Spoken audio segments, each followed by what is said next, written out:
It's frozen literally everywhere today. It's like the whole country is just ice cold. Everyone's chilly. We're going to be in, I don't know if I have one for you here. Simuffalo? Sumluffalo?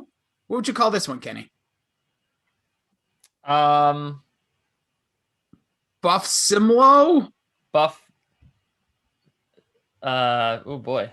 We got him. No, but it's they're not in they're in Orchard Park, right? Yeah, so you could say like I don't know.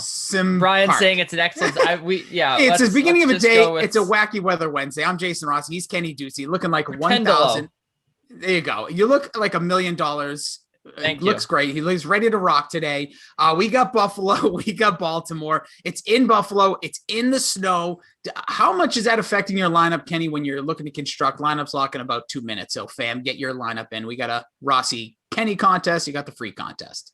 Yeah, look, I think that what ends up happening here is we get a lot of running. So I really like and short passing. So I like in my captain spot, I'm actually really looking at Mark Andrews. I'm enticed with Mark Andrews in my captain spot. And I think I'm going to go, basically with the running backs after that. I think that Devin Singletary is pretty good. The running back, Josh Allen. But I don't think we're going to see a lot of like explosive runs here. I think it's going to be mostly it's mostly going to be predicated on the short pass. Sorry, no explosive passes. It's going to be predicated mostly on the short pass and the running game. So we're thinking we're dinking our dunking way downfield. Victory will be made by someone. For me, I looked at my lineup. It's just about too late to change. I'm not going to make any changes, but I have one running back in my lineup, and it's a dart throw because I only had certain money left. I will say, as we get ready to unveil everything, I went with your guy in my captain spot, Josh Allen, for the reasons you said. The short passing game, he scrambles a lot. Obviously, we know who's on the other side. You're not going to avoid Lamar Jackson, I don't think, in this contest, but I think both quarterbacks should be in most people's lineups. But Kenny, do you agree with that, or where did you go with that side of it? Do you stack the quarterbacks today?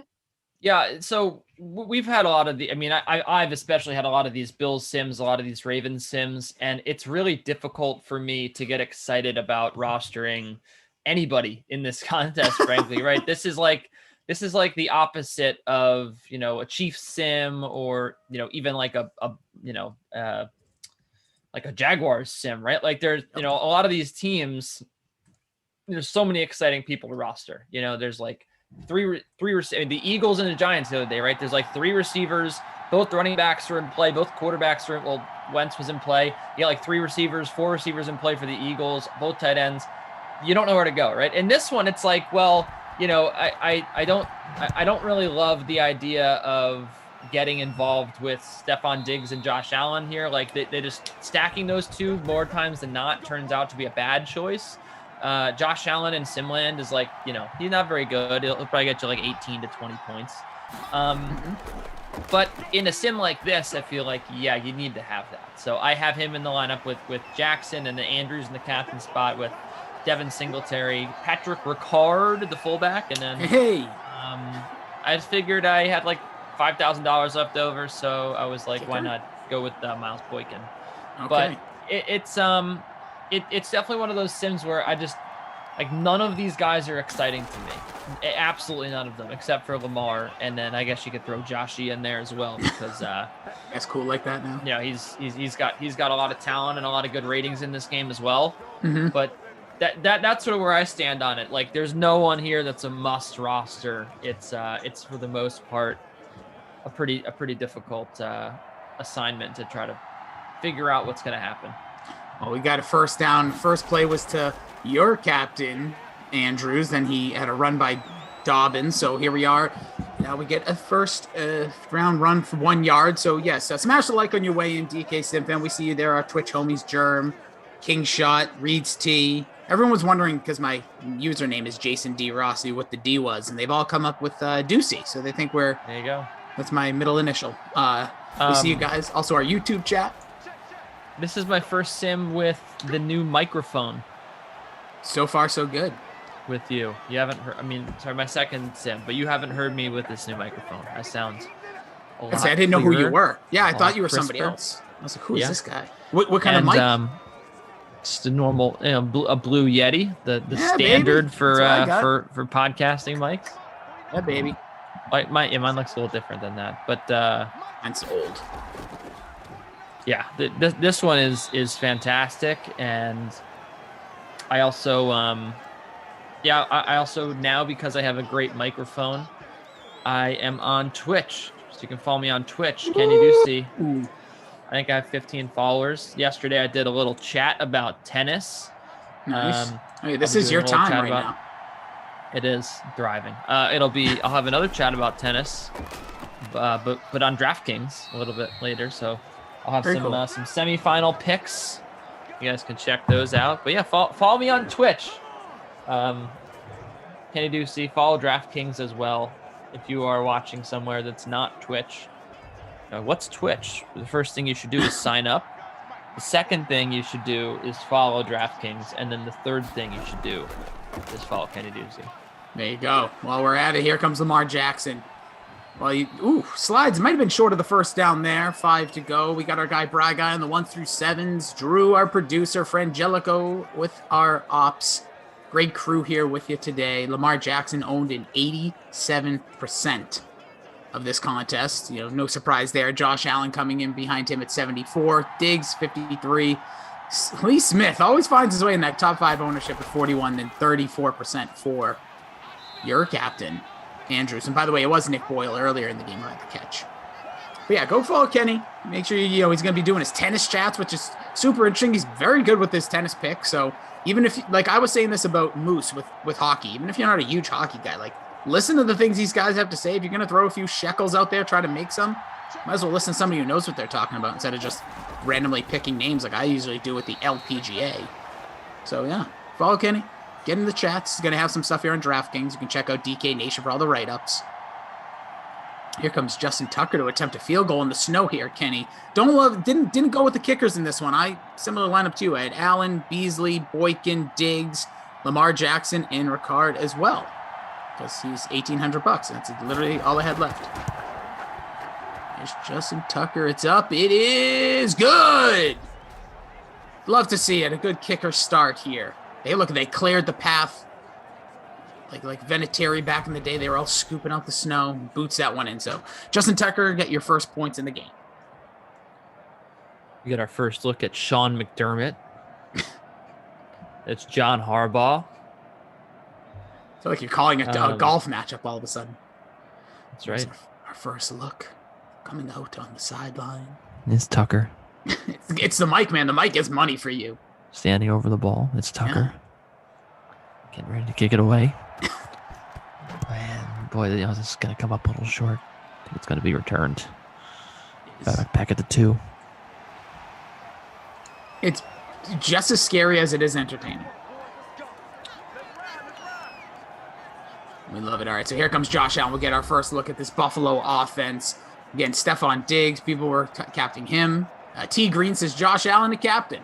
See if he can pay off for you. I like rent-free in your head Hawk. I guess Fantasy Hawk's in everyone's head, not mine. You have to pay to get in there, bud.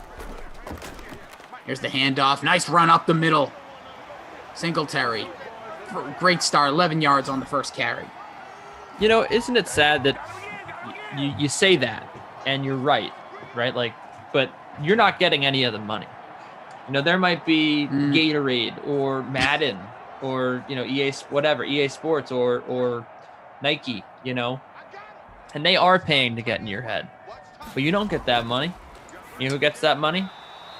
Who's that? Nobody. Everyone. Like the NFL, the Food Network, whatever channel you're watching, right? They're getting the money for the advertising dollars. You're not. Gotcha. So while your brain does cost money to enter inside of, and while your time and your thoughts are very valuable, you're not getting compensated for that, And that's just the world we live in. Very deep thoughts here with Kenny Ducey so far. Yeah. It's another run. That's Zach Moss. It is a true point. Just very intriguing nonetheless. 16% for Josh Allen and the captain here. Like wouldn't it be nice if people went right to you and yes. And Gatorade was like, hey, we really want you to drink Gatorade. How how about like $5 just to think about Gatorade? All right, sure. Yeah, I would love it. Listen, that's what I don't love this term, but like influencers, that's what they can do. They're the ones in your heads. El Paso #1 saying Rafael Nadal choked last night, or maybe he's just really old. I was going to say, did he broken choke? down by a younger, better player. He's only ever blown a 2-set victory twice before. Yeah. Well, also, quick aside, Batman in the chat, the superhero, says, "What up, DK Sim fan? Unable to get on DraftKings. I'm from Houston, and right now the ice storms have so many people out of power. At hospital working hard to help people. No water, no power. It's crazy." Obviously, all of our thoughts are with everybody there, but Batman, appreciate you coming in with the update, taking this time to come into the chat with craziness going on down in there in Dallas, which, like we said, being in the Northeast, Kenny, you first see all these storms and you're like, oh, look at them. They don't know what they're doing in the snow, and it's haha. But then the reality is these areas are just not prepared at all, not only just for the inclement weather like we're seeing here in Buffalo and Simland, but just the sheer cold and all the stuff you're seeing and the power and the way that they use stuff. So obviously our thoughts are with everybody there in Texas and anyone affected by this crazy cold weather that we're getting like across the country. Yeah, definitely. It's a pretty scary time over there, and you got to hope that people get power back and absolutely people's homes are warming up. Yeah, happy Wednesday to y'all. We'll warm it up for you. We have a guy over in our Twitch stream saying he's from Austin, Texas as well, dealing with it.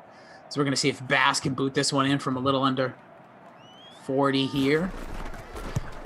The hold is good. The kick is also good. Golf clap for Bass. I'll tie it up at 3 here. El Paso #1 says, prayers up to the rest of the Texas. El Paso has a different power grid and we didn't have to go without. Good for you guys right there. Should have stacked them kickers. You're right, Drew. You're right.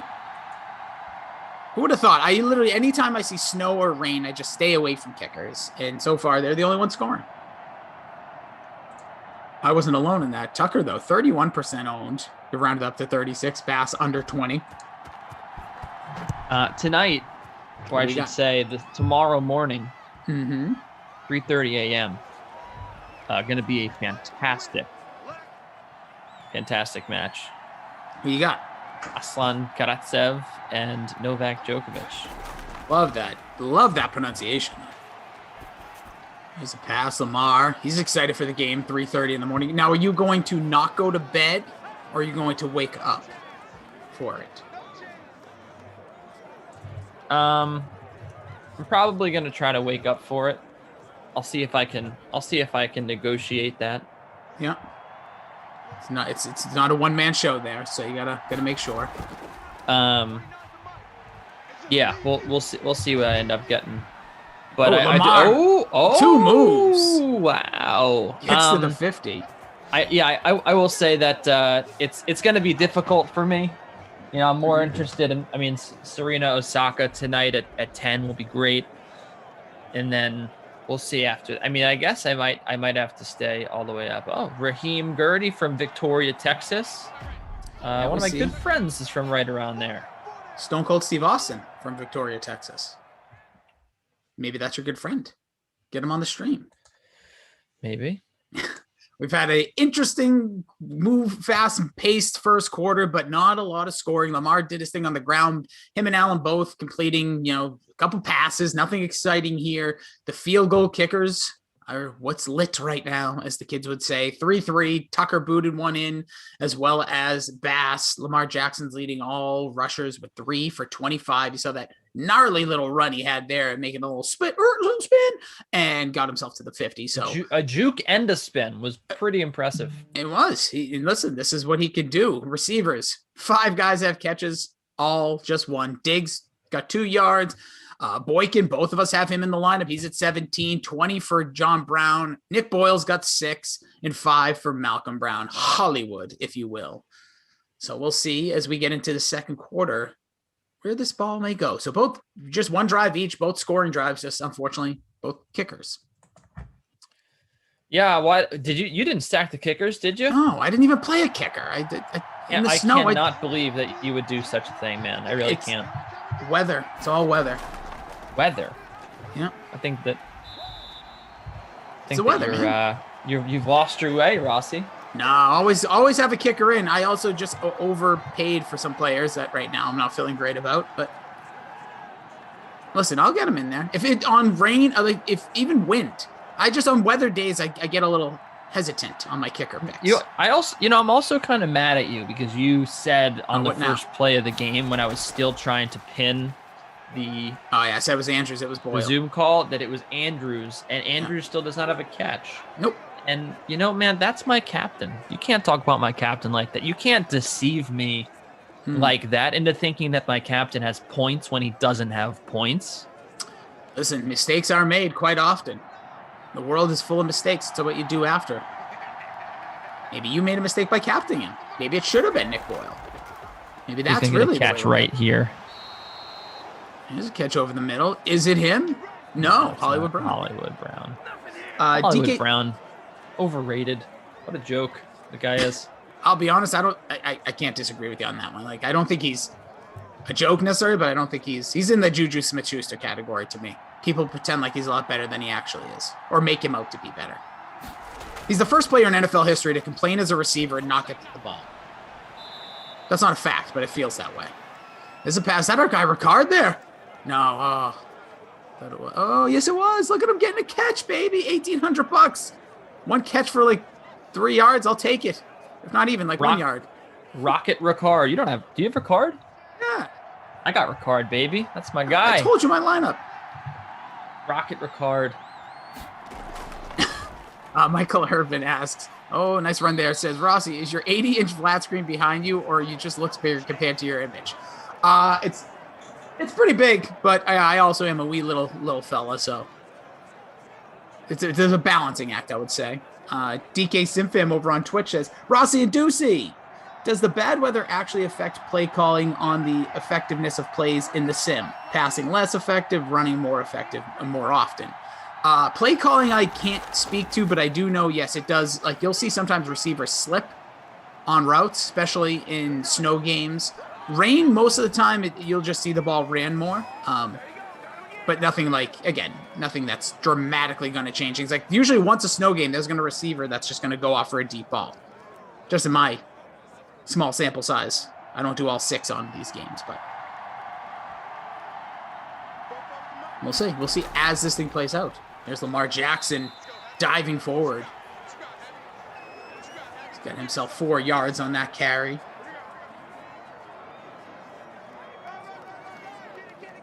Let's see what else we got here. Yeah, a lot of people talking all about this weather situation in our Twitch chat. Stinks. Oh, I see Tater Hater in the YouTube chat. Did you see that video? He tweeted you, of course, but I didn't actually see. I saw the video. I didn't actually hear the video. Do yourself a favor. Because I was on a sim, and then I couldn't really watch it. Do yourself a favor and make sure you do it. Just sit down. Tater Hater, you are something else. I don't want to spoil anything for my guy, Kenny, here. What would you be spoiling? I don't really have time to watch this. Oh, so sorry, Kenny. Such a busy life up till 3:30 in the morning. I saw him eat the potato or the tater tot. You didn't. You clearly didn't. If that's what you got. I saw him eat it, but I didn't watch this. First of all, it's a 6-minute video. You ever heard of something of 15 seconds of fame? It's not 6 minutes of fame. Eat the tater tot and get on with it. Bro, we're on here for 1 hour. People join us. They're in. It's just listen, he did this for you. He didn't even do it for me. I just wanted to see what this all about. I've wasted more than 6 minutes on watching a video of somebody eating a tater. Hey man, look, let's stop talking about Tater Hater, okay? Let's talk about the fact that we are in Patrick Ricard territory right now. Patrick Ricard is in the game. Patrick Ricard could get the ball here. He is in there. Oh, no, he didn't get it. Oh, stuff! What a tackle! Hit. What a hit! Ingram tries to go top shelf where Mama keeps the peanut butter. He gets his legs chopped out. Tremaine Edmonds, my goodness. What a tackle. Stop it. All right. This surely, Rossi, we're either going to get Oh, no. Oh, no. This isn't good. We don't like this. Bring Ricard back in the game. So we need Boykin here. Lamar fakes it. Oh, he's stuffed at the 4-yard line. That's what happens when you don't put Ricard in, when you don't give the ball to Ricard. That is exactly what you get. You get what you deserve. Yeah, people were hoping for a vulture call. They are swirling above head, but now from 4 yards out. Come on. Well, now we're definitely not getting a vulture. Maybe we get a little Mandrews here. How about that? See, here's Lamar, takes a snap, blitz coming, pass completed, touchdown. Touchdown for the Ravens. It goes to Willie Snead. I always play Willie Snead, and I didn't today. I honestly was going to say every time we've teamed up with a Raven sim, which I feel like at least over the last 3 weeks has been like 2 to 3 times, you've always had Willie Snead. Today, not that time. I have the need for Snead. Yeah, I didn't, because you know why? Because I was like, I can't not roster Josh Allen, so I didn't put Snead in there. Because you're smart. Well, that'll put the first touchdown on the board. So Lamar Jackson connects with Willie Snead. So it's been 3 drives thus far in this game. We're almost at the 2-minute warning, Kenny's favorite play. And we are 10-3, all scoring drives. Let's see if Josh Allen and the Buffalo Bills can come down, put some points on the board. Got that nice connection with him and Stephon Diggs. Was feeling real good about it. Right now, not so much. Teams, I feel the need for Snead. Right now, it's and I think in first place in our contest. That's a great name. And I think sometimes I always I think about it a couple times before I say anything. But yeah, so far I'm in 108th. Just keeping it nice and chilly down at the bottom of the. Actually, I've been real bad the past 2 days. Here's a run. That is such a backbreaker that Patrick Ricard did not get the ball there. So now it's the 2-minute warning, Jason. I know. I said it was upcoming. Okay. I don't. Can I walk out and protest at the 2-minute warning? Is that okay? Absolutely. Can I leave the room every time there's a 2-minute warning? You can do whatever you want. The 2-minute warning is living rent-free in your head as we will continue that ridiculous comment. All right, here's Josh Allen. Scrambles away, fumbles the ball. Oh my goodness. It is loose. Go get it. Buffalo dives on it. That reminds me, yesterday, Kenny, our 6 p.m. stream with me in Emerson, the game was won on a walk-off fumble recovery victory by the Carolina Panthers. Deshaun Watson with 2 seconds left in the game, fumbled the ball, scoop, score, ball game. It was insane. You don't get that a lot. Yeah. You don't really. That's pretty crazy. All right, here comes the 3rd and 19. They did call the timeout, so still 2 timeouts remaining for Baltimore. They're going to hand off, weak play, not going anywhere. So they're going to punt the ball away. Baltimore will remain with 1 timeout and a chance to go up by 2 scores. My wife Still have not seen Andrews involved. Still really have not seen Hollywood Brown too involved. There's still a player to break out here for sure. Yeah, it could be the stanky Hollywood Brown. Could be maybe Andrews gets in there. So it could be Lamar. We can only hope, Kenny. We could only hope Ricard gets heavily involved. He does have the 1 catch, which I already think he's already overshooting his contributions. Noah says, do something, Diggs. So he's playing with a toy that's broken. Oh! Deep shot down the sideline. Incomplete. Looking for Hollywood Brown. Lamar.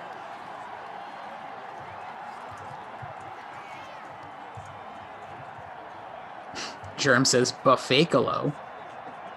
They did not fake it there, but they're playing like a bunch of phonies. Here's Lamar Jackson from the gun at the 26-yard line. 1 minute and 38 seconds remain. Blitz coming. Is sacked. Taken down again. That is the 2nd stop in the backfield in consecutive drives for this Buffalo defense on a blitz. So they call a timeout here. So with 1:34 remaining, it is a 3rd and 12 from Baltimore's own 24-yard line. Fantasy Hawk, I just want to say, I can't tell where your name ends and your typing begins because your name is so long. Here comes the handoff again, a 3rd and long handoff. They're just giving the team the opportunity to take it. So here comes Buffalo. Going to get the ball back, Kenny, unless we see a wild fake play here. Yeah, this is a pretty sad drive here for the Baltimore Ravens to not even muster up before a first down. You get the ball back. Let's see, Buffalo's going to get it back. My wife's texting me these meditation courses. What's she trying to say? I need to get a little more chi. I actually have done meditation before. You ever meditate, Kenny? No, don't really need to. Well, that's a foolish thing to say, but I would say you should try it. I'm pretty calm, it's up. Josh Allen. Up. Nothing will I'm get pretty- Kenny's blood boiling like a good Josh Allen. I'm pretty measured, pretty calm. I know that like I get worked up on the stream sometimes, but for the most part, I have a pretty positive mindset on the world. I'm a very optimistic person. Yeah, but that's not all meditation is for. It's also just to ground you if you ever have thoughts or you feel like there's a lot of things in your mind. Guess so. I think it'd be good. It's one of the things I suggest to a lot of people, especially during these times that we're not able to get up. It's good. I've done it a couple times in the morning, most of the time before bed. Just nice. Maybe, think about it. You're getting up at 3:30 tomorrow to watch some tennis. One thing I do believe in is light therapy. I know that I've read that that's something that players do. I know that Brandon Marshall used to do that in the morning.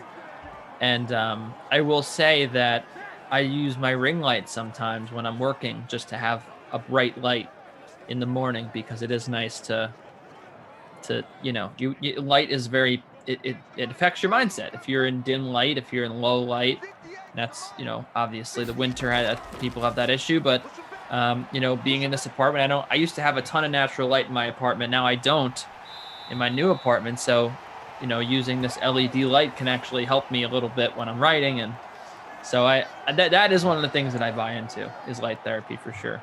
Dig it. I love it. Anything, just doing anything to make yourself do something for yourself. So DK Simp, if you take nothing out of this to start your Wednesday on a wacky weather Wednesday, I would say make sure you're doing something for yourself. Especially, I always think start and end your days with something positive. Don't just be on Facebook or whatever. Don't look at all stuff that's going to make you want or think crazy thoughts here. 10 seconds here. Josh Allen had a nice run. They're going to go ahead and kick the field goal on the first down with 7 seconds, and Tyler Bass boots it through. Carter asked, did either one of you see Odell Beckham go for 300 yards and 3 touchdowns yesterday while Baker Mayfield threw for 400? Yeah, I actually jumped on for a little bit because it was right before my game, and wild. He had like 200 and something yards in the first half. We're getting none of that right now, but cool performance. I love when we have those just outstanding stat games here. Like I had Lamar Jackson run for over 300 yards in a game. It's fun. Add some excitement. And Drew's telling us the real facts. It was 277 yards, 3 touchdowns on 5 catches. Good Lord. That's like college numbers. Crazy. That's insane. It really is.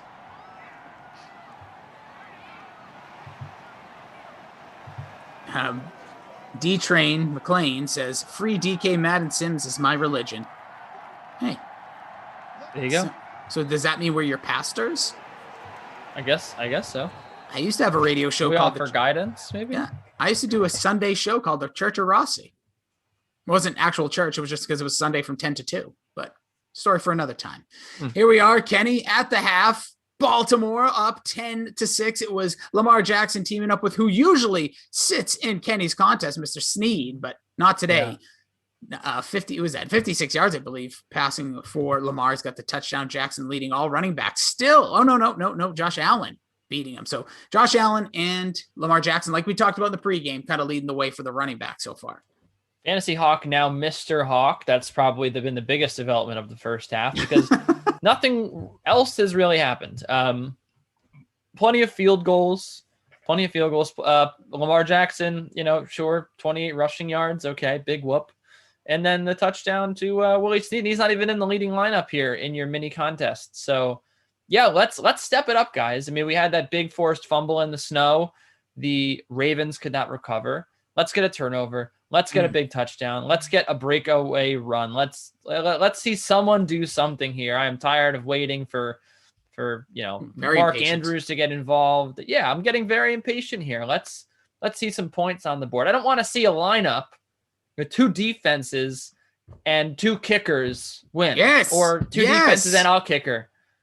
No, we need kickers. We need real scores. We need real players in the top lineup, and we need them now. Rossi. If they're draftable, they're players. Don't be a hater. Right now, we have the winning lineup, at least in our contest, is 2 quarterbacks, 2 defenses, no kickers in this one. Got Diggs, 3.9, very disappointing thus far. Miles, Hollywood Brown in there. Ravens DST, though, in the captain spot in the number 1 lineup. Unreal. Tater Hater says, Ducey over here giving a halftime speech to both teams. Get him fired up. Let's get some points on the board. I want points. We all like that. Let's start it off here with just a run back. Let's just get a run back for a touchdown. I know Andre Roberts can do it. He's capable. He's the GOAT return man, former Jet, one of the best in the league. Justin Tucker getting it underway. And let's see Andre Roberts. Let's see what he can do here. Let's get a run back. Okay. Hey, I like the pump up now. Let's pump the brakes. Let's get the offense. Now let's get the players that were draftable. I don't know how many people had Sam Roberts. So Sam Roberts, what are you still thinking about? You're thinking about Elimination Chamber when you should be thinking about this sim. 16 points scored. Yep, I am. Sam Roberts probably gonna be doing the pre-show. One. Going nowhere. This is a joke. These are supposed to be 2 great offenses. It's in the snow, dude. You gotta think about them elements. 2 great rushing offense. Oh, the Ravens are supposed to be a good rushing offense. Not really. Yeah. El Paso number 1 says he's ready for baseball season already. Whenever I do know that, what is it, next weekend? Look, Josh Allen scrambles, loses the ball, and is picked up by the Ravens. Yes. I don't understand. Now you're cheering. You wanted offensive points. Now you get defensive points. I want something to happen, Rossi. I want some excitement in my life. That was exciting. Okay. Angelico was saying we need the Buffalo Wild Wings guy to come get some points on the board. Hit some buttons. You know what? And again, it costs Buffalo Wild Wings a lot of money to get into your mind, and now every time you think about the guy pushing the button, you want to get the overtime, you want something crazy to happen. Great marketing. But you didn't get it. You know what? You didn't get any money from Buffalo Wild Wings. You know what you did? You gave spent money to Buffalo Wild Wings. Good to have those mango habanero boneless wings, 18 of them. Well, if you're eating boneless wings, we have to have another conversation. But here's the big Truz on the move, gets down to the 11-yard line. You're gonna go bone in, Kenny. That is what I like to see. Yeah, I do go bone in, but I've said this in the chat before, or I've said this on the stream before. It depends with me. There are certain times where I don't want to get messy. Hands messy. Exactly. Yeah. If I am going out to watch a game with my friends, yes, I'm going to get flats. I'm going to get drums. I'm going to eat. I'm going to clean up with a wet nap. What are you making a face? Me? Yeah, you're making a face at me. What is this? Trust me, I can make many faces at you. I wasn't that time. Are you just watching? Maybe watching some? Yeah, I have very bad eyesight. Please don't pick on me during this difficult time. If I am out at a local establishment on a Friday evening and I am standing up and we are having some fun, I am not going to be digging in, getting my face all orange. Just to enjoy some flats. I'm gonna have a fork in my hand. I'm gonna be doing some buffalo chicken tenders, dipping them in sauce. Very neat. No need for wet naps. No need for napkins of any kind. Perfect. See, speaking of perfect, and Lamar throws it, has him in, it's 2 feet in, it's touchdown. He got him. Nice grab there on the sideline. It is the man you've been stanking out the joint on. Hollywood Brown putting the Ravens up 2 scores. Of course, the one game I don't just straight stack the Ravens, they come back to bite me. What a joke this is. Oh man, what an absolute joke. To your wing point though, yeah, I don't hate on either one. I just, when I think wings, I think wings, and when I think, I don't get me wrong, I love it. I call them chicken nuggets. I don't care. Call me a child. I'm thinking about wings right now. I think I really want some. It's time for the everyone note the clock, 12:33 Eastern Standard Time. The first time I will mention to Kenny, what's great? If you had an air fryer, pop the wings right in there. Oh my goodness! I'll be back. I'll be back in a second. Please don't even bother. Don't even bother. But honestly, there's nothing better than a air fried wing. Take all the grease right out. What are they paying you for this? No, rent free, bro. In my head. It's not rent free. It is. Everything's rent free. 17-6 here, third quarter, 5:06 remaining here in the third. Baltimore 17, Buffalo 6. Josh Allen fumbled on the first drive of the second quarter. Second half, should I say. There's a completion. Josh Allen gets it to John. Are you done? Brown. Can I come back now? Are you done talking about the air fryer? You have every right to do whatever you want. It's a free world.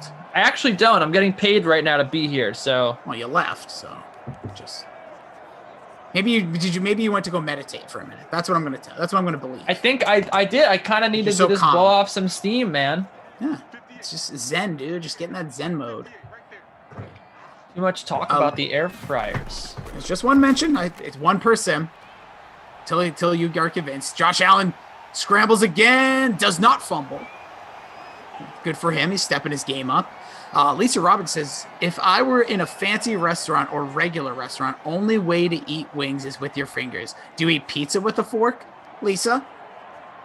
That's crazy. That's crazy talk. You don't have to. You do you, but sometimes you don't want to get messy. I personally have eaten pizza with a fork. Not proud of it, but I've done it. Sometimes those heavy deep dish, like in Chicago, you can't hold that thing. It's like a 5-pound weight in your hand. It's slumping in the front. Yeah. In those situations, I will agree. It's you gotta eat. I mean, you might have to eat that with the fork. Yeah, you gotta enjoy it. All right, here's Singletary going nowhere. 2nd and 4. Stop there. You were making me so hungry. I don't even know what to do anymore. Oh, you've already left once. Like, maybe Uber Eats can be here by the time this game is over. Our guy, Brad Guy, he says, only workout I get in is through deep dish. Dude, that's a good workout. That's a nice, bet you have nice forearms. He is mini Brock Lesnar after all. That's an incompletion from Josh Allen, who's absolutely embarrassing himself here in the snow so far. My captain, bad call. So it's still 17-6, 3:02 remaining. It has been all Baltimore, 2 field goals by Buffalo, but Lamar Jackson with 2 throwing touchdowns. The first one was to Willie Snead, second one to Hollywood Brown.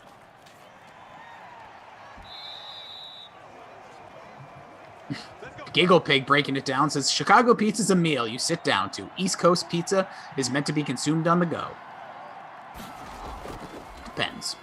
Here's Lamar Jackson, still got that truzz going with his X Factor lit. He got another run there, not for much.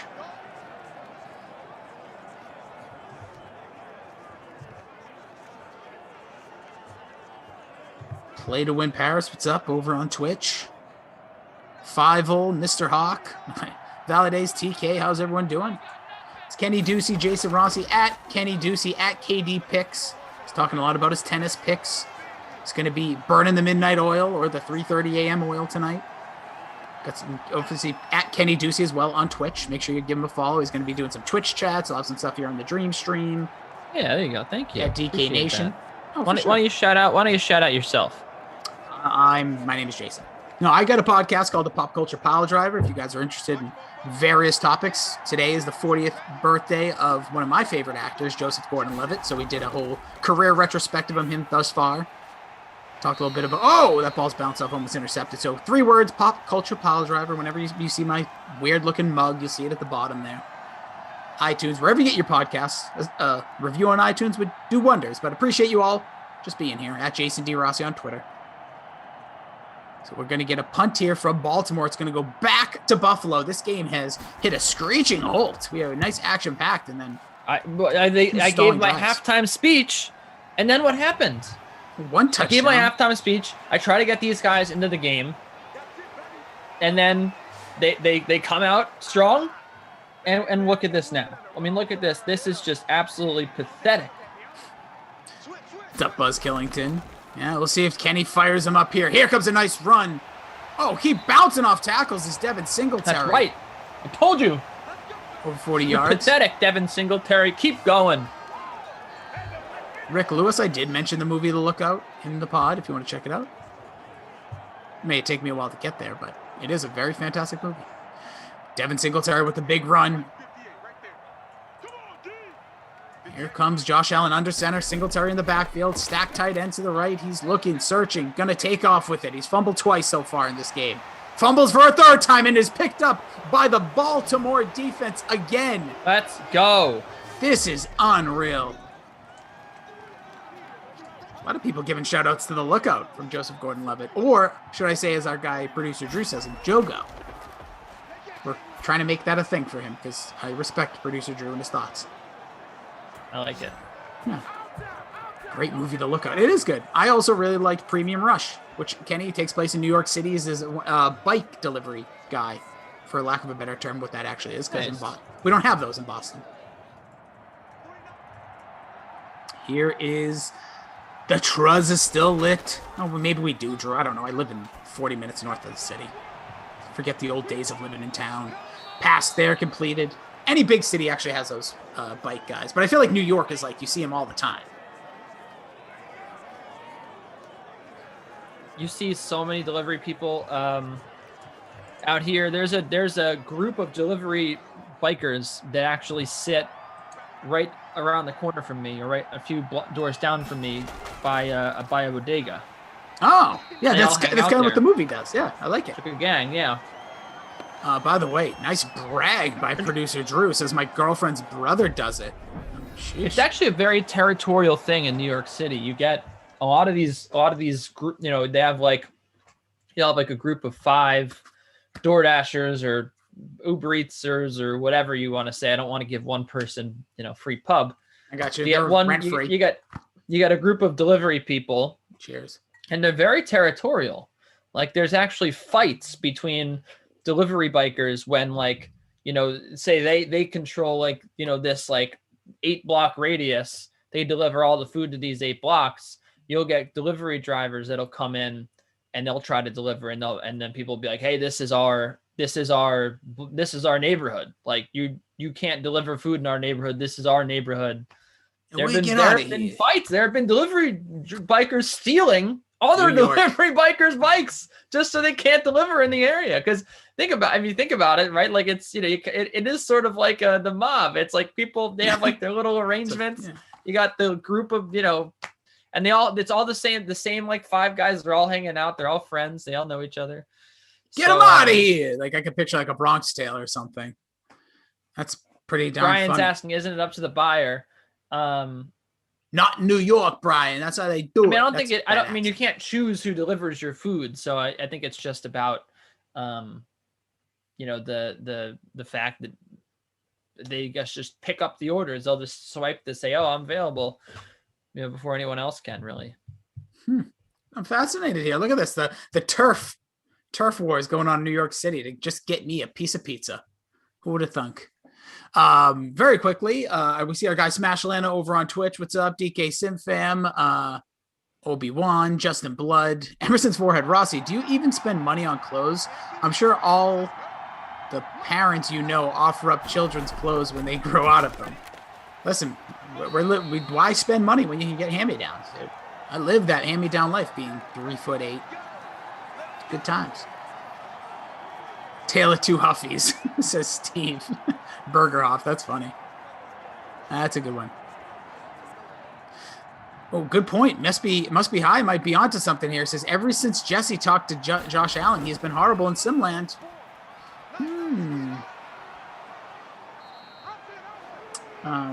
That is fascinating. Could be something to it. There's another run from from Ingram.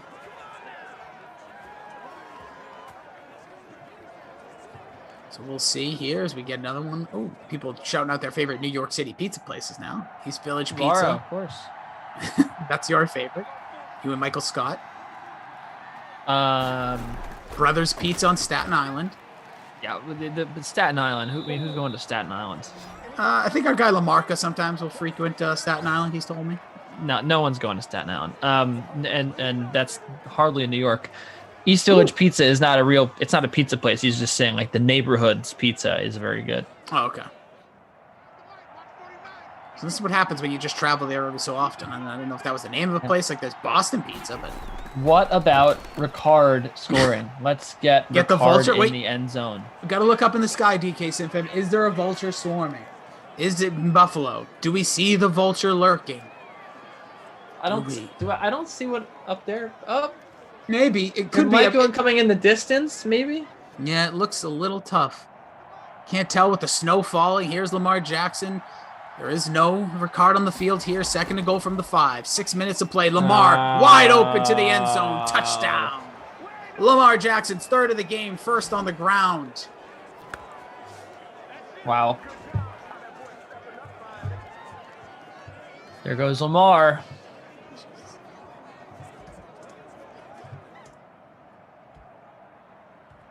Lamar scoring. About to get in a verbal fight with Bry Guy. The pizza company conversation keep going. On and off. New Haven, definitely good pizza. Nick Thomas said the parties. I feel like people have. I think that one recently, and this is like it's just small circles, but I have a feeling that people have said like New Haven is the pizza capital of the United States now. Like they have the best pizza for best, not for variety.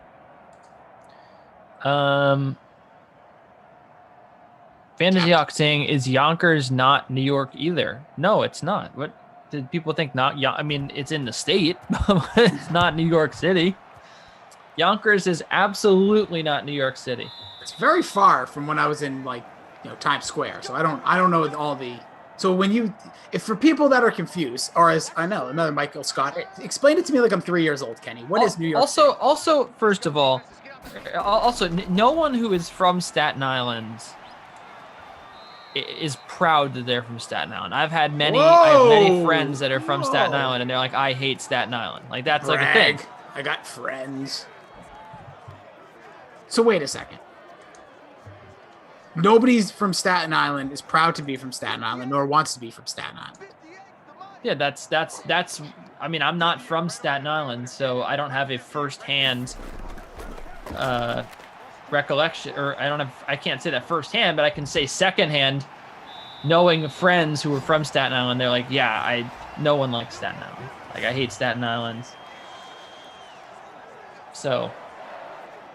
I see. Hold on. Call me fake. Anyway, so first of all, the thing is, it is one of the 5 boroughs of New York City, right? So Robbie Noble says not true. I'm pretty sure you don't live in the city, Robbie, so you can't say that. It is one of the 5 boroughs of New York City. So technically, explain it to you, Staten Island is part of New York City. Yonkers is definitely not part of New York City. Like 100% not New York City. It's close to New York City, but it's not New York City. And like that's a fact. There you go. If there is any scoring issues, obviously Frangelico will clear it up because he's honestly unbelievable, hardworking son of a gun. Also, if there's any issues on your app with things will get cleared up. Just to let you know. I saw a couple people asking about it. I did go at Staten Island. There are some people in the chat. Yeah, that was a little hard. I like Staten Island. I'm still going at it. Okay, it's whatever. Staten Island, I don't know much about it. I know I've traveled there through my trips, but I know people from Staten Island, but I have not asked them if they enjoy being from said. My favorite thing is when Robbie Noble and Nabi Roble chat one after another. Are you of the belief they are similar people or in the same room? I don't know. Or is one of them Emerson? That is what I believe. You think one of them's Emerson? I think Nabi Roble is Emerson. I think that I've said that I think Koff is Fantasy Hawk, right? Wait, you think Koff is Fantasy Hawk? No, yeah. Fantasy Hawk's funny. I think, yeah. Wow, yeah. Actually, Oh, you're right. burn. You're right. No, I'm just kidding. Got no reaction, so I had to do it myself. That's insulting to fantasy. Oh, we're off to a good start. It's a wacky weather Wednesday. The game is absolutely out of hand. Baltimore all over Buffalo. Can Buffalo get a touchdown? Josh Allen, get the ball. Don't challenge it.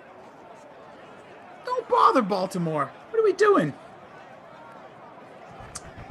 D-Train McLean says, Rossi, what's your social security number? I'll slide in them DNs, D-Train. Everybody's very intrigued with my middle name. That's going to be, Twitch. I think that's going to be out. I think so too. It looked like 1 foot. Yeah. But I'm never surprised with whatever Madden tells me. They make the rules. I don't. I just abide by them. It's going to be a first down. No, a first down. And there's a flag. Oh, yeah, they're just. Delay a game. Oh, there was a flag, yeah. Last time I saw this happen, there was a delay a game after reversal. It was a fake punt. So let's see some shenanigans here. Come on, baby. No. Well, that was kind of weird. Just Josh Allen being Josh Allen. In this game, at least. Oh, Jimmy B, what's good?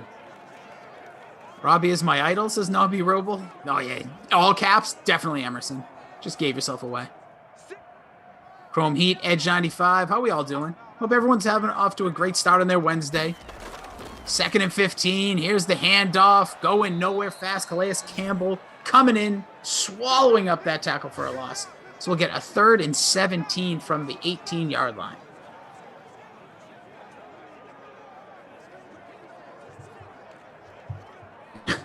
First time playing Fortnite says, what if he's playing us and Rossi is his middle name? I can confirm that is not the truth, but it would be a hell of a prank, because why would I make a screen name with a D in there? And they run the ball again on a 3rd down 18 points. What are we doing? Come on. This is... I don't know. I don't think that they took very kindly to my they actually to my halftime speed. I think that they're just doing this to spite me. There is a lot of spite in the Sim fam at times. Here's Josh Allen with one last chance. Trips at the top of the screen. Down 18 points. No touchdowns by the offense so far. Throws the ball to the end zone. Has a receiver. Nice swatted down play by the defense looking for Cole Beasley. 2:28 remain. Lamar Jackson still has his trust factor going. There's the handoff going nowhere. Nope. First time playing Fortnite. Jason Rossi, DeAndrea. Nope. Play to win. I know for a fact it's David. Well, I can confirm my middle name is not David. Play to win. It's Daniel. Not Daniel. Close. And no one will ever guess it. So I'm just going to keep it a secret forever.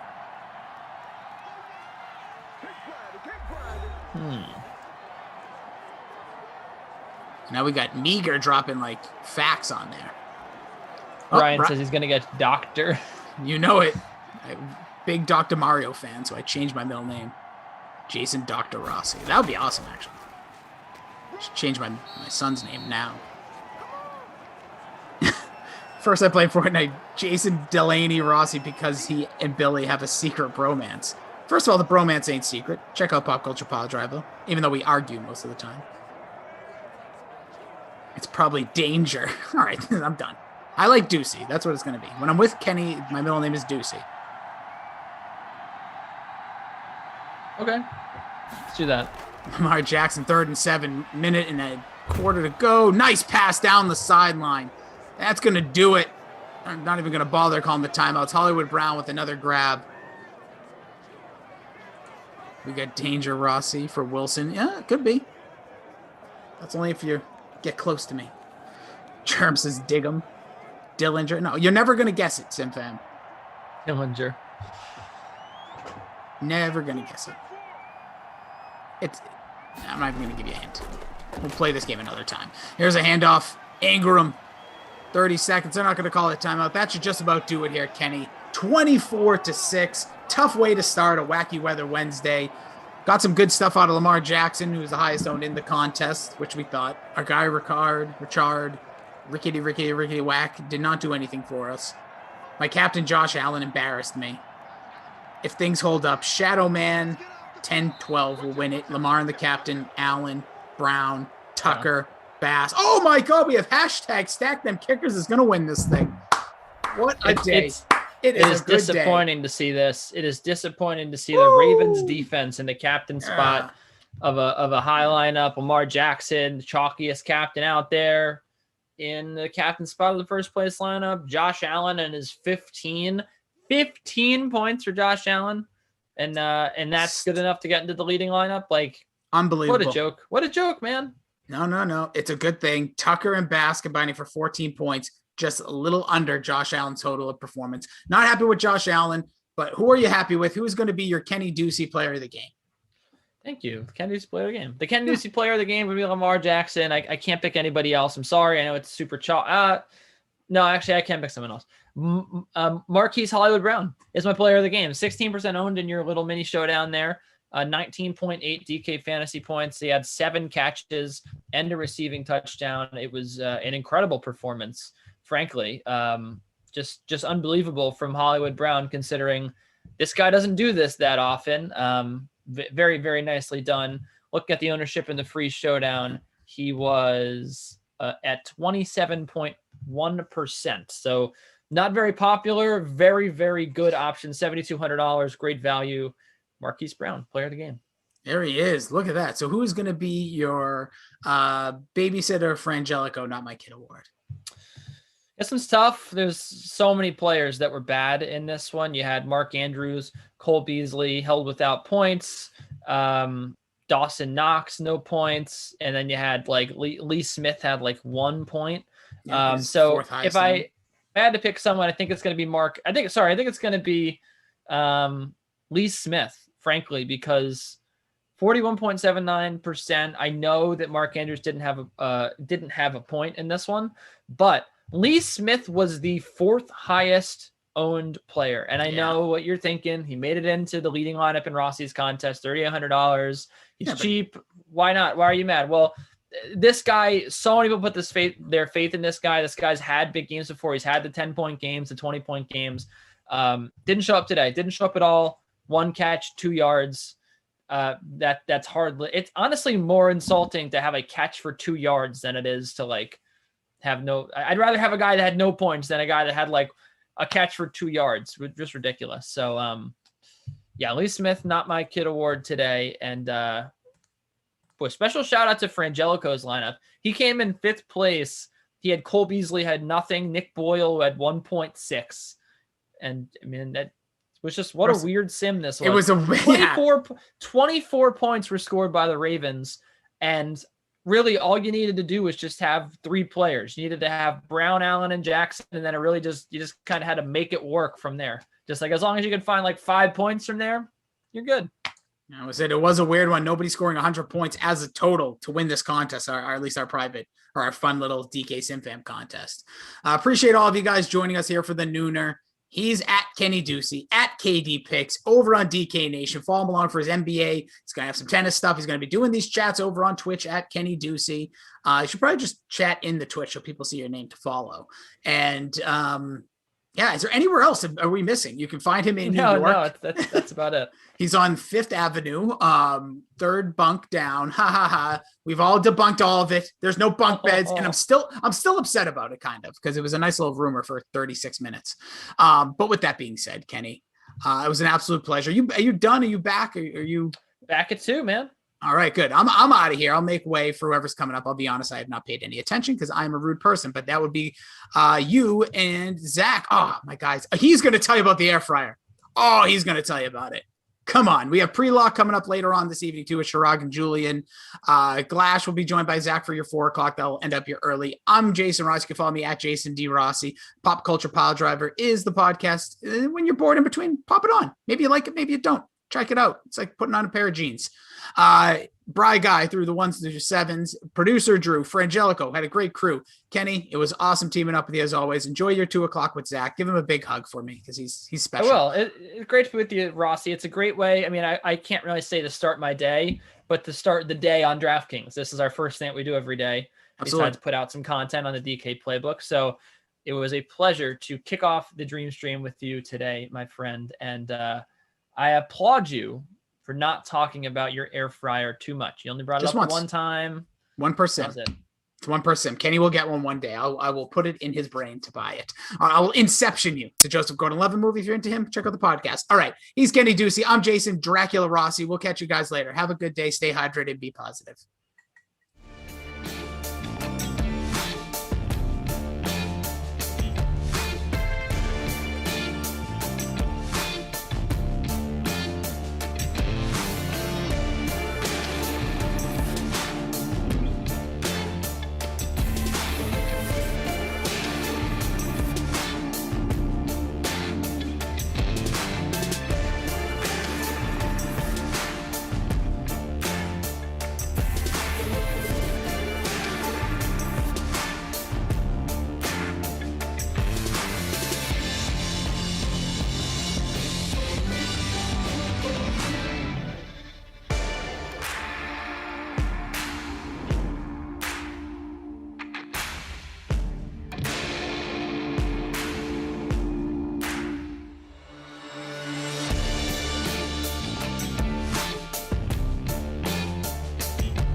The Chicago Bears, the Cincinnati Bengals, Kenny Ducey, Zach Thompson, the DraftKings Dream Stream, Madden NFL 21. We got the expert, the professor, the goatee, whatever you want to call him in the house, Mr. Something Zach like Thompson. that. How are you doing today?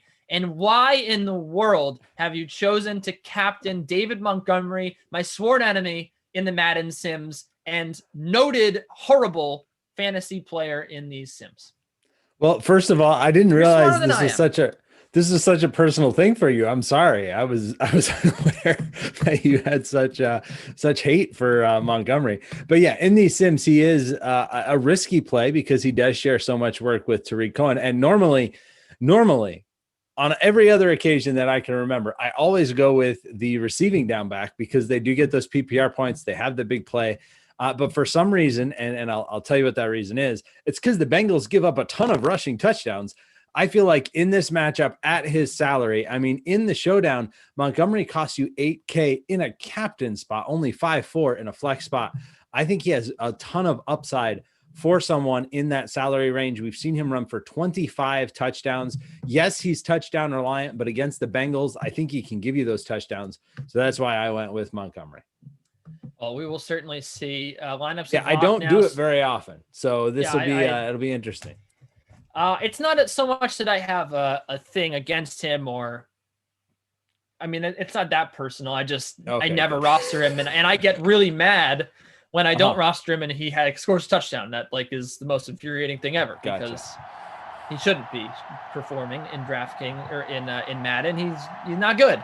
But yeah, anyway, he was pretty good in real life. I mean, I think we can he's fine in real life as we not in get started here. Right. Yeah. In Madden, he does give up a lot of work to the third down back. So it's always tricky to rely on those guys that split time. And we've got that on both sides of the ball here. And normally Gio Bernard and Tariq Cohen would be the guys that I would go with, but in the snow and against this Bengals defense, I went with Montgomery. The rest of my lineup is pretty Bears heavy. I have Trubisky, Robinson, and the Bears defense. And then on the other side, I have Burrow and C.J. Uzomah. Who you got? I'm going with Anthony Miller in the captain spot. Okay. And I have Mitch Trubisky, Allen Robinson, Gio Bernard, Tyler Boyd, and Ted Ginn Jr. I'm feeling pretty good about this lineup. I like it a lot. Solid balance across there. I like it. Yeah, the only thing I don't have Burrow, so that worries me a little bit. I love rostering Burrow. I had him in the last sim, and he was fantastic. And I also have I only have two Bengals, so that worries me. Usually when I stack against a team, it never works out for me. I will ask you, how are you feeling like the snow is going to impact this one? Is it going to have any impact at all? Yeah, I mean, I think typically what tends to happen, although, I mean, obviously there are exceptions to this. We've seen some big scoring games in the snow. But typically it is catch and run long passes instead of long passes that travel far distances in the air. So not a lot of deep shots, a lot more underneath routes and routes towards the middle of the field. Usually tends to play towards tight ends and slot guys. So I like your Tyler Boyd thinking for these Bengals. And that's why I went with Uzomah, the tight end, who's been pretty good in these Sims, as we see him throw to, I think that's AJ Green. That is AJ Green. In the snow. And notable earlier, we had a catch for Drew Sample. That never happens, CT. Tight end 2. Gotta love it. That is incredibly notable. A punt play sometimes. Yep. He has, with that reception, he now has 10 catches in all of these Madden 21 Sims, which for the Bengals is 44. This is their 45th. And he now has 10 catches. We see Joe Mixon. Yep, Joe Mixon getting after it here. First and goal now. Yep. So I like doing games with you because you're just strictly Madden. Like you just want to talk about you research it, you want to talk about the games, and it is a breath of fresh air to let's just talk about the sim, man. As we can talk about whatever you want. I mean, Boyd in motion, fake to him. No, it's fine. I think people really care about Madden and care about the sim, and sometimes really just want to hear the commentators talk about the sim. We can talk Australian Open. I've been very much enjoying your tennis picks. Those have been fun. Thank you. It's been a very fun tournament. I've really had a lot of fun watching just about all these matches as Mixon gets. I do have a question. Tonight again. How are Go you ahead. watching all these matchups? Don't they take place all night? I feel like I go to bed and they're playing. I get up and they're still playing. You just not sleep for 2 weeks? No, Is that how you make it work? Yeah, no, I don't. But what ends up happening, so it's dependent on the night. There's been some nights I've literally stayed up through the night to watch because the matches were that good. But for the most part, I've been able to. Oh my goodness, that was caught. That was caught. Yeah. Who Not was it enough. end up I caught mean, by? it might have been. It was Tyler Boyd with the catch. Yeah, no gain, but he does get the one Right. PPR point for hauling that pass in on the big hit. So I have a little bit of a like last night, for example, I just have to weigh it every night. I have to figure out what's worth it, what's not. So like last night, I was like, oh, let me stay up for Rublev Medvedev. It gets out of hand. In the second, I end up going to bed at a decent hour, which is 1, which doesn't sound like a decent hour, but compared to some of the times I've been going to bed, that's a decent hour. And then I knew that Nadal Tsitsipas was going to be, a 4 or 5 setter. And so to me, it's like, if it was a 3-setter, I wouldn't have any interest in watching it anyway, because I don't want to see Tsitsipas get killed because I thought he was going to win.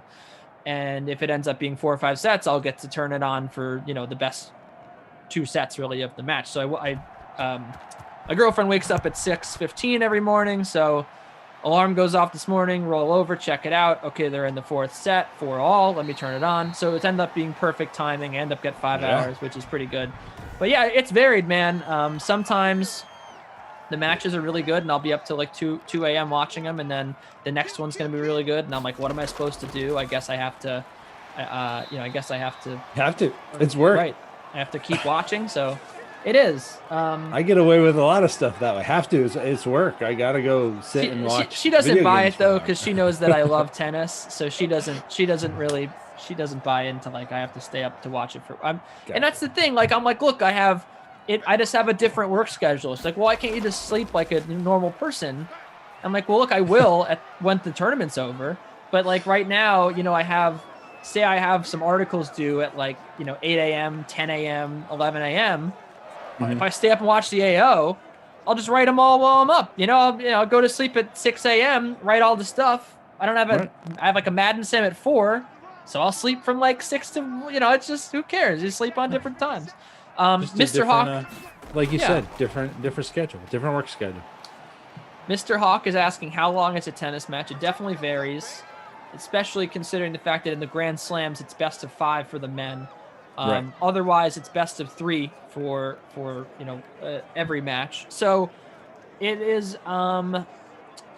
is interesting. So usually it's about it's anywhere from 30 to 50 minutes.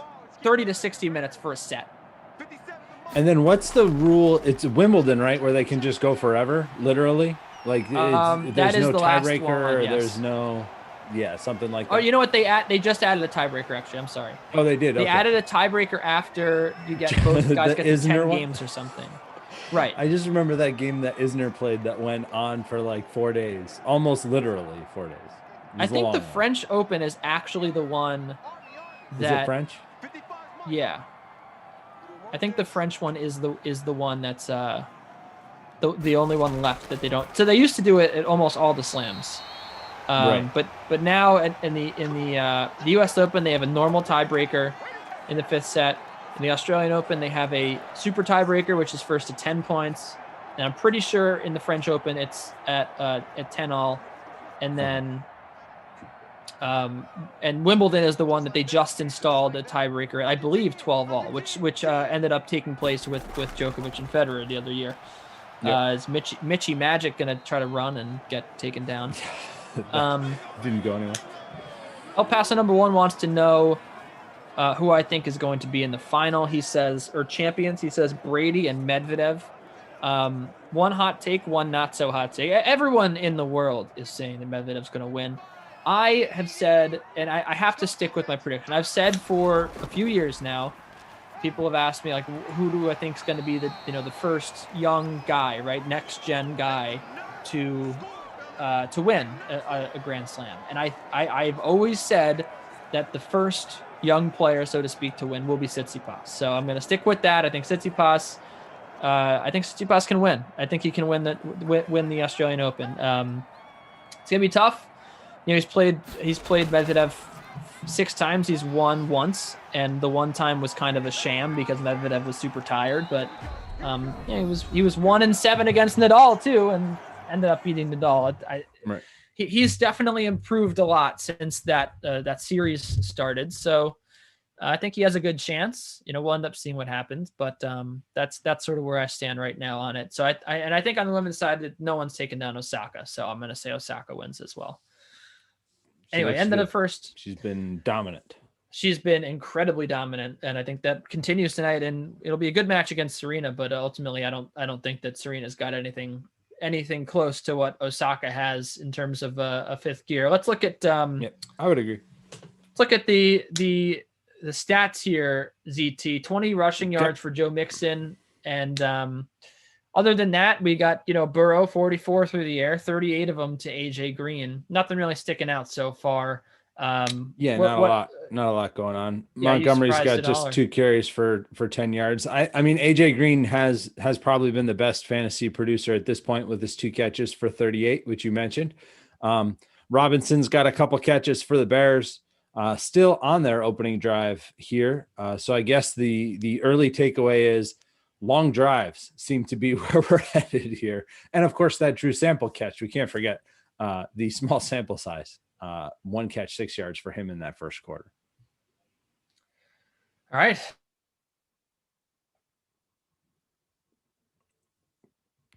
Wow, bro's perfect, huh? 4 for 4. Very nice.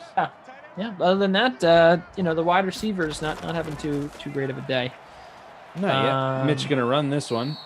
Yeah. And get nowhere. Dennis said, can't get enough of listening to Ducey talk tennis. That's basically what my Sims have turned into the last 2 weeks. It's just been me talking about tennis. So you think Tsitsipas, and then on the other side, do you think Aslan gets it done against the Joker or no? I think that he's certainly going to be a lot better than people. Has he been the breakout star of the tournament? I mean, I know a lot of people knew him beforehand, but for those of us that not don't really. follow on a regular, I only knew him because of what happened last year. Andrew said going to be a long few months of Ducey Sims before May without tennis. What are you talking about, Drew? There's tennis every week, my man. I was gonna say, don't say, Drew. That's like saying, after the Masters, how are we gonna, what are we gonna do without golf until?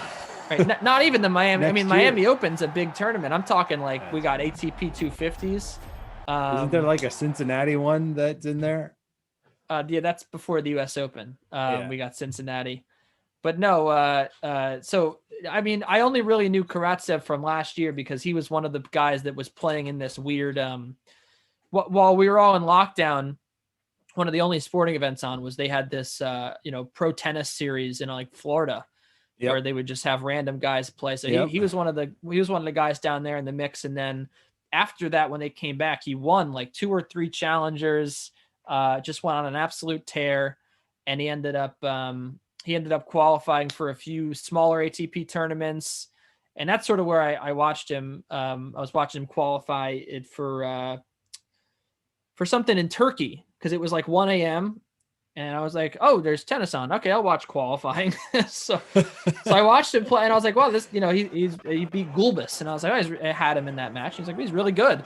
So anyway, he was killing it last year, and he came through qualifiers super strong for the AO. He was just destroying in qualifiers. As we got a touchdown finally in this game, it's Allen Robinson. Montgomery had a carry for me a couple plays ago, but he slipped in the snow and was unable to convert. So instead, it's Robinson with the touchdown. Been a pretty but yeah, solid wide receiver one for these Bears in the Sims. That's his 18th touchdown for them.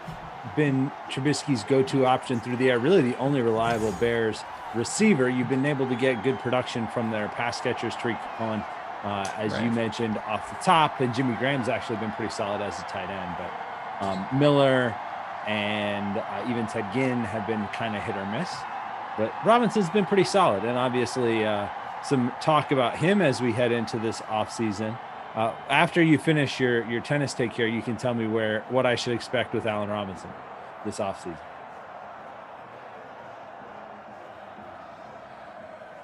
Or were you done with tennis? Were you done? Were we done? Did you get everything in on Aslan? All right, apparently so. We may have lost Kenny. Hopefully he'll be back. But yeah, sorry, I'm gonna leave the tennis talk to him. Tennis is not really my favorite thing. Obviously, been following and playing along. Australia is awesome as a country. I've been able to visit there a few times, and that is why I care about the Australian Open. Nice play there, Burrow, avoiding the sack and completing the throw deep down the field, 25 yards there to Tyler Boyd out of the slot. A very nice play for the Bengals there, picking up the first. Burrow able to avoid the pass rush. I am looking forward to Burrow back under center for the Bengals this coming season. Be good to have him back. A lot of promise that he showed in those first few weeks before the injury.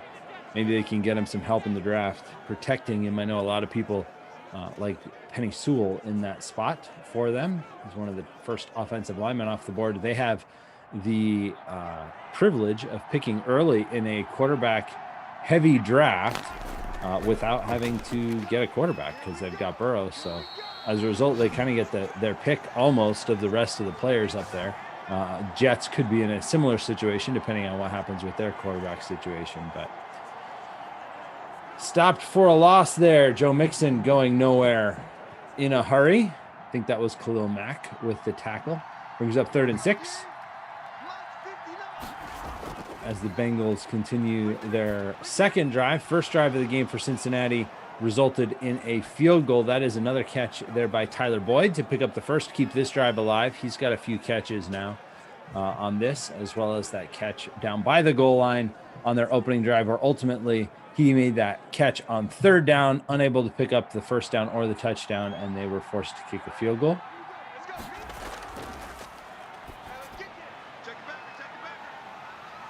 Another completion over the middle, this one to A.J. Green. There is a lot of wide receivers in the draft as well, and it'll be interesting to see if the Bengals go that route with their early pick. I kind of doubt it. They like T. Higgins, who they have, as well as Tyler Boyd.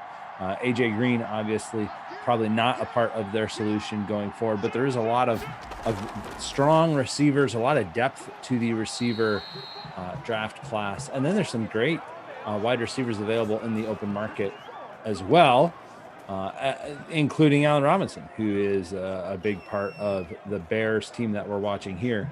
But there was a report this morning. Let me see if I can pull it up on Allen Robinson. I forget exactly what it was, but basically the Bears were considering giving him the franchise tag, but had not had. I guess Siri wants to jump on here with me. Don't worry, Siri. Kenny's working on his internet. He'll be back here momentarily.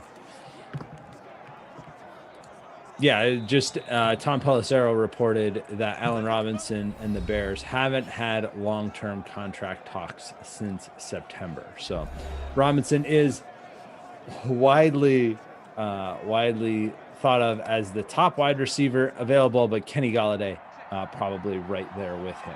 2-minute warning, and the Bengals looking here, just their second possession of the game. Like we mentioned at the first quarter break, long drives here with these short passes, keeping things moving. Joe Burrow completes that one, 99 yards for him through the air. That was CJ Uzomah with the catch. I don't know why his internet's not working, Siri.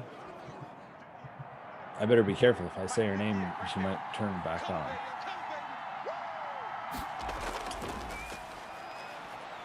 Thanks, chat. I see some calls there for Chase. That would be a nice Jamar Chase, LSU wide receiver, sat out this last year. That's an interesting pick at that point. That could work. I could see it. I mean, obviously he's got the Burrow connection, right? I mean, that would be bringing the top receiver from Burrow's run with LSU to Cincinnati. I like that fit. I just don't know if they will address their offensive line needs instead, as we've got a touchdown to welcome back Kenny Ducey to his boy, Tyler Boyd. Let's go. You know, I was going to use my mobile hotspot, and it doesn't even appear that I need to. My computer just reconnected just now, which is there you go. Cool. Well, welcome back. Well, hey, if I crash out again, I guess I'll just use the hotspot. It's Tyler Boyd. Yep, 31.3% owned and 3.2 in the captain spot. Puts the Bengals on top with that touchdown right there. So I've got both of the touchdowns in this game. I'm sure that I'm still losing, but I'm in 14th in our little contest. You're in there as well. What place are you in there? Let me refresh, and I will let you know. Probably lower. I did not have Boyd, so I had 64 entries. I had the first one, but not that one. So I am currently at 10th. At 10th. Bears defense holding me up right now, but that'll slip since you're in 11th and I'm in 12th. Look at that. I'm right on your tail. Welcome back. Welcome me back, Sim fam. Welcome back to you, sir. Yeah, welcome back to me. I'm looking in the chat here. Thanks for riding with us. So no problem. Yeah, we were talking about a little bit. Hit the draft actually a little bit. We were talking about Allen Robinson as a free agent with the Bears, and then what the Bengals might be doing with their early first-round pick, but not really needing a quarterback. I know we've heard a lot about the quarterbacks and how they're all going to go off the board early, and the Bengals not having to really focus on that might be able to get whether that's Chase, who was mentioned, the wide receiver from LSU, obviously the connection with Burrow, or whether they go a different direction. It'll be an interesting draft to see what they do. Definitely should be able to get a quality player in the top 10 there, and possibly even the first offensive lineman off the board, depending on what else happens and the direction, obviously, with trades and things you'd expect. If teams are moving up, they're probably moving up to get a quarterback. Not many teams are going to move up to grab an offensive lineman. So as a Jets fan, I know you are heavily invested in what happens at the top of the draft.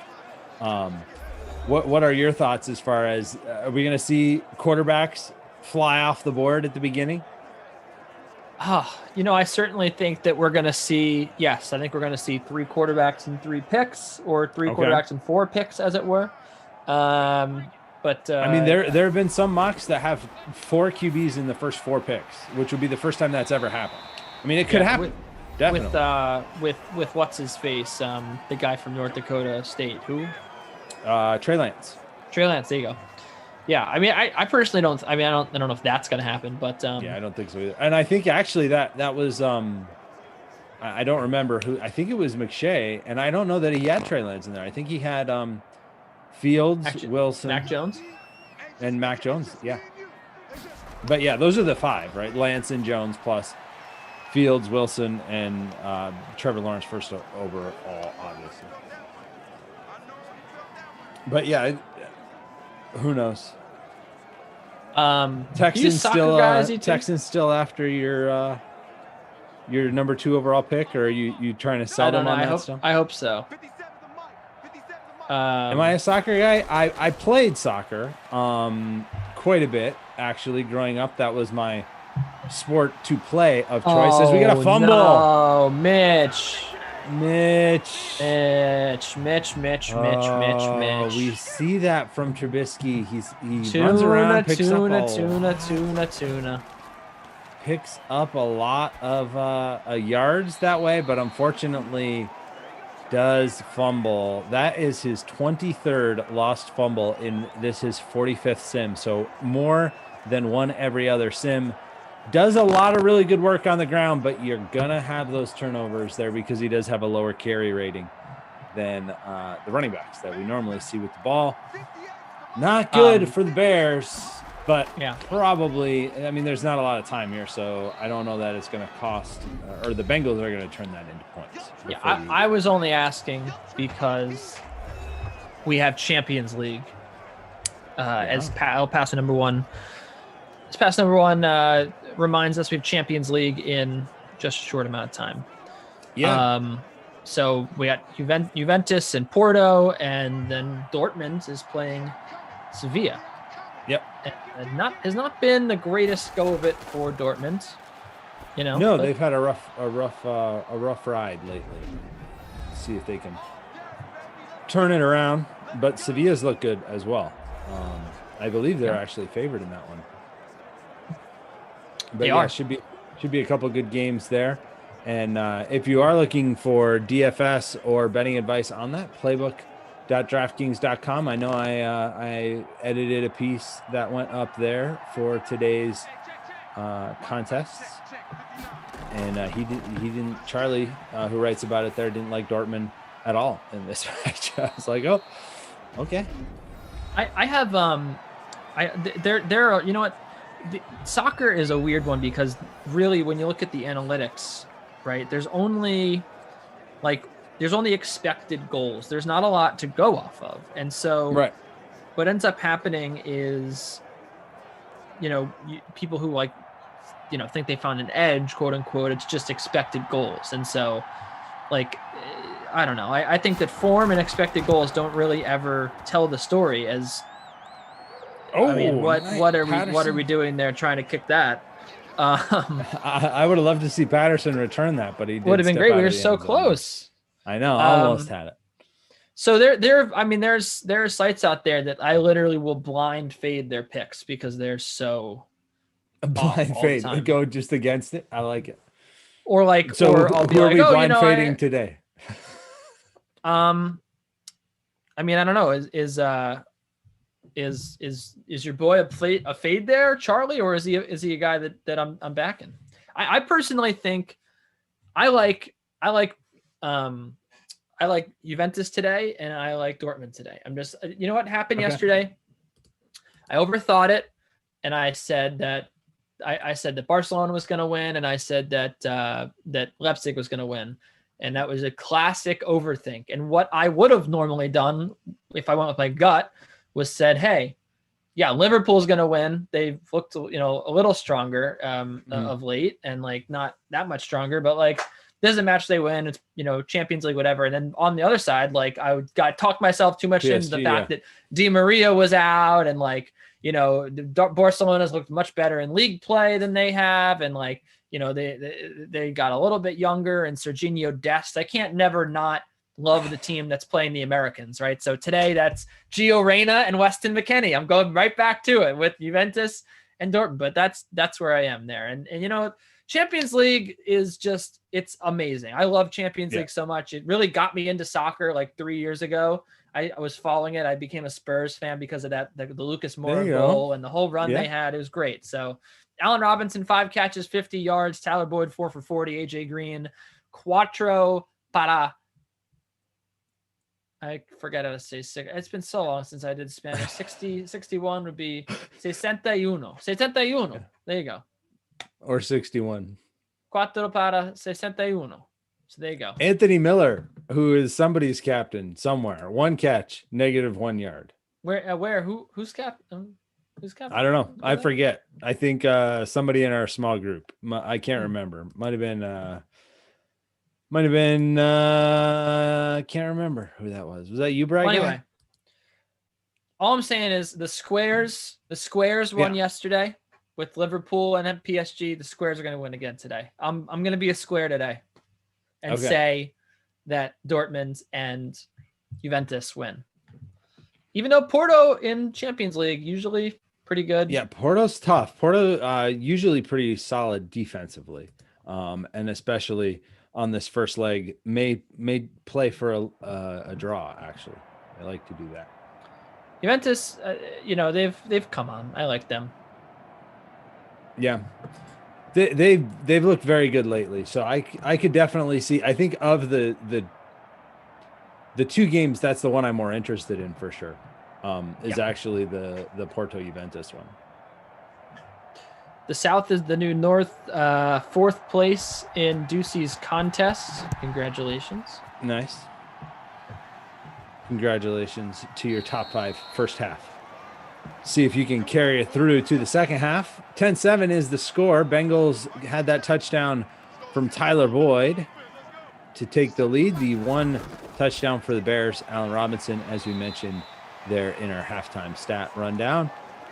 Been pretty quiet overall as far as fantasy points go. Allen Robinson is probably your leading scorer at this point with 16 fantasy points in the flex spot. Tyler Boyd, 14.6. As we start this second half, we'll see how all this goes down.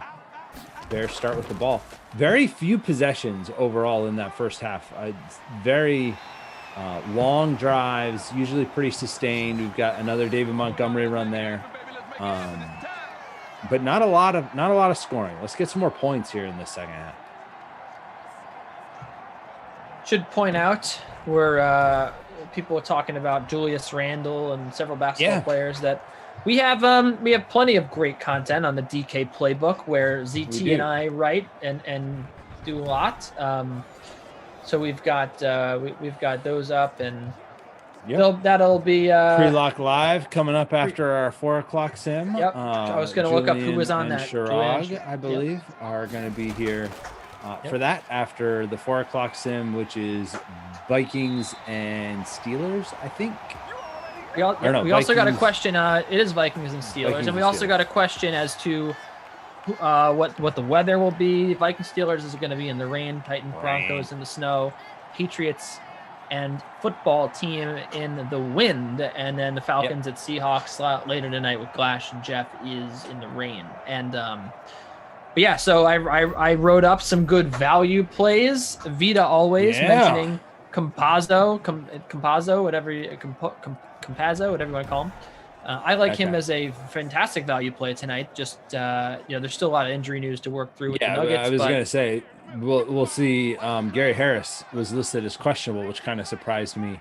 Not that's. I mean, Monty Morris is probably more important to Campazzo, but he looked good last night. He did. He looks great, and he's always had the ability, the playmaking ability. He's always had assist upside. And, he can hit a few threes a game. So he's a great play. I think he's close to minimum or 3,500 as price didn't really go up that much.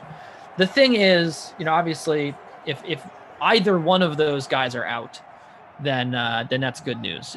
If Monty Morris is out, he's the backup point guard. If Harris is out, he's the starting shooting guard, it would seem. Or, if both of them are out. Then because Barton's out too, right? Who? You said Barton? Barton. I was like, I don't think they have Martin. Barton's still Kenyon out. Martin also. I was thinking more of Caleb and Cody, but I was like, they're all. They don't have Martin. No. Yeah, Kevin Martin come back. Yeah, so that's what we got going on. And I think Pritchard, good value. Pritchard's probably a little bit safer value just because they did rule Kemba out, but obviously he's a little more expensive too. I think he's over 4 from what I remember. What are you feeling in terms of tonight's slate? You like anybody? You like a matchup? I personally love. I love Embiid tonight. That is Houston without Christian Wood still has really just stunk it up in the front court. They've been horrible rebounding the basketball. So Embiid's not a guy that's like a monster rebounder. He's not always getting you double-digit rebound games, but for my money, I think that he has a good night tonight rebounding the basketball, gets to double digits. He'll get those 30 points. The blowout thing is an issue, but I think he has a good night tonight. Who are your studs on the NBA slate that you like? Yeah, I mean, I really like that Wizards Nuggets matchup. As far as just from, I think there'll be tons of points in that one. Same thing with Pacers Timberwolves. Want to get exposure to those games, but not really with my studs. That's kind of where I'm looking for some value plays, some minutes plays to pick up some solid points there. I mean, to me, I'd have to start with Lillard. I mean, Lillard just looks so good, and he's carrying so much of the offense for Portland. I'd probably be looking at Dame as my big play, my big pay play. And then, I mean, he hasn't looked awesome, but Tatum, I feel like, is going to have a good game against the Hawks. Especially with Kemba out, I think he picks up a little bit more usage. But we'll see. I'd like to. The Wizards, I'm hesitant because the Westbrook Beal thing is just unpredictable to me. With both of them, I feel like the usage obviously high for both guys, but what is your strategy as far as attacking one of those two guys, or do you just avoid them? I mean, Beal is probably the better option of the two, but does Russ chucking up a bunch of threes ever scare you off of Beal? Because it does scare me off of Beal regularly. Yeah, I mean, look, he obviously is only in the passing game to get assists and bolster his total. He doesn't want to. He has no interest in setting guys up for success. So yeah, it's always an issue. But I mean, I don't know. I still like Beal. I mean, I still think that he has a ton of upside, and especially if the Nuggets are so short. Like if Harris doesn't play, right? Well, Campazzo, while he definitely playmaking ability and all the things you said were 100% true, not known as a great defender. So. Yeah, and I think that you want Harris to play. I mean, Harris is a bad defender at the shooting guard position, so I definitely think that that Beal is a good option. I mean, the Nuggets have kind of struggled defending the three a little bit this year, so if I had to go with one guy, I'm going to go with him, versus a guy that's going to ultimately just drive in on the Nuggets and, probably face a little bit better defense in Murray and, maybe Monty Morris if he plays, but it's pretty, the difference is kind of negligible. But yeah, I mean, I think that they're definitely in a good spot. You mentioned that the defense for Denver is not very good, and I think Beal, I'll take the shooter there against the Nuggets. Yeah. But yep. Like the Knicks tonight as well. Congo Cab, his squad, my squad as well. He likes Julius Randle tonight. Yeah, Randle's been awesome for them for sure.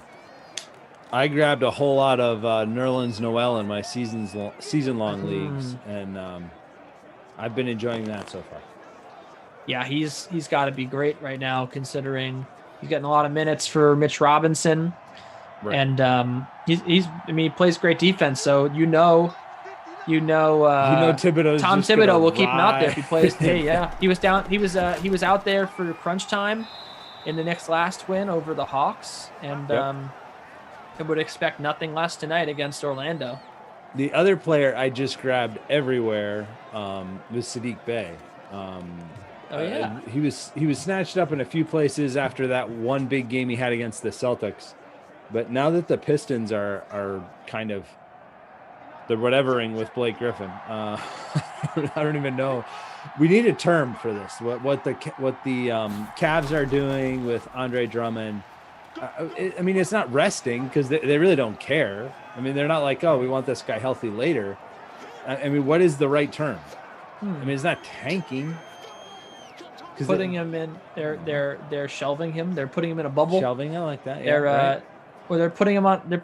How about they're putting him in a display case? There you go. Something like that.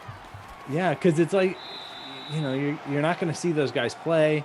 Obviously, big contracts for both of them could be tricky to move. Cavs not talking about releasing Andre Drummond, but I think the Pistons obviously have said that they will not play Blake Griffin until they cut or release him. So that's why Saddiq Bey is now all of a sudden in a much larger role for the Pistons, and he's under 6K, so he's somebody I like in the mid-range quite a bit tonight. Plumlee we got a big catch and run here. I think that was Gio Bernard. Looks but like it. Plumlee's there, right? So I mean, he usually is the guy over Bay that ends up playing well, or Jeremy Grant. Right. I think they've been, whenever Griffin has rested, Bay has moved into the starting lineup. So I'm pretty sure they start Plumlee at the 5 and Grant at the 4 with Bay at the 3. I think. But yeah, they've made that work when Blake sat out earlier in the season. So we'll see how they move forward there. Doumbouya still out for the Pistons tonight with his concussion. Doumbouya. Yep. Who's another guy who could pick up some minutes there. So it should be plenty of Bay tonight against the Bulls. So that's a play I like quite a bit as well. And then I think you've already hit on my favorite values there. Although I do like Robert Williams a lot too. He looked pretty good last night. Sure, no Tice. In. And Andrew wants us to point out another Drew Sample catch. More Sample. Yeah. Another Sample, sir. The other two people I put in my values were what the heck? What in the world is going on there? It's a touchdown for AJ The Bears Green. forgot to tackle him. I'm not sure what happened there. They sure did. I really like cork mats tonight. Oh, okay. Without for Philly, I mean, I think that there could be a blowout there, but he's got a great matchup against Atlanta, and no Shake Milton. He seems to be getting the minutes there. Wait a minute, for Philly? Yeah, Philly's not playing Atlanta. Boston's playing Atlanta. Oh, that was Pritchard. Sorry, but yeah, no, he still has a good matchup though, doesn't he? Yeah, I'm trying to remember who they play. I'm sorry. Oh, they're playing the Rockets, and the Rockets have absolutely no. First of all, Oladipo's gone. He's the best defender they probably have, and no one else to play defense there. No Eric Gordon, so right. I like his chances. Oladipo and Gordon doubtful. Yeah, and it should be a nice spot for him as well. Good call on that. I can see that making sense. Anyway, Pre-Lock Live is not now, but we can keep talking NBA. That's cool. Pre-Lock Live is later after the 4 o'clock thing. He also usually just gets a lot of minutes, so. Yeah.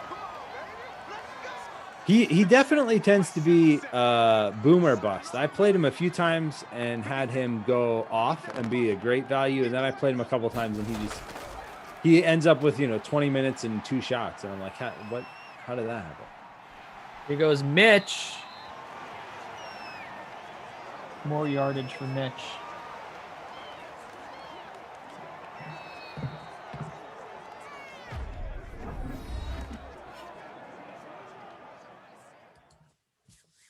$17-10.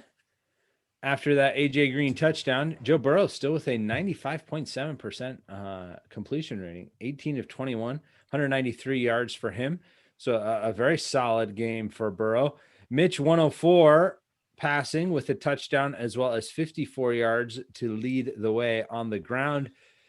Really not a lot of rushing production in this at all. Mixon 39 yards, Montgomery 23 yards as your 2 RB1s. The receiving backs each with 2 carries as well. Bernard 2 carries for 8 yards. Cohen 2 carries for 10 yards. And we even had a Tyler Boyd carry for 6 yards. We sure did. Mitch Trubisky, 54 rushing yards. Pretty impressive there for Mitchie, he does have that Magic. Fumble as well. Yep. He was captained in a whole lot of lineups. He's amazing in Madden. That's the story with Mitch. Yep. So we have 3 receivers with 6 catches each and a touchdown. Boyd, Green, and Robinson. Those are your 3 touchdowns in the game. Each one of those 3 receivers with 6 catches. The closest one to the bonus is AJ Green. He's at 83 yards, 17 yards away. We'll keep an eye on that bonus watch here in the 4th quarter. Taking a look at the free contests. AJ Green in the captain spot of the leading lineup, 30.45 DK fantasy points with 83 yards, as you mentioned, close to the bonus.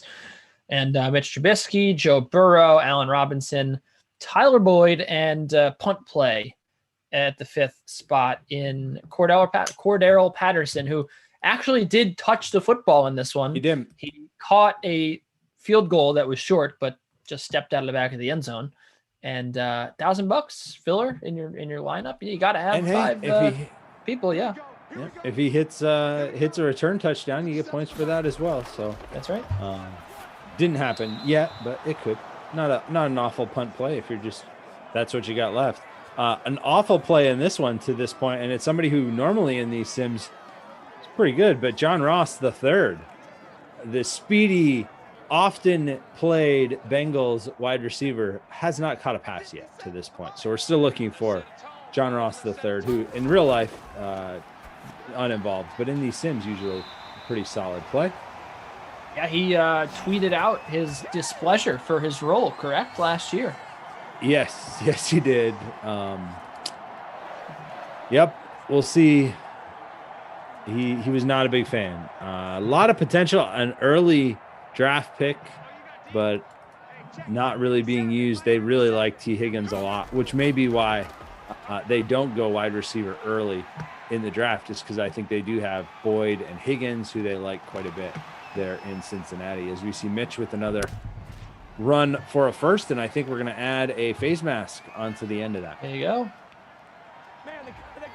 I saw pass interference the other day, which I didn't think was I don't think I ever saw the AI call a pass interference before. Yeah, they're rare. We've seen a few of them, but not a ton for sure. Ross ended the season last year on injured reserve as well, with a foot injury. Just 2 catches on the entire season for John Ross last year, and we'll see if they do move on from him. He was a top 10 overall draft pick in 2017 out of Washington, and pretty much. How long do you think we have to wait before we call somebody a bust? Can we do it yet with John Ross III? Sure.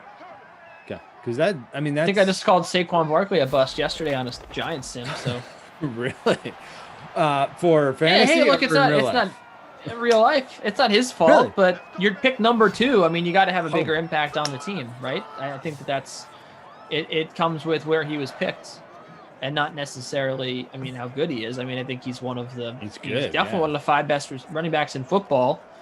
But.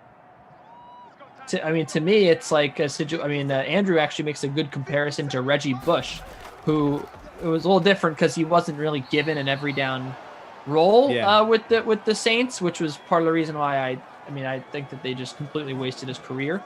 But he was kept trying to number 2 pick and just made zero impact for the team. I mean, he's not been on a losing team for 2 years, and again, it's not his fault. But at running back, you just can't make an impact, and I think that it's like taking a kicker in the first round. Like, you're just setting the person up to be a bust.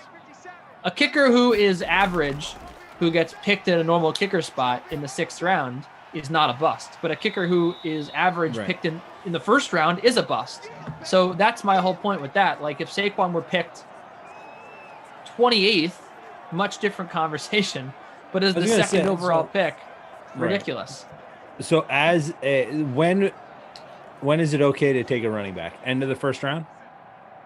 I would say late first, yeah. I mean, especially considering look at how the position has been so devalued over the years. You don't need a running back. That's just like a fact, you know. Like, Mitch Trubisky is a running back himself. He doesn't need scores a running touchdown back either. He's just gonna run it in his own self. Touchdown. Stretches out for high the game. score. Unbelievable, Mitch Trubisky. And again, it's like when people say, "Oh, well, this guy is a bad pitcher because he gets overused." You know, like, you can make any excuse you want, right? And it's valid. There's a lot of valid excuses out there. He's injured a lot. The line sucks. Whatever it may be, it's not his fault that he got picked second. But the fact of the matter is, he was picked second, and because of that, we have to judge him as a second overall pick. So that's sort of where I stand on that. But I think you can take a running back that high if you've got the rest of the team to make it to where that's the last piece you need. That's fair. But obviously, if you're picking near the top of the draft, that's probably not the case. And because the shelf life is so short on a running back, that's why I think you can't take him that early. right? Like, for Right. example, good example. What, producer 5 Drew. years? Miami. Really, 5-year prime? Yeah. Right. Miami makes sense now. I mean, if you believe in Tua, I could see them picking a running back early. I don't think they will because there's not one there. But in that kind of a scenario, you could do it. But otherwise, your window's so short that by the time you get the rest of the pieces around somebody like a Barkley, where he's going to be able to be the best he can be, his career is going to be over. So Right. that's why taking them that early doesn't make sense, I think, in most cases. And there really hasn't been a lot of talk at the top of the draft of a running back going. I think the top rated running back on most boards is the running back out of Alabama, right? Harris, I believe it is. Najee Harris, yeah. So. And the thing is, which no one's talking about, is they're mocking Najee Harris to the Jets. Really? Yeah, Who's which second pick?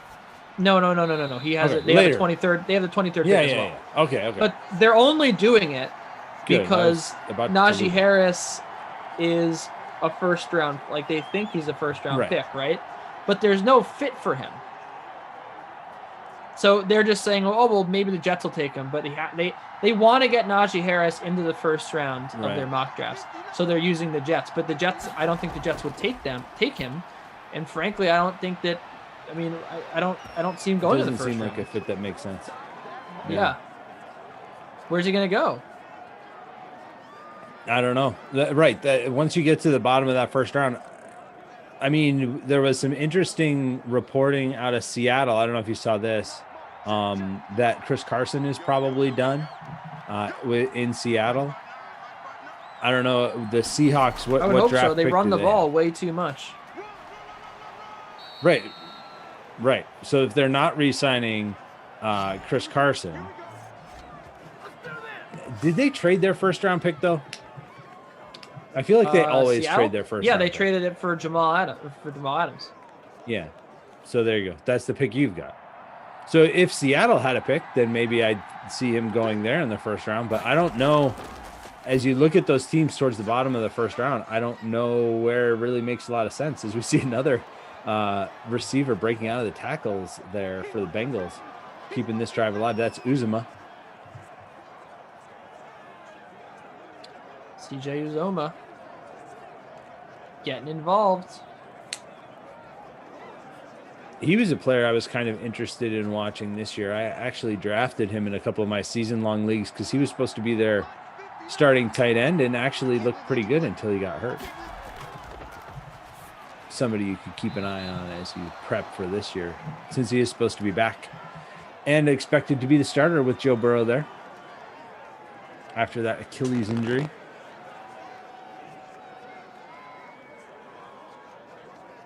Third and inches. Although sample was decent, I guess, as well after he stepped in. Big play for the Bengals. Third down. Yep. Burrow Third and inches. They're gonna complete throw it. Got it. to the 25-yard line. That is Tyler Boyd. Keeping the chains moving. Probably. I mean, normally this would be field goal range. With the snow, 42 yards. I think we're in field goal range now. I'd like about another 10 yards if I'm the Bengals, though. Oh, there's a run for Mixon. There you go. You There got we those go. yards. You see now, the issue remains here. Can they wind up wasting enough time? Right.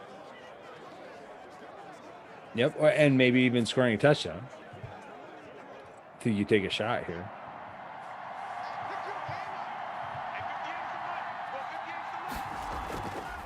Out of the shotgun. Oh, There throw it over the is. middle. We got a Got touch. No, not a touchdown to the Oh, 1 they marked yard him down line. at the one. John Ross to the 1 First catch today. and marked and he down. gets to the Unbelievable, 1. ZT. The scenes. Oh, the drama. Scenes, man. Absolute We scenes. finally get John Ross involved. Let's see. Is he down? Couldn't tell. We won't. Let's see. Mixon in. Can he vulture the touchdown away? No, Actually, if they're you're the passing. Bengals, Burrow throws it out well, of the end you zone. don't want that. Joe Burrow throws the ball out of the end zone, throws it away. And he did it with 2:01, so this isn't even the 2-minute warning stop. So the Bears will get another stop of the clock for the 2-minute warning after this play. So we'll see. Bengals. Let's see. Joe Burrow sending a man in motion, handoff. Joe Mixon stopped at the 2. Timeout now for the 2-minute warning. Yeah. So you do get the 2-minute warning. That's what I'm saying. Like that, he should have held that ball another second before he threw it out of the back of the end zone to be able to burn more clock here. Because now if you get stopped,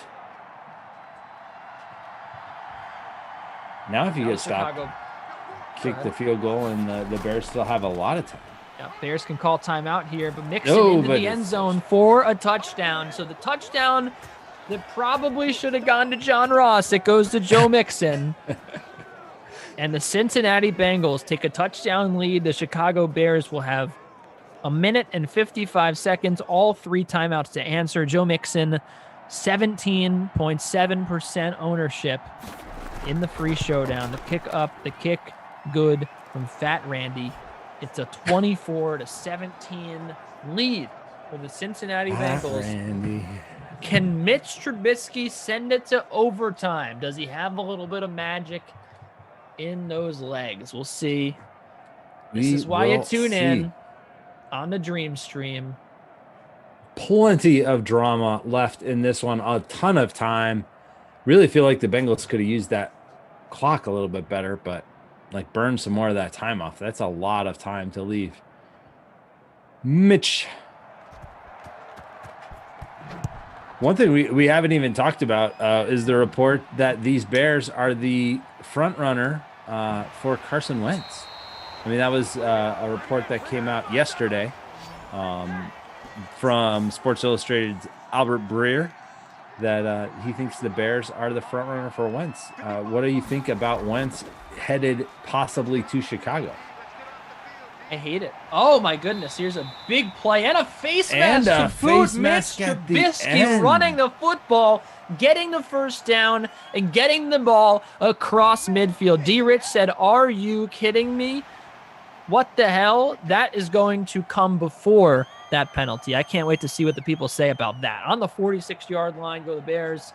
They are in striking distance. I know, right? Already well past the midfield. CT, hold me. Mitch Trubisky complete over the middle. Allen Robinson to the 22-yard line. Make it to 21.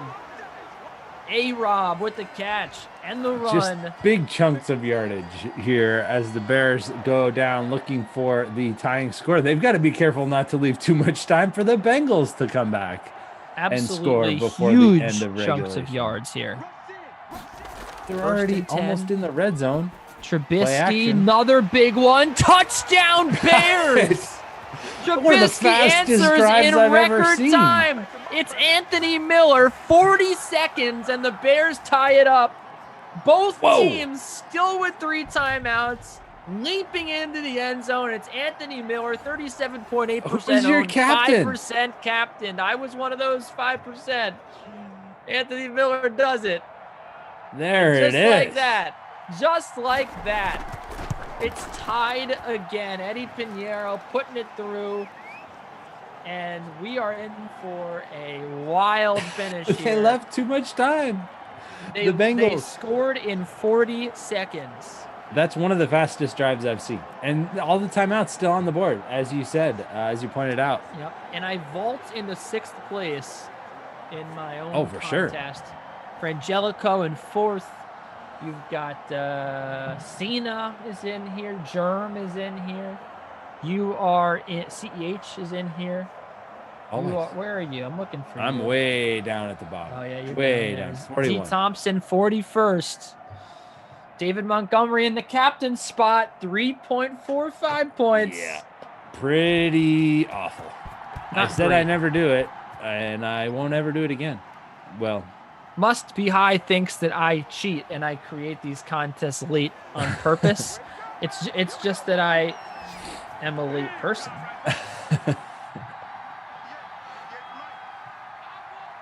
Like I was I'm just not sure doing how- a I'm Madden not sim sure at what noon. I was the- writing all morning. Advantage to you would be. Well, he I mean, you thinks that- create it late, and then it's a smaller group, Right. Well, so you what could he finish thinks higher. But so his what? his theory is that I do it so that way I can finish higher in my own contest, which I don't care at all where I finish in my contest. In the free contest where you can win $0 for finishing Exactly. first, or $0 for finishing 41st, where I am right now. Right side complete to Tyler Boyd. Oh, brother. Tyler And he's Boyd out of with the bounds. catch. Still He has- plenty of time. ZT, I think there's a chance that we could wind up seeing yet another drive for the Chicago Bears. It is absolutely You think so? in the cards. Absolutely. That getting out of bounds definitely helped there. Boyd creeping Time. up on the bonus as Oh, well. that's not going to help, though. John Ross going backwards. Nope. And inbound. So not going to help at all. We do have a couple players here closing in on the bonus. We've got Boyd and Green on the field right now, both over 75 yards with a chance to hit that bonus depending on how the rest of this drive plays out. Joe Burrow under pressure, unloads, incomplete. There's your boy Randy Bullock warming up.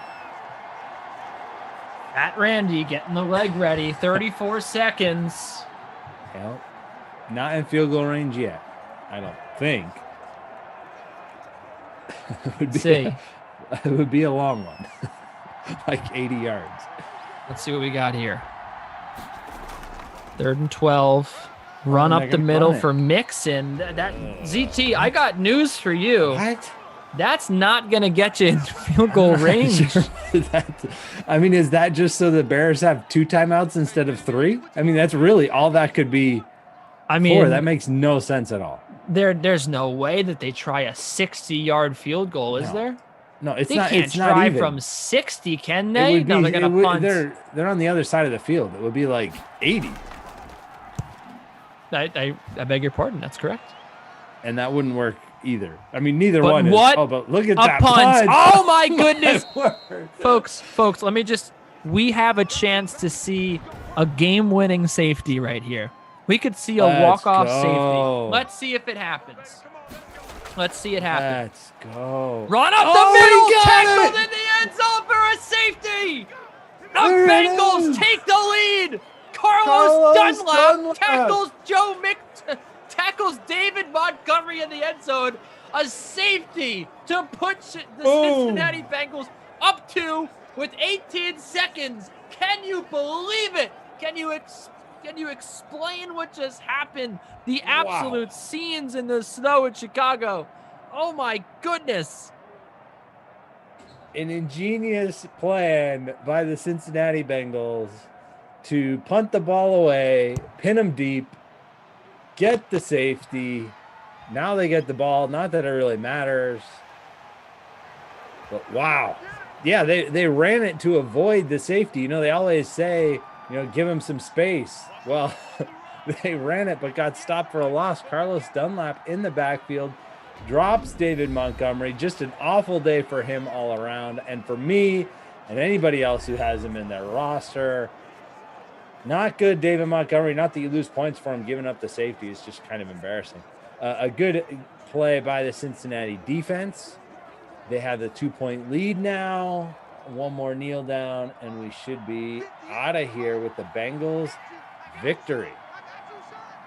We got to figure out who the crusty cough player of the game is. Could be Carlos Dunlap, I guess. Probably Tyler Boyd. It might have to be Carlos Dunlap. That won the Cincinnati Bengals the game. An absolutely incredible play. That was cool.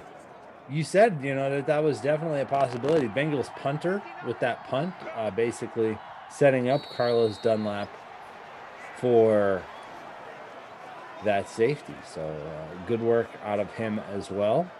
Probably not won a Krusty Kaufman Award in the past, I would guess. Who is the Bengals punter in these Sims? You got that right there? I don't think I have that on this sheet. Kevin Huber. There you go. Game-winning punt. Game-winning punt. Absolutely. That is just stunning. Let's do it. Let's give him Krusty Koff player of the game. Have we done that before? Have we given a punter player of the game? If you would be the one to know. We're going to do it. There you go. Hubert. Kevin player Huber. of the game. Player of the game. Kevin Huber. How about the worst player from this one? Well, it was John Ross until he had the one catch, but he did get tackled at the one. So still only, what do you end up with? Like 4 fantasy points? I think so. Pretty bad. David Montgomery also pretty bad. And he was my captain. So personally, I think it could be him because he let me down. But I think it's got to be Ross just because of the salary. I mean, he was up over 8K and did basically nothing for you. Did get stopped at the one as well. So, yeah, let's go with John Ross, the third there. He was 12-9 in the captain spot. So very expensive to get a piece of Ross today. And he ended up with under 4 fantasy points. So he is the Babysitter Billy Not My Kid Award winner for this one. All right. Well, hey, it was a real pleasure being with you, ZT. It was a real pleasure being with the DK Sim fan for the second time today. My time is up here, but we have a great night ahead for you. Vikings Steelers in the rain with Glash and Mr. ZT, Mr. Thompson, the professor. I'll be back. Be back at 4:00 with Glash, and we got at 5:00 we got Pre-Lock Live with Shirag and Julian Edlow. At 6:00 Titans Broncos in the snow. Koff and Christian, Patriots and the football team in the wind at 8 with Koff and Jeff. And then Koff trades his announcer chair out to Brendan Glashian once more for the Nightcap Falcons. Seahawks in the rain, Glash and Jeff. Not sure what the wind or what the weather will be for Pre-Lock Live, but we'll have to see when the time comes. This is Wild Weather Wednesday on the Dream Stream. Thanks for being with us here. What a wild finish, a walk-off safety. Crazy. I don't think that any of us can say that we've ever seen that before. Something to certainly tell your kids about one day that you saw a walk-off safety here on the Dream Stream. So until then, for ZT, for our entire crew behind the scenes, we had Frangelico, we had Drew, Brian, I'm Kenny, and this was a Madden Sam, another successful one. Take care. Have a great Wednesday. Take care of yourselves. Enjoy some tennis tonight. Enjoy some NBA tonight. And enjoy some DraftKings lineups tonight. Take care, everybody.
everybody. It's pouring here in Pittsburgh. Virtual Pittsburgh, of course. Of course. We've got the Steelers and Vikings. Dalvin Cook's Vikings. Yeah. Time to cook. You know, I always feel kind of bad that I start every Vikings sim by talking about him and not even like really giving the other team acknowledgement, but he kind of deserves it, ZT. He is the guy in 21. Yeah, you got to put him in the captain or what? I do not have him in the captain. I have him as a flex play, but I have the Steelers DST as my captain. I think they're going to cause some mayhem here in the rain. I knew it was going to be rainy. We're ready for it. We'll see if the Steelers defense can bring some of that readiness and I think they can cause some fumbles. I think they can get some pressure on Kirk Cousins and at least slow down Dalvin Cook enough to where they can get the win. And I think they'll end up with a very solid defensive performance. So that's why I went ahead with them in the captain spot. These wild weather sims give me a chance to do that. And then because they're so affordable, I mean, there's plenty of salary to go around if you do that. Meager 66. I did not get a waterproof foam pouch yet. I appreciate you asking. Could have used it today for the rain, no doubt. Yeah, for sure. So the Steelers in the captain spot were 6-3. So if you went with them in the captain spot, there is plenty of salary to go around. The last time they faced these Vikings, let me see, they did not do so well. They only got 1 point, but they've been much better lately, coming off of 9 fantasy points against the 49ers in their last sim. So I didn't play a defense. I think we were together. Was it last week? Maybe the week before. I feel like you do like playing a D every once in a while for wild weather. I do. Yeah. With the weather, you usually get some turnovers that way. I think were we on the Seahawks game together when they had the 2 defensive touchdowns? Was that yes? I think we were, but not a bad pick. So yeah, that's what I've got. I've got Dalvin Cook is my. I have 2 Vikings. Cook and Tajay Sharp are my 2 Vikings in my lineup, and then Roethlisberger, Ebron, and Samuels are the rest of my lineup. Those are my 3 Steelers offense players. Okay, who you got? Same deal, except I've got it in different places. Samuel's in the captain spot. Dalvin Cook, Big Ben, Ebron, Rudolph, and Justin Jefferson in the flex. That's what I got going on. A couple tight ends. Good secondaries on both sides. So hopefully in the rain as well, they'll go to the tight ends and, of course, run the football. Yeah. So tight ends in the rain is definitely a strategy I endorse because they do keep the ball in the middle of the field. Throw to the tight end and the slot guys a lot, which in this game could be a sneaky spot for Adam Thielen. He's been kind of hit or miss in these sims, but is the wide receiver 1. And if Kirk Cousins is anything close to passable, anything close to mediocre, even as a quarterback, then Thielen can have a good game out of the slot. You see him there. He's the one with the X factor down to the bottom of the screen that they're going to run his direction on that play.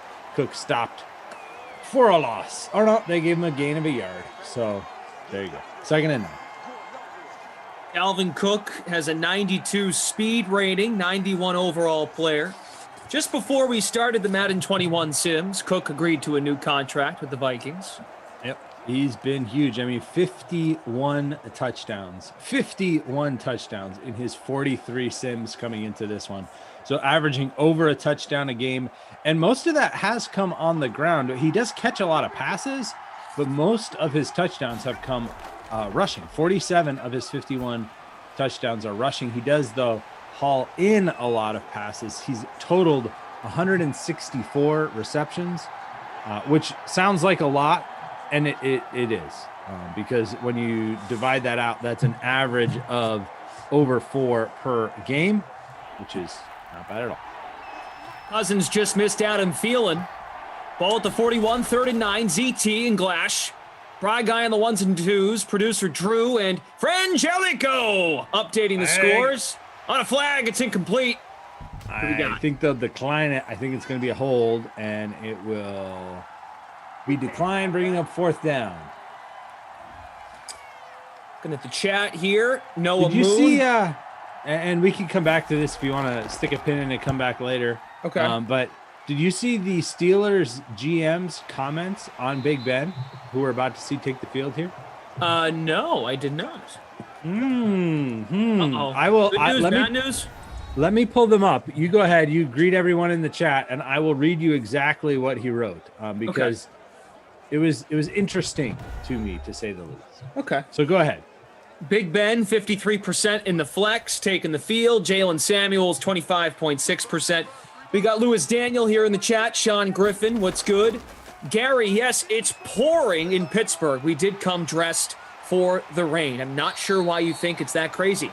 You too, Shane Thomas. It's pouring here. Now, we are in a broadcast booth, but when we have to leave to go to the bathroom or go to the concession stand, it's very important we stay dry. All right, what do you got? You got the comments? I do, yeah, I do. So this is Pittsburgh GM Kevin Colbert. This is what he had to say when asked about Big Ben's future with the organization. This is what he said, quote, "As we sit here today, Ben is a member of the Pittsburgh Steelers. He reiterated to us that he wants to continue to play, and we told him, quite frankly, we have to look at this current situation. With Big Ben's current cap number, some adjustments will have to be made." End quote. Lukewarm at best, right? Like not, and he'll be back. No, he told us he wants to play. We told him we're going to have to take a look at things. Like, I mean, I still expect him to be back, but that doesn't sound like a ringing endorsement. Sure, but I'm with you. But couldn't the devil's advocate thought be, well, when they say take a look at things, as Ben fires incomplete, brings up 3rd and 4, that could just simply mean they have to look at the contract and say, look, we'll have you back, but on a certain price. Totally. And I think that's what he's saying, right? That they're going to basically come back and Big Ben has made it very clear that he is willing to play. He even said, I think his exact quote was he would play for free this year, that he doesn't care about what they pay him, which, I mean, we know he's not going to do that. So I expect him to figure it out, but it definitely struck me as, wow, they are not all in on Big Ben as we see him taking a deep shot for the touchdown. CK! Wow! James Washington, 55-yard touchdown Boom. in the rain. I'll play for Look free. at that. He'll throw that touchdown for free. I will throw it for free to James Washington, who is 25.6% in the free showdown. It was a jump pass, threw it through the 3 Vikings defenders right there. That was awesome. Wow. I thought that ball was going to get batted down. I did too. I mean, he threw it right through the arms of the 2 Vikings defenders. So I do not have James Washington in my lineup for this, but I did have him in my, I threw him in as kind of a, this is how much money I have left.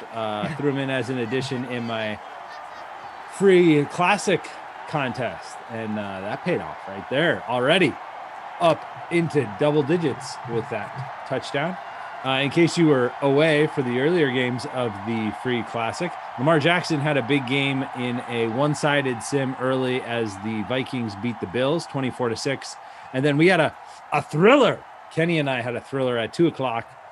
The Bengals beat the Bears on a last-minute safety. The punter pinned them at the 1-yard line with about 30 seconds left, and Carlos Dunlap dropped David Montgomery in the end zone for a not quite walk-off, but pretty close, a game-winning safety, 26-24 the final in that one.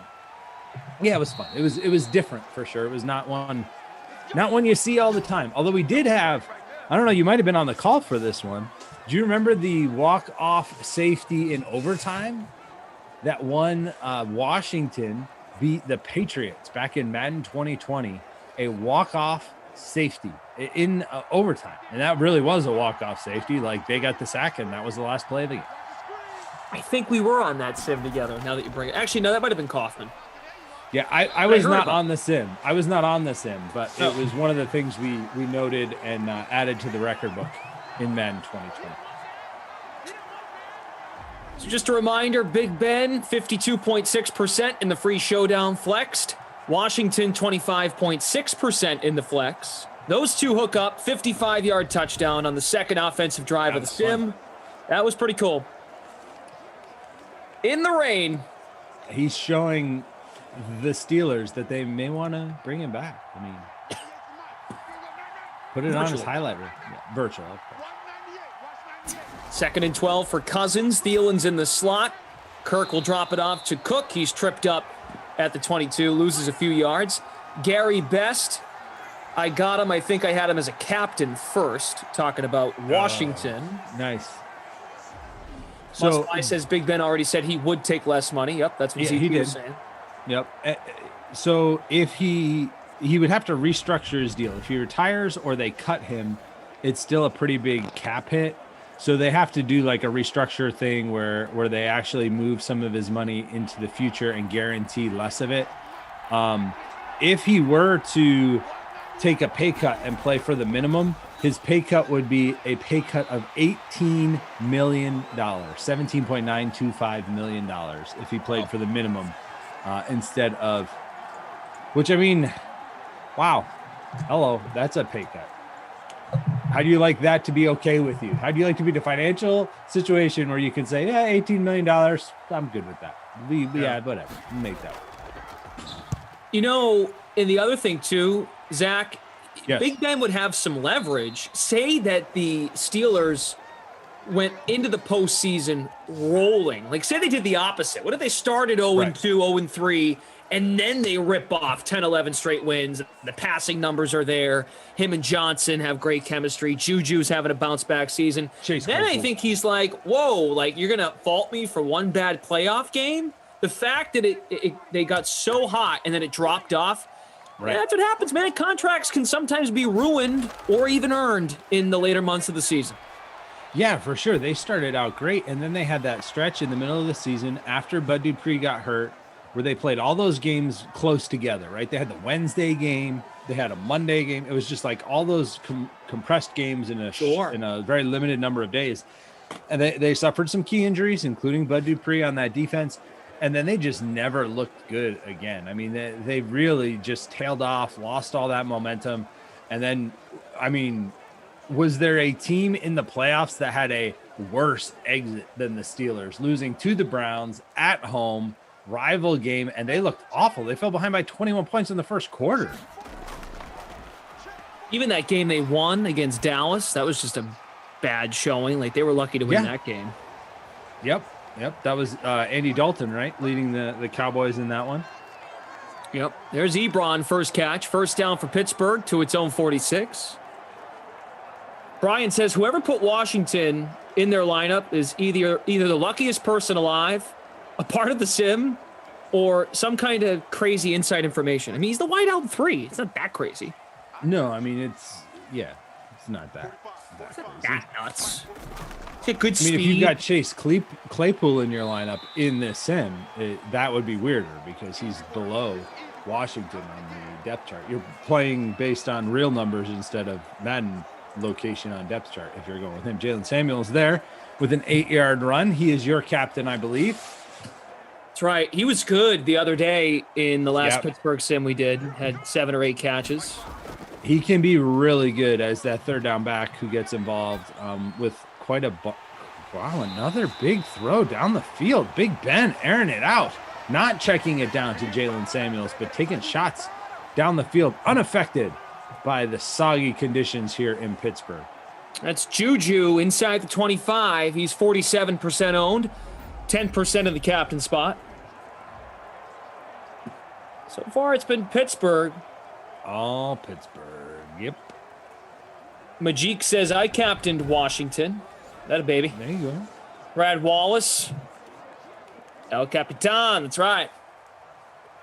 I can tell you that in the free classic, which includes the first 3 games of the day, he is 4.7% owned. So not a lot of ownership there, but again, not a crazy play, but only 4-2. Wide receiver 3, as we've mentioned a couple times. Pay to win Paris. Steelers do have wide receivers, man. Like, they've got a very nice receiving core. And they've got Ebron, so they need a running back. I think they need a running back that isn't James Conner. James Conner and really all their running backs tend to be slower guys. They need more athletic running backs, kind of more along the lines of their wide receivers. They've got like tons of speed on the outside. These guys that can really stretch the field with Juju and Claypool and Washington and Deontay Johnson. And then you've got these plotters for running backs. It kind of doesn't seem to be a consistency there, but it's hard to fault. Like you said, they can draft wide receivers and defense for sure. We can confirm that. D-Train McLean helping out Smash Lanta on Twitch. Yep, it was Washington with the touchdown. First and goal from the 8. Big Ben. Oh, he's dancing, backpedaling. Here he completes. Oh, he found somebody though. Ebron, yep, to the 5. Second catch for Ebron. Ebron was a nice addition for them this year too. I think he's going to be a good fit there for Big Ben this coming season once again. Folks, want to remind you, stick around after this sim if you want to get NBA thoughts, picks, Sportsbook Outlook, DFS Outlook. Julian and Shirag from DK Nation will join you after this sim is over. James Conner, don't ruin all the fun. Thank you. Down at the 1. You're looking for Samuels here. We've done some Conner sims where he's so dirt cheap, he's not bad as a punt play. Oh, yeah, for sure. He is the RB1. We've talked up Samuels a little bit as somebody who's very involved in the passing game.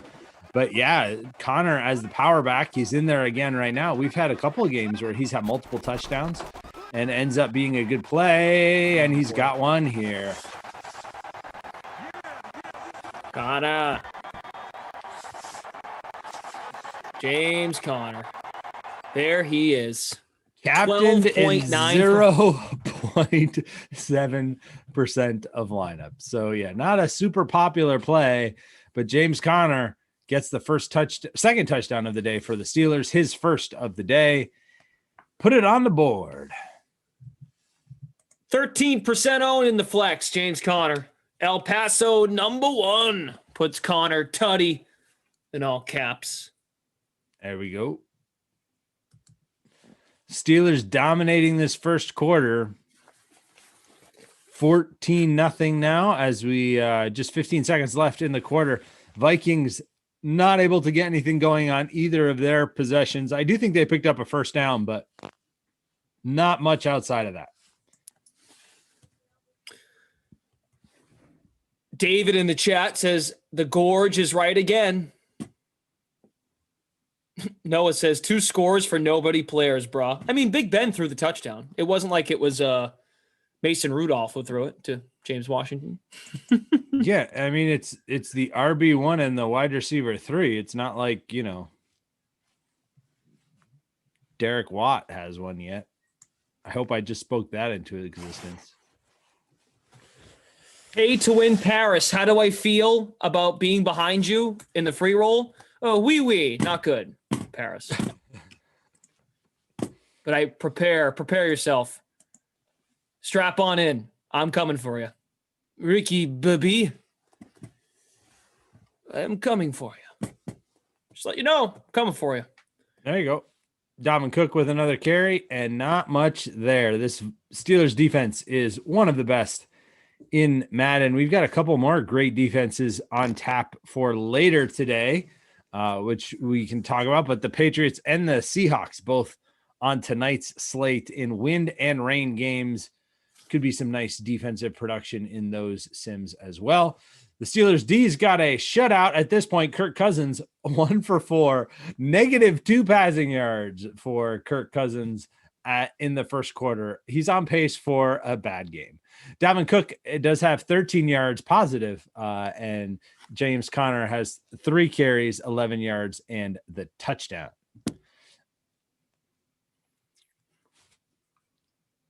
And Juju's as got far 2 as, for 32. Receivers, yeah, go ahead. Run them down. Ebron's got 2 for 13. Cook 1 for -2. Johnson 1 for 23. Washington 1 for 55 on the touchdown. So nothing out of the Minnesota receivers. Chat's talking about Marv Albert. If you guys want to check it out on my Twitter, Marv, there's a picture proof of Marv Albert joining us on the stream last night. It's on Twitter at Brendan Glasheen if you want to check it out.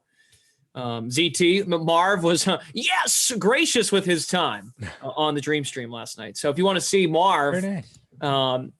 he says it counts from downtown. He is he loves The Sims. Marv's a big fan. Very cool. Very nice. Very nice. It's a sharp suit as well that Marv's wearing there. I like that. Tater Hater, I watched your video. I'm happy you're here. Your video creeped me out, so I have just moved on from talking about your tater hate because that video was terrifying. That you added me and Kenny Ducey about. So no, nothing against taters any longer because I don't want to see that video ever again. Looking Cam at the Hayward chat, with the stop there on 3rd and 1, loss of 2. See, the Vikings offense is just Dalvin Cook in these Sims, and the Steelers are able to stack the box. You can watch where they're playing that safety, and they're just stacking the box and stuffing Cook. They're going to have to take a shot over the top here with Thielen or maybe with Tajay Sharp, somebody like that. Maybe they even get Jefferson involved as the 3rd wide receiver here. But to try and open up this defense, because the Steelers right now are just sitting on Dalvin Cook, and the Vikings are getting nothing, and they will like it. Tater Hater, no problem. Marv maybe will make himself available to you. Edward says, loving the raincoats. For a quick second, I thought you guys were actually at the game. Well, what are you talking about? We're here at Heinz Field, virtual Heinz Field, and we're just trying to stay dry. So, and we're I'm also glad you like them, but they're really just to keep us dry. We're back in a time now, ZT, where we don't have the real football. So we need to bring the football vibe like we are at the event. Very true. We are privileged to be here. I love it here. I love it here in the virtual booth with you. It's always good to see you. In the daytime, it's nice to have you. I know you spend a lot of your time on Madden After Dark, and you're back for that tonight as well, for that Seahawks Falcons, right? Falcons and Seahawks in the rain in Seattle. So hopefully you get a good Moose Air flight out there after this one. There you go. Is it a direct, I would assume? Always. I mean, whatever you need, as quick as possible, we will get you there. In Simland. Exactly. Samuels with his first carry. We're in the second quarter. Pittsburgh leading 14-0. ZT and Glash. Frangelico! Updating scores. Frangelico riding solo today. Producer Drew. Dry guy on the ones and twos. David, you're right. When ZT's here, I am probably a little bit more well-behaved because ZT, I know I'm stepping into the ship, in the rain, of course, with someone who is super dialed in to the tendencies here in Madden. Probably better than anybody. Take the compliment. It's a good one. Well, I appreciate it. Thank you. You know, so yeah, it's I'm a lot of strapped fun. on in when you're here. Let's put it that way. I enjoy these Madden Sims. It's a lot of fun. Gives us a chance to talk about all kinds of stuff. And I do write them up over on the playbook, do some research over there so that can help people with their lineups. If you go to playbook.draftkings.com every day, there is a write-up on the featured classic slate, which tonight is the 3 games starting with the next one, 6 o'clock, 8 o'clock, 10 o'clock, and some good matchups to consider for tonight's classic slate as you build your lineup, whether you join the free contest or the paid contest or however you decide to play. There is a lot of fun in store. 3 more games, plenty of weather as always on Wednesday. And if you want to know what that does to the gameplay and some matchups to attack, check them out there. Playbook.draftkings.com. The picture, I believe, is Derrick Henry today that you're looking for. All right. Derrick Henry and the Titans headed into the snow against the Broncos at 6 o'clock. After, of course, Pre-Lock Live. You want to make sure to stay tuned for that. Right after this sim, get some NBA insight from Shirag and Julian as far as what to do with your lineups for tonight. I know you've been playing some NBA as well. Yep. Grandpa was with me last night to give some advice on how to look at the slate. My third grandpa. very gracious with his time. People just love spending time with me, I guess. They're so gracious. It's almost like I have to make them up in my head. Also, on the note you just made there about Edlow, Julian has content up on DK Nation regarding tonight's NBA slate. DKNation.DraftKings.com. That's where you can find it. Yep. Or playbook.draftkings.com will get you to the front page there as well. Either one of those will get you to that front page where you can see Julian's article, you can see my article, you can see Shrog's rankings for tonight. He likes Lillard. Lillard is the cover, at least, on that. At last I checked, I like Dame a lot tonight as well. How can you not, carrying all that load for the Blazers right now? Audio 707, always win big money when Glash is on LFG. Audio 707, I remember this because I was in Parts Unknown back in June. He won. So of course the free rolls were bigger at the time. That's something we have talked about. But point being, he won one of the showdowns, and I just remember the username. So Audio 707, good to see you. I'm pretty sure he sent a message after he won because we were giving him a bunch of love. So glad you're still here making lineups. That's the point. The other thing, and I went over to playbook.draftkings.com just to see what else was up there. There's a ton of golf content up there right now. I know you play a little golf as well, but there is a ton of great DFS content up there as far as, I mean, there's so much up there for this weekend's tournament. It's almost like it's a big tournament, which it is. The Genesis Invitational, the big one out in LA. All the big names back in action, and we've got picks up there from Reed Fowler, from Jeff, from Pat Mayo. Alex Hunter gave us some values. My course history post is up there. There's all kinds of good golf stuff as you build your lineups for tomorrow, whether you're building a one-day or a full tournament lineup. Lots of good advice over there, so make sure you check that out as well. A little golf plug as well. A lot of people like Bryson. DraftKings own. It's Jalen Samuels' gain of 9 yards for a Pittsburgh first down. AE812. I have a name, the man with the blue raincoat. I'm here. I'm standing right here. Very warm in this cold rain, so I am comfortable. Yep. Up the middle to the 41. Back to Connor. Stay warm. Stay warm.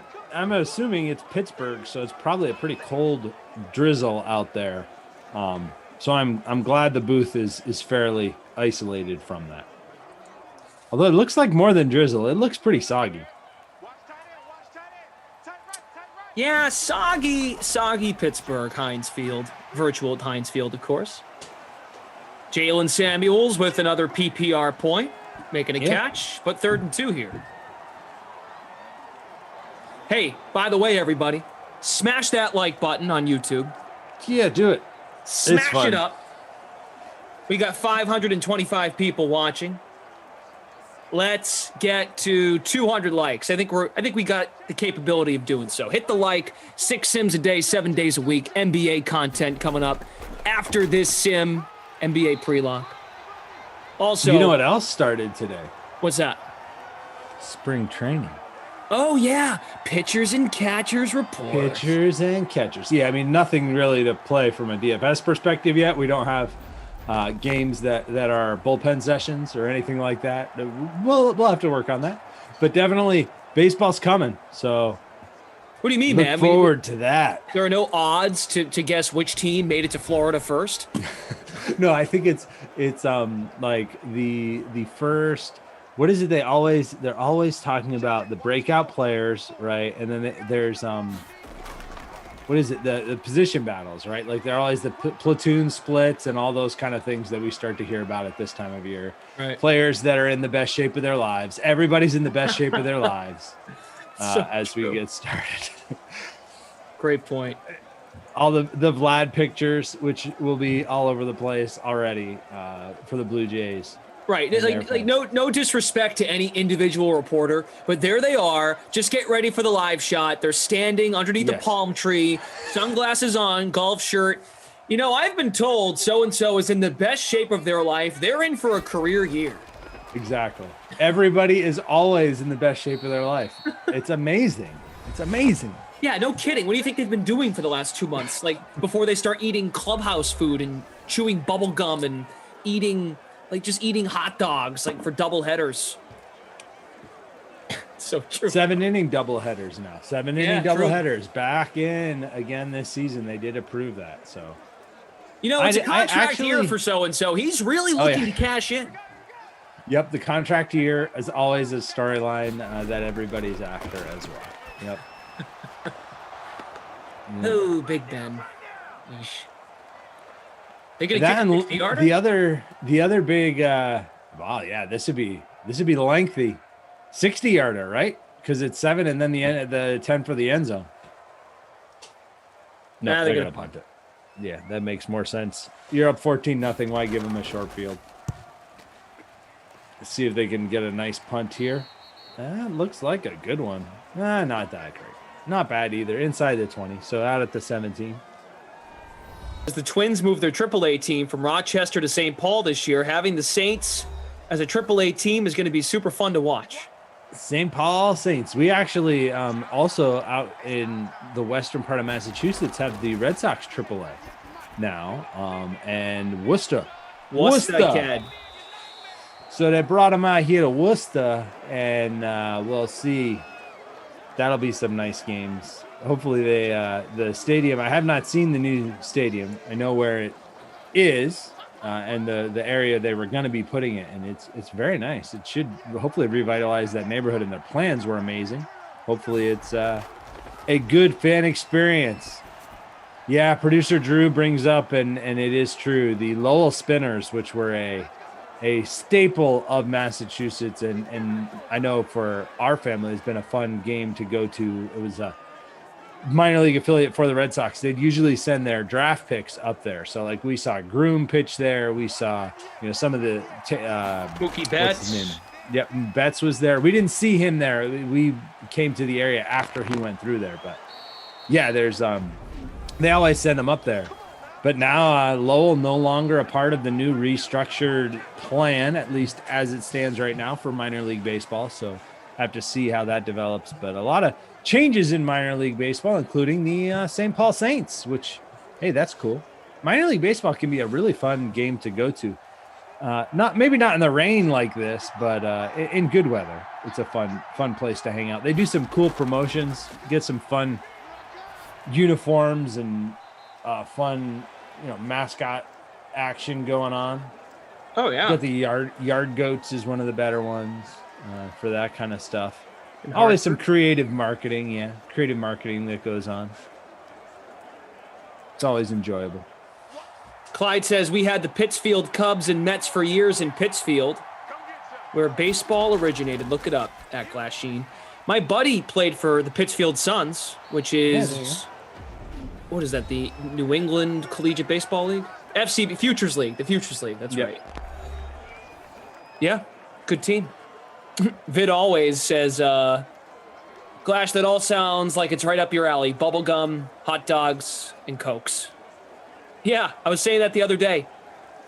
How you get a quick snack between sims. It's like getting a quick snack as a baseball player, a little leaguer. Coaching Little League. Oh, yeah.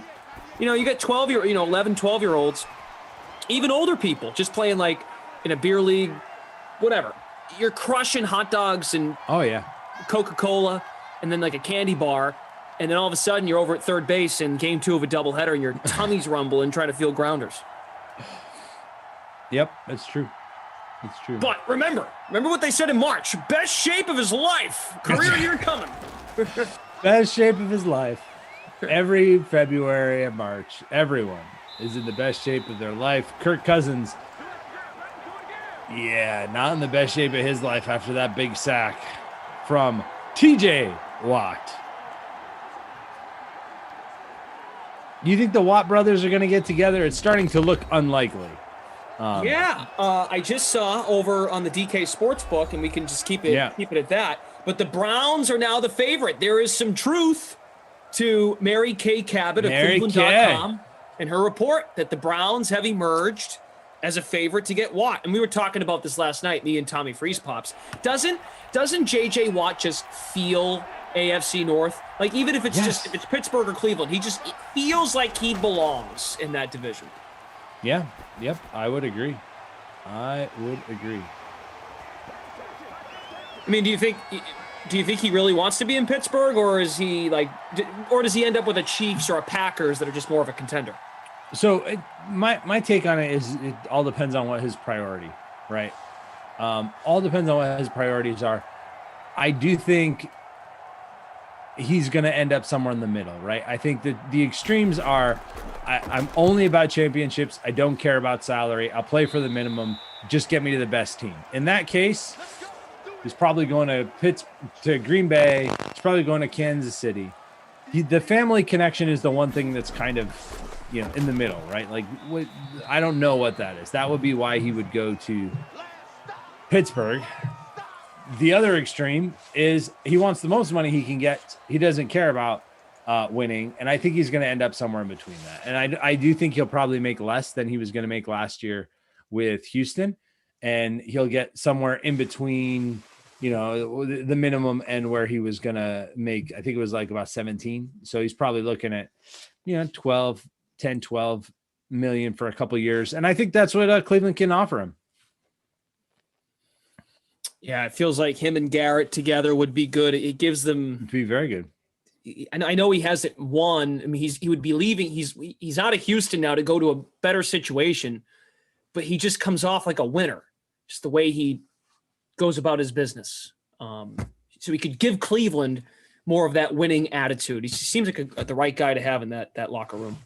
Do you think that if he joins the Browns, let's just say for the sake of the rest of that he does, are they the favorite in the AFC North? Because it's close with them and the Ravens to me. Pittsburgh, I don't even think is in the discussion at this point.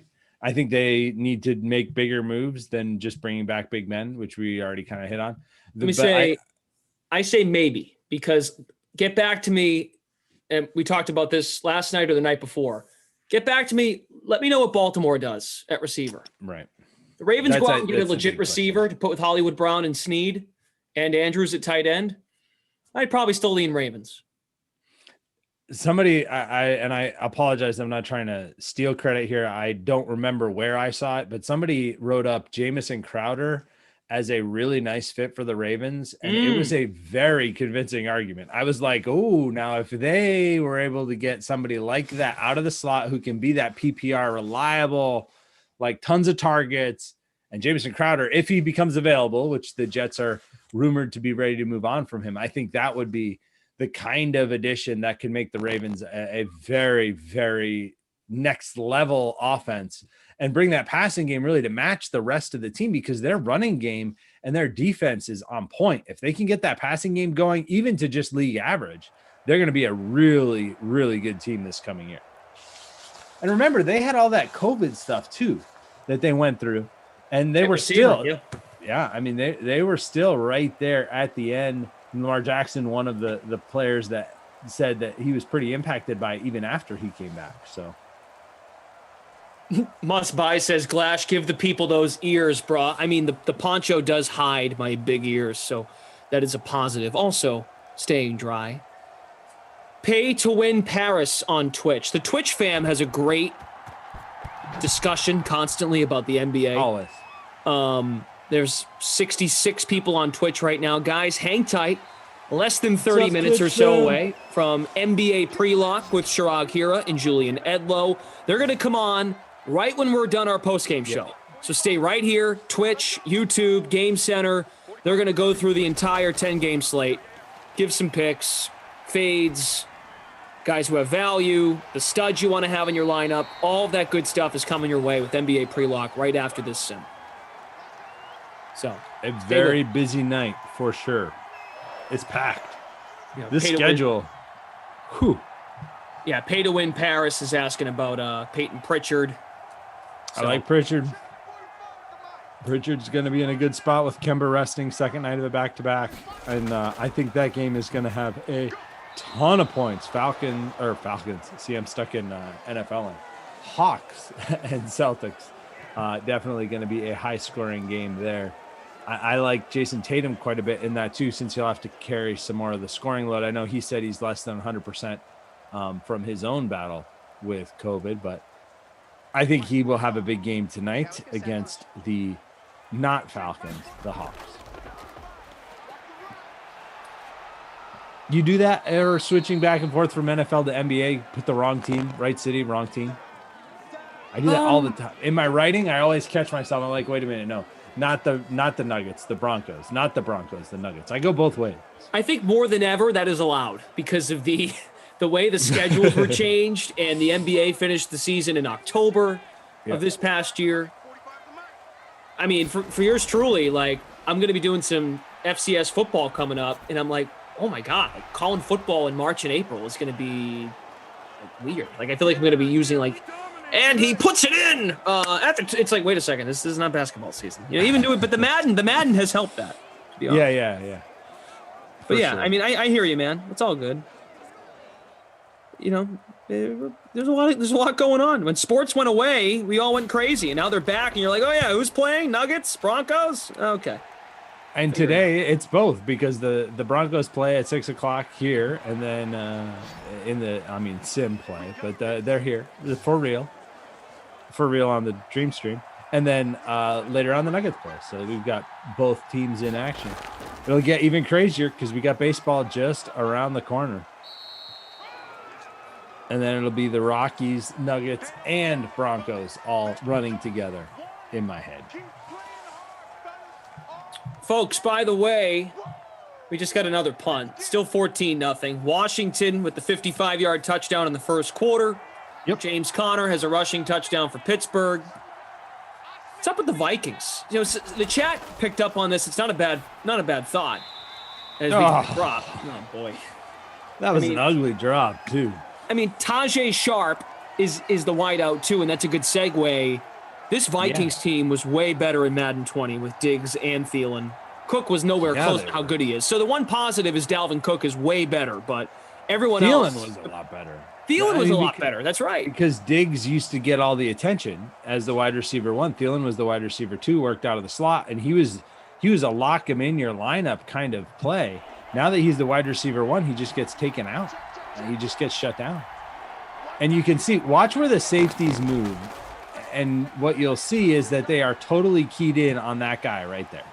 And until the Vikings show that they can do something else on offense, which they have not in this game, they're just going to keep keying in on Dalvin Cook, and that's going to result in plays like that and fourth downs like this and punts like what we're about to see. A lot of punts. Lots of them. And remember, Minkah Fitzpatrick is one of those safeties, and he is a very good player in these Madden Sims. Creates turnovers, creates fumbles, has had some interceptions as well. Mm-hmm. Definitely a key contributor, which the Steelers picked up in that trade with the Dolphins when the Dolphins were selling off pieces a couple seasons ago. That punt's going to skip into the end zone. And the Vikings with another punt. Oy, Steelers back with the ball. Go ahead. The freak of nature on YouTube. ESPN reports Pablo Sandoval and Bartolo Colon are in the best shape of their lives. Exactly. Hey, round is a shape, people. All right, there's a completion. Big Ben. Up over 100 yards passing with about 5 to go here in the third. Second down and 3. Johnson's second catch. We are 16 likes away from 200. If you haven't already, please hit that like button on YouTube. Always great to see our Twitch audience growing as well. Oh, yeah. We're up to 2.3 thousand followers. Very cool. On Twitch. Good stuff. Come on, Ben. We got to get a more sustained offensive drive from one of these teams. Eventually, right? I mean, the Steelers came out. There was Johnson with another catch there, Deontay Johnson. But they came out with those 2 big drives. They had the huge touchdown and then another big catch, which set up the short run by Connor, 14-0. Almost, it was in the first quarter, 14-0. And since then, it's just been a lot of grinding it out, and a lot of, if we get a first down there, as long as James Conner doesn't run back the wrong direction, does pick up the first down. But yeah, a lot of punting here in the ring. But we do get to move those chains, as the graphics tell us. Alex Fox is on Twitch, and that's a good note there, Alex. Wishing all of those that are affected by the storms in Texas are doing okay. I know you've got some connections to the Lone Star State with the. I do. It's crazy, man. Yeah, I was born down there, actually, just outside of San Antonio, and still don't have family down there, but have some family friends that we visited down in that area last year, and really enjoyed our time down there. And now they're all in New England, like deep freeze down there. The Dallas Stars had to cancel 3 games in a row, and not COVID related, but totally based on the fact that their power's out. They have power issues there because of all the freezing temperatures. A lot of people without water, without power, without internet, and definitely hope they get that resolved and are back online and with heat and power and all that as soon as possible.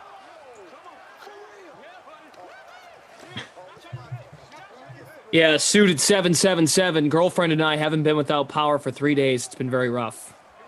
Well, thanks for joining us. I'm not sure how you're doing that without power, but apparently you've had a chance to recharge somewhere. And we appreciate you using that to be a part of these sims with us. Stay safe down there, and hopefully it'll warm up soon. Trust me, it always does down there. Very unseasonable weather, or weather they don't get a lot down there, and not really. They don't have the infrastructure up here. It's like always that cold. At least it feels that way right now. From the 44, they're back on the ground with Samuels. Your guy's getting a lot of work here. A lot of Samuels carries. Staying out of the shotgun formations. We call these guys third down backs. That doesn't mean they only play on third down. The timeshare, the work split is all dependent on the formation. So this is a 2 tight end formation. That's probably James Conner in the backfield as he gets that carry. But it's not just that Jalen Samuel comes in on third down. It all depends on what formation the Steelers choose to use. So Dalvin Cook's always in for the Vikings unless he's tired, unless he's fatigued from multiple long runs in a row. He gets all the work. Amir Abdullah has vultured a touchdown before. But see, like, this is Jalen Samuels, not because it's third down, but because they're in shotgun formation. He does not get to carry, though. They're going to throw it. Incomplete. Oh, man. Another situation where we're going to get a punt. This is insane. I mean, not that insane compared to what else is going on in the world, but you know what I mean. I mean, come on. It's a punting contest. We started strong, but it has turned into a punting contest. What happened is they heard we gave the Krusty Koff player of the game to a punter, and now the punters are just out here trying to steal all the glory. We gave it to Huber in the last game because he had the game-winning punt for the Bengals. Now the punters are out here just trying to steal all this glory. That wasn't even a good punt, as producer Drew points out. It was only 27 yards. Yuck. Dracula Attorney on Twitch. I rostered both punters, so I'm winning. Hey, Frangelico agrees in our internal chat. He just put a hashtag stack them punters. Yeah, this feels like that kind of game at this point. Suited 777. Appreciate you saying we are keeping him and his girlfriend sane, which I don't know why you'd rely on me. ZT, I would, but me, I don't know about that. They're stealing on the catch. First of the day for the wide receiver one for the Vikings, because that's how bad the Vikings have been. But yeah, definitely happy to provide any kind of break, sanity, whatever we can do for those of you going through that tough time down there. And hopefully you get things turned around. Hopefully your power comes back. Hopefully you've got water. I know after I was born in Texas, I grew up in Guam, and we had some pretty bad tropical storms that blew through there, and we were out of power. Our worst storm ever left us out of power for about 3.5 weeks. And being out of power, it sucks. It's bad. Being out of water is even worse because then you just got to figure out like where you're going to take showers and that kind of thing. So hopefully that all gets restored as quickly as possible to all those of you in the Lone Star State as we see Tajay Sharp, I think that is, with a catch for another first down as we end the third quarter. Welcome back inside the booth here. Nice and dry. Nice and dry, yeah. Yep, staying dry. It's we're battling the elements to be sure. Big Kirk Ben is Cousins 13 of also 19, battling the 172 elements. and a touchdown. Cousins 11 of 19, 97 yards, no touchdowns. Is this serving your somewhat mediocre? You know, you were looking for somewhat average quarterback play out of Kirk Cousins heading into the sim. I said if he was an average quarterback, Adam Thielen could have a good game. Adam Thielen has one catch, and Kirk Cousins has been less than mediocre, in my opinion. Okay. Dalvin Cook, 5 catches for 28 yards. He's been decent as a receiver, but no points, no touchdowns. But like, yeah, Adam Thielen's got 2 catches, 21 yards. Tajay Sharp, 1 catch for 14 yards. The numbers are not pretty for the Vikings offense as a whole. And to be real honest, they're not that great for the Steelers either. Juju's got 51 yards. And then the big long touchdown was, of course, James Washington with the catch there. He's not on the screen right now, but he hasn't been very involved aside from that long touchdown catch. There it is, 1 catch, 55 yards, doesn't even have any other catches. So I don't know that we're going to get any bonuses in this one, sir. It might be a bonus-free game. It's not looking promising. Even Claudio says, hiding at work to watch the sim, and this is the game I get? Back to work it is. Oy. Sorry to be such a disappointment. Blame Kirk Cousins. He's only got 97 yards, 57.8% completion rate. Not good. Fantasy Hawk is now Mr. Hawk and says, let's just skip this sim and head to the pre-lock show. Yes, NBA pre-lock. 8 minutes away. 8 sim minutes away. Yep. Dalvin Cook with the catch there. Again, the benefit to playing Cook or in the next sim, Derrick Henry, some of these backs that get so many catches out of the backfield, the benefit is that you've got this safety net. Even if the rest of the game is not going well for their team, they're going to throw the ball to those running backs and they're going to get some catches and some PPR points. Now they've got Dalvin Cook lined up wide, top of the screen. They're going to throw the other direction, though. Kyle Rudolph with his 3rd catch of the day and another first down. I mean, yeah, the sim hasn't been great, but if the Vikings score here, we got a 1-score sim. There could still be some drama here. He had Thielen wide open too, but decided to go to Rudolph. I saw that as well, yeah. Thielen working out of the slot, top of the screen. Now he's the one with the X Factor superstar traits. Ooh, should have been picked off there, but instead it is just knocked down. All right, everybody, just 10 likes off from 200. Let's get to an even 200 likes. Let's go. Smash that like button. I know it's not a game you want to like, but hey, at least we're here. They can't all be doozies. Come on, Vikings, make it interesting. From the 16, Cousins. Oh, boy. Cam Hayward says, I'll take your interesting and drop it for an 11-yard loss. Chrome says, classic Kirk. Burt Macklin says, Zach looks legitimately cold. I'm good. Don't worry about me. I'm okay.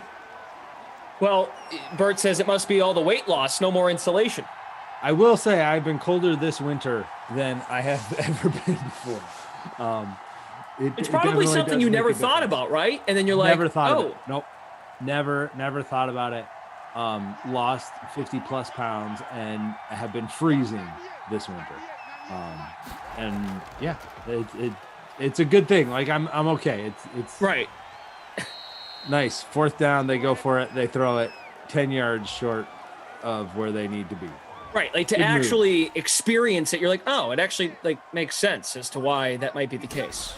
Right. Yeah. And it's just like, it took me, it's stupid, but it took me a while. I'm like, why am I so cold? Like, I'm not sick. The only time I was ever cold before is when I was sick. Right. And I was like, why am I so cold?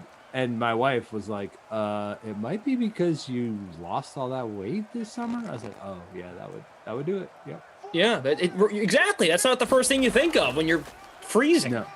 No, you're just thinking, I need to put layers on, not thinking of the layers that you used to have that are no longer a part of the experience. Todd May says, there's a like. Now make Marv Albert sound like Scooby-Doo, please. You got a lot of personas, man. You got to bust them out. Hey, they're just fine guests. They're good guests on the program. They do tend to come out more after dark, I will say, than they do on these daytime Glash appearances. Hey, brother Phil, it's not my call, brother. You are brother. It's not my call.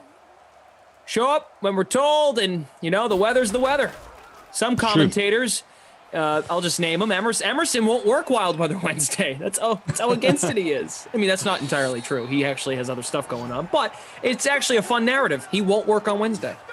It's a fun one. We like it. When he does. I can confirm that when he does work on Wednesdays, he does complain about the weather. That's a man for the people right there. Just helping the people feel better. That's a first down for Minnesota. Nice grab by Jefferson.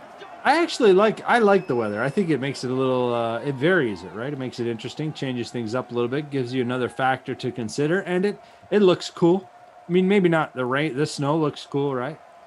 That's why we watch when there's a snow game. We want to see how it impacts the game. And there you go. You get that every Wednesday. I wouldn't want it more than every Wednesday, but I think it's kind of cool. Yeah, once is probably plenty. Dalvin Cook with the catch inside the 40.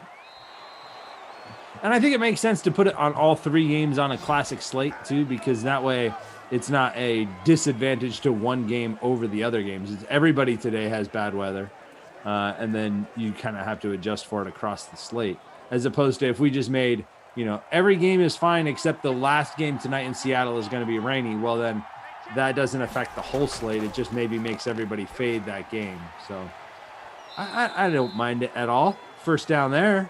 Look at this. BC Johnson, hello. The wideout 4.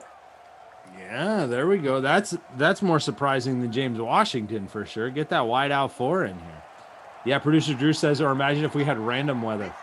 That would make people mad. I don't know if that would be fun. That would make people mad. Mm-hmm. Like you didn't know what the weather was going to be. You just showed up and, it's snowing. Guess all those picks were for. It's like when you play Mario and you're like, all right, random course, Yep. What's your favorite Mario course? Ooh. I don't know. I'm not really good with the names. I just kind of look at them. Okay. You know what I'm saying? What does it look like? Or which ones do you like? Which one when you see it, you're like, oh, this is cool. The ones that include like the Penguin Ice one, producer Drew, that's a good one. That is a good one. Any of them that include lava. The lava ones are cool. The lava ones frustrate me though because I'm constantly falling off. Like if it's not one that keeps you on the track where you can fall off the edge into the lava, I find myself falling off a lot. My kids just had a newer version that had a mall level that was pretty cool, like racing through a mall. Oh. Like there were escalators. You could go up and down the escalators. And if you got on the right one, you went like super fast. If you got on the wrong one, it slowed you way down. Yeah, Frangelico, Bowser's Castle is definitely a standby, right? That's a good one. A good one. That was, as far as mobile games, the Mario Kart on the mobile is pretty cool. That's a fun play. The dinosaur one, I like the dinosaur one. That's a cool one. Zach Morris is trash. Can I get a shout out to Nathan watching for the first time? Welcome their aboard. Power is out. Hey, Nathan. Hi, Zach. 4th and 10. Come on, Cousins. Be a hero. Oh, did he get First down. It should give it to him. It did. I like it. I like it. Keep the drive alive. Kyle Rudolph with another catch. The South is the new North. Formerly James Farrell says, "What's up, Glash and Tony Gonzalez?" What's up? The South is the new North. Oh, James. Oh, Dalvin. Yeesh. 22 yards. Wow. Can you name off the top of your head the last time he was this bad? Rushing wise, he's been very bad. He has still been decent from a fantasy perspective because he's getting all those catches. No, I can't name off the top of my head, but he's had a few games where he's been bottled up on the ground like this, but done decent as a receiver. Adam Thielen slipped coming out of his route. He was wide open and he slipped and fell. You don't see that all the time. So yeah, he had just 7 DKFP 3 games ago against Dallas. 47 rushing yards in that Okay. one. Just looking at rushing yards itself, you got to go back to a blowout loss, 35-3 to the Rams. He had, what did he have? 19 rushing yards in a sim. But to your point, he had 11 fantasy points. He had 5 receptions. 5 receptions. So that's the advantage, right? Like if you play Derrick Henry in the next game, pretty much no matter what happens, the Titans are going to find a way to get him the ball. And Dalvin Cook almost scored a touchdown right there. But again, it was on a reception. So he, as a receiver, he's staying involved enough to keep him from having a total bust game. I mean, it's still not great. He's still not going to boost your lineup, but he's not totally single-handedly sinking your lineup like some of the running backs can that aren't quite as involved as receivers. And off to Cook. Here. People need you. He's there. In. It is. Touchdown, Dalvin Cook. Yeah, Dalvin Cook has been so automatic in these sims. He hits double-digit fantasy points just about every sim. Every once in a while there's a miss, but it's not very often. 52 touchdowns now in his 44 sims. He has hit double digits in 41 of those 44 sims. So, I mean, that is 93% of sims he has produced double-digit fantasy points. So, about as reliable as they come. Still 3 timeouts. I mean, I guess they're not out of it yet. 2 minutes left. Going to kick it back to the Steelers. Don't have to even try an onside kick. Stop James Conner, get the ball back. That does hurt my lineup because I do have the Steelers defense there as my captain, and they just lost the shutout. So I have Dalvin Cook, so I get the points there, but I lose the points that I was getting for the shutout, unfortunately. The South is the new North. Captain Cook, uncalled, says yes. Justin Cravens, about 40%. Yeah, he's captain in about 40% of the free showdown lineups. 84% ownership for him, which makes a lot of sense given his workload. Steelers staying in the shotgun, which means it's your boy Samuels that's going to get this run up the middle to take us to the 2-minute warning. I mean, everyone else has been so bad that it doesn't matter for yours truly. Creature from the Glash Lagoon is in first place in our free roll. Nice. Dalvin Cook and the captain, Juju, Ebron, Washington, Rudolph, and James Conner in the flex. That's Conner with the carry right there. First down, another timeout, but that first down should just about wrap that up. Tater Hater says, I feel like the Sims have been less quality ever since I ate those taters. One more reason to hate taters. Tater Hater. So, Tater I mean, Hater must have a long stomach ache from the other day. So I know this has been kind of not a high scoring sim, right? Like we'll be generous and call it that. Do we have to give Dalvin Cook player of the game? I mean, he's got 23 fantasy points. There's nobody else even close, is there? I mean, find me another option. Washington, if Washington had a couple more catches, I think we'd give it to him. But he's got just the one. I mean, I think it's got to be. I mean, right. If he had a couple more catches, but he doesn't. Right. I think it's got to be Cook. No, Cook's got 9 catches. And that's what I mean, right? He saved his day with those and definitely been the best player fantasy-wise in this sim. Neither defense with huge production.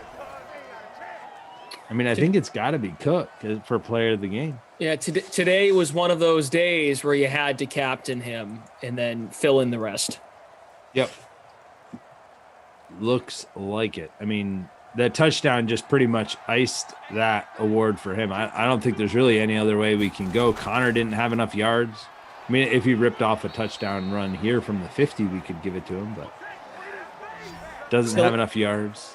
Yeah, Silly Sally says, well, the Cook touchdown helped about 80% of the people playing, LOL. That's true, yep. It helps just about everybody. 85% ownership in the free showdown. In the free classic slate, he was owned in 82% of lineups as well. So that's even a bigger or of more note, right? Like that's even a bigger percentage because that's out of 3 games. A nice 22-yard punt there. So maybe, I mean, I guess there's still a chance, right? Got to move quicker than that, though. 50 seconds left. Feeling with the catch there. Kirk Cousins could extend this game if he can lead a touchdown drive in the rain. I don't like his chances. Has not been good today, but let's see. We've got all the receivers to the top of the screen. Gonna go that way. Oh, all right. Oh, getting interesting. To the 40. They've got time for maybe 2 more plays. That's if this next one, a player gets out of bounds. This is probably or going an to be incomplete pass. Right, or that. Quite honestly, the best thing for them is probably an incomplete pass. Come on, Kirk. They don't usually get out of bounds quick enough. You like that? Come on, Kirk. We would like that. Flag on the play. Holding. Now that is probably a holding and a 10-second runoff and ball game. That's game. It ends on a holding call, which somehow feels appropriate. Although I guess we don't get the 10-second runoff, so we get one more play from the 50. Here we go. This has got to be it. Well, it's in the air, but it's short of the end zone, and it's picked off. Thank you. All those of us that have the Pittsburgh defense in the captain spot, thank you for that. Heave Kirk Cousins with 1 second left. I do like that, producer Drew, because I have the Steelers defense. So no OT. Sorry, Dwayne. Dwayne said he was calling it back in the 3rd quarter. That's too bad. Yeah. Well, I don't think anybody came close to the bonus, but Dalvin Cook did have a pretty decent day thanks to those 9 receptions. Like we said, those RB1s that also get involved as receivers can be very key. Derrick Henry later tonight in that kind of a spot against the Broncos in the next sim. Kirk Cousins actually ended up with more passing yards than Big Ben. 219 passing yards. Big Ben only 172, and that one big touchdown to Washington early on. Cousins did have that pick right at the end. Frangelico is updating the scores. You'll get the final stats. Right now, we got a 2-way tie for first place in the free showdown. Yep. Cook captained. 3rd place had Thielen in there, but Thielen not in the winning lineup. So Big Ben, Washington, who had the 55-yard touchdown. That's it. Connor had 51 yards. Connor had 16 rushing attempts. Yeah, really ran the clock once they took that 2-touchdown lead. Just gave Connor a ton of carries. Even Jalen Samuels ended up with 9 carries. So 25 carries for those 2 Steelers running backs, which is a lot for a Madden sim of this length. Dalvin Cook had 10 carries for 25 yards on the other side, but really did most of his work as a receiver. 9 catches, 55 yards. So as many yards as James Washington had on 1 catch, but he gets the extra 8 points for the PPR. And he is the Krusty Koff player of the game for this one. The Not My Kid award could go a few different ways here. Do you have any insight here? Anybody bust for you? Let's see. In my lineup, yeah, everyone was pretty bad. Ebron had a couple catches, but nothing great. Yeah, that's everybody's kind of but there's not one that was really bad.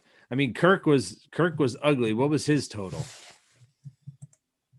Kirk Cousins. He didn't have any touchdowns. He must have ended up with. I'm trying to find a lineup that has him here. I guess that's how bad he was. He's pretty fadeable. Oh, there we go. Seven fantasy points. Yeah, we'll give it to Kirk. Not a good game. He really, I'm going to give him the Not My Kid award, not only because his performance wasn't great, but he really pulled down the rest of that offense. The Vikings offense was not very watchable or very playable in that sim. And it was mostly because Kirk Cousins couldn't hit open guys. So we're going to give him the Not My Kid award for this one. Again, player of the game goes to Dalvin Cook. All right. Very good. So, Creature from the Glass Lagoon, congratulations on winning the free roll. That's great stuff, buddy. If you're here, that is. It's great stuff whether you're here or not. Exactly. So, congratulations. Good You work. love to see it. Yep. All right. Well, that's going to do it for us. Again, guys, stay right here because we've got NBA coming up. Want to just thank Zach Thompson. Again, you've got a write-up for the late free classic over on DK Nation. Yeah, playbook.draftkings.com. Check it out. Look for the picture of Derrick Henry. Make sure he's in your lineup. There you go. I'm back later tonight for Madden After Dark with Jeff Ulrich. Moose, we will have the Seahawks and Falcons, the Falcons, as Jeff likes to say, in the rain. Battle of the Birds. Battle of the Birds, yes. And Moose calls as well. So without further ado, we have 10 games in the NBA tonight. The Spurs are not playing. They are one of the teams that are out of action due to COVID protocols, but 10 games in the NBA. So now we will leave rainy Pittsburgh, go back through the portal to the real world where folks are dressed in backwards hats and just normalcy, breaking down basketball. Shirag Hira and the most friendly man in the world, Julian Edlow, giving you basketball insight, DFS, Sportsbook. Boys, take it away. Thank you, Brendan. What's up, everybody? Welcome to Wednesday's Pre-Lock Live. I'm Chirag, joined by Julian. How you doing, brother? Ready for this exciting slate? Love a good Falcons game with Jeff Ulrich. I'll give you that. Love yeah. a good Glash TikTok. If you're not following Glash on TikTok, wow, what are you even doing? I'm not. I've never been on TikTok. I don't even know what it is, but he tweets them out, which is helpful. I'm on Twitter all the time. It looks like he puts a full 8-hour workday into his TikTok. So I don't know where the rest of his time goes. Here, he's pretty much on a sim or on a TikTok. But yeah, give the TikToks a watch. Watch them on Twitter if you're an adult and don't have TikTok. Hey, that's a good one. Or you don't want to be hacked, and you know all the rumors that happen about who owns TikTok. So maybe you could go that way on Twitter. We love Twitter over here. All the news and notes are going to be hitting us live on Twitter, but let's get started by breaking down the values on this slate. We have a couple scenarios where there's going to be salaries to take advantage of after big performances last night. I'm talking about your boy, Time Lord, and then Campazzo. What are you feeling about these two guys? This is such a two different sides of this one because Time Lord, that's my guy. I wrote him up in cheat sheet. I said 10x potential. He came half a point from going 10x. No Tice, great matchup against Denver in the sense that they haven't been great defensively. Jokic was doing so much offensively with them shorthanded. Time Lord kind of needed to be in there to defend him. Like it just all worked out in that sense. So now we go back to Time Lord again. Didn't change the cheat sheet. Jokic is the center to pay up for in Washington. Time Lord is the center to pay up for against the Hawks. It's nice. It saves everyone time when it works out that way. $3,100. His price didn't change because it's the back-to-back, but the Celtics are at home again for both of those games and against the Hawks, who are one of the more fast-paced, high-scoring teams in the NBA. And he needs to be out there to battle with Capella. Tristan Thompson could easily get in foul trouble. You just need 20, 25 minutes from Time Lord, and that 30, 35-point game could be there. Oh, and then, the other side of that, Campazzo, I had to do a blurb on him starting for DK Live yesterday. I had to look him up. I don't really know the guy. I got bashed for that by Gary and Thorne, Matt LaMarca. They're like, he's the new Milos Teodosic or whatever. Yeah, exactly. But I watched the game. I watched Nuggets Celtics. I haven't watched a Celtics game in a little while. I was excited to see if they bounced back last night. That's my team. And I was impressed with him. He 10x'd on us, just like Time Lord. So he is the shooting guard, point guard guy to pay down top value spot.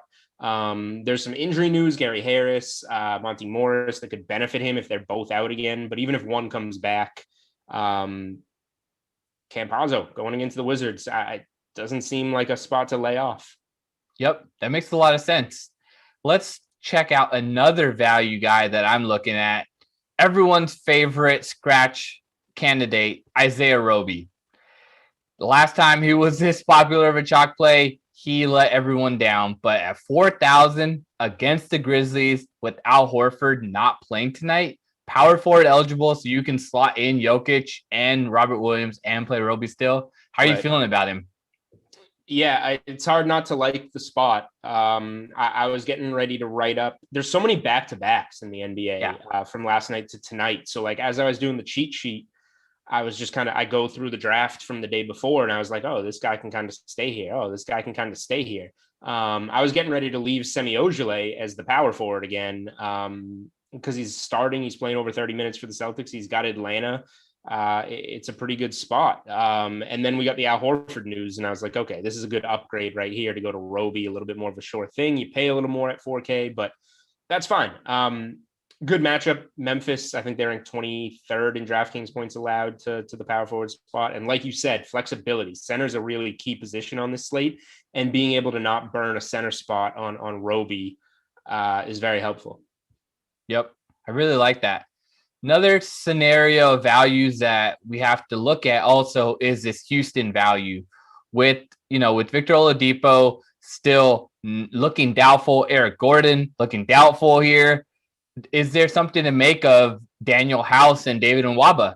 House started and also Nwaba started in their last game, and House is only 5,000, Nwaba's 4,300. I like both of them. I feel like even in a matchup with the Sixers currently projected to win by double digits, they still can play in garbage time. Ben Blackmore can step in and play garbage time, but I still feel like these guys have a chance to really get there.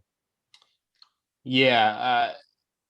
So I like all the spots we've talked about so far are spots that I'm really confident in, spots that I wrote up, spots that I trust. Houston, we've talked about Houston on this show a couple of times, and you've probably been a little bit better than me, but I've struggled to kind of pinpoint where the value is going to come on that certain night. The John Wall at Washington revenge spot with like everybody sitting, that came through. That was too obvious. 53 DraftKings points essentially in that game, and could be a kind of similar spot against Philly. It's not like Philly's the scariest team defensively, but as a double-digit dog, if you don't get those fourth quarter minutes, it really hurts. So Wall's definitely a consideration, but then we drop down to the value. I don't think I like Cousins against Embiid, and Cousins hasn't really done anything in the last couple games. They refuse to give him more than 25 minutes. He hasn't been shooting well.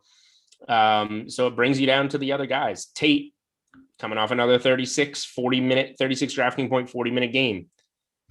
I would like to go there, but 5,500. House is playing a big role, 36 minutes. That's the most we've seen out of him in forever, and got over 30 DraftKings points, doing a lot of scoring.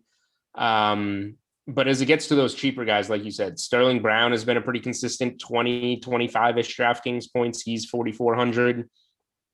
Nwaba had the big game against Washington, 41 minutes, 19 points, 11 boards, over 41 DraftKings points. He's the guy. I think it's kind of chasing a big game, but 41 minutes kind of tells the story there, more than it's not like he lit it up in 28 minutes, played 41 minutes. So that's kind of the value spot at 4,300 that I think I would trust most. And then Ben McLemore's a guy that I've talked about a bunch of times on this show as, a top 10 pick that can score. He went to Kansas, like he should be able to do something. He never does anything. So I'm done with McLemore. I'm on Nwaba. We'll see if that works out.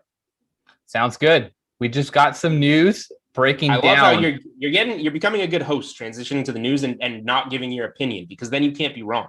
Well, I already gave my opinion. I like Nwaba. Okay. I have him in my lineup. I have House also in the lineup. The ones that I've been making right now was really chalky so far. But the reason why I brought these guys up mainly was that's where I started my lineup. When I was building, I went to go look at the values for tonight's slate and wanted to plug them in before plugging in any of the studs that I really wanted. Okay. And that's important to note, because there's times where it's like, okay, I need to start at the top with Who might it be Yeah, tonight? breaking out.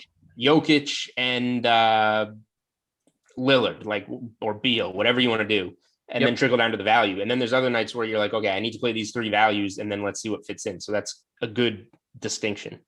Yep. The news that we got was Evan Fournier will start tonight. So does that impact this game for the Magic at all? Or was there anybody even on the Magic that you were looking? Does that make Vooch less of an option now against the Knicks? Yeah, 2 things. Michael Carter-Williams was a guy that I wrote up in cheat sheet. And what I like there is, there's no guards anymore because Fultz went down. Then Gordon was playing point guard. He went down. Cole Anthony then shifts to point guard. He goes down. Yep. And Michael Carter-Williams now has to. He's averaging just over 30 DraftKings points in a little under 30 minutes per game over his last 2.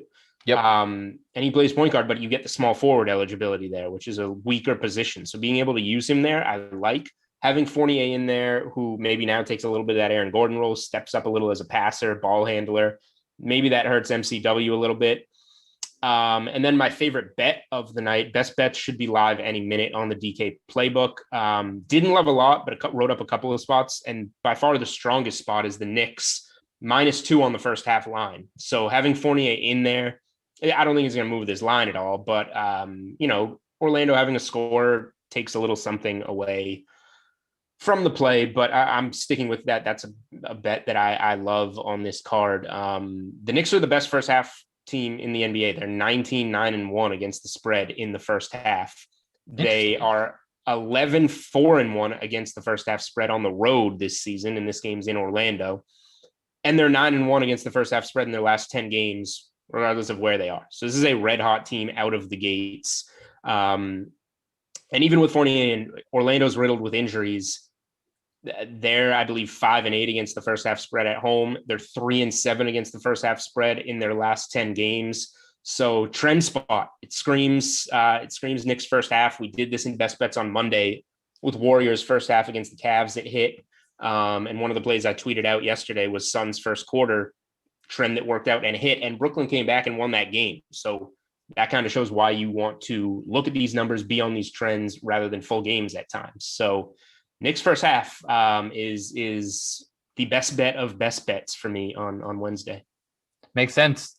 If you guys have any questions, Twitch, YouTube, and Twitter, make sure that you put it into the chat so that our producing and our team can pick it up for you so we can answer it. We have about 20-25 minutes still left on the show, so I'd like to get to all the questions that you guys have for us and make sure to get them answered so that we can make the best lineups going into tonight and also pick up the best of the best bets. Moving on to another piece of news that came out earlier today, kind of expected on the second night of a back-to-back, but Kemba Walker, he's going to be resting. What do you make of a Jaylen Brown or Jason Tatum? Do you have to have both, or which side are you leaning on if you have to pick one? I actually like Brown. He saves you $800. He's been far more consistent lately. Tatum has just been very up and down. I will say Tatum brings the ceiling. You get either his worst or his best apparently lately.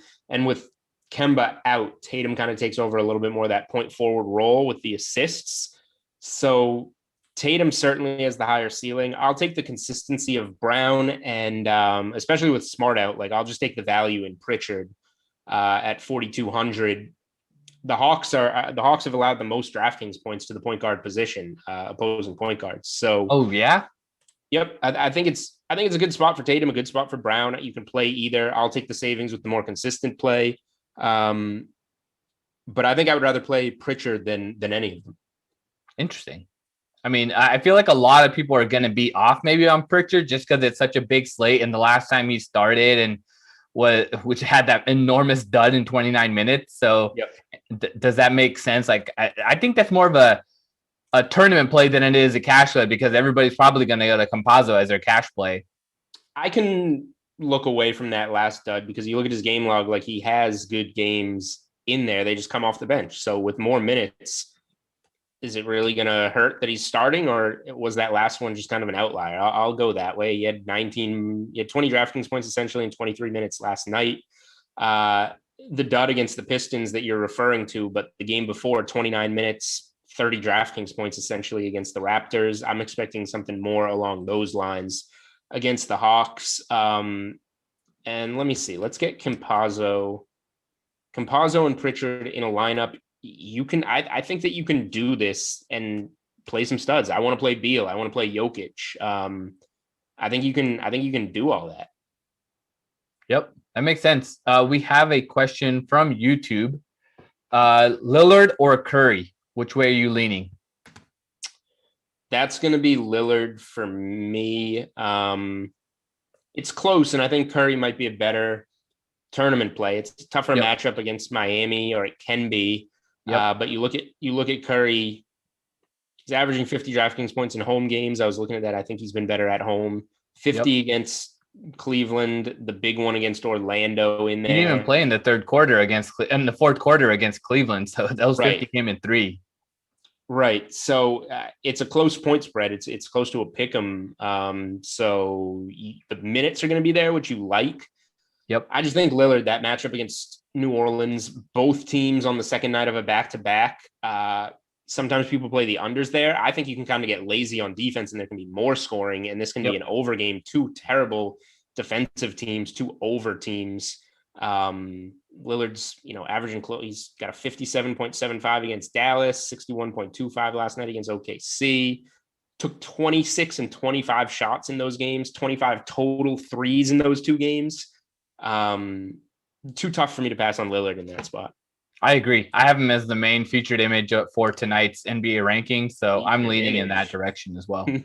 Well, if he's the featured image, he's got to have a good game, right? We've hit 5 in a row. So I'd like to keep it going. 5 in a row that do what? Do well. We need to start defining. We need to find a strict definition of well, and then I'll be the judge of these guys. All right. Sounds good. Let's get into some more questions. Should I play Isaiah Roby even though he's projected to be really popular tonight? Depends what you're playing. And it depends how you're playing it. So cash, yes, play Isaiah Roby. Single entry GPPs, yeah, play Roby. Large field GPPs, maybe you fade him, but it depends who else is in your lineup. Like if you're fading some of the other, cash guys, if you're fading a Robert Williams and Campazzo, then play Roby. Like you still need some high-owned guys to do well in tournaments. I think that's one of the biggest misconceptions, at least for maybe a newer DFS player, is that for a tournament, you have to go like off the wall with all your picks. If you do that, you're not going to win. You still need, there's 8 players in a lineup. You still need 4 heavily owned, solid building blocks in that lineup and then differentiate yourself elsewhere. So if you want Roby as one of those building blocks based on high ownership, I think that's fine. You just can't have more than 3, 4, 5 of those guys. Yeah, that makes a lot of sense. And I was just going through right now guys that are priced 4K and under, and I'm seeing a bunch of names that pop off if you want to fade a projected guy with high ownership. Mike Muscala, you're getting the same ownership in the same game, and they're pretty much going to play because Horford is out. Then you also have to look at Derek Jones Jr. He's coming off a nice game. Rodney Hood's questionable for tonight. I don't expect him to play, but he played 30 minutes with Hood out. Then you have Mo Wagner, who went off against Houston in his start in 24 minutes. You also have Hernan Gomez. Willie's been playing a little bit better for the Pelicans, and Adams kind of dealing with his injury issues in and out. He wasn't listed on today's report, but those are some guys that you need to consider. Maybe even Kem Birch. He played 34 minutes. He's 3,900. So if you're looking for fading him or questioning if you want to play him due to the high ownership, maybe look at some of those guys so that you don't have to change your lineup too much. There you go. Offering some alternatives. I like it. Yep. We have another question from YouTube. What do you think about Wright and Plumlee from the Pistons? So I don't know if there's necessarily a huge reason to play them, given how good some of the other plays are, but I like DeLon Wright. 6,000 is a fair price. Let me see where I have Plumlee. So Plumlee is probably the fade for me of the 2. The Chicago is a good matchup. I'll start with that, but Plumlee up at 7,200, like, I don't know if this can continue. The minutes are great, and it's with obviously Blake Griffin being out has really benefited him. Yep. $5,700 getting 40 DraftKings points, $5,800 getting 50, $6,700 getting 48. All great values. Now he's 72. He's up $1,500 in 3 games. And his minutes have gone 47, 38, 30. What if he plays 30 again? Do you want to pay 7,200 for him if he do you want to pay 7,200 for him if he plays 30 minutes? Probably not. So DeLon Wright has been a little bit more consistent. You see in his last 5 games, he has 3 of them with at least 43 and a half DraftKings points going against that Bulls backcourt. The minutes are consistent. I'd take Wright for cheaper. And maybe let's pump the brakes a little on Plumlee. Makes sense. What do you think of Sadiq Bey? I mean, he started in that game that they made the announcement about Blake Griffin, and he's a little bit cheaper than Wright and Plumlee. He played 38 minutes. Is there any viability to him against the Bulls? I like him. I think he's a strong play. The one thing we want to watch out for, he's been getting more involved as a rookie. He's a guy I was surprised slipped to where he slipped. I think one of my bets in the best bets draft night article was Bey to go in the top 13 or 14 in the draft. And he slipped to like 19 or 20 to the Pistons. I was pretty surprised about that. A really good shooter out of Villanova. And his hot streak has been because of that. Last 2 games, 11 of 15 from downtown. So that's why I'm a little bit nervous about him, because he's gone from 3,400 to 5,500 in the last 2 games. And he's not going to keep shooting whatever that is, over 70% from downtown. So when that regression hits, you're going to be left with a very bad, expensive play on your hands. But 12 boards in one of those games against Boston, 6 assists in the next one against New Orleans. He's playing really well, and he's in a trusted new role. He just kind of goes hand in hand with Plumlee for me. Like, we're paying a big premium now with a couple of good games with Blake Griffin out. Yep. So we just got some interesting news come out from the 5:30 injury report. Ooh. Ben Simmons is questionable due to an illness. So do we have to really consider breaking down the slate with having the spot open for Embiid, or is it better to just have the spot looking open for Tobias Harris? And is there anything to do here with the sportsbook side if you want to consider maybe playing the Houston side? The last night when I looked at that lines, when we're looking at some lines breaking down here, it was pretty good on Monday, those picks. So is there anything to do on sportsbook side too with this news? Yeah, so from a DFS side, obviously, if Simmons is out, you want to maybe start looking at Embiid, Harris, get some exposure to that backcourt. You're going to get more minutes for some of those guards. From a sportsbook perspective, this is a double-digit spread. Obviously, it'll come back a little bit, maybe into single digits if Simmons is ruled out. I don't think I'm going to be touching anything there, even without Simmons. Like, now I'm not interested. I don't think I'm interested in Houston +9 or like whatever. They're pretty banged up. So just looking at the player prop side. So because Simmons is questionable, I want to see if his props are still up. He is. So this is more of like a beat the book type of situation. Now that we know he's questionable, if that time comes where he's ruled out, you need to be ready to jump on your phone and bet whatever it is that you want to bet because of this. Is it Embiid points? Is it, I don't know, Danny Green points? There's not all that much there. Is it Seth Curry points, 12.5? Tobias Harris points, 20.5? I think you need to make up your mind. I don't really have a preference there with Simmons out since he's not a scorer. I think you have to make up your mind what you want to bet and be ready to do it quickly if and when Simmons is ruled out. Simmons is set at 7.5 assists. Yep. So maybe we go there. Curry, 2.5. Embiid, 2.5. Harris, 3.5. Yep. 1 or 2 of those guys is going to hit. I don't have the splits in front of me. Look at who benefits the most with Simmons off the floor, maybe, and be ready. Like, the most important part is that window is going to be quick. So if he's ruled out, be ready to go quick. Yep, that makes a lot of sense. And it's setting up weirdly for this slate because we do have that 7 o'clock lock, and then we have the games after that at 7:30. So there might not be a chance before lock to get the information for Simmons being in or out. That's true. All right, so now we need a whole another level of flexibility, and we talked about this on the last show. When What was that? That was keeping a spot open for Embiid, right? Who Yep. did Who play ended up and was late scratch. So we Yep. kept you on your toes there. Yep. That's why you got to stay on your toes.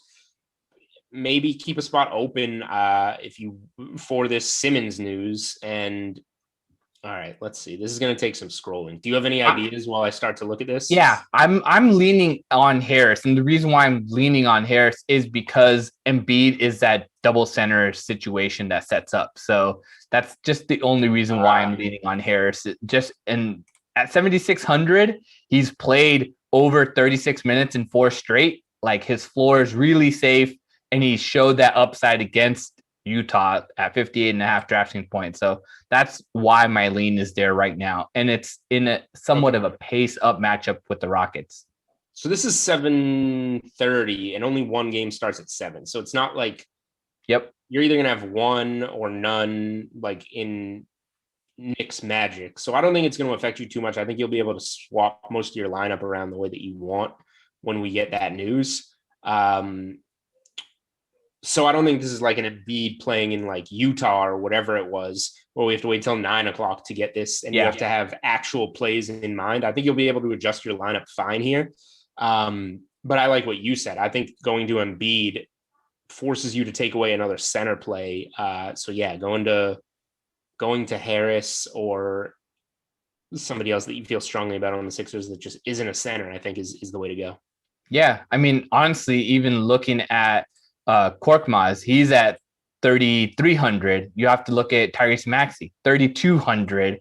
Those guys will definitely be asked to step in. While Seth Curry is, getting the minutes there, his production is very reliant on his three-point shot. Danny Green, same thing. I saw him with the Lakers. This guy cannot throw it into the ocean, and then it looks like the basket is like 100 feet wide for some games. So that's way too high variance, and it's probably better sets up for another value option. And I would say probably Tyrese Maxey is the guy that has the upside because Shake Milton is still out. Yeah, I agree with that. One quick thing. I mentioned my favorite bet and how it is unaffected by this Fournier news.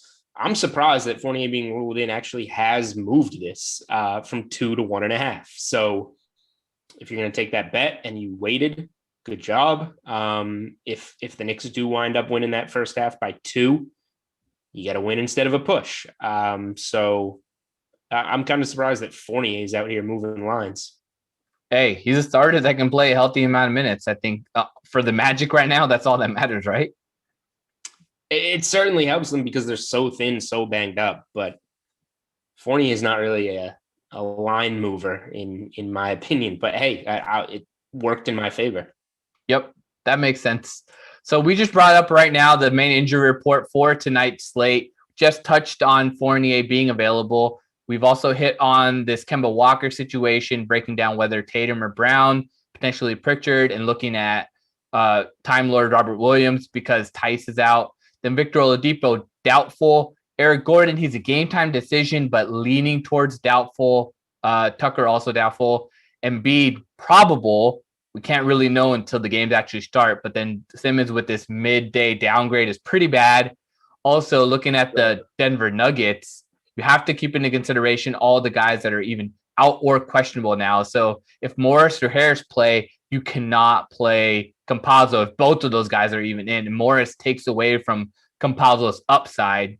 And then we saw McDermott in the last game. He was questionable and TJ McConnell stepped up. So you really have to consider McConnell if McDermott steps out again, because in that start in overtime against the Pacers, McConnell ended up playing 42 minutes. So that's a guy you need to consider.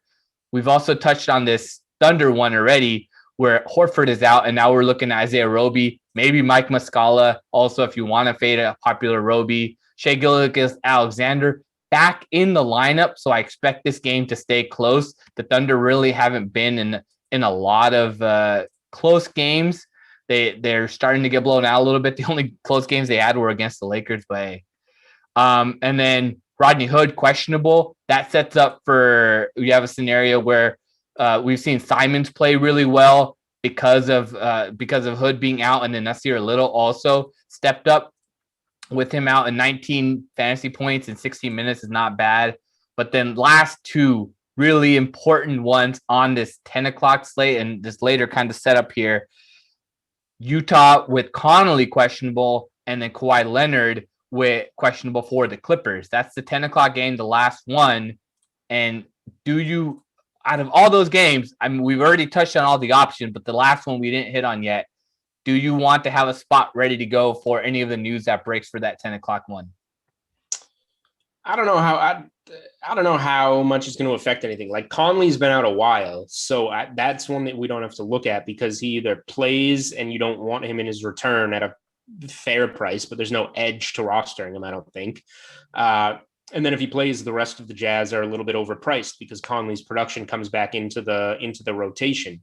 Yep. Whereas if he doesn't play, they're still just appropriately priced for the roles that they've had in recent games. So the Utah side of this, the only thing worth mentioning about the Jazz to me, and I have cashed in very minimally on this, 18-1-1 against the spread run, their last 20 games, the Utah Jazz, 18-1-1, one of the all-time great gambler against the spread runs if you've been tailing the Jazz blindly on a night-to-night basis. I've bet on them like twice. And I think one of them was the push. So like I haven't cashed in here, but congrats if you have. That's a good look ahead, honestly, for an article that we're going to start getting up on the DK Playbook either later this week, early next week. We're going to start, we have best bets. We give out these plays. We're going to start giving articles that allow, just give you information that it won't change by injuries or anything. A lot of things change as injury news come out. This is just going to be trends and numbers that you can help use in your bets on a nightly basis in the NBA. So that's a cool article that will feature things like giving you the numbers on a team like Utah on a legendary against the spread run like this. Hey, I'm looking forward to it. Nice little brainchild from Juliendo. We got the teaser. We haven't told the people about it yet, but new content coming from your boy, Julian. We got a couple questions also before we jump off from Twitch about Lillard or Beal and some favorite player props. Are you feeling any of the player props on tonight's slate? Have you looked to take advantage of anything right now? So Philly might be something if Simmons is out. But the only one that I wrote up in best bets was Zion to go over 25.5 points. He has gone over in 4 in a row. My side laptop died, so I now have to memorize this. He's gone over in 4 games in a row. He's averaging over 30 points per game in that 4-game span. He had 31 last night against Memphis, but what I like is that he did it in 28 minutes. So he got a little bit of rest late. Whereas Portland, who's also on the second night of a back-to-back, had a stressful finish against OKC, who came all the way back to take a lead in that one. Yep. They needed Dame time down the stretch. A little bit more stressful. Now they go on the road to New Orleans. New Orleans gets the home back-to-back.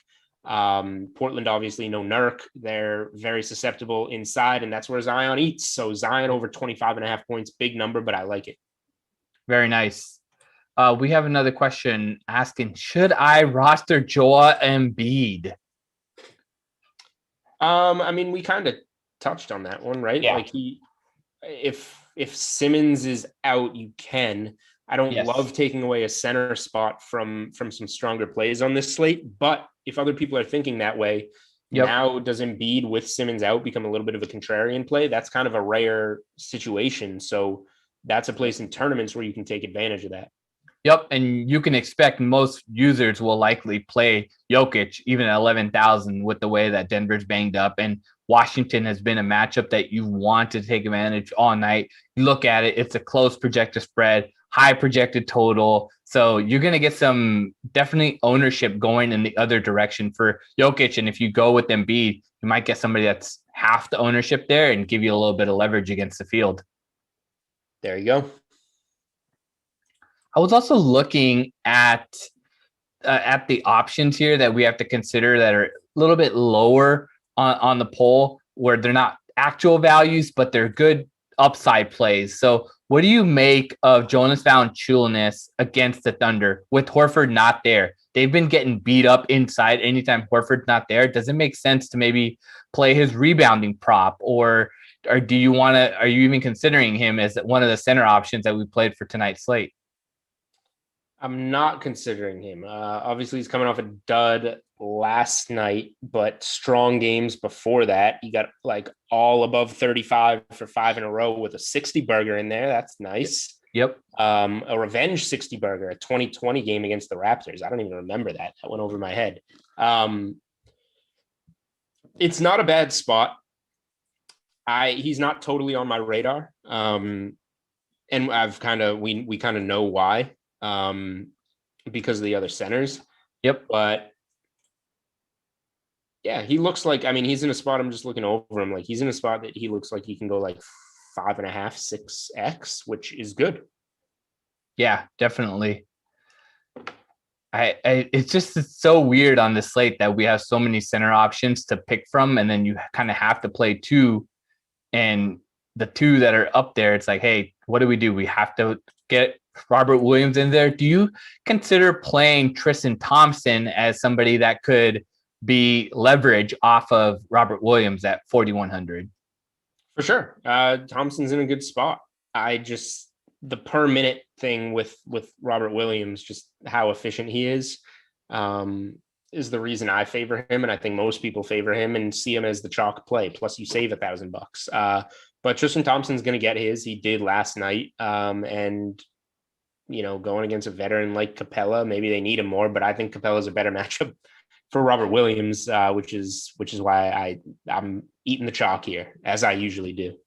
Yeah. I mean, if you play cash lineups, it doesn't hurt to play the chalk. You just try to differentiate in one or two spots where the obvious chalk has a chance to bust. Like, we saw last night where a lot of people might have been on Michael Porter Jr. And I think Michael Porter Jr. has to come back now. We saw that Jokic right now is listed as questionable on DraftKings. He just has a Q next to his name, but he's actually probable due to the sprained thumb that he suffered last night. So do we see maybe a little bit of usage go to Porter because of that he needs to step up? He was called out by their coach. I saw the interview earlier that Mike Malone was calling Porter Jr. out. Yeah, that's good that he got called out, I guess.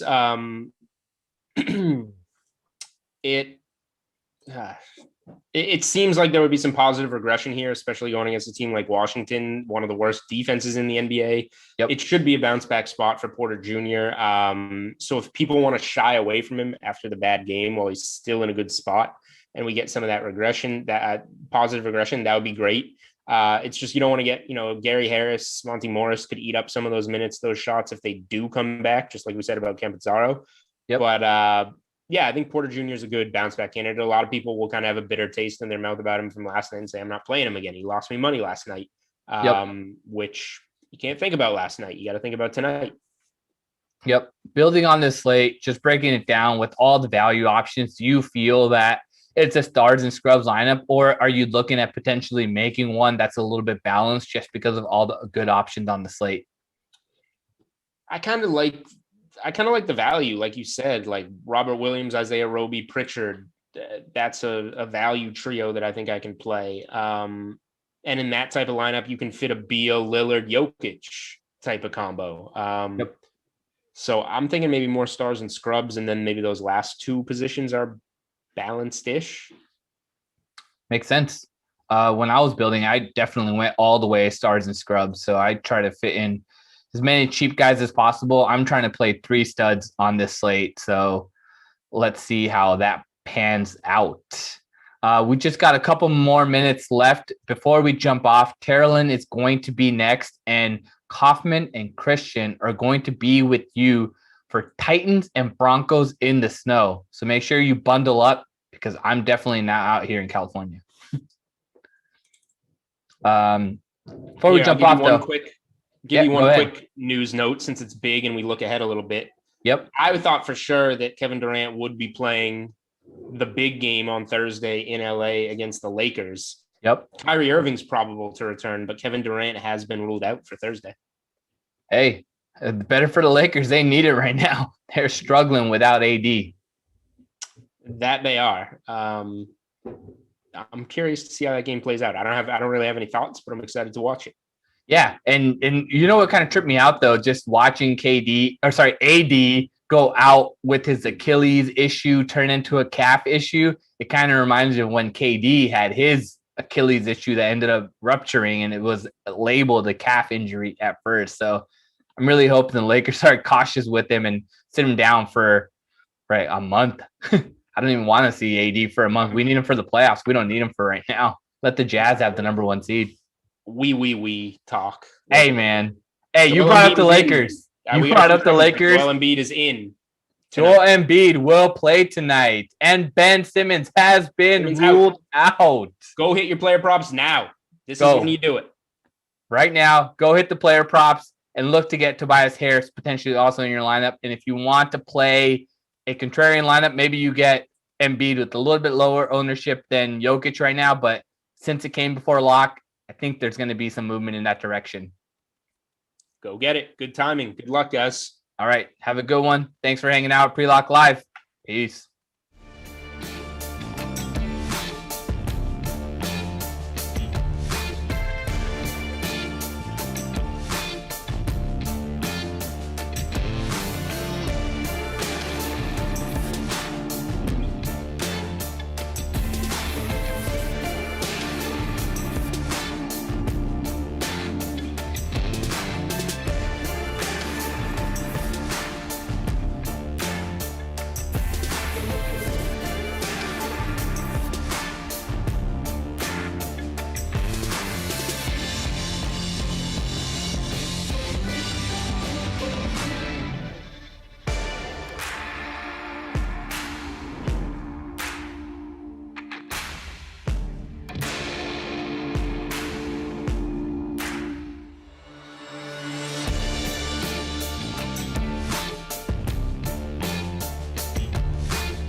Hey, welcome to the DraftKings Dream Stream here on a Wild Weather Wednesday. I'm Carolyn Izak here with you for the next few hours as we enjoy a 3-game late slate of Madden Sims. So the showdowns for these games, they're all featured in our Madden Stream 4K Wednesday night special. The classic contest is $10 to enter and features 4K in prizes, including $1,000 going to first. But let's take a look at tonight's schedule. So first at 6 p.m. Eastern, coming right up as soon as I'm done talking, we will have some snow in the Rocky Mountains as the Denver Broncos, they're hosting the Tennessee Titans.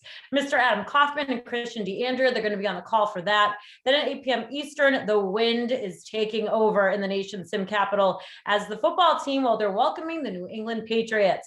Koff is making his way back with his pal, Jeff Ulrich, for that one.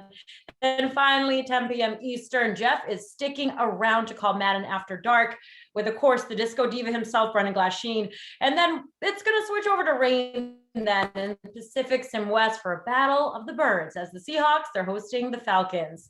That's all coming up shortly. But first, here's what else is happening on DraftKings right now. We have plenty of NBA and NHL contests available tonight, including the NBA 500K fadeaway contest. That's $100K to first for just a $15 entry fee. Over on the Ice NHL, we have the $60K twine contest. It's locking at 7 p.m. Eastern. Check it out. $10K to first with just a $10 entry fee on that one. Don't forget to check out all of the other action over on the DK Sportsbook. We got NBA, NHL, college basketball, UFC, PGA, the Australian Open, and so much more. And we got plenty coming up beyond that, including a ton of content to help you prepare for tomorrow's tee off. So we got the Genesis Invitational on the PGA Tour. Plus, we are talking college b-ball, some tennis as we go down under as the Australian Open. I just try to talk Australian and I can't. But let's get to the main event. It's Madden Sim time on Wild Weather Wednesday. I'm acting wild too for the snowy matchup between the Titans and the Broncos. We got Adam Kaufman. I saw him rolling his eyes. And of course, Christian DeAndrea would never do that to me. Take it away, guys. There were about 3 different accents, all in the span of 2 sentences. It started Australian, and I swear to God, it ended Robin Williams. Just yeah. So I think there was some British in there. It was. Yeah. Can we hear it again?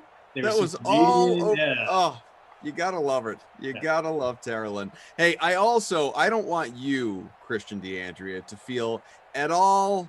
What would be the right word? Jaded or taking anything personally by the fact that Tara Lynn said my pal Jeff will join me a little bit later on, because I promise he is no more or less my pal than you are, friend. I love you very much, and you know that. Buddy, we are kindred spirits. You are my other half. You got the other end of the BFFs, the dudes for life necklace, and we just can't show them on screen right now. Well, we don't want to make everyone out there jealous. They're very expensive and very, very shiny. In fact, the glare might even short out my camera, but they're very, very nice lockets. I tell you that in confidence, DK Sim fan. But enough about us. Koff, what's your lineup look like now that they have already locked on us? I couldn't show the people anyway. I wear it as an anklet, so it's down by the feet. This right here is the happy hour. These teams just aren't that interesting in Simland free roll that we've got going on, but hopefully that does not prove to be the case. I have Derrick Henry in the captain spot, as just looking at the ownership, 50% of people do as well. 93% own Derrick Henry, 92.7% to be exact, in our smaller, more modest free roll with 177 entries. And then around Henry, I have Ryan Tannehill, Cortland Sutton, Jonnu Smith, and then, yes, I stacked them kickers. I have Steve Gostkowski. Wild Weather Wednesday. McManus. I did. Bold in the snow, I know. The high altitude. I'll admit, I created this contest and sent it out to the fam at I don't know, probably 1 a.m. or so, last night, early this morning, however you wanted to find that. And the Wild Weather Wednesday-ness of it all was not remotely in my mind when I built my lineup. See, there you go. There you have. But I mean, you do have the thin air of Mile High Stadium, yes. Mile High Field at Invesco Stadium, Invesco Field at Mile High Stadium. One of those two. It's a terrible name for a once great stadium. And actually, we have a lot in common. I, of course, was not foolish enough to stack kickers like our 4'6" companion Jason Rossi would, but I did go hard on Cortland Sutton. I was kind of surprised to see his value drop as much as it has, because he can be a sim beast. Granted, he hasn't been lately. In fact, the new the new updates have not been kind to him since he missed the season with that torn ACL, only had 3 catches. He has lost his superstar status, but for some reason, I'm feeling really comfortable. I feel like Drew Lock, he's going to go after him time after time, just really hammer Cortland Sutton and take advantage of his number 1 wideout. So I got him captain. I got Derrick Henry in the lineup because snow day or not, Derrick Henry, the guy in this sim, only guy to average more than 17 points per game. Or only 2 guys giving more than 14 points per game in this matchup. So Henry was a must-have. Jonnu Smith at only 6,800 in the snow was a must-have. I threw Noah Fant in there, even though he's been garbage lately. I'm hoping the snow will mean a lot of short targets. He is fast enough to turn upfield, create some problems. So I stacked tight ends. I also stacked running backs, Melvin Gordon, Phillip Lindsay, rounding out my lineup. So a bunch of guys with high floors, kind of low-ish ceilings, but that's kind of what you want on a Wild Weather Wednesday. You know that things probably aren't going to break in your direction. You're not going to have a 27-28 shootout. It's probably going to be more like a 13-6 game, especially when you consider this Denver defense and this Denver offense.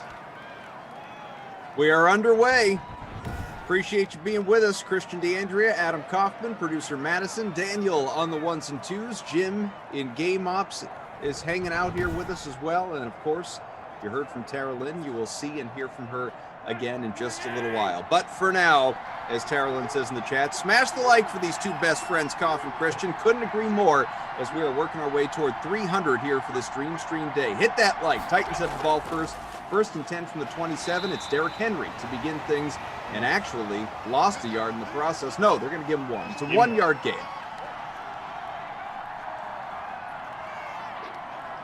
Henry coming off another banger of a season. 2,000 yards, 17 rushing touchdowns, and in true Derrick Henry form, he saves his best for last. That's when this guy absolutely feasts. Later in the season, guys are tired.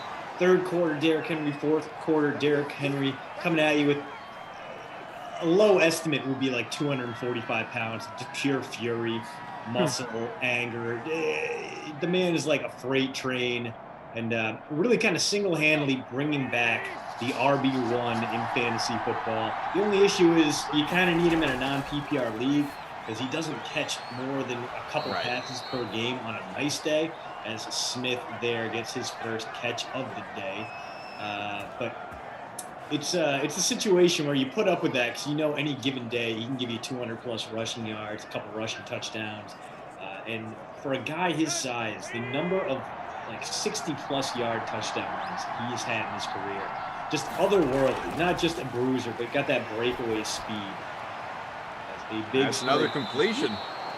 Down to the 37. Yeah, Corey Davis.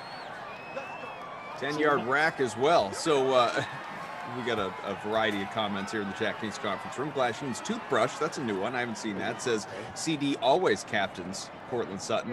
Are you getting too predictable? Do you always captain Sutton? I always roster Sutton. The captain thing comes and goes. And my original captain was Jonnu Smith, and I took him out and I swapped him around because I had a little bit of extra cash. And I was like, you know what? The Broncos are at home, and they're used to playing in the snow. I applied way too much real-world logic to this sim, and that will be my downfall. I do not expect to place in the top 100 of our sim fam free roll, but maybe Cortland Sutton, he hears me out there in Simland. He rewards my faith. He goes, Christian, you never faltered. You never stopped believing in me. You spent a 4th-round pick on me on your season-long fantasy draft and made some side bets with your friends about how great I would be this year and lost just about everything you could have possibly lost on me. But here in the sim world, Mile High Stadium, I'm going to come through for you, buddy. That's Cortland Sutton. His words. Also, you're very handsome. His words. And I love your headbands. I have several, just like it, a whole collection. Another pass, and this one is incomplete, 3rd and 5. So it's an opportunity here for stacking them kickers to pay off, but can we drill one from 49? Stephen Gostkowski on 4th and 5 here, 3 minutes gone by into a scoreless first. You know, Gostkowski, big leg, used to the cold. He's going to have that thin air. I feel like he's got a pretty good shot on this one. You're going to make me feel stupid for insulting your stack the kicker's policy right here.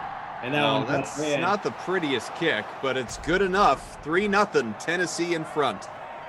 Bang, bang there. So a not very wild weather Wednesday start, a promising drive, a lot of passing yards, very few running yards comparatively for its Titans team. And then capping it all off with a 48.5-yard field goal. I don't know, maybe the weather's not going to come into play here. CEH says comedically. Anyone else play Henry? Yeah, again, top-owned guy here in this one by a country mile. In the larger showdown contest, thank you, Mads, we have Derrick Henry at about 87% owned, Ryan Tannehill 57%, Jonnu Smith 51.5%, Cortland Sutton 43%, and Noah Fant at 39%. And obviously Denver getting the ball here. There's plenty to talk about for both these teams, but why not? We don't do this often this time of year, but why not spin it back to fantasy just a little bit? You were talking about Derrick Henry and obviously what he has done, all that he has accomplished as a bell cow back for the Titans these last couple of years, and he has been elite, no doubt about it. That is a dude you would want to have on your season-long fantasy roster if you could. However, if you've got the top pick in your draft, if you're starting to project ahead to next year, a few months out, as you noted, there's a very little PPR value to Derrick Henry because he doesn't catch many balls. So he's not a guy that ultimately you would want there in your top spot, I would guess. You know, who are you more inclined to take number one if you're thinking about it right now? Is it Dalvin Cook? Is it Saquon Barkley? You're worried about the health maybe coming off the injury? I mean, which running back, because I'm assuming it's a running back, are you thinking about with your number one overall pick in the draft? It would absolutely be a running back. You're dead on there. And I think it's going to depend on what the quarterback situation in New Orleans looks like. We saw what Alvin Kamara did with Drew Brees versus what happened when he downgraded to Taysom Hill. Hill barely targeted him. He lost that PPR value. I think if you have a quarterback who is a check down kind of guy, maybe a veteran comes in and takes over in New Orleans, or Drew Brees comes back. Seems unlikely, especially the way he restructured his contract in order to save the team's salary cap space. But if you do have a reliable quarterback in New Orleans, you can make a case for Alvin Kamara. I love Dalvin Cook. I think he is going to be the man again. No real changes in Minnesota. Bloom off his rose a little bit because he did get hurt, and we did see that Carolina able to maintain a similar level of production from a guy like Mike Davis as it did with McCaffrey. But that also suggests that, hey, even if McCaffrey isn't 100%, he can still go out there and give you 20-plus fantasy points any given week. That said, we talked about this last time we did together, Call. Maybe he's going to be a Houston Texan next year, and that would just shred his value like it did for Duke Johnson, like it did for David Johnson. If he gets traded for Deshaun Watson along with a boatload of draft compensation, Christian McCaffrey is going to probably give you mid-round performance as a true lock smashed in the backfield there. When you say mid-round, you mean mid-first round or mid-round like mid-draft? Okay. No. Mid-first, maybe. Because he's still gonna, if he's healthy, which is an if coming off of this year, but if he's healthy, he's still gonna produce on the ground. He's gonna give you obviously north of 1,000 rushing yards and maybe 1,500. We'll see. But obviously the PPR and receiving aspect of things is going to largely be determined by who would be throwing him the ball, which we would have if Watson is traded and McCaffrey's going the other way, and presumably Bridgewater's not, right? He wasn't mentioned, I don't think, in that deal that we had talked about. So it becomes a question of, who in the world is the quarterback for that team? But again, this is just a rumor that was floated out by the, ESPN Nation Panthers reporter. So it's, it didn't come from Rappaport or Schefter. It's not a true report so much as hey, this is just being bandied about. Yeah, no real traction on that one. But I think if McCaffrey goes to the Texans, then he goes from being like a guy you can slot in as a top 3 fantasy running back to basically being the Southern version of Josh Jacobs, which fine, good, but not ideal, not great, not the guy you want to draft with your top pick. Maybe you want to wait and see if he slides a little bit. Maybe you can pry him from someone else, like if they're low on him. But it seems like if you have him in a keeper league and he gets traded to the Texans, that's a great time to cut bait on him and see if someone will pony up expecting that 2019 performance. And maybe they'll be like, oh, they're going to give the ball to Christian McCaffrey because who else are they going to give it to? Not a terrible idea, but we said the same thing about David Johnson, and he remained a broken toy. Still 3-0 Tennessee, about 90 seconds left here in the opening quarter. CDA, AK, thanks for being with us here. All the time in the world for Tannehill, and just a short little dump off to the aforementioned Henry. Turns out he can catch the occasional pass. First down. Wow. So Tannehill avoids a tackle. Then Henry does a very Derrick Henry thing, escapes an arm tackle, picks up about 18 on 2nd and 15. And once again, the Titans may be in business here as a play that probably shouldn't have worked out, gets him into decent field position. At the very least, gives him the space to flip the field, and the way this Broncos offense looked on their first drive of the game should give him plenty of opportunities to create a stop if they have to come here. Tony says, Kaufman phone was down since fishing in the summer. Been here since the beginning. All righty then. Tony. Thank you for being with us. For those pop star fans out there. Bad Boys of Pop says, crap, I always forget about the weather. LOL. Well, Bad Boys of Pop and anyone else who has forgotten, let us remind you at least what you have left here on this Wild Weather Wednesday. The Patriots at Washington in the next sim. I will be along with Jeff Ulrich. It's a win game. And then Brendan Glasheen and Moose for rain in Seattle. Fittingly enough, the Falcons, as Jeff might tell you, visiting those Seahawks. Real Facts Max has just started doing this. It's fun. I can't believe I haven't been doing this on DK as much as a DFS junkie as I am. We have been around going back to March 28th. We're almost at our 11-month anniversary doing these sims. So good news, Real Facts Mac. You're late to the party, but the doors, just like in Full House, are always open. The bandwagon does not fill up, my friend. It's the only thing that fills up here are the free rolls. And even then, it's like... That's right. No. So, end of one. Still 3-0, although obviously the Titans are threatening for more. We'll give you a look at some of the numbers here and review some of what we got going on in the Chat Kings conference room as well. But on this Wild Weather Wednesday, Tannehill, 4 out of 5 for 59. Drew Lock, 1 for 2 for a singular yard. If you factor in the sack, he is good for -5 yards. He's on pace for -20 yards today, Koff.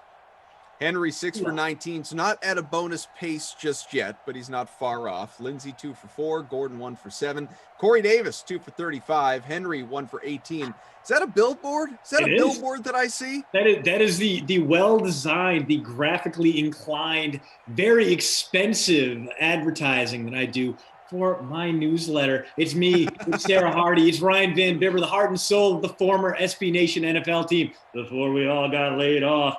And we're coming to you 3 times a week. It's absolutely free. And today's edition, all about where Carson Wentz may end up, where he makes sense, and what his trade value is. And I don't mean to spoil it for anyone out there, Glash.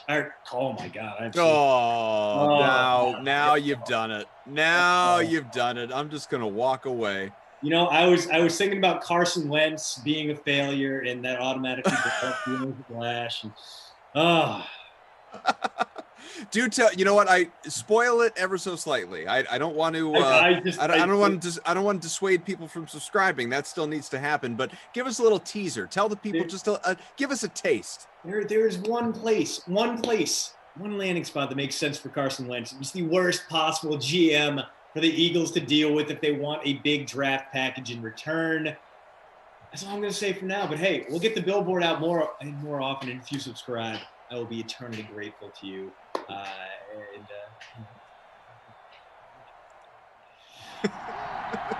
right, we're ready for quarter number 2. Christian, hey, there he is in the chat. Loves Popstar, doesn't get nearly the credit it deserves, and I couldn't agree more. Glash is half full. Koff, I'm gonna send you a $5 head-to-head for NBA. Will you accept? Ooh. Send it over, pal. Let's go. Lineup's lock in about 40 minutes. That means I'm gonna have to do my standard, right around 6:55, ask Christian a question that's going to require a little excess detail, just so I can make sure my lineups are properly handled and taken care of.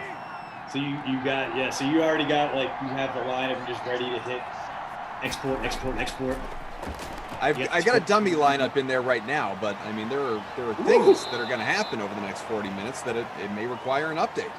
That's true. Yeah, this is a very volatile NBA season. So even in my I've been part of some keeper leagues for a decade plus now. A bunch of guys over on Celtics blog from way back when, put one together. And Sure. some of them are great. Some of them are absolute lunatics and dorks. And the trade offers I get are awful.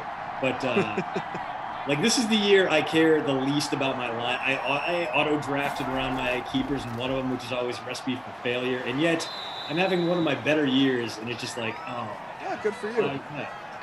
It's such a tremendous blow. Like, I used to write about basketball. Like, I used to watch these games. I used to be tuned in and try to find sleepers. And this is just basically using the Yahoo rankings, and I am better than ever. It's just very, very sad. Very sad. Real rough. Have patience, have faith. Minute and a half gone by here in the second quarter. Again, Christian, Koff, Mads, Daniel, Jim, all with you. 2nd and 6. Henry's got it. Good for a first as Tennessee continues to move the chains out to the 13. He has been the driving force behind this offense. Not surprising, not only in the snow, but the fact that it's the Titans offense to begin with. It's him and Corey Davis, and that's been the two-man show here. Well, I guess you could also throw the Titans defense into the mix, because they did basically hold the Denver Broncos to 5 yards on their opening drive as Tannehill slings one down. Not quite 1st and goal, but 1 yard away. So it seems like a good place to get a steady diet of Derrick Henry. And, well, that's not really news for anyone out there except for the 13% of you who did not roster him, decided to fade Henry. And it looks like for like the 19th time and 20th tries, that may not pay off for you. Instead, we used Henry right there. Didn't work out. Corey Davis getting himself into the end zone. Touchdown, courtesy of Ryan Tannehill. It is 9-0 with a Gostkowski extra point on the way. Zing, zing. That is Corey Davis, and he is going to be a very intriguing free agent to watch this coming offseason. The man was just a monster at Western Michigan University, thrived in the MAC in his last 3 seasons with the Broncos, 46 touchdown catches, just an absolute beast. Goes in the first round, high in the first round of the Titans, never really puts it together, but this year finally breaks out, breaks free. Misses some time due to COVID, some time due to injuries. He's a little inconsistent, but a handful of 100-yard games. Now he's headed to free agency. Part of a very talented crop of available wideouts, but he probably earned himself somewhere in the range of $12 to $14 million annually. And, well, it was pretty good. Johnny Heiss says, what's good, Koff, Christian, Sim fam? My Bills look like they're signing J.J. Watt. Too bad, so sad, Cleveland. Go Bills. So let me ask you, Christian, because I have been a little out of the loop on the J.J. Watt front today anyway. I did see, he had tweeted earlier just saying this free agency stuff is wild. And obviously, his brothers started tweeting at him as well. There was the one with the gift from TJ. And obviously a lot of people are, whether it's a true rumor or speaking it into existence, the idea of him going to Pittsburgh and joining up with his bros. But is there something to this Watt to the Bills news, or is this just something in the chat? I mean, I haven't really heard anything about it from any bigger sources, but mutual interest, according to Ed Werner, that's about as tangible as what we've heard from the Brown side of things. Like, are we seriously considering? I don't know. This is just gotta be a fun experience for JJ. He's on the open market for the first time, possibly the only time, as a big throw downfield picked off by Kevin Byard, who continues Drew Lock's very bad, no good day. And the Titans with a chance to blow this game wide open before halftime, as Drew Lock looking very much like real-life Drew Lock on that throw. The Bills make a lot of sense. I think at this point, with JJ, you're looking at playoff teams. You're looking at a chance to go out and have that success that eluded him in Houston. Play for a competent head coach, and Stefanski looked great last year. And obviously, Sean McDermott is a perpetual Coach of the Year candidate with what he's done in Buffalo. So a lot of guys who are going to be in the mix there. I don't think it's anything close to a done deal yet. I think it's just the Bills have thrown their hat in the ring, and why wouldn't J.J. Watt have mutual interest there? He'd be joining a great defense. He'd be playing for an MVP candidate quarterback, and he's a guy who likes the snow. He's a blue-collar Wisconsin guy, so he would be very happy in Buffalo, I think. Particularly, I mean, you look around the rest of the division, and it might be Buffalo's to lose for a while now as Derrick Henry juking and moving and picking up about 6 yards on first down there. 2nd and 5, halfway through the second quarter from the 45, 10-0 Tennessee. Denver just trying to prevent more points as the ball basically at midfield. Alana says, cough with 3 boys, how loud is your house? Well, this is the quietest part of my day, doing Sims. It's why I do a couple a day. it's just to put on the noise canceling headphones and dive into Simland for just a little while. It's noisy. It's always noisy, but noisy in a fun way. You know, it's not noisy like yelling, screaming, crying, everyone beating the heck out of each other. It's just you know, loud, youthful excitement, which I can get into. That's a good time. See, for me, the problem isn't like the loud, youthful excitement. It's the repeated questions over and over again. Well, my 6-year-old pulled the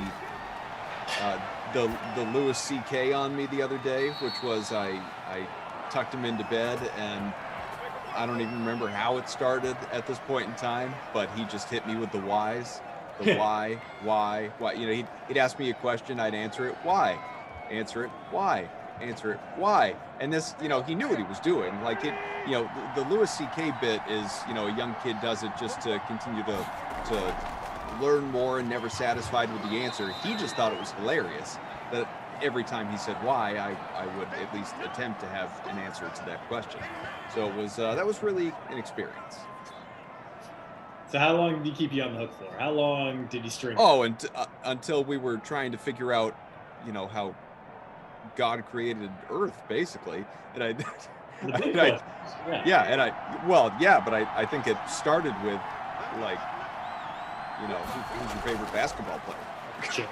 Ooh, Henry picks up the first. 2-minute warning. 2-minute warning, and first and goal from the 3 suggests we are going to see more of that guy. But last time in this situation, it was a touchdown pass to Corey Davis. We saw a little bit of A.J. Brown earlier, and this Titans team has a very solid red zone target in Jonnu Smith, who another big-time free agent the Titans will have to think about re-signing. There's going to be a pass, and it looked like he had A.J. Brown pretty open and launched it to the end line, and no one was there.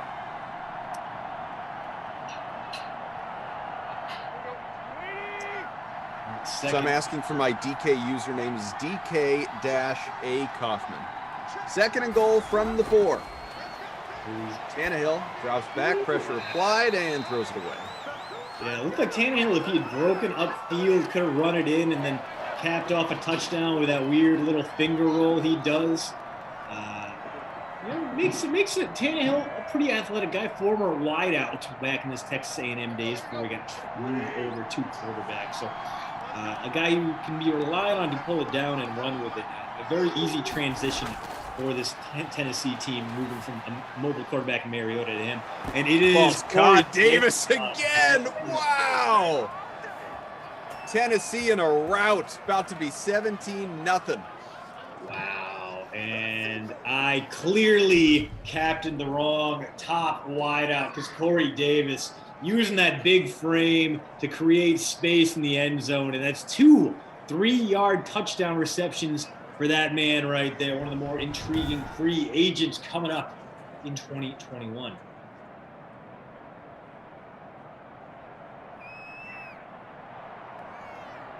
So Gostkowski adding on to his day, at least one of these 2 kickers looking okay so far. Guess we shouldn't blame Brandon McManus. His offense hasn't even put him in position to kick a field goal to this point. Tony says, cough, buy stream trash. Pork fried shrimp, fried chicken, fried rice. Where do you land on this? This is easy for me, but where do you land? I'm not a seafood guy, so as tempted as I would be to pick up some pork fried shrimp, it's not. I can't do it. Just I don't like the taste of shrimp, the texture. It just can't get past it. So that's got to be the trash. Buy is obviously fried chicken because, of course, there is no such a thing as bad fried chicken as long as it's thoroughly cooked. And we're gonna stream that fried rice because You know what? I actually might prefer a regular white rice to a good fried rice, but Is that right? Yeah. I mean, I have no issue with a nice, steamed white rice, but no, the fried rice for me is that's the buy, and then the fried chicken is. We go fried rice over fried chicken. I would have fried rice every day of the week. Oh, fried chicken. That is. Yeah. That is. I'm stunning. sorry. This is happening. I think this is a northeastern thing because you were locked out of all the greater fried chicken places out there in the world. That's the one thing we did not have. We had tremendous foodstuffs in New England. New York system hot wieners, pizza strips, Dell's lemonade, clam cakes. But can't really get good fried chicken. Like there's no Zaxby's. As who's from Madison with coffee? New England. Holy God. Although I guess Madison was originally from the South, so she would at least at some point there's a Publix fried chicken tender sub. You're gonna say you would rather have fried rice than a chicken tendy sub? I'm hurt and shocked. I didn't stutter, Christian. I feel like we're making Tara Lynn look foolish right now because we're not on the same page like true best friends would be. I don't think it's right for best friends to agree on everything. You got to have just if this is our biggest fight, Christian, I think we're in good shape. You would take fried chicken over fried rice? What's wrong with you? Yeah. Well, the good news is Jerem isn't in the Twitch chat to remind me about how wrong I am when it comes to chicken tenders versus chicken nuggets. So. Sure. But DK Simfan pointing out that he faded Henry and went Titans passing offense, and yeah, that is a pretty solid choice so far. Although the way this game is going, I think we're going to be seeing a lot of Derrick Henry in the second half because Titans are going to be protecting the lead. Although they do need a hold here. 2nd and 1 at the 35, within McManus field goal range, even on a snowy night in Denver.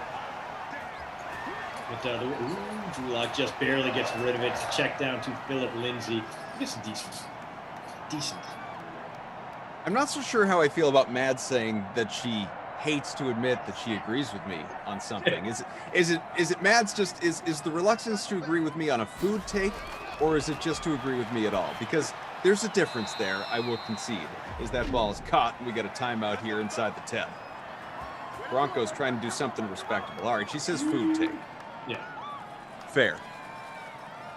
Meanwhile, Drew Lock has found his rhythm here. He's been absolutely slinging it this drive. Sets up 1st and goal. Couldn't tell who it was there, but this drive has been a lot of Cortland Sutton, which makes sense. The wide receiver ones starting to feast on both ends, which is not a very wild weather Wednesday thing, but I'll take it as that pass is a touchdown to... Who do we have there? Noah. Look at fantastic. Yeah. Gets us some points for the Broncos before the half. And maybe that is the start to the comeback they needed, or maybe that's just a brief diversion on their slow road to death, as they did leave 49 seconds and 3 timeouts for this Titans offense. As much as they are Henry reliant, Tannehill has been dealing in the first half, and well, the 11-point lead may be only a brief one, 10-point lead rather. The 11-point lead will definitely be a brief one following this McManus field goal or extra point. And there it is. And now we get to see if the Titans can extend their lead before halftime with a bang-bang 2-minute drill.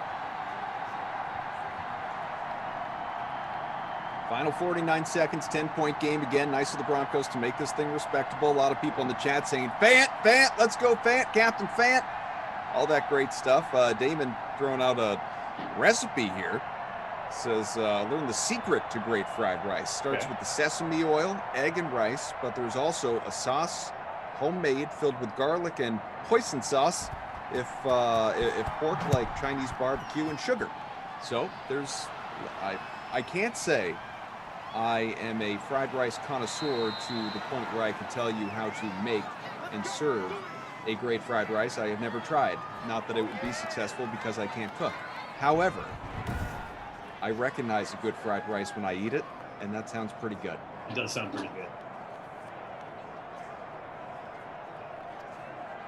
A lot of people talking food right now. Tara Lynn just wants us to get on the same page. Come on, guys. She adds, cough, eat so weird. Tara Lynn, you speak for a living. I eat so weird. Lana says, buy stream trash. We've really narrowed this one down. Buy stream trash, fried rice, white rice, Jerry rice. Oh, really? It is. I'm going to trash Jerry because I can't eat him. That's a great point. But what if you could hang out with him? Yeah, okay. I mean, he's just out there playing pickleball with Brett Favre wearing copperfit braces all the time, right? That's what he's, so I guess if you hang out with Jerry Rice, you also get Brett Favre. I think that's probably a net negative given what we know about Brett Favre in this stage of his life. But yeah, no, it's still trash for Jerry. I don't want to play pickleball and learn all about copper compression socks. Is Jerry Rice going to, enjoy my company, or is he with me reluctantly? Because that would, that's an important part of the equation here. That's true, yeah. If he's clear, like if it's like you just won a contest and he's just doing his duty and like, okay, get out of here. You're like, yeah. But like if you're like best friends with Jerry Rice, like he's coming and picking you up and you guys are going to like the batting cages together, I could deal with that Jerry Rice. That Jerry Rice would be okay. But again, if this is like some copperfit promotional deal, I'm probably going to say no. Ooh, and we get a Jonnu Smith catch there. That's going to take the Titans down one last time out. On the plus side, inching them closer to field goal range. They had a big strike there to Adam Humphries to pick up about 14, and now they are on the happy side of the field. One timeout, 29 seconds left, so at least 2, maybe 3 plays left for this Titan offense. They need to gain about 12 more yards before they're comfortable with the Gostkowski field goal. That ball's completed for a first. Set, Jonnu Smith. For a second, I was thinking it was Davis again. Smith, final 20 seconds. One ability to stop the clock here for Tennessee. We'll see if the Titans bother to use it. Clock is still ticking. Feels like a long field goal. It feels like they're going to use it here, and then okay, interesting. They're I don't like that at all. Get the chance to not a fan. Throws it short. Oh, no. 1 second left. Wait, 1 second. 1 second left. I don't want another Wednesday. Let's trot Gostkowski back out there for a 50-plus yarder. I was thinking that Ryan Tannehill was being foolish, but no. He got rid of it with 1 second left. He had no intention of completing that pass. He hurried himself right up. Appreciate that. 53-yarder from Gostkowski or a Hail Mary attempt here. I would imagine we get to see Gostkowski try again. Yes, there he is. Be about 53 and a quarter.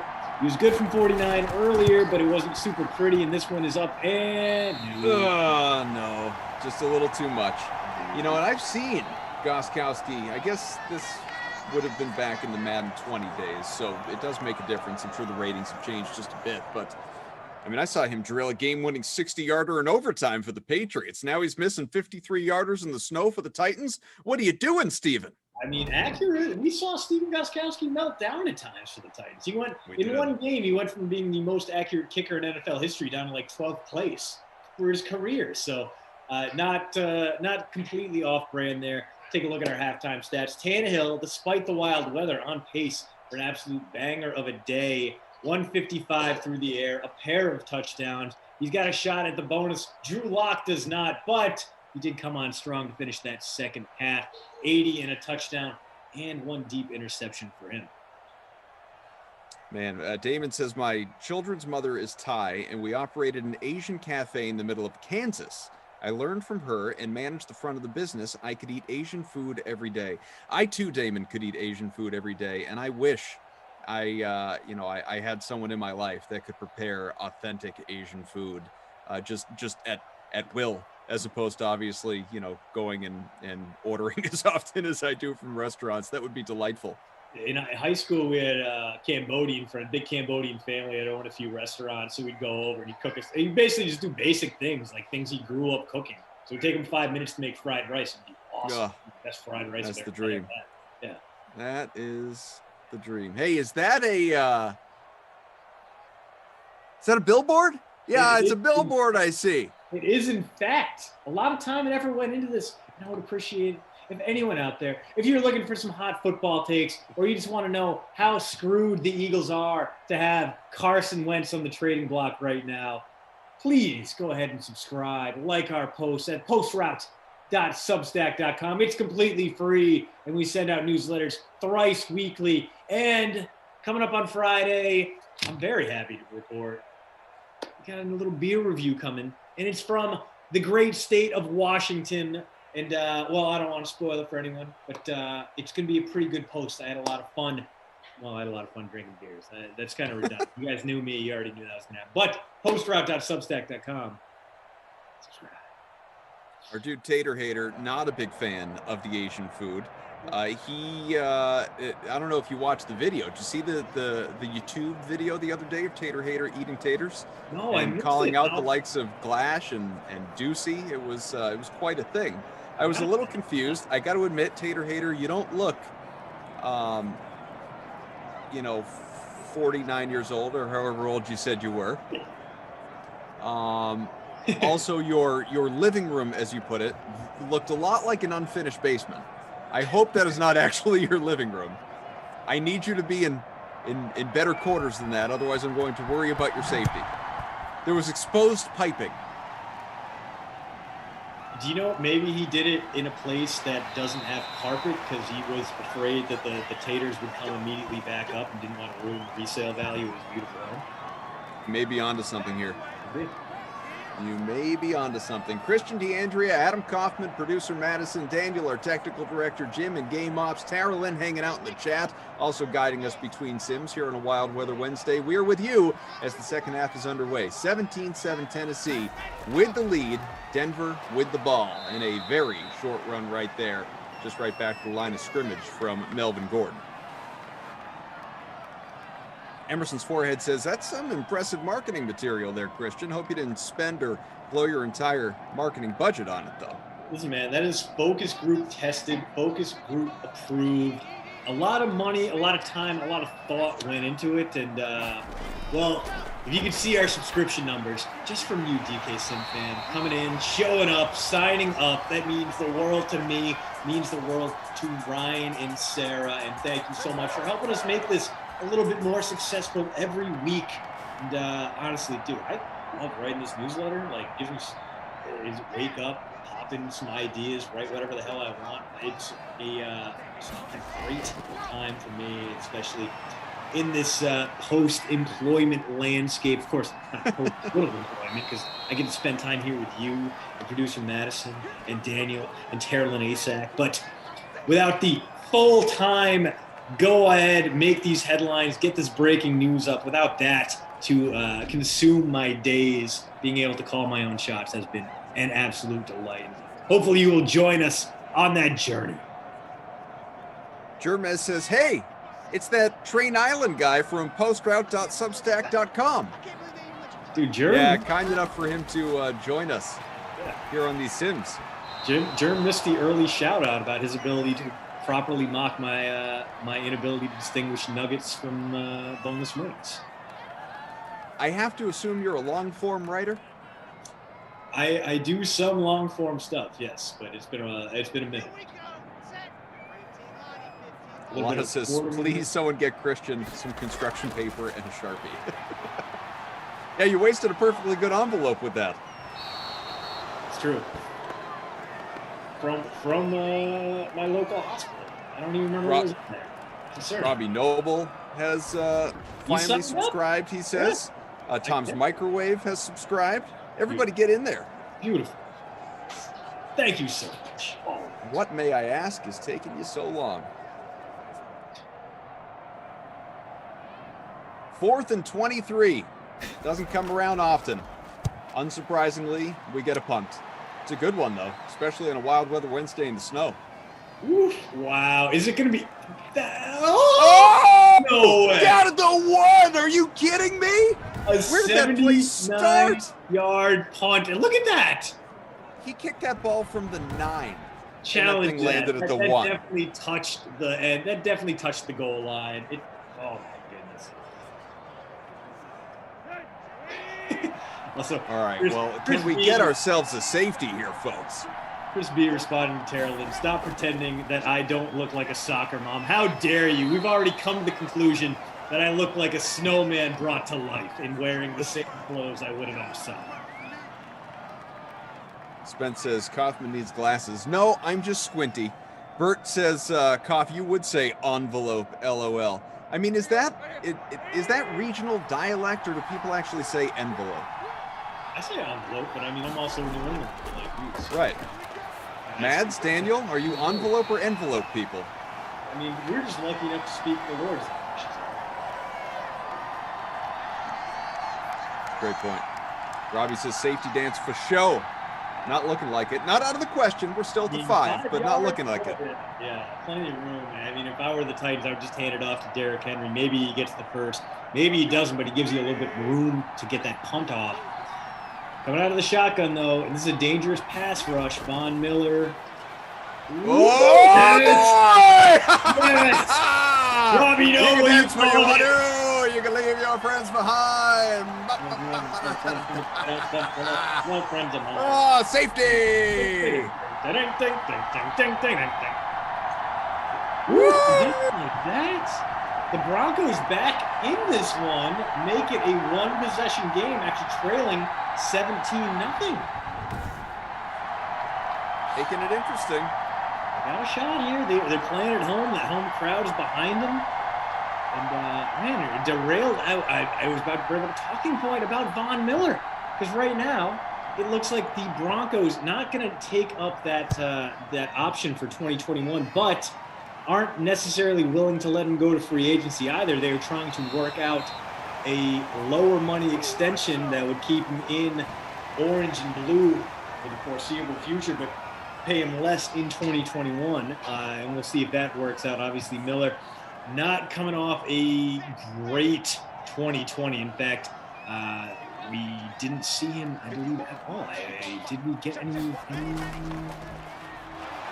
No, we didn't. Did we? No. Hashtag Noble New. Yeah. Robbie Noble, good on you, sir. 17-9 games as we approach the midway point of this third quarter. Yeah, so Von Miller did not play in 2020, as I thought, but need to look up because I am a lunatic. And only 8 sacks, a career low for a 15-plus game season in 2019. He will be 32 years old in 2021. So, big question is he going to return to the Broncos, or are we going to see a parting the ways, much like the Texans did with J.J. Watt? And if so, how much does Von Miller have left in the tank after a down 2019 and blanking the entire 2020 season?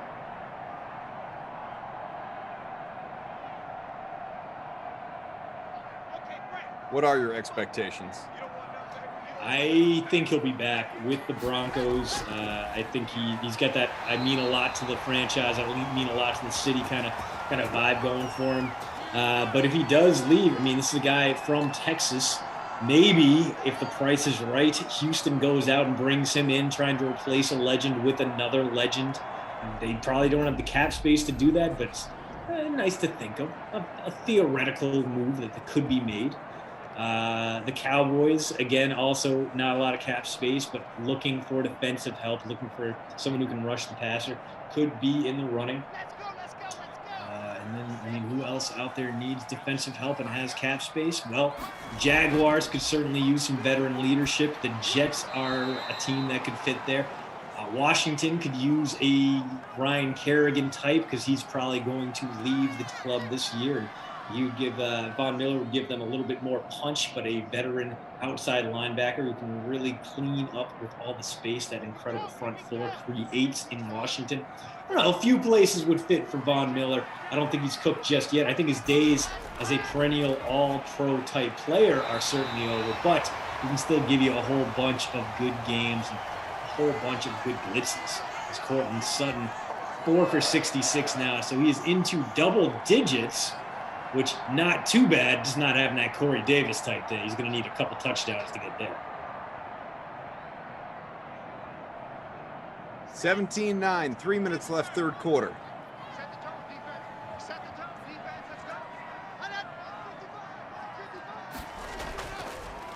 First and 10, a little beyond midfield. The Broncos not doing much with it right there, though. Just a 1 yard pickup. And Melvin Gordon kind of looking like the guy he was in 2020.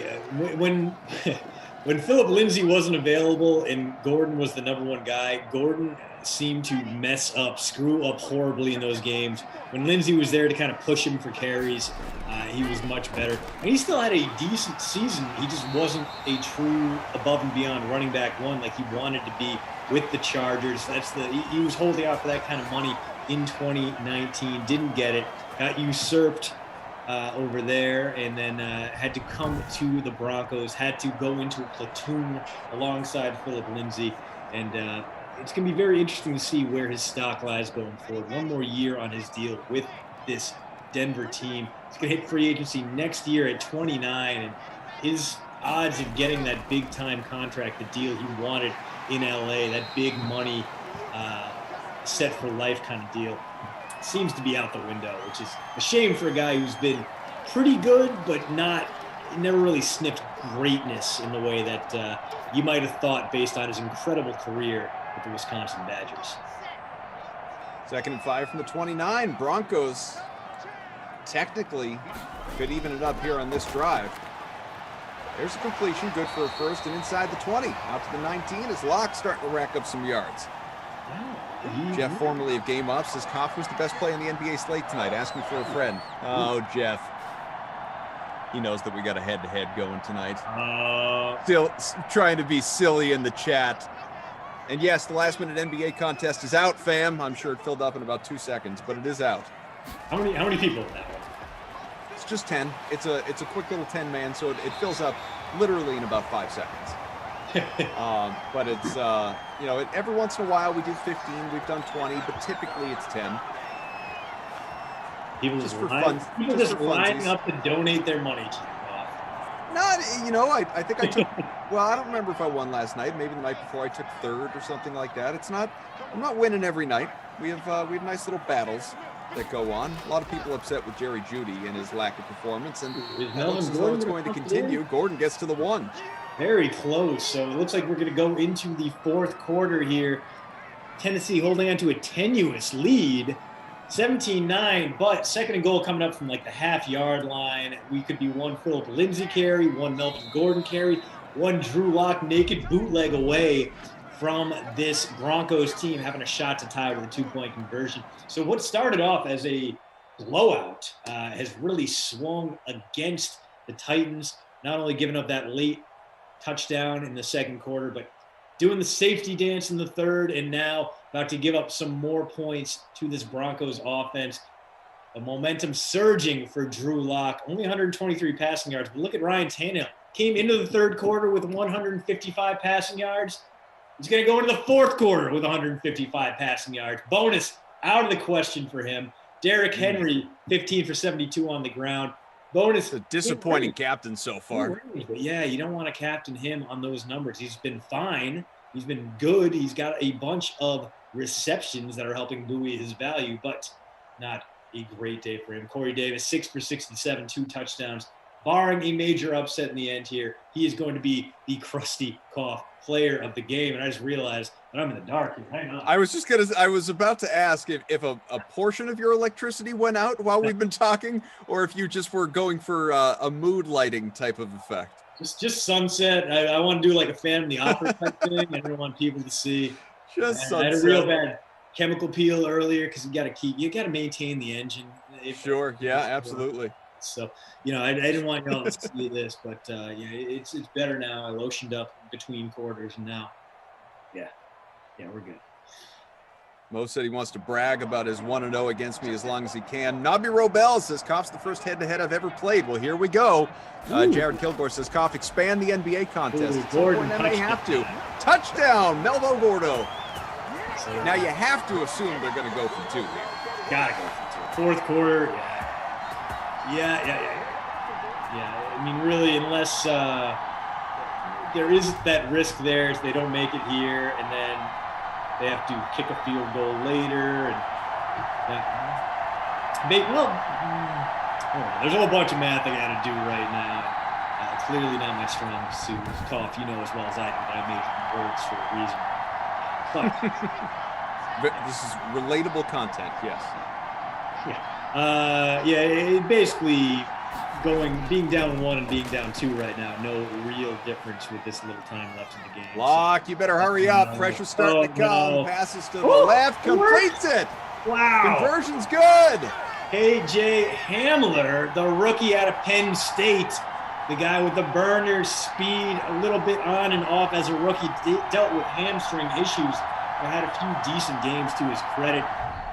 Caps off the 2-point conversion, and now my overtime spider sense is tingling because we got a tie game, 17 all, 17 straight points from this Broncos offense.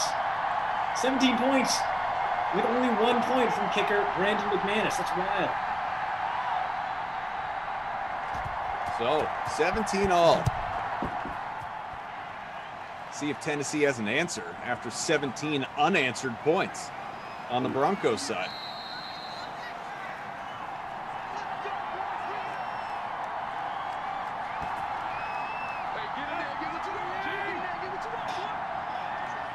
Do you have Google Photos by any chance, like on your phone, like the Photos app?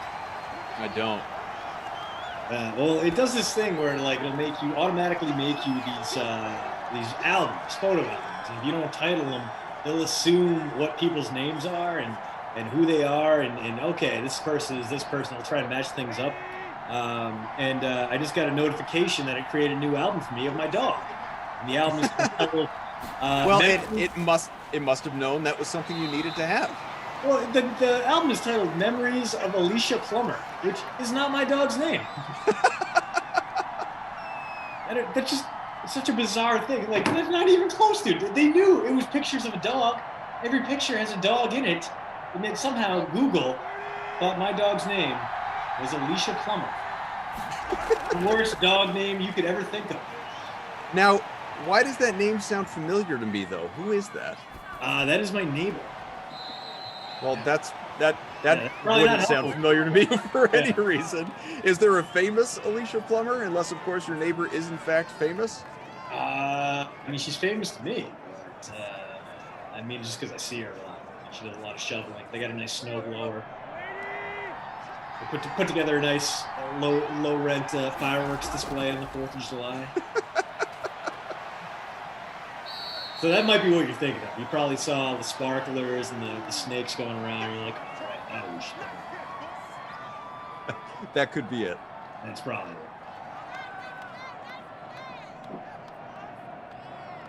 it. DK Simfam over on Twitch. Got to bump this. Melvin Gordon is outscoring Derrick Henry into the 4th quarter. Yes. And we are all pretty surprised by it. We're here for it. Yeah. I mean, again, 13% of you out there did not roster Derrick Henry in the $250 free roll, and you guys are feasting right now. You are drinking the salty tears of sadness from everyone who not only rostered Derrick Henry, but captained him because he's normally such a safe bet, especially on a wild weather Wednesday in snowy conditions. He should be trucking fools, and instead, may not even hit triple digits on the ground.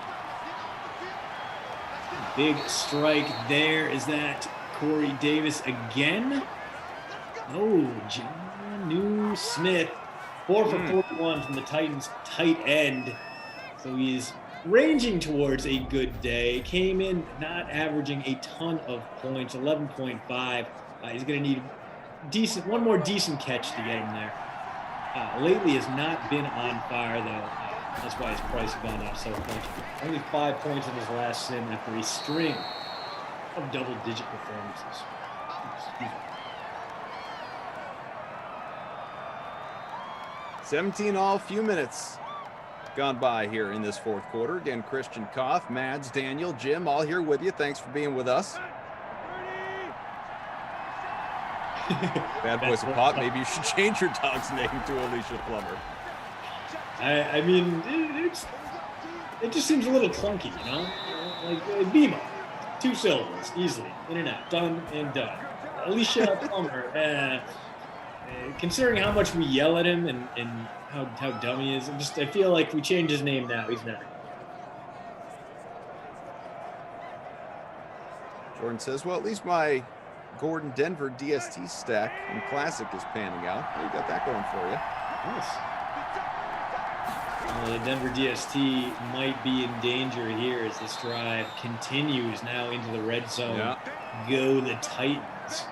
A short pass there. A.J. Brown racking up the PPR points. He's into double digits for the day. On the 15 clock ticking, but that's a good thing for the Titans. They don't want to leave that red hot Broncos offense much time to counter strike here. So wouldn't be a bad time to hand it off to Henry. And that's in fact what they do. Henry, only gain a 3 there. If he just put his head down and charged forward, he could have made a break for the first down line to gain. Instead, bringing up 3rd and short. So this play will dictate whether we see a few more Titans snaps or if Gostkowski owners are going to add an easy 3 points to their resume.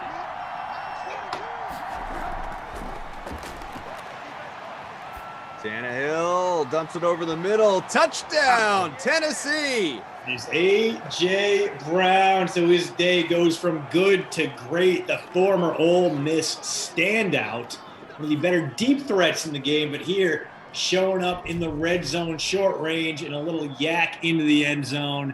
Gets open, gets in for 6.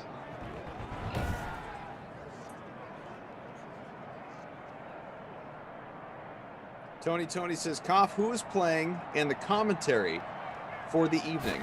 Happy to share that information with you. I will be back with you with Jeff Ulrich for the next contest, prime time, 8 o'clock, an hour from now. It is Patriots, Washington, and then the Falcons and Seahawks, Madden After Dark in 3 hours, Brendan Glasheen with Moose. Those are, of course, weather games. It's a Wild Weather Wednesday. We got wind for the next one, rain in the finale for the evening. Carter says, I will never roster Jerry Jeudy ever again. Not a great day for JJ there, but you know what? He might get off the milk cart. We've seen this before. Guys in that wide receiver 2, wide receiver 3 slot step up after being anonymous late in the 4th quarter. Happened not too long ago with Dontrell Inman, who was a similarly popular play. Could happen again here, especially with Drew Lock slinging the ball the way he has lately. Really cut down on those incredibly ineffective, inefficient passes that plagued him in the 1st quarter and throughout his entire real life. Checking in on the happy hour sim, these teams just aren't that interesting in Simland pre-roll, and I defy that statement here today. This has actually been a fun game we've got here. Pretty good. Apparently inspired by Corey Davis, I am sitting 84th out of 177 in this contest right now. Crooklyn Dodger is in front, comfortably in front of me, and also about 3.5 points in front of 2nd place, which is Tay Beebe, 233. Crooklyn Dodger with Tannehill in the captain spot, Davis, Sutton, Brown, Smith, and Gostkowski. Where's Train Island hanging out? 110th. Okay. Well, no. Oh, we got a switch. Wait, we got a big switch. Oh, no. Something changed, and then it reverted right back. I was excited. I moved from the 80s to the 40s for a second. I was briefly 5th, and I think it was because Corey for a second had 785 yards received. Oh, that would have been so big for me. It would have been huge, yeah. I would have been okay with that. I would have accepted that rule. What the heck, Jim? Give him the 785. Jim, can we get Cortland Sutton back up to his allotted 785 receiving yards, please? Yeah, I mean, he earned it. Yeah. Come on.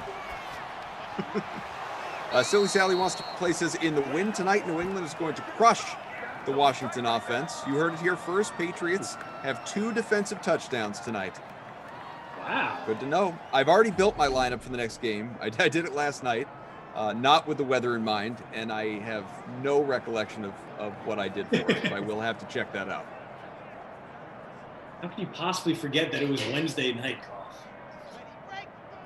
It's not even so much that. It's It's that I just completely ignore the weather when I'm building my free roll lineups. What can I tell you? Oh no! Irresponsible, I down here suppose. is going the wrong direction. Oh wait! Oh, I thought he stepped out. I thought Lindsay stepped out. That play looked like disaster. He didn't even go out of bounds at the end of that play.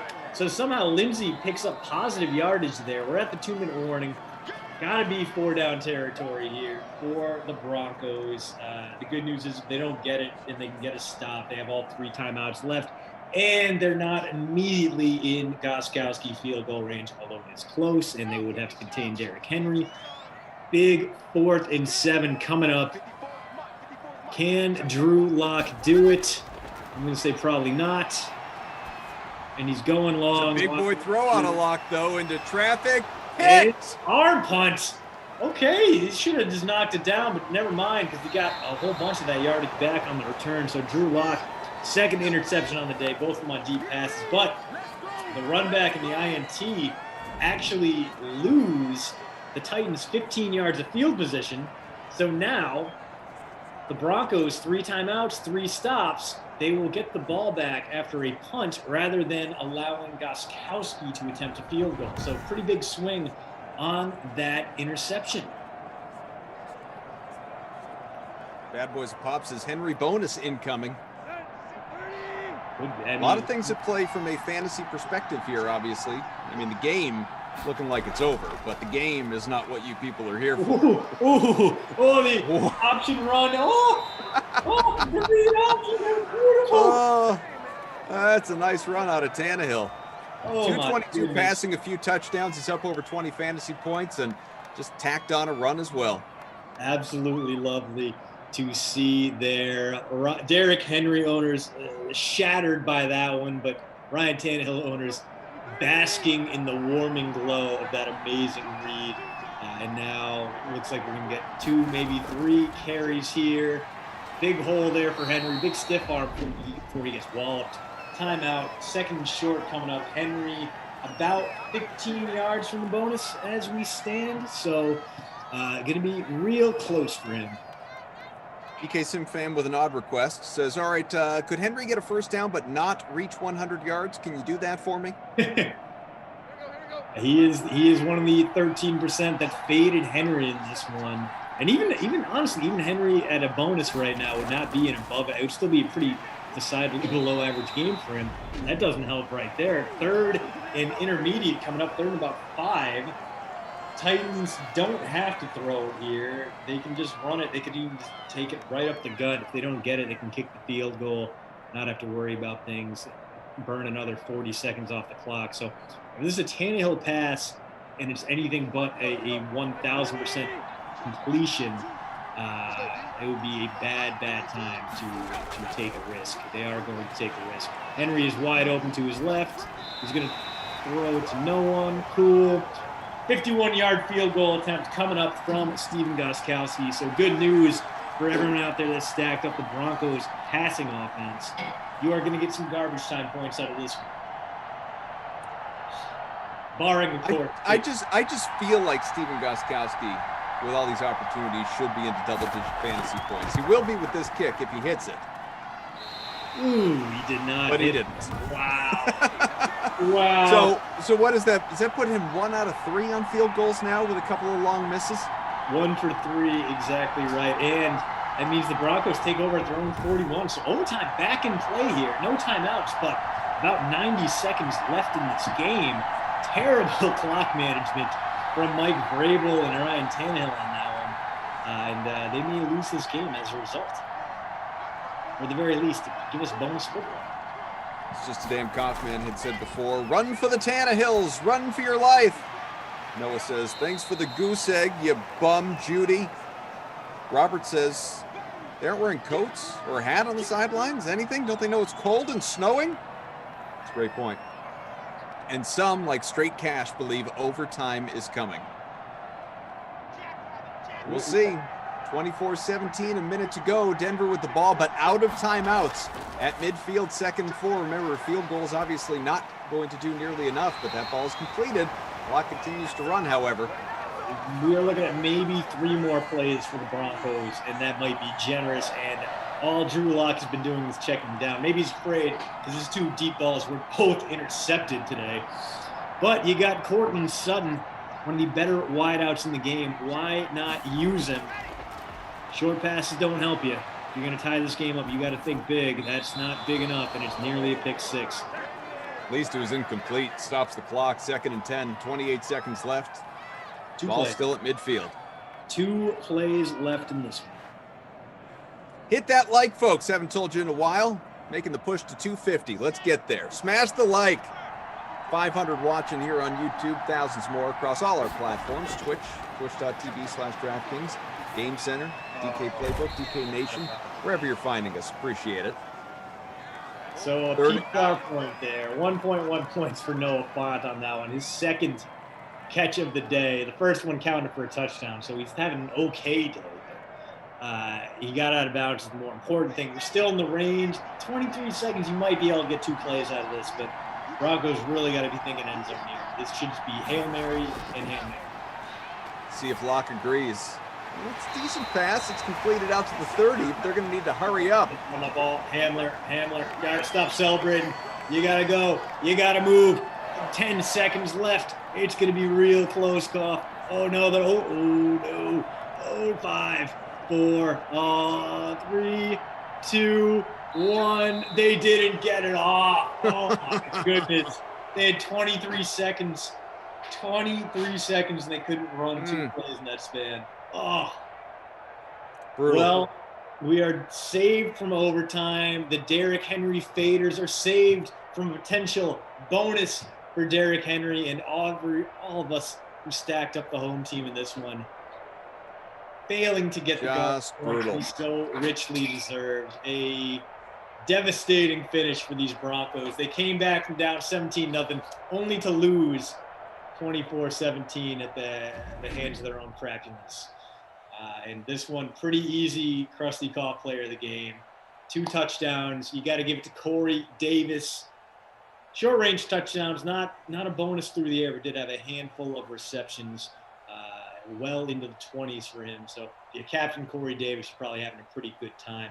And for that for the babysitter Billy, not my kid award today, as much as a guy like Drew Lock with his 2 interceptions would qualify. Let's give it to Derrick Henry because 87% owned, and I don't and even higher in our smaller free roll.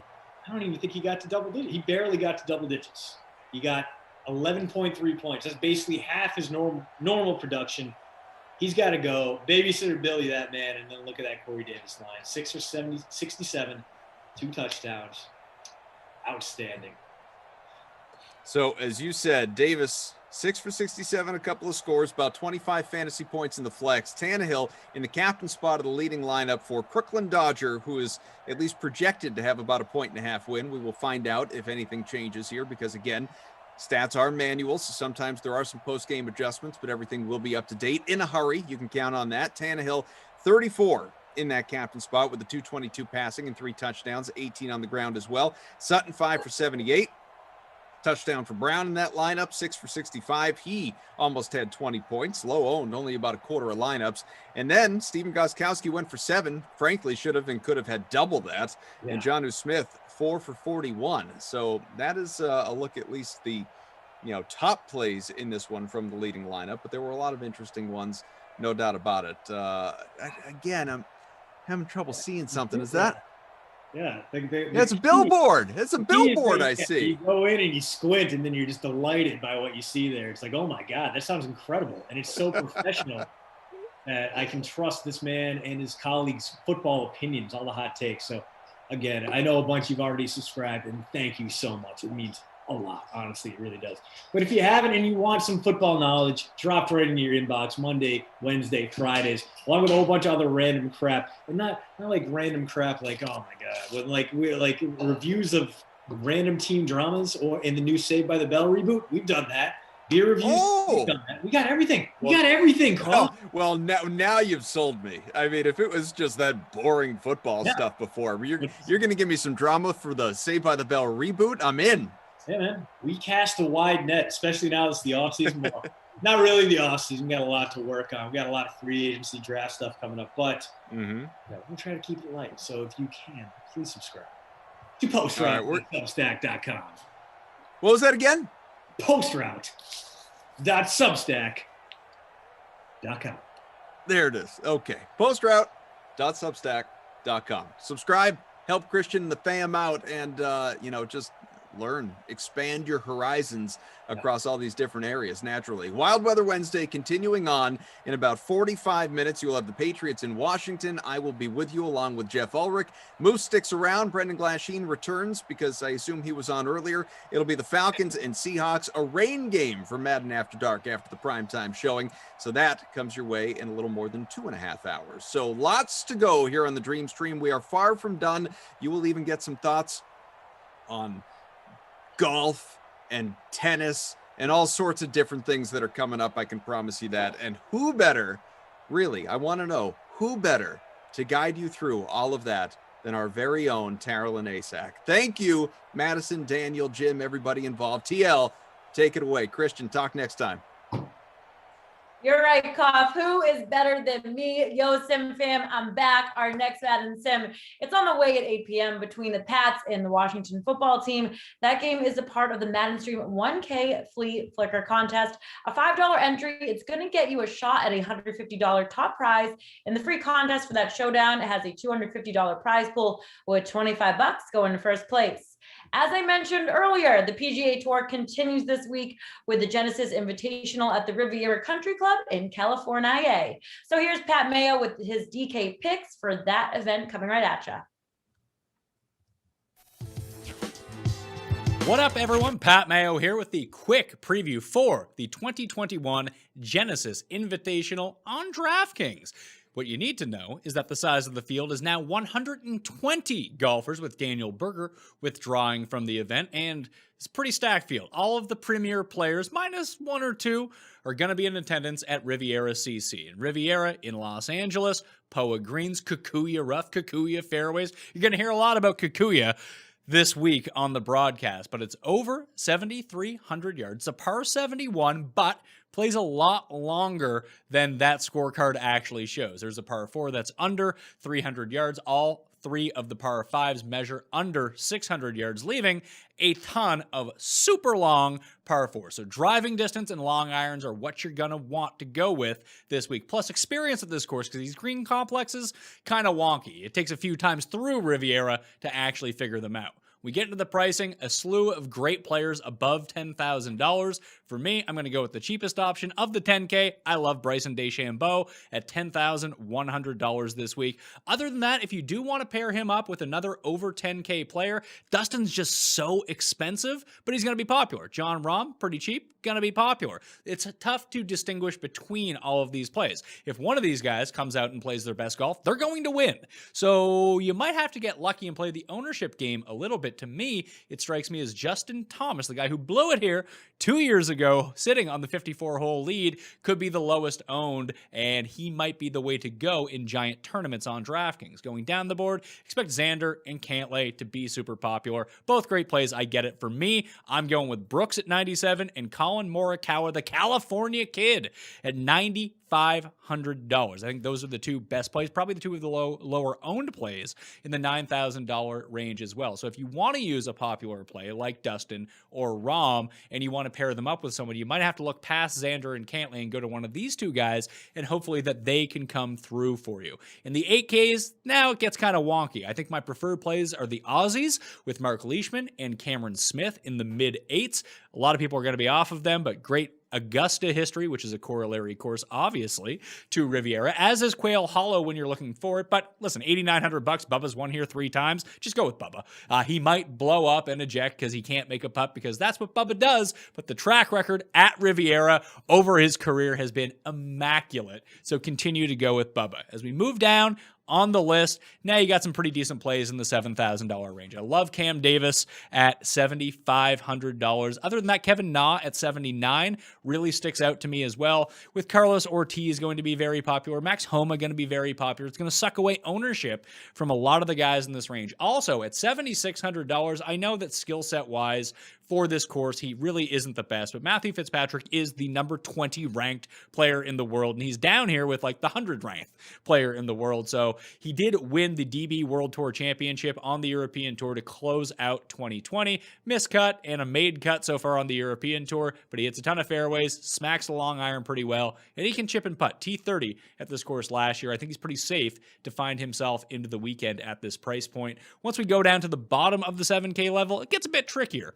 So you might want to mix and match some of these guys. The Gooch, Taylor Gooch, Wyndham Clark, KH Lee, all at $7,200 and $7,100. All acceptable plays. Harold Varner at $6,700. Doug Gim, the Gim Reaper, at $6,900. And you have Sung Kang at $6,500 for giant tournament play. These aren't cash game plays, but if you're going to be playing multiple lineups on DraftKings this week and you want to jam in some of those higher priced guys, or 2 or 3 of them, this is the range that you need to go to. So Gim, Kang, HV3 are probably the best ways to finish out your lineups. If you want my cheat sheet, it's up on DKNation.com right now. And for full episodes of the Pat Mayo Experience, download the Pat Mayo Experience podcast wherever you download podcasts, or just head on over to the Mayo Media Network YouTube page to find full episodes up there as well. I'm Pat Mayo. We'll see you next week.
Always a good time to talk a little college basketball. Let's get into some of the betting angles, courtesy of the DK Sportsbook with Julian Edlow. I am Adam Kaufman. And Jules, let's start off with something a little bit later on tonight. You got UFC, a top 20 team in the country, playing host to Arizona State. USC rolling so far, wins 12 out of the last 13, favored by 10 in this one. How's it play out? Yeah, I mean, this one opened with Arizona State even a bigger dog, and they've been taking some money. It's pretty, eye-popping to see Arizona State's a team that was ranked earlier in the season, a double-digit dog in a conference game. It's a big number. It's very tempting, but at the same time, I don't know how I can back the Sun Devils at this point, especially in a road game against maybe the hottest team in the Pac-12. So this isn't a spot I can bet Arizona State. It's either USC or pass, or you use USC money line in a parlay if you're doing something like that on this card. But I can't back Arizona State. This team's 3-13 against the spread this season. They have not been covering numbers. Just a lot of injuries. They are getting a little bit healthier, which does give me some pause, and I think it's why the number has shrunk to 10 here. But at the same time, I'm not getting in the way of USC at home, who's, they just beat Wazoo by 11, Washington the previous game by 15, UCLA the game before by 18. Like, I'm not getting in their way right now. Tennessee, another ranked club at home, and this time playing host to a different USC. It's South Carolina. Now, Tennessee, as we know, great defense, although it's kind of sputtered over the last few games. The over-under for this one, 143. Which way are you going? it's a tough one for the total because, like you said, Tennessee is a team that does have the ability to lock teams down. And like, if you told me South Carolina ended this game with 55 points, it wouldn't be the most shocking thing in the world. And then you're way off from the total here. But given the way that things have been going recently, Tennessee has certainly been slipping. They're a team that, to me, does not pass the eye test as a team that we're going to see going deep in the tournament or anything like that. And their defense has been crumbling in certain games, whereas South Carolina in road games, their defense has slipped and they've been trying to catch up with offense. They're 4-1 to the over on the road this season. We saw them get a win at Florida in a high scoring game, which is kind of a comparable matchup. So if you made me play this one, I would go over, but it's a game that I'm not necessarily confident in the total because I think it has the potential to have so many outcomes. It could go way under and wouldn't shock me at all either. UCLA and Arizona played a tight back and forth game last month. This time they'll match up on Thursday. UCLA won the last one. Which way does this one go? Yeah, this is another tough Pac-12 game. The Pac-12 has been really difficult of late. I think that we're going to see a very close team. I think Arizona, very close game. I think Arizona is the better team, but I think UCLA being at home here, I give a slight nod to them. This is going to be a very close spread. This is going to be a round to pick them. If UCLA is any kind of a dog, you can interest me in them at home against Arizona here. This one's kind of interesting. You have Michigan, third-ranked team in the country, only one loss on the season. As we know, Harbaugh over there could learn a thing or two from the success on the hardwood, obviously. You got Rutgers coming in for this one. Now, for this matchup, I don't know, any potential of a trap game with a rivalry game in Ohio State coming up? Well, the trap game for Michigan was supposed to be on Sunday against Wisconsin. Michigan had been off a few weeks, a COVID layoff. Came back, got down double digits in the first half on the road to Wisconsin, and it was just, okay, this was a really tough spot to come back and be your best. And then they rally in the second half and win that game pretty comfortably. I think it was like 7, 8, 9 points. So Michigan's the real deal. They're another team that I'm not getting in their way. They deserve a 1 seed. They are probably, Michigan and Ohio State are probably the two best teams in the country right now, behind Gonzaga and Baylor. And then there's that kind of big drop off. Michigan's right there. And Rutgers was a team that got off to a hot start and kind of slipped. This isn't a spot that I can justify backing Rutgers. It should turn out to be bet up to a pretty big number, but it's always Michigan or nothing for me if I'm betting a Michigan game at this point. Any potential midweek upsets you've got your eye on right now? Yeah, not necessarily any ones that I'm going to be bold enough to pick or tell you to back on the money line, but there are a few on Wednesday night that I think are going to be trappy. We just talked about Tennessee and South Carolina. Do I think South Carolina is going to win that game? No. Do I think they can cover double digits? Absolutely. Tennessee's been awful against the spread recently.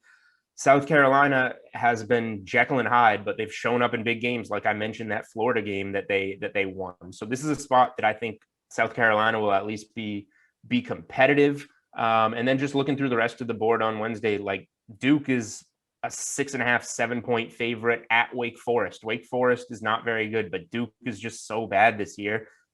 Jalen Johnson just kind of, a potential lottery pick freshman just kind of quits on his team and opts out. That's not opting out if you do it in the mid-February. That's just quitting. So I think that they could be a little down. I could see Wake Forest competing and potentially winning that game. Jules, pleasure's on this side of the Zoom window, buddy. Thanks for being with us. Of course it is.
Hey, what's up, people? I'm back, and it's my favorite part of the night because it's time for me to tell you about our DraftKings Dream Stream play of the day. Let's check it out. So right now on DraftKings, when you play in an NBA contest for multiple days, you can score big rewards. The more days you play between now and February 26th, fun fact, that's my birthday, the larger your prize will be. So for example, playing a paid NBA for 5 days and you get a $5 contest ticket.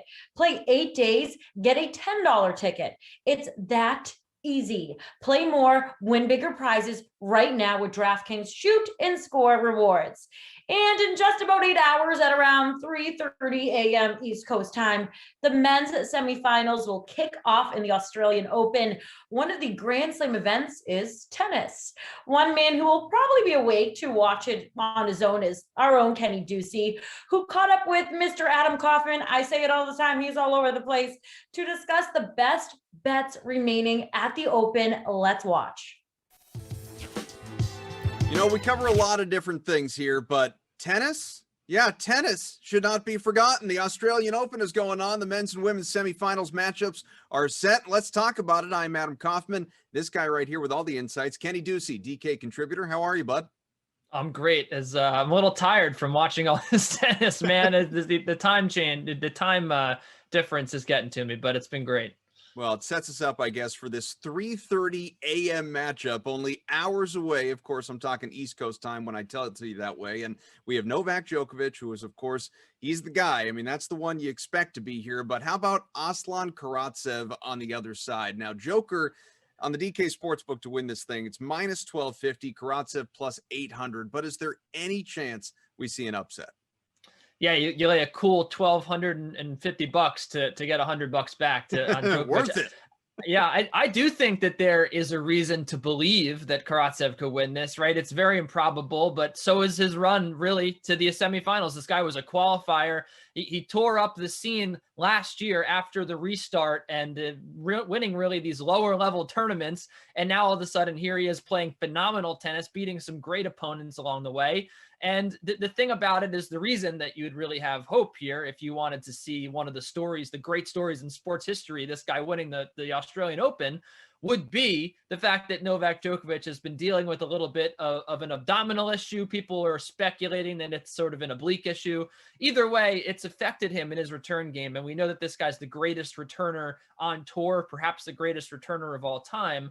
And against Karatsev, a guy that has a lot of power, it may inhibit his ability to kind of move side to side. It hasn't really affected him much in his service games, but you know, he has looked human over the last few matches. And you see guys like Taylor Fritz and Francis Tiafoe, American players that we're not usually accustomed to seeing go toe to toe with the greats and, really pushing them. But, here's Djokovic really hasn't covered spreads here at the Australian Open. So I think that there's certainly a good chance that Karatsev could cover the 8-game spread and keep this close. And why not? I mean, I certainly think that there's a chance. The way that this guy's played tennis, when he's played his greatest tennis, the tennis that he's capable of, he has been known to beat some of the greatest opponents in this tournament. So I think that as long as he can calm the nerves, and that's been a problem the last 2 matches, he's come out very nervy.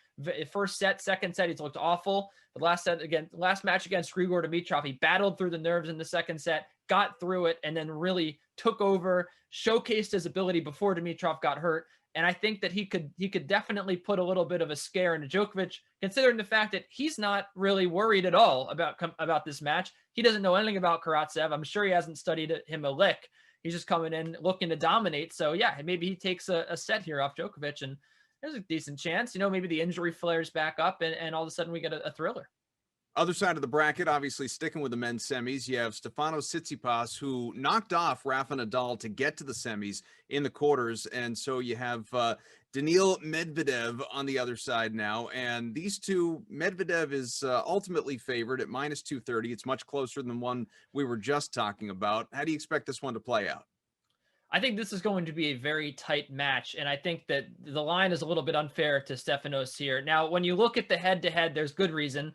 Daniil Medvedev holds a 5-1 career advantage over Stefanos Tsitsipas, and the only win that Tsitsipas had was at the ATP Finals back in 2019 when Medvedev had the summer of, all summers, really.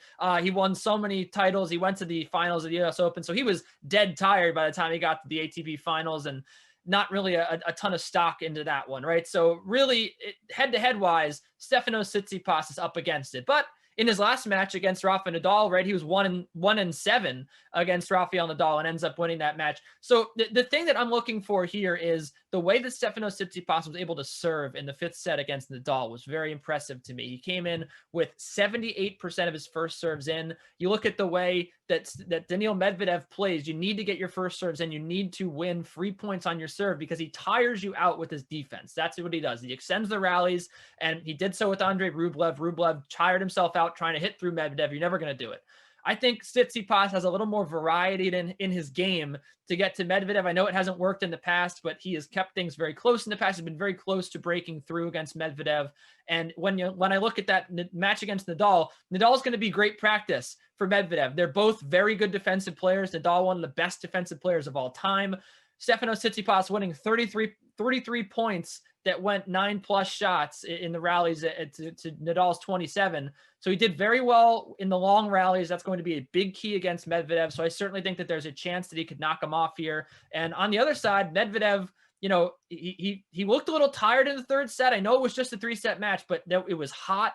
It was a battle against Rublev, a lot of long rallies, only 54% of his first serves in that 3rd set. So I'm curious to see how he comes out serving. Tsitsipas comes through that 5th set strong on his service games and looked like he could have played another 5 sets last night, cough. So I certainly think that he is a big value here coming into this match, but we'll get to it a little bit later, my favorite play on that match. But I certainly think that both underdogs here are worth your time.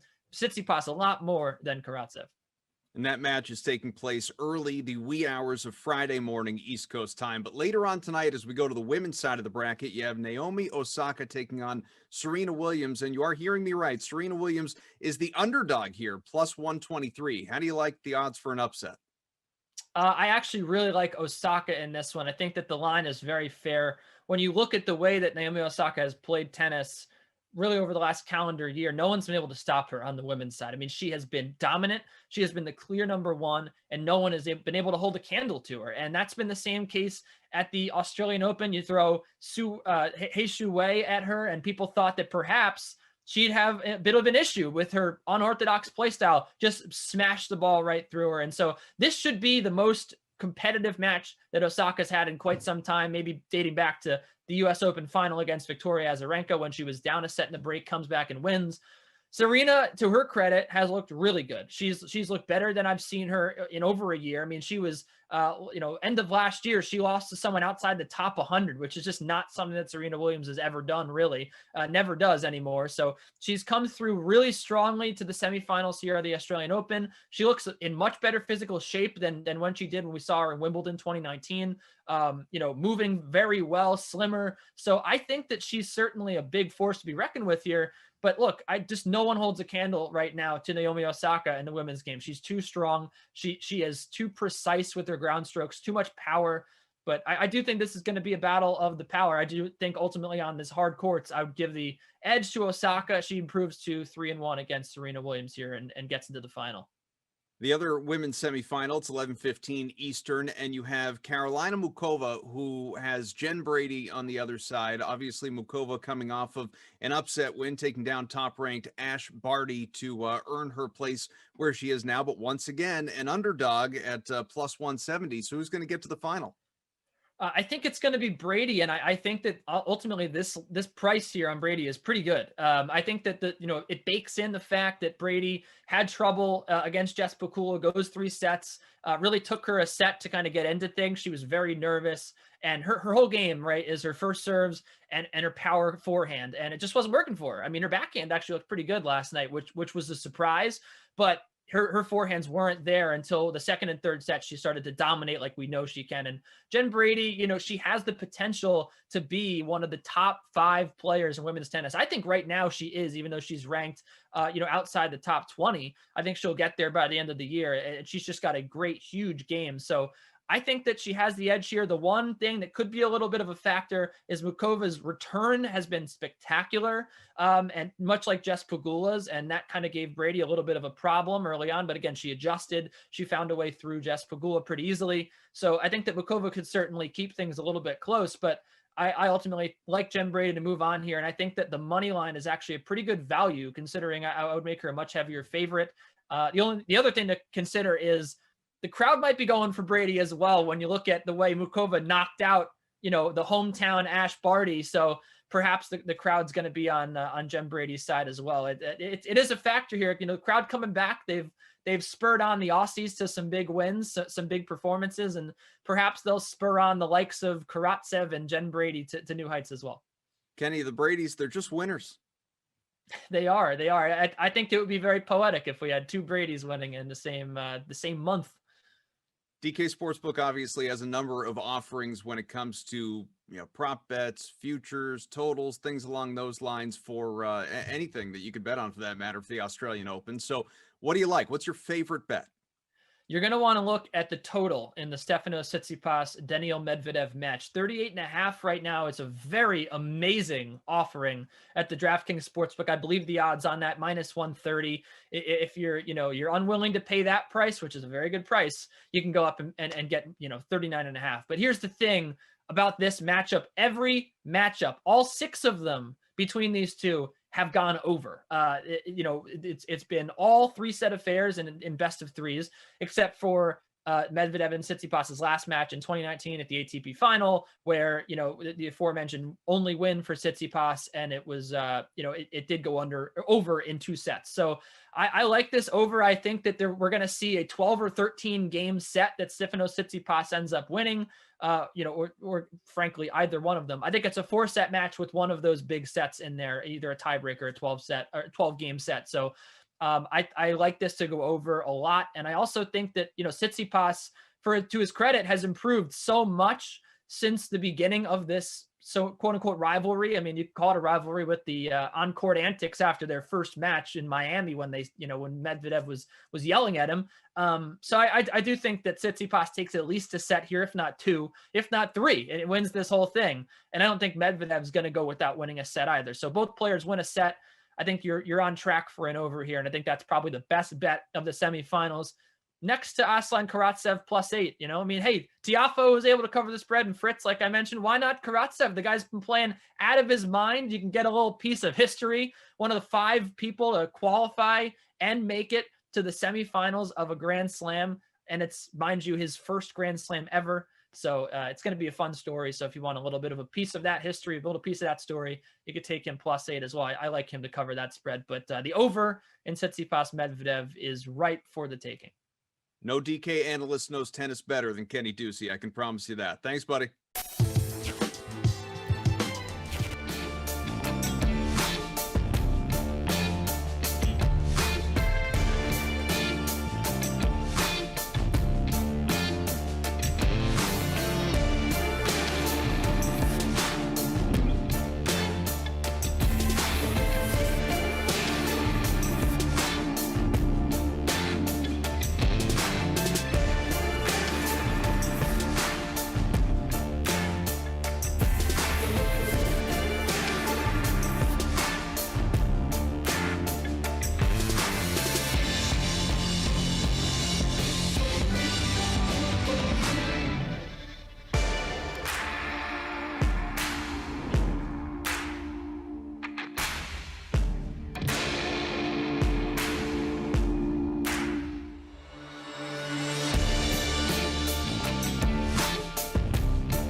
All right. Hey, everyone watching our 8 p.m. Madden Sim. It's coming up in just a few minutes. Hold tight. But first, here's what else is happening on DraftKings right now. We have plenty of NBA and NHL contests still available tonight, including our NBA 25K pull-up jumper contest. This is a turbo slate. It's locking at 8 p.m. Eastern. For just a $10 entry, you're going to get a shot at $25K in prizes, including $5K going right to first. In terms of NHL action, there is a 2-game late slate. It's locking at 10 p.m. Eastern. Check out the NHL 8K Twine contest. It features a first place prize of $2K. And don't forget to look on the DK Sportsbook for lines and odds for the NBA, NHL, college basketball, UFC, PGA, Australian Open, and plenty more where that came from. And right up on the DraftKings Dream Stream, whoop, can't talk, happy Wild Wednesday. Right now it's time to send it over to Adam Kaufman and Jeff Ulrich because we're a minute to game time for the call of the Patriots and the Washington football team. They're facing off in the wind as Wild Weather Wednesday. It's continuing, people. So take it away, guys. Carolyn, if it makes you feel any better, we can speak just fine, but the words that actually come out of our mouths generally pretty unimpressive. Jeff Ulrich, Adam Kaufman, how are you, man?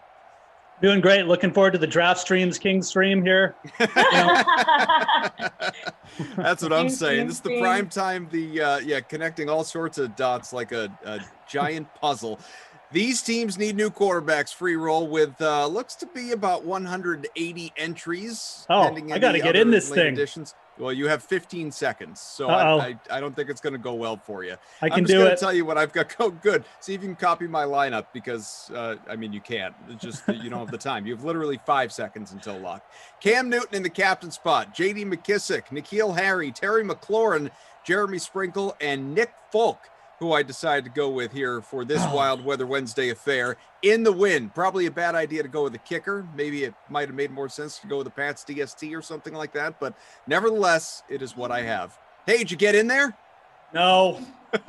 Weird. I always do this. I got on early, I made a lineup, and I put it in the free one, and I just always forget to do the extra step and put it in the extra lineup. I'm sorry, DK Sim fam, I let you down. I won't be as bad for the... But you have a lineup, you just said. It's just not in this contest. I do, at least, definitely. Yeah, so at least we can measure you up against how all of us are doing. Mm-hmm. You just can't, necessarily win, per se. Can't participate, no. Yeah. My flaw, where I screw up, and it's at least it's only happened once or twice. It's not something that happens regularly, but I'll go and I'll create these free roll contests, obviously, for the games that I'm doing. And then I'll think, I'll build my lineup sometime before the game. I just want to get the contest out so as many people can join as possible. And then the contest will sneak up on me. The game will get right here, and I'll, damn it. I'll be sitting 197th with the goose egg because I don't have a lineup. So now I've gotten in the habit of just building my lineup the second I create the contest because I know otherwise I'm probably going to forget.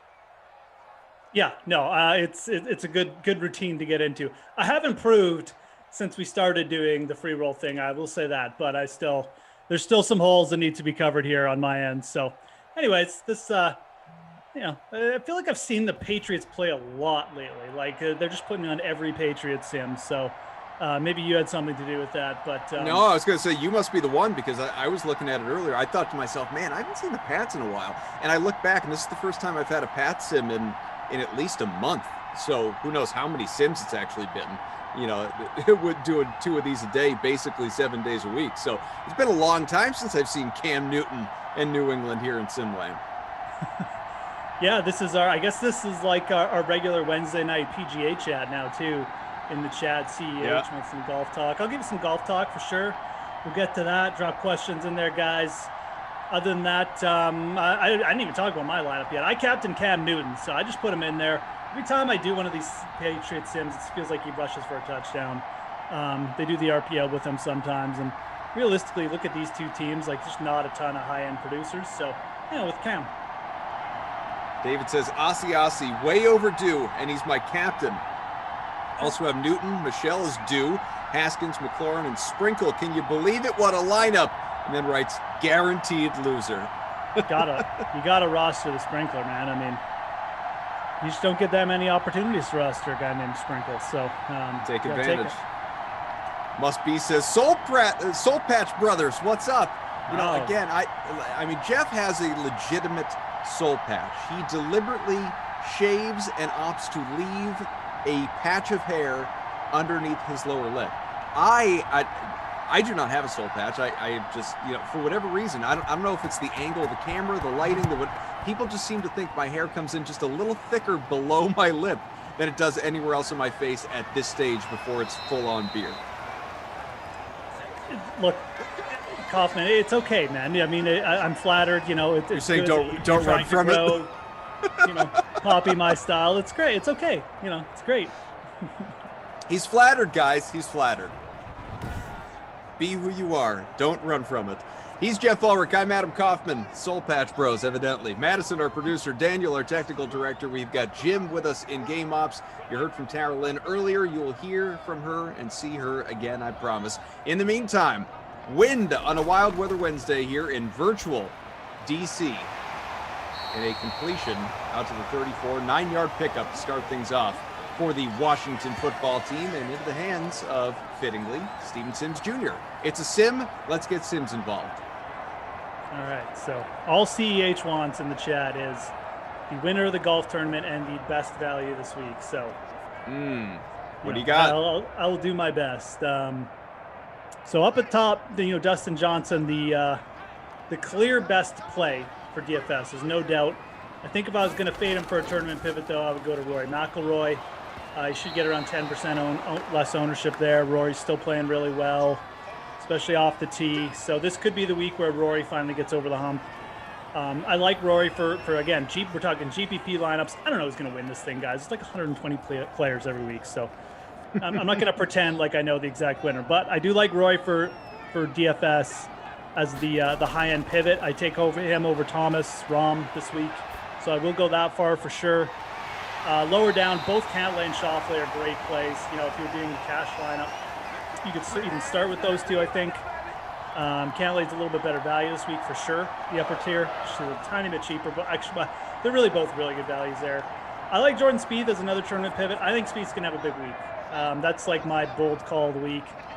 I think Spieth's going to have a really good shot at winning this event. So he's playing really well, I think better than people realize. I think he's going to keep it going this week. I hope he does. Another completion from Haskins. Good early start from him. 1st and 10 from the 38. Yeah, who was into the that? hands of Inman. Continue on. Montrell, a little catch there. So that's how I'm looking at the top. I don't mind Hideki there at 9,100 either. And then we'll go over some values. Max Homa definitely fine as a play down there, playing really well. I think riding him for one more week is good. Sergio Garcia looks like really good value at 7,700. I don't mind taking a shot with Molinari in GPPs, but he's going to be definitely more volatile. Like Sergio's a more consistent play there. So Molinari is more like a 1-2% dude. Sergio, I think, is actually like a really good value there. Who else do I have? Cam Davis on the radar for sure. 100 to 1 in the odds too. Something to think about. Lower down, I actually don't mind Luke List at 30. Luke List and Charlie Hoffman at 7,300. I think are really nice plays down there. Hoffman's playing better. I know the back's been weird, but he's playing good. List is playing really well right now too. Everybody likes Doug Gim this week. I like him too. Matthew Neesmith in that range, I don't mind. Doc Redmond down there below, and let me see if there's any other dudes I'll throw out. Cage Lee at 7,100 is interesting. If you really need a bargain basement dweller, Wes Bryan, 6,100, man. YOLO, why not? Is this a tournament you get excited about? This is a good one. This is a really good tournament this week. Riviera is like a really good course. It's an invitational event. It's got 4 of the top 5 players in the world. I think 8 out of the top 10 overall. It's like the first big event, kind of like first serious event you'd call it of the year. So, what are your? And forgive me if you did already say this. I was exploring the chat a little bit, but I don't think you went over it. Dustin Johnson, obviously, he is the favorite. He's, as we know, top golfer in the world. But how do you feel about him in this tournament? Yeah, I mean, look, he always plays well at this venue. I think it's probably, if you're ever going to see him dip back and like finish, like T9 instead of like T2 or win, it could be here. He's coming off Saudi, back from Saudi Arabia, so coming off a win. Just this venue is tended to like not play that well to players coming over from overseas and then trying to like hop in here. the guys who've really done well here, generally, the ones who've been playing like in the West Coast already, Pebble Beach and Farmers and stuff like that. So I could see Dustin maybe just taking a small step back. Again, he's not a bad play. It wouldn't shock anyone. Me, he's a plus 600. He's the favorite at plus 600. Like you don't see players that short in the odds very often in golf anymore. So it's not going to shock anyone if he wins. But like I said, I think for the ownership purposes that you're getting, I don't mind pivoting down to Roy this week. Edge wants Hovland at 8,700. David says Koepka can win anytime he wants, and he's hungry again. Jeff is out to lunch on golf. I didn't even say anything bad about Koepka. Koepka's fine. Like, yeah, you're right. Of course he can win anytime he wants. He's never really had that much success here at Riviera. Could come here. I think he spraying the ball still a little bit too much off the tee. Didn't look good at Torrey Pines either, which is probably a more similar venue here. So I'd personally be fine fading Koepka this week. But, those top 5 or 6 guys, like it's really thin up there. I think this is a better week for Rory or Dustin than Koepka, though. 3rd and goal. Washington so far just cannot figure it out. And now looking like the football team here is going to have to settle for a field goal unless they stay aggressive on 4th and goal from the 4. But this is a heck of a defensive stand by the Patriots DST. Bend but don't break. I've just been like trying to watch because I assume we're going to get a touchdown here, but we haven't got one. So what are they going to do on 4th down? It's just a damn Kaufman wants to know, any Canadians in the field, Moose? Yeah, Hadwin's in the field, Corey Connors, Nick Taylor. I might even be forgetting 1 or 2, but those are the main ones. Taylor's been playing well. Field goal try, a little chip shot, good. Taylor's been playing well. Connors has been playing well for a while. Both those guys are actually in play. I mean, I think Connor's definitely the better play if you can get up to him, but Taylor's been playing okay too. 2:42 to go here in the opening quarter, and the Patriots will get the ball for the first time. So with the NBA, and by all means, folks, keep your golf questions coming. Obviously, it's a Wednesday night golf. Jeff is happy to answer any and all questions, give you as much analysis as he can. So I want to tell you about our little NBA, I was going to call it a scandal. That would be overstating it. Our situation that we've got here, our little, we like to talk a little bit about our head-to-heads, members of our commentary team, and we have our fun, obviously. So I oftentimes will challenge Flash and Rossi and BK and whomever, Tommy Freeze Pops included, in head-to-heads on a nightly basis. A lot of the time we partake, some members of the production team as well. It's great fun. Well, Freeze Pops, I screwed up. I sent out a contest yesterday. I meant to send out a classic contest, and instead accidentally sent out a Celtics showdown contest that against the Nuggets that I meant to send to somebody else. I sent it to Freeze Pops, and he didn't even look at it. He just, in his rush to not forget to set a lineup for later, reserved his spot. He had committed himself to the money, and then I texted him and said, "Oh, I screwed up. I sent you the wrong one." He's like, "I've already reserved. What do I do? Can I withdraw?" Couldn't withdraw, unfortunately. So he takes, he doesn't even make a lineup. He takes a bagel. So I win, obviously going away. Free victory. Now, naturally, I mean, it's a mistake. I don't want his money like that. That's ridiculous.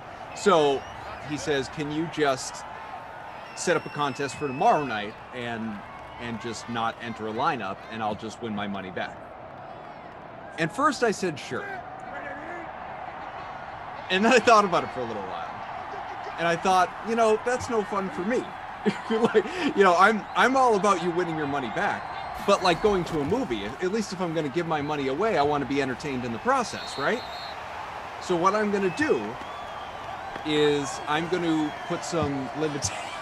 I just see you laughing. I'm going to put some, like our old matchups breakdown days, I'm going to put some rules on this. You do whatever you want, like try and win the contest. I am going to still build a lineup, but I'm going to put some rules on it. Here are the rules. No Celtics. I have to use my maximum cap space. and I cannot roster a single player priced at $7,500 or above. Okay, value night. And so I'm going to be tracking this lineup throughout the evening. My guys have only just gotten underway. His are well underway, so he has a considerable lead early. But I'm going to tell you, because, again, guys have started, I'm going to tell you what I went with for my lineup tonight, folks, in case you're curious. And he has got, I can see his whole lineup, they've all locked. He's got Domantas Sabonis in there. He's got Julius Randle in there. He's got John Wall and Brad Beal in there. He's got some studs. He's got certainly some guys that all cost well over $7,500. I have John Morant, Michael Beasley, who apparently is not starting, some disciplinary action, Michael Porter Jr., JaMychal Green, Jonas Valanciunas, who was close, he was $7,300, Jamal Murray, I have Enes Kanter, and I also have Jaden McDaniels. So I tell you all of that to ask you this. If I still win with my value lineup here, tomorrow, do I have to just enter the blank slate? Because obviously, like, ultimately he's getting his money back. I'm not trying to take his money from him. But tomorrow, do I have to enter the goose egg slate, or do I just have to follow a different set of rules for further entertainment? You just send him the money. This is the most Kaufman story that has ever been told in the history of Kaufman stories, by the way. Like, oh, there's this simple solution where I could just give you my money, but I'm going to make it as complicated and long-winded as possible for you to get there. I'm going to make you work to get you.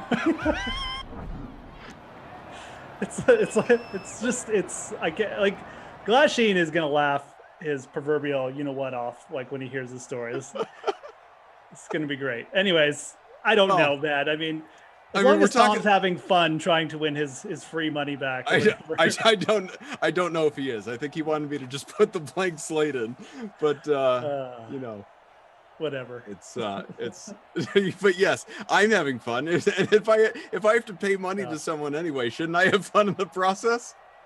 Haskins, neither quarterback for that matter is doing much of anything. It's 3-0 Washington through one.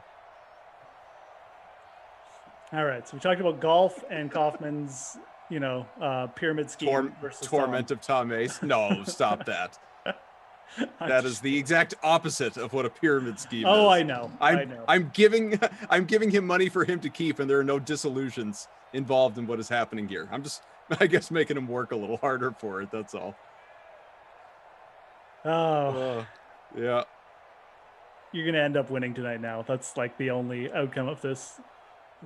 And tomorrow night you'll be like, you'll only be rostering players who start, end in Y or something. Exactly. Yeah. Only guys who played in the ACC. Yeah. It's the only way this ends. I know Mads thinks this is absurd and ridiculous based on the fact that she has not chimed in on it. Herb says, weak sauce cough. You told him that you messed up and he bailed you out. Now you're giving yourself a chance. Come on, TC's too nice a guy for that. Well, I didn't mess anything up. I messed up the first thing that he reserved. He didn't bail me out. He didn't do anything. There was no bailing out. Neville says such a cop story. It's true.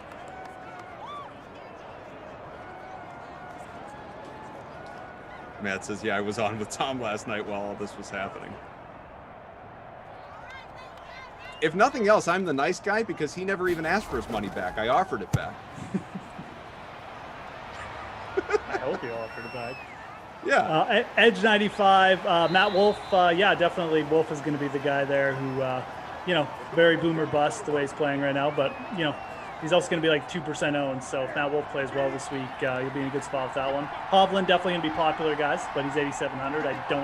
I definitely agree. He's really good value this week. Should definitely be getting a piece.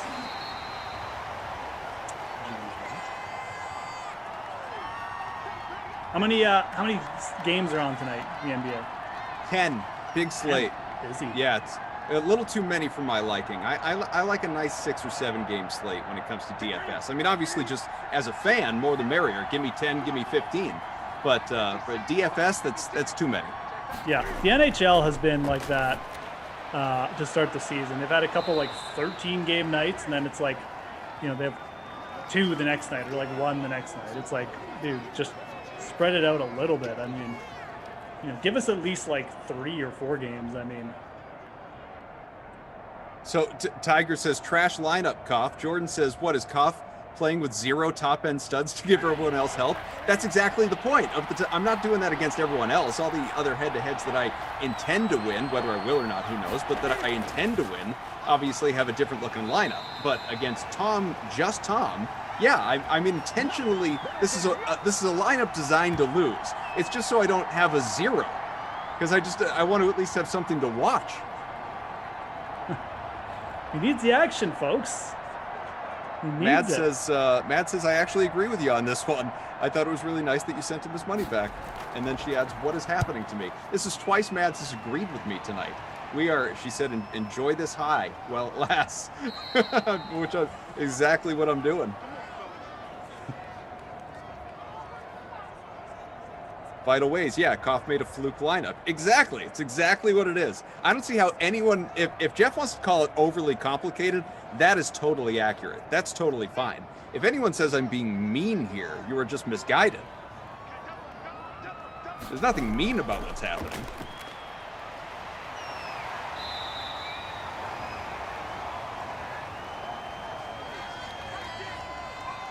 You guys in the chat. By the ways, I believe Koff's got secret lineups stashed away behind those books behind him. Joke's on you. These are certainly not books.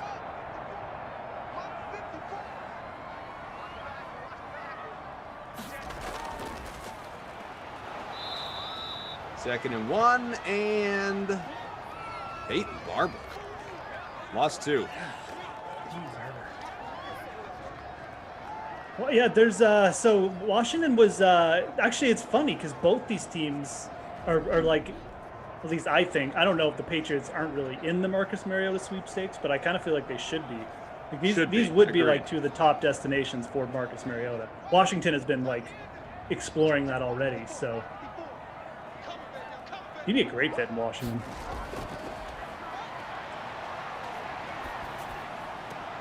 Oh, now what is his?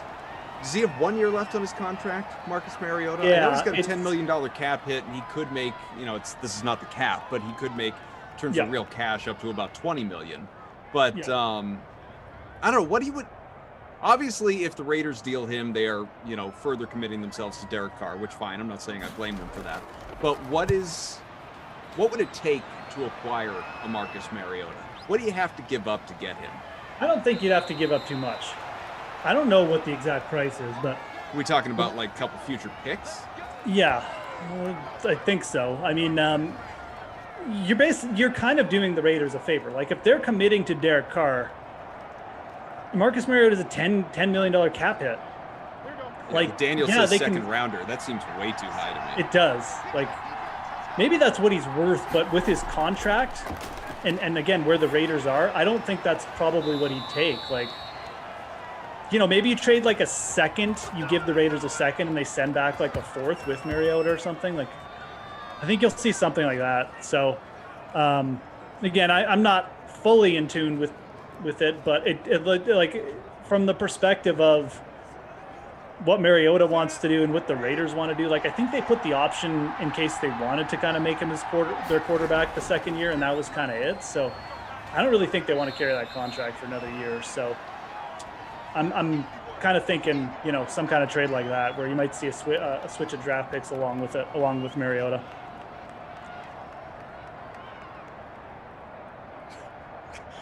I'm sorry. Could I add to the NBA scandal number 2? I want now this is new. This is developing. This is happening in real time. I want you guys to tell me, Mads, Daniel, Moose, all of you. I want you all to tell me how I'm supposed to handle this situation. Okay? This is just absurd. Samir. We all remember Samir? One of our favorites around here, obviously. So yes, Daniel writes, developing story. So Samir oftentimes will tune into the Sims even when he's not working them, and he'll just shoot me some private slacks commenting on whatever we're talking about. I love it. I love that he does it. Very kind of him to tune in even when he's, maybe using us for background noise while he's doing other real work that he has to tend to. So I said to him, hey, you feel like little NBA DFS tonight? And he says, how about something high stakes? I said, what do you have in mind? He said, the loser has to follow the other one on Twitter. And I said, I'm in. Let's go. He's like, oh, I'm excited about this.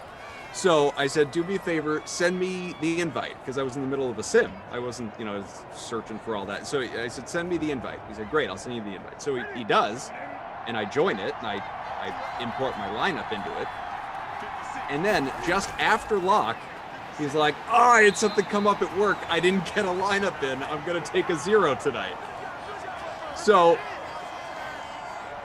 and it wasn't like it was, I mean, he could have sent me, if we were truly doing a just, for a follow as the prize, he could have just sent a free contest, and obviously the follow is the thing. But he sent me a contest that had a dollar number attached to it, a modest number, but a dollar number no less. So I'm now, not unlike the contest about Tom, just going to walk away with free money. What am I supposed to do here? What's the move? He initiated this whole situation, and now he's got the goose egg.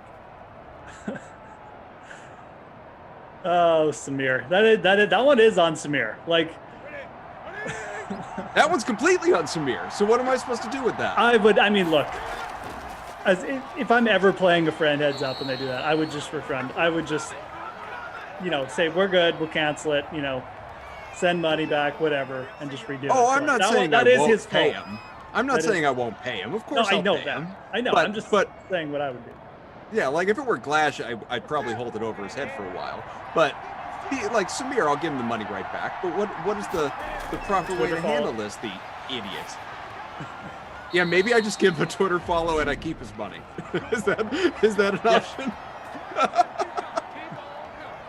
Then I could tell him forever that he paid for my Twitter follow.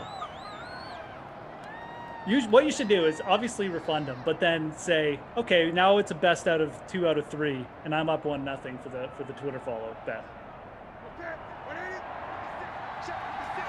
Jordan says he probably punished. had X amount of head-to-head He set does up. feel like didn't. he I'm should the only be one. punished for that because he set it up and then he set it forgot. up. Right. It's just a damn Kaufman says you should make him follow Glash on TikTok.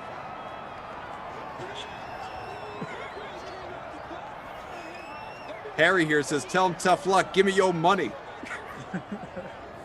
Must be says, put that money in a big trash can. Problem Kid Gaming says, I have a big grudge on Koff till he admits Kobe is the best to ever play. Kobe Bryant, may he rest in peace, Problem Kid Gaming, is just not the best NBA player in history. He's not. I'm sorry. We're never, forever going to see eye to eye on that. As we have a touchdown here. Patriots on the board. Devin Asiasi. First touchdown of this game here late in the opening half. Listen, Problem Kid Gaming, though, I have no love lost for you, my friend. I'm all about you still, and I appreciate you being here. Here's where we're at on Kobe. Not unlike any other sports debate. You have a right to your opinion. I know you're not the only person that believes Kobe's the GOAT. That's fine. I don't feel that way, and I never will. But I'm not telling you have to feel a certain way. You are welcome to your opinion, just as I am mine. I hope you won't hold a grudge, but if you do, I understand. Mad says, damn it, I agree with you on that one as well. Oh, you were talking about the Kobe one. She says, because that's just a crappy take. Kobe's not the GOAT. Not even necessarily top 5. He's not top 5, Mads. But I don't want to rub that into Problem Kid Gaming's face. He's definitely not top 5. He might not be top 10 or 20, but he's definitely not top 5. So let's not get ridiculous. I mean, Kobe was. I will actually. I'm a bit of a Kobe. I won't say like I'm not going to put Kobe in front of like LeBron or Jordan, but I'm probably. I think Kobe gets a little 20, bit too much. But I think there are plenty of people that would not put him in the top 10. I know, and I think that's. You're saying Kobe gets too much credit? No, I think he gets not enough. Oh, okay. I think the cool thing is like, oh yeah, he wasn't good at all. He wasn't like one of the most clutch scorers or, one of the best scorers. Like, I don't know. If you want to say Problem Kid Gaming that Kobe Bryant is perhaps one of the top competitors of all time, like top 5 and competitors in NBA history, like just that snarl, that the Mamba mentality, obviously, as it was called, that I hate you on the other side. Like there's no room for friendship in this game. I will go along with that all day. Kobe Bryant was. But that's the thing. Isn't that why we all love MJ so much? Right. Right. Absolutely. So why don't we give Kobe credit for that too? Because Kobe wasn't as good as Jordan. Okay. That's what I'm talking about. Yeah. I don't disagree, I guess. But I think it's closer than people think. It's just a damn Kaufman, and I agree with this. It's just a damn Kaufman says Kobe ain't even the greatest Laker ever. Yeah, I know. That absolutely he's not. So you can't call him the best ever. Well, no kidding. No one's calling him. I mean, okay, I know. Problem Kid Gaming is. That's what I'm saying. That's Problem like Kid the Gaming chat is calling him the best. Chat's just pulling your leg. No, Problem Kid Gaming means this. We've done this before. He's not pulling my leg. Problem Kid Gaming is. There's nobody that actually thinks Kobe is the best ever. I mean, and again, like rest in peace and everything. I mean, we're just talking about, It's the quote of 2021, everybody. Yeah. Rest in peace and everything. You know what I mean? I mean, without being disrespectful, I'm not trying to be disrespectful or anything. We're not talking about the man. We're talking about the basketball player. Obviously. I loved watching Kobe play. I think there's a better argument there than people like to make out. Like I said, and I'm not trying to make him above what he is. I'm just saying, in terms of like pure, it's very much a little bit of Dan Marino, but he's got championships. Like just from pure athleticism, what he could do and as a scorer, like there's not many comparisons outside of Jordan, from a scoring perspective. So I know he wasn't as good as the other aspects. He shot too much, yada yada, but man, such a good scorer. Just a unique player. Anyways, there's a big long bomb by the Pittsburgh Gilmore. Steelers starting quarterback 2021 Dwayne Haskins. I don't know about 2021, but at some point in time, Roethlisberger probably won't play a week or however many. So you're probably right. At some point, he'll get that chance. Let's see. Cole Will on Twitch says top 5 basketball players all time for him: Jordan, LeBron, Kareem, Shaq, Larry Bird. Daniel says Kobe, top 5 Laker, top 25 NBA for him. Jason, who was very complimentary prior to this, and I appreciate all of that, says that not calling Kobe not top 5 is asinine.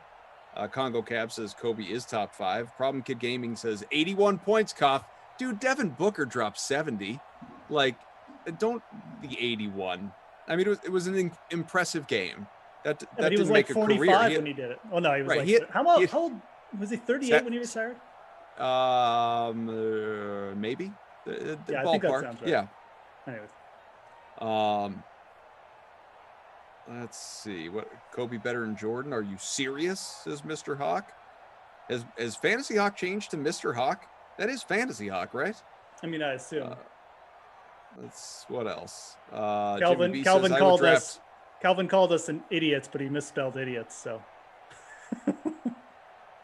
Jason says Kobe's at least deserving of top 5 consideration. That's okay. I mean, you put him in the debate. Kobe owned Jordan and LeBron. I mean, like Kobe was, that was the end of Jordan. Are we going to do this? I'm just looking. No, we're not. We're not. We're not. Dumb conversation. I'm just going through the chat. Problem Kid Gaming, you see what you've started? Yeah. You see what you've done here? You started it by keep bringing it up. Sorry. I mean, look, everyone's entitled to their opinion. Like I said, I love to watch Kobe Bryant play. Just a fantastic scorer. Like I said, not better than LeBron or Jordan. That's pretty much it. Although at this point in time, and I think it'll change, but to this point in time, he is a better winner than LeBron if you're judging rings alone. Ooh, the Rang argument. I know you love that one, so I just wanted to mention to bring it up. David says, who cares about basketball players, LOL? Weakest of all skilled sports. Matt says we're just going to come at the whole sport now. 7-3. Tiger or Jack? That one's easy. Tiger, man. I would not remotely say that basketball is a weak, skilled sports game. What I would say is that it is far less a team game and far more of an individual game than probably gets depicted or would like to play itself off of. Yo, it's Derek says, who scored the pass TD? That was Devin Asiasi. David says, men's basketball is a joke. The best basketball is played by college women. Look, there are some elite women's basketball teams and women's basketball players out there, whether it's college ranks, and obviously everybody knows, UConn, those Tennessee teams of old. There are so many great ones. And then into the WNBA, and I'll be the first to admit, I don't watch a lot of WNBA. I think part of that is a regional bias in that there's no Boston team. But that is some really good basketball. So there's no doubt about it. Daniel says Connecticut Sun. That's true, but that's more. It's New England. It's not Boston. Maybe I'm splitting hairs there with that a little bit, I guess. Another completion. 17-yard pickup. Cam closing in on 100.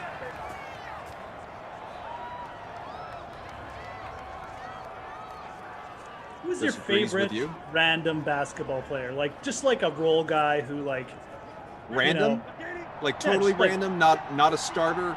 Not maybe could be a starter, but just like a role player who maybe was good in just one facet of the game and doesn't get much credit. Like a Danny Green or something like that. Oh, okay. All right. So we're going to go like that. So do you have one? I don't even know why I'm asking this. For sure. Absolutely. I will tell you my favorite basketball players, there are two of all time when I was a kid growing up, are Jason Kidd and Penny Hardaway. Those are my favorites. I wouldn't describe either of them as random, though. Obviously. No, absolutely not. That's not really. One was a Hall of Famer, and the other one's career was destroyed by injuries. More toward your category, though. Two that immediately come to mind, just guys that, I loved, were Eddie House, especially in that 07-08 Celtics championship season. And before that, especially as a kid when I was out there on the playground attempting, and I stress that word, attempting to emulate him on the court, White Chocolate, Jason Williams. Loved Jason Williams. First he and, not that I was watching this live, but old, highlights and everything. He and Randy Moss playing high school basketball together, growing up. But then Jay Will in the NBA and those early Kings years with Chris Webber, love Jason Williams. Jason Williams was good. A lot of talent for sure. How about you? Jason Williams, by the way, showed up a couple years back in that Big Three experience. The what it was called, the Big Three League?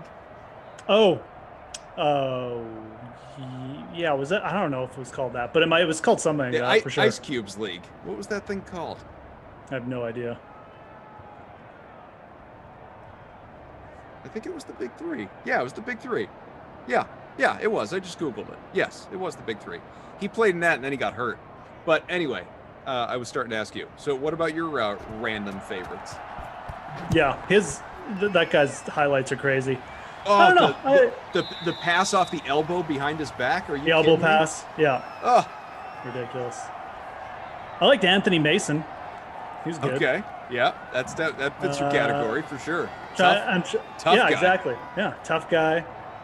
He's always in there getting rebounds. Who else I liked? I'm trying to think, man. I don't know. I don't have any more off the top of my head. Can't really think of any. Maybe Jeff Hornacek, something like that. Sure. You know, I really liked in that same category of Jeff Hornacek, and I think the bias toward this individual came from loving to use him in NBA Jam because he was so just ridiculous from three in that game and in real life. Dan Marley.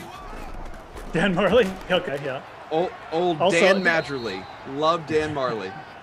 Did Hornacek play for the Suns at one point too? Yeah. Yeah, he did, didn't he? Yeah. So both did. Teams, so. Yep. Daniel says Zach Randolph. Zach Randolph. Yeah, Randolph's a good one, actually. Yeah, Juan says White Chocolate was a bad man with the basketball. I'm saying, like, that dude could handle. I mean, I love, it's why, I'm drawn to guards, man. I love, it's why, you know, I may not love, you know, Kyrie Irving, the dude, but it's hypnotic watching him on the basketball court.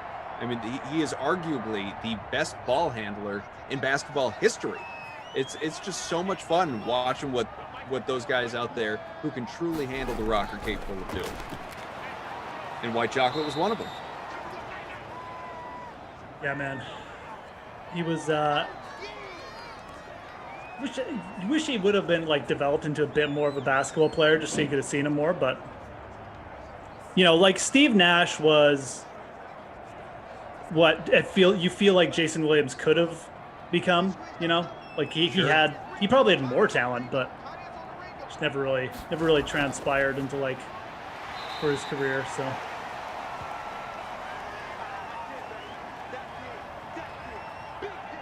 Mr. Willie B says, is it just me or do any other fellow hoopers out there hate when people that never played under the whistle a day in their life try and talk about basketball? I made my grade 8 basketball team, folks, so you can put Guys, that pipe in your pipe and, you know what to do with it. Light the proverbial flame. Guys, I played USY. I'll have you know. Now, just because I was the 12th player Made it rain from 3. and only played in blowouts, you know, doesn't make it any less of an accomplishment. I know the rules of basketball. Guys, I play a lot of NBA DFS. And you should know that immediately gives me a lot of street cred. That's right. Can I just add, by the way, we're a long ways out. We're not going to know by the time we're done here, but I mean, there's a chance I'll beat Tom too.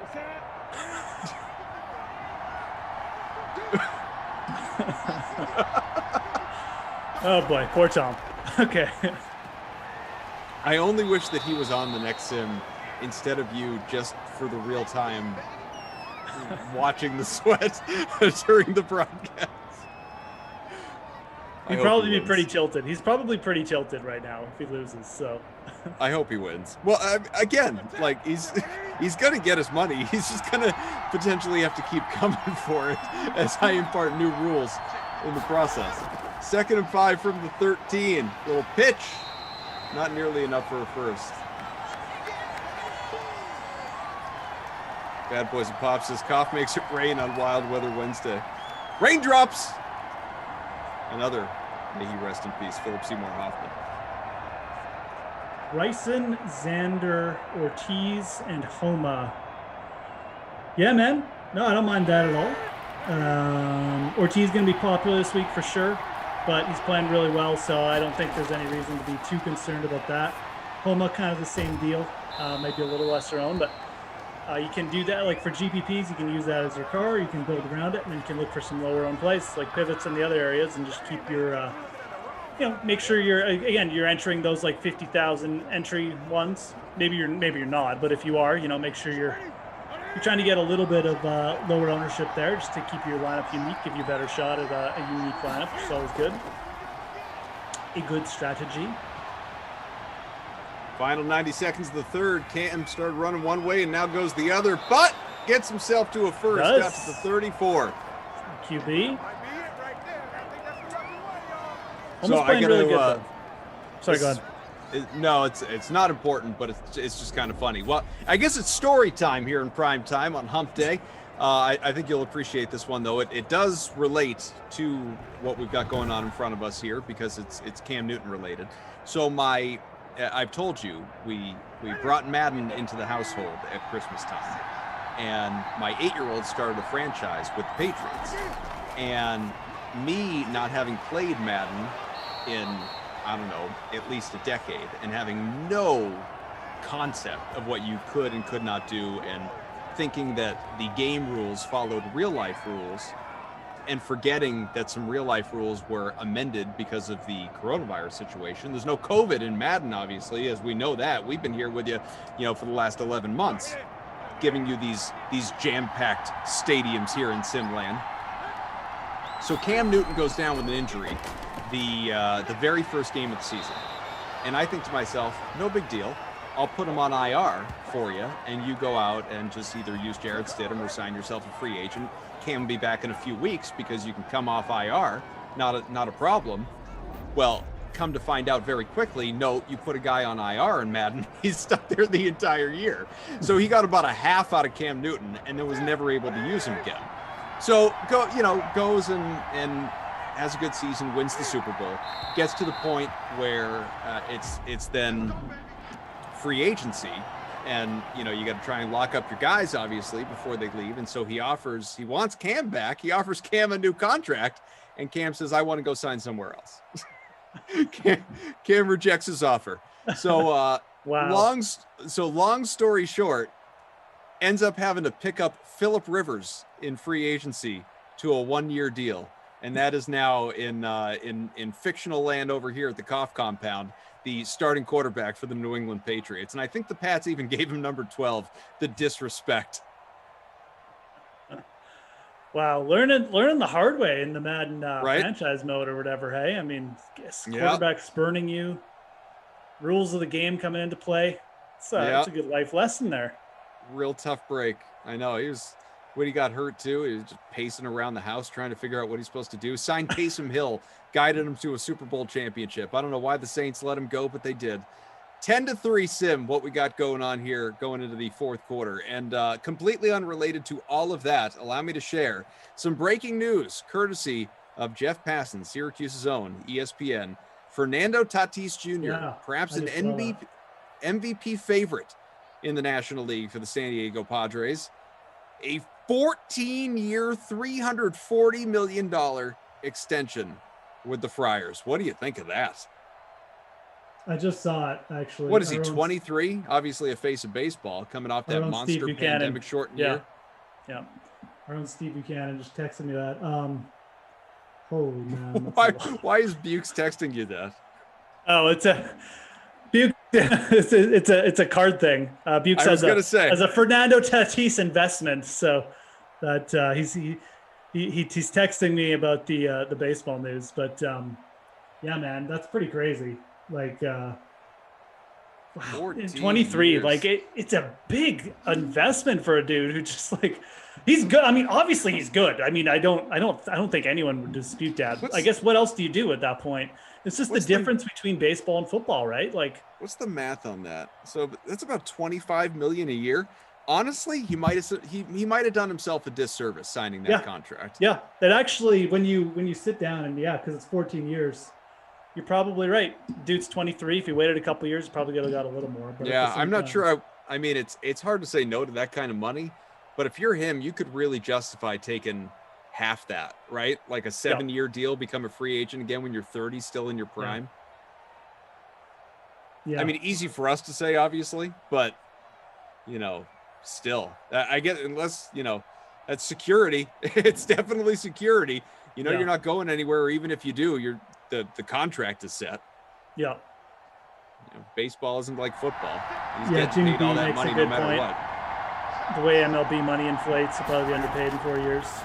Yeah, probably. I mean, you think about the television money, and obviously there's no salary cap. It's I don't. Heaven for it. It's amazing to say this about a guy that signed a 14-year, $340 million deal at age 23, but I don't like that deal for him. It's rough. A couple more golf questions. Edge, I am done playing Ricky Fowler for the foreseeable future. Maybe when we get to Florida. He's a Florida-based dude, so I think I'd wait till you get back to Florida to play Ricky. Choker for Genesis, definitely want to emphasize strokes gained tee to green, strokes gained off the tee. It's a tough course. You've got to be good throughout the bag. So I wouldn't put too much emphasis on like short approaches or anything. I just look at guys trending well, kind of throughout tee to green. This would be one where you'd really jack it up for sure. That's crazy, though. Wow. $25 million a year for 14 years. Sounds pretty good, right? Okay. And you're right, though. Like, you are right. I mean, he probably left some money on the table. Like,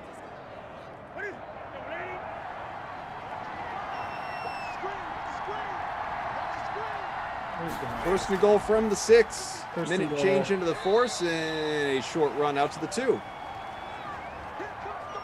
let's get a cam QB sneak here. Get my lineup up. What am I in? I'm in 11,476 place. Wow, that's terrible. Oh my, one of the worst lineups here. What's going on with my guys? Sprinkled, nothing. Logan Thomas, nothing. I shouldn't play Logan Thomas. My lineup stinks. 137th out of the 180 and change.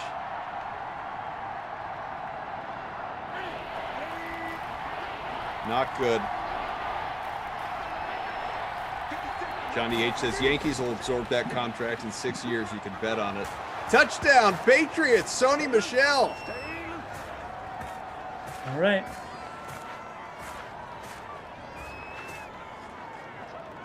Whew. Eric says, I've been out all evening till now, missed the past 2 sim games. The important thing, Eric, is you found us now. Tell you what, though, if I'm a Padres fan, I am really excited. Yeah. They got a good team. They really do.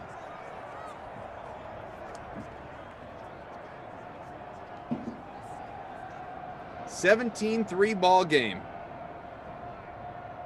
Jeff Ulrich, Adam Kaufman, producer Madison, Daniel, our technical director. Got Jim and Game Ops. Tara Lynn on the way in a little bit. Mads, who's just seeing eye to eye with me on everything tonight. I mean, apocalypse. Quite a night we're having here. Are you on the late sim with me too, or no? Nope. You got you got Phonics and Moose combo. All right. Little Glash after dark. Now, will that be before or after he has shot his nightly TikTok? Did you watch the grandpa one? The grandpa? Oh man, I FaceTime? I keep meaning to catch up on the Glash TikToks, and I haven't. So I got to do that. I'm gonna do that in between sims because I want them fresh. I don't know if you need to catch up, but you do need to watch, at least the latest one. Okay, I'll watch them all. I will watch them all of them, every single one of them. It's like a little mini series, I'm gonna go from the start. I mean, the role play is just. It's really a thing. And the costumes, like he must, it used to be a joke, like, what if Sarah's clothes is Glash going to wear tonight? Way back when he was doing his Tom Brady video entrance bit, and that evolved obviously into Cam Newton. But between all these sims and all the different everything that he has worn, and to now the TikTok with the grandpa beard and everything yesterday, I mean, do you think he just has a giant box of costumes? Like he's like a set designer or a whatever the proper terminology is for film people. Costume designer? Yeah, I mean that's more appropriate, Daniel. Production designer? I don't know. Yeah, whatever it is. I don't pretend to be smart here. Point is, he's got quite a collection. It's the collector. He is the collector. Wardrobe supervisor villain. is the term, says Daniel. Okay. Sean says he's third in the cough free roll. Excellent.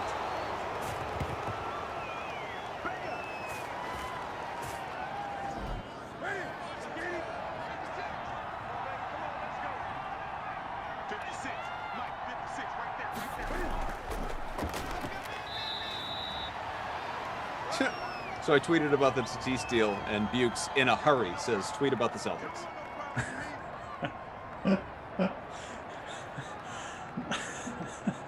I'm not wrong about this. This is going to be something that we're talking about in 5 years, I promise. What, the deal? Yeah, that, boy, if only he had signed a 5 or 6 or 7 year deal instead of locking himself up for 14 and not getting $40 million a year. Oh, you tweeted like an actual tweet, like your opinion about it. Oh, okay. Yeah, I said Fernando Tatis did himself a disservice with this contract. Oh, yeah.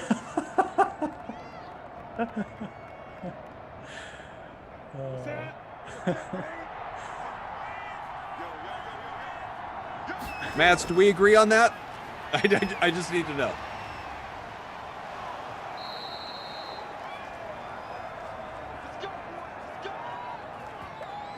Wait, sorry, what? Fernando Tatis signed himself a big deal, but a bad one. For himself, long term. 1st and 10 from the 27, halfway through the 4th quarter.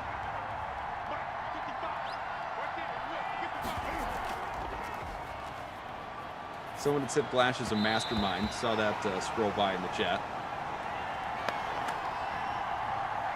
I love it. I have been advocating for Glash's TikToks to be part of the Dream Stream. We need to give those an elevated platform. Matt says, I mean, I'll take $340 million for the rest of my life, let alone work for 14 years. Very true. Yeah. I mean, obviously this isn't about... Not really a comparable situation, but very true.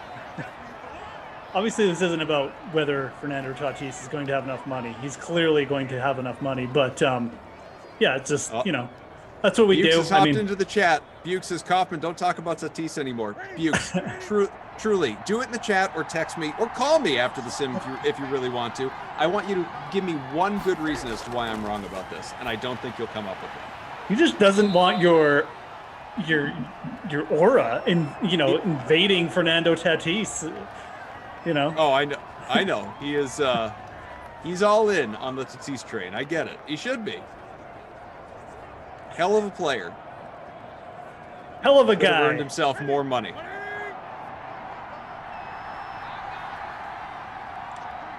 I get all my baseball Getting takes yelled from at you. Bukes now, so Come a long way from Pre-Lock Live, have you? that's right. Tara Lynn. Now Tara Lynn's in the chat. Don't you talk to Bukes like that, Cough. I didn't know Bukes needed a bodyguard. Send Tara Lynn to fight your battles, eh, Bukes? Still 17-3. Can you wait till you guys all go back to the office and you get to see each other every day? That could be years away. Years. Feels like it.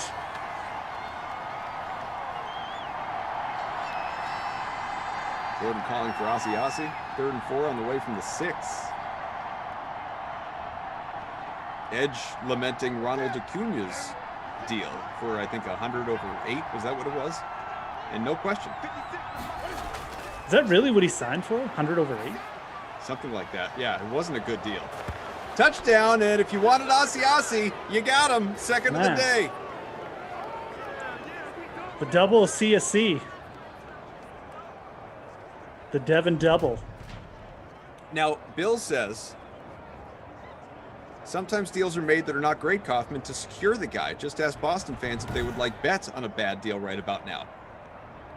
No, you're mistaking me. It's a great deal for the team, Bill. It is a team-friendly deal. It's a bad deal for Tatis. It's a bad deal for Fernando, not for San Diego. And as Daniel says, the Mookie Betts wound is still a little fresh. Yeah, the only way... get me on camera and we can discuss your awful Tatis takes. Mads? So... We want to bring Bukes on, I'm fine with it. I don't make those calls. I'd love to debate that. Happily. The only way it's a bad deal for the Padres is if he turns... I don't even think there's too many ways it turns into a bad deal for the Padres. A serious injury that wipes a serious out his injury, career, or he just starts to in suck. 5 years. You know, like people brought up Bobby Bonilla, sorry, as like a comparable. You know, he starts to suck or whatever. But even in those cases, you can like someone already mentioned, like the Yankees will just trade for him. So, right, it's, like they'll get out of it. So I think it's a good deal for the Padres. Short of a devastating injury, I don't see any way this is a bad deal for San Diego. And there are so many ways it's a bad deal for Fernando Tatis Jr. It's not even with $340 million coming your way. It depends what you care about, right? Let me just it depends what you care about. It's too far to say it's a bad deal. Fine. I was right when I said it the first time when I said disservice before. That was a better way to put it than a bad deal. Totally fine. It's not a bad deal. $340 million over 14 years is never a bad deal. But let's say his career earnings then, let's say he retires at 37 or around there. He's going to make ballpark $340 million for his career when it could have been 400 or 500. That's all I'm saying. No, absolutely. I understand. You're right. And I kind of agree with that take. He probably could have maximized it if he had gone further in the short term. But the thing is, when you're talking about that kind of money, yeah, you can take a risk and maximize it. But like, there becomes a point where it's so much money that just getting the security, I think, is probably more important. So Jimmy says Tatis will be underpaid in a couple of years, Koff. That's exactly what I'm saying. That's the whole argument. Buke says, now he's just getting mean. Instead of looking at your stupid DVD wall, we could talk about your horrible baseball thoughts. Bukes, buddy, I'm right here for you. Come on in. Totally fine with me. Let's have this discussion. I'm here for it. I just love that Bukes is so heated right now because he knows the Zoom room is locked, or, you know, either like he can't get in or he's not being granted permission to come in. I'm right here, Bukes. I would love to. I'll FaceTime you right after this game if you still want to do this without an audience. I'm happy to have this conversation. Bukes. Goff has $20 in his 401k and is talking about the Tatis deal. You know what the worst part of this situation is? I know that Bukes agrees with me. Bukes is just being Bukes.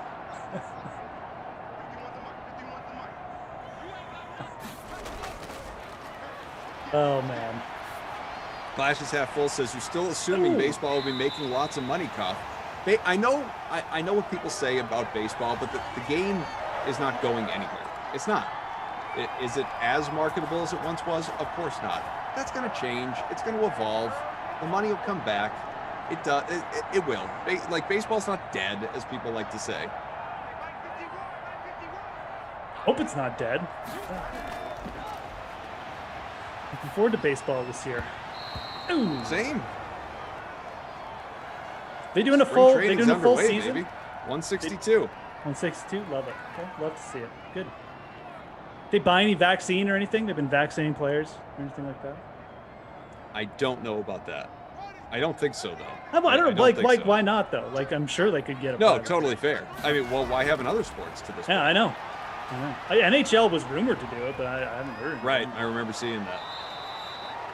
That might be a game-ending sack right there with 20 seconds left in the clock. This one's over. Ticking on down. And to be honest, folks, this was a terrible game. Yeah, poor effort the game by has been Washington. long since over. Yeah. Newton had a good game. Aussie. Nice game. Coming back with a little bounce back. Oh, we are going to get one more snap. All right. Give it a try. You know what? Throw for a touchdown. Make it interesting, Haskins. College try. You did get a completion. Got out of bounds. Doesn't matter. We've hit zeros. Garbage action. I think Bukes is just offended that you're talking about the segments. Bukes offended specifically that I'm talking about Tatis. Tatis and baseball. I think just baseball in general. He's mad. I'm fully equipped to talk baseball and any other sport for that. All right, you can do the next analyst show with Bukes. This is great. I'll host. Talking fantasy sports, which all of you guys are very, very good at. There's a difference between offering fantasy analytics versus having a real discussion concerning, a guy's contract. They're and I'm not going to defend that because it's true. They are different types of conversations. Now you're saying Bukes isn't equipped to discuss contracts. No, I'm not saying that at all. One is general sports talk, and the other one is fantasy analysis. These are two saying you don't know how to different walks of life. He called you dumb, Bukes. Said you're an idiot. Haskins 237, 2 picks. Newton 223, 2 touchdowns. David says, this stinks. See you next sim. Hey, who we got next sim anyways? I got to watch Brendan's TikToks too. Yeah, you do. At least the latest. You know, get yourself up to date.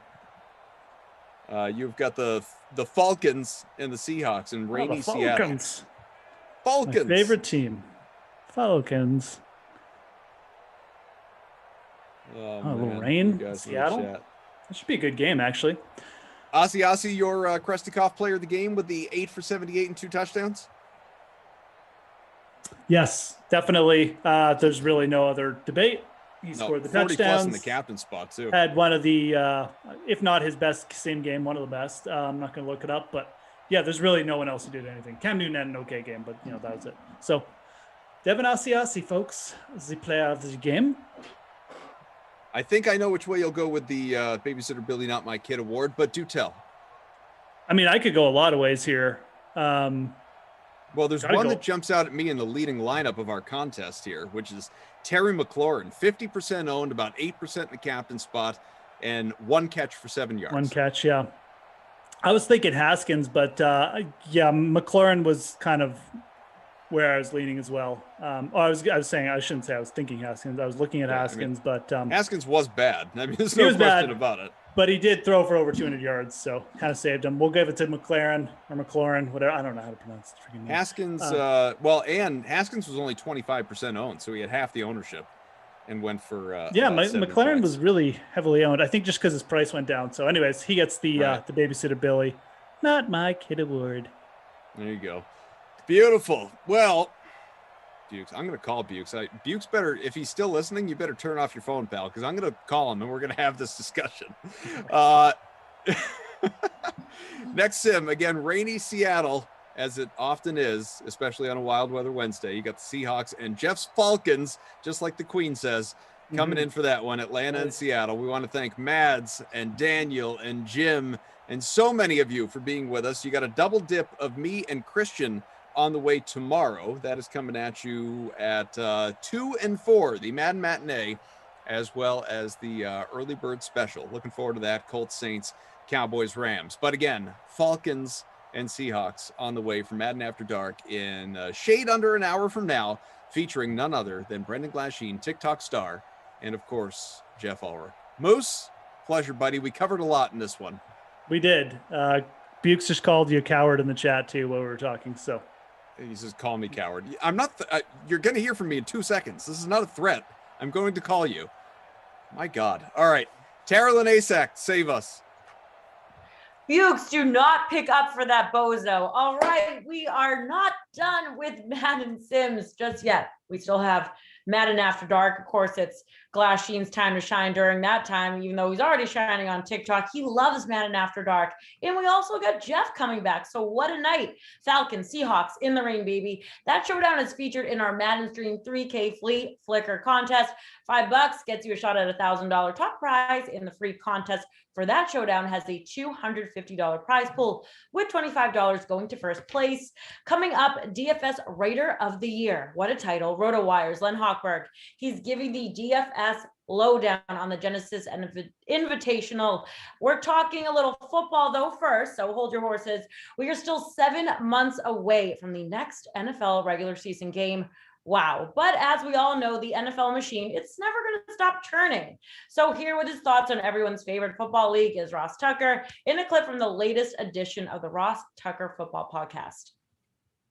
I was reading through your top 50 free agents, and either you or I, whatever, we can link to it later so people can check it out. You can just Google Shilkapadia The Athletic, and you can see his top 50 free agents. It's interesting, by the way. Number 1, Dak Prescott. Number 2, Allen Robinson. 3, Chris Godwin. 4, Justin Simmons. 5, Leonard Williams. Not going to go through the whole list, but I encourage you guys to check it out. What I found interesting about the story, though, Sheil, is you kept talking about what other players in recent years have gotten and saying this should be the market for him, this should set the floor for him, etc.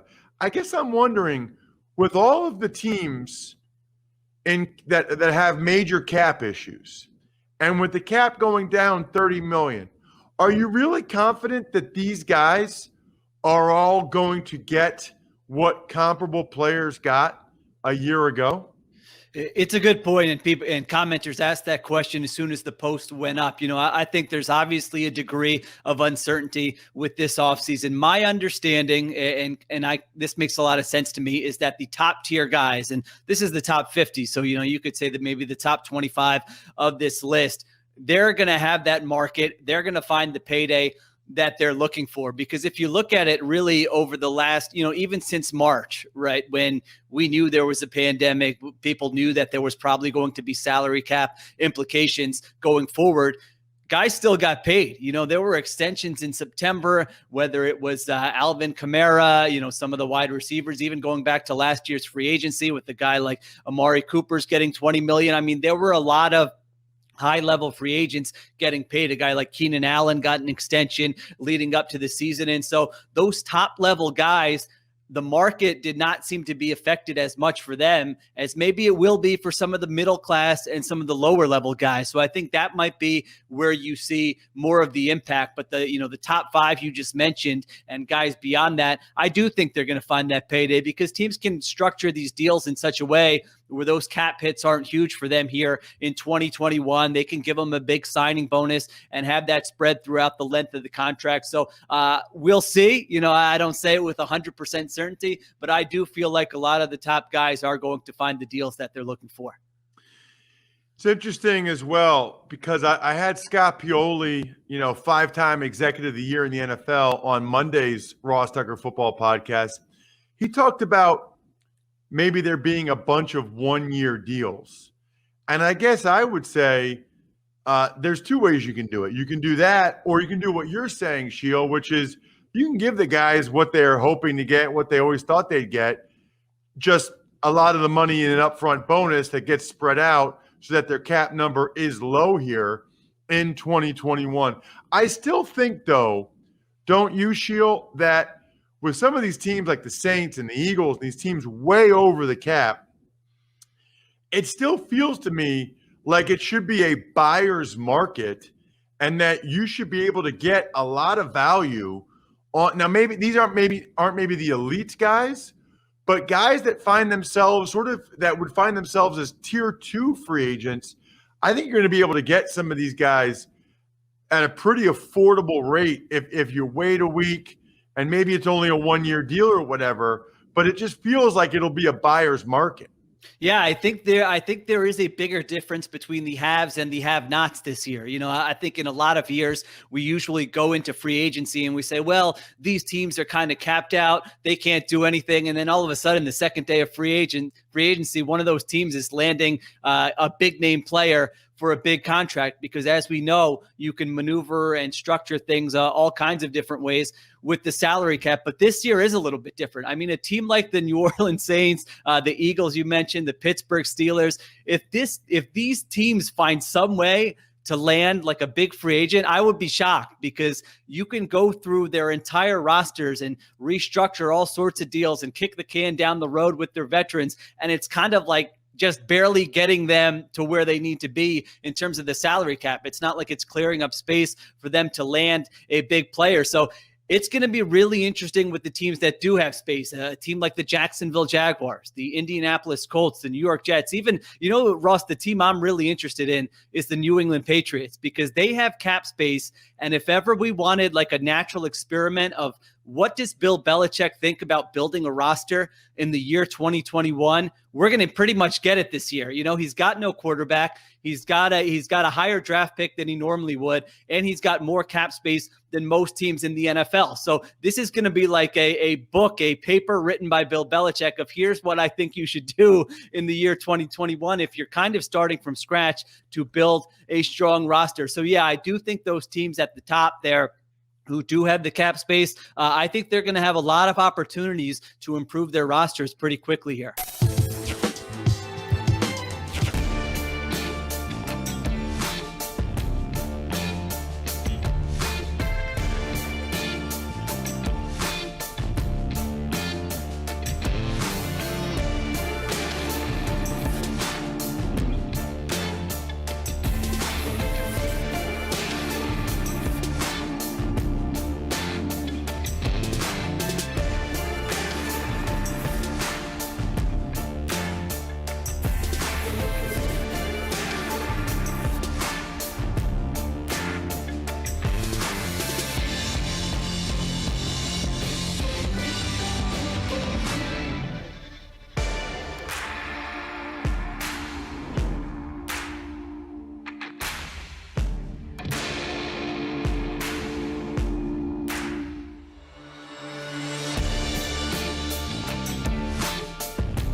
We have got ourselves an elite and exclusive field as the PGA Tour remains in Cali this week for the Genesis Invitational at the Par 71 Riviera Country Club. And there's no better time than now to break down some DFS strategy with the award-winning Len Hochberg. Len, what has changed since the last time I've seen you?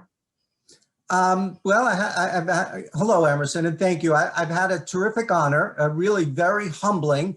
I was named the DFS Writer of the Year by the Fantasy Sports Writers Association. Just an honor to be nominated, but pretty thrilling to win. So thank you.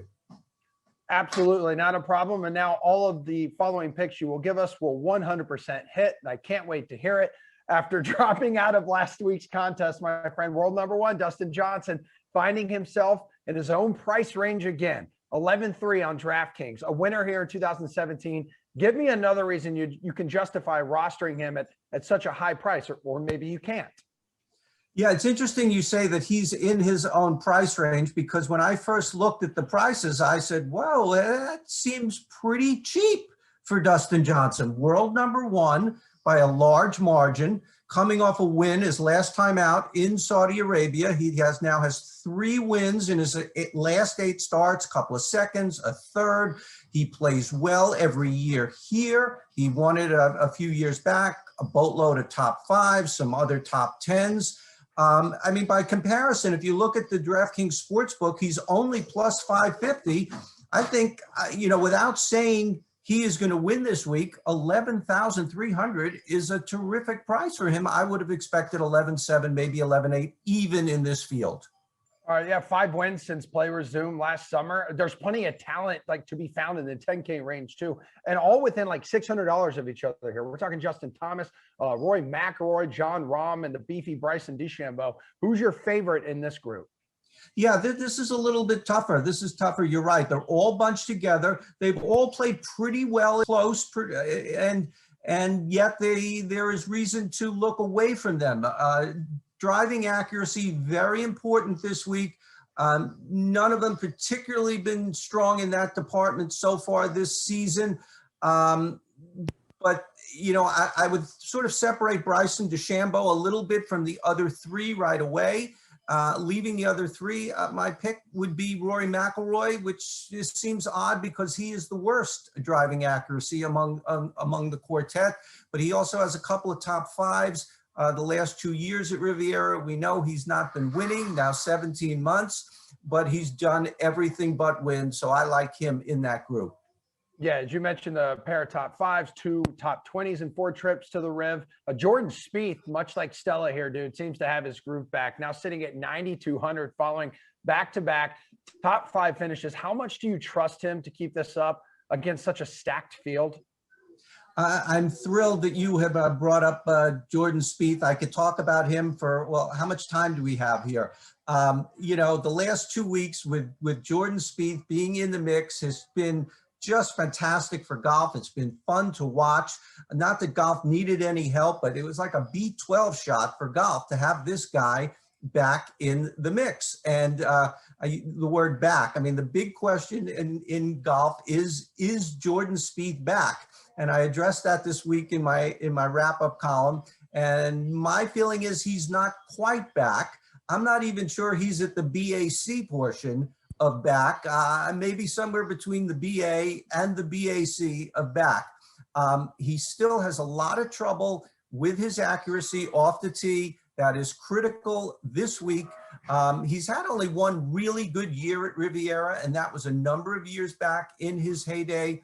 I just don't think, I think his driving accuracy woes will be a little bit exposed more than the last 2 weeks. I'm going to stay away from him this week, but I still think he'll make a lot of birdies, and maybe 9,200 will be close to paying off. Oh yeah, it's never won here, but maybe this is the year he breaks through. We got a couple golfers with a combined 5 wins here. They're separated by just $100. Defending champion Adam Scott at 9K, Bubba Watson 8,900. Who has the greater upside between these two?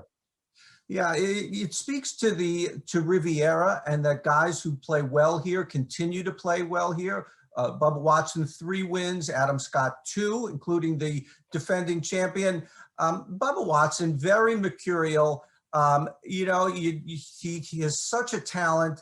He can do well almost anywhere, any week, especially here. But you never know if you're going to get the good Bubba or the bad Bubba. And Adam Scott, much more consistent. I would sort of say to hedge, if you're going to play a cash game, certainly Adam Scott is the safer play. GPP, maybe Bubba Watson is the way to go. But overall, I feel more comfortable with Adam Scott. Last year was crazy, right? Clawed all the way back from that 8-stroke deficit after one round to win by 2. Like just an impressive performance, really. Yeah, the Kikuyu grass at Riviera, it's definitely an acquired taste, and Aussies are familiar with it. That might be another reason to lean toward Adam Scott. He's done well here through the years, as both guys have. For sure, 6 top 10s and 12 starts. Where are you looking for DFS value in this one, Len? I was looking back to last year, and it was pretty incredible to see that of the top 12 guys on the leaderboard, 8 of them were under $8,000. This is the point where I always say that a lot of guys in the 7s, low 7s, in the 6s are going to make the cut. There are only 125 guys in the field. 65 plus ties are going to make it to the weekend. And last year, one of the runners up was Scott Brown, 6,000 even, the very bottom you could see. So not saying that's going to happen again, but $7,400. Sam Burns, I don't know how Sam Burns is only 149th in the world, never been inside the top 100. He's a young guy, yes, but he has a bunch of good weeks. He was top 25 here last year. He really has strong numbers, strokes gained off the tee, greens in regulation, putting. It's a marvel this guy hasn't done better. I think he will do well this week. $7,300, JT Poston. He has never finished worse than 30th here. Very good putter. Getting into the 6s, Matthew Neesmith, coming back to him for a 3rd straight week. Great greens in regulation guy. He should make the cut most weeks. Vaughn Taylor, $6,700. He's 44 years old. He's played this course so many times, top 23 years in a row. You look at his stats, they're terrible, but he knows how to get from point A to point B at Riviera. And lastly, $6,500, Sung Kang, who was one of the runners up last year. He's done virtually nothing since then, but he knows how to play this course 6 times, 6 cashes, another top 10, 2 other top 25s. He just knows the Kikuyu grass, which is also native to Korea. And so he is only $6,500. I look for him to make the weekend too. All right, Mr. Award winner. Who is your pick to win? Let's go. It's really fascinating at Riviera to look back. In this century, there has not been a winner at Riviera who has played the course only one time previously. You have to go back to 1999 when Ernie Els won to find someone who played the course. He played it only once. Secondly, the last 36 winners, we're talking a long time, and including the entire Tiger era, you have to be at least 29 years old. All but 2 winners in the last 36 years have been 29 years old. Even Ernie Els back in 1999 was 29 years old. So it was much to my dismay when I Googled Patrick Cantlay's age this morning to see that he is only 28 years old, but he is turning 29 exactly 1 month from today on March 17th. He is a UCLA guy. He's played this course many times. He was 4th a few years ago. We know he was been in the top 5 the last few times out. I like Patrick Cantlay. $9,600, $1,700 cheaper than Dustin Johnson, a whopping margin. I think Patrick Cantlay can do it this week. All right, Len, the champion here has been decided by 2 strokes or less in each of the last 3 years. So here's hoping for another memorable finish this weekend. It's good seeing you, buddy. Congrats again on being named DFS Writer of the Year. Always good seeing you. Looking forward to the next week. Thank you, Emerson. Great seeing you. Thank you. Okay, people, it's the last time that I'm going to tell you about the DraftKings Dream Stream play of the day, so listen up. Right now on DraftKings, you can play in an NBA contest for multiple days, and you can score big rewards. The more days you play between now and February 26th, the larger your prize is going to be. Okay, so for example, playing a paid NBA for 5 days and get a $5 contest ticket. Play 8 days, you get a $10 ticket. It's that easy. Play more, win bigger prizes. No brainer right here. Right now with DraftKings Shoot and Score rewards. Go check it out. And while you're doing so, the NBA contest in the DK lobby, why not also take a look at some upcoming PGA Tour contests as the Genesis Invitational tees off tomorrow in California. Plenty of DFS contests for that one, but you can also find all sorts of available bets on the tournament on the DK Sportsbook. Here's a double dose of sports betting insight on the PGA Tour with the guys from the No Laying Up podcast and our friends, the Tour Junkies. Let's dive into Riviera. It's only one of the best golf courses on planet Earth. Neil, let's just dive in, man. What do you got? We don't need to say anything about Riviera. People know Riviera. So I'm getting out of the loser column this week. I'm going plus 250, 20 nuggies, 1-stroke winning margin, plus 350, 20 nuggies, win after a playoff, and plus 400, 20 nuggies for a 2-stroke winning margin. So we're going to hedge across winning margins.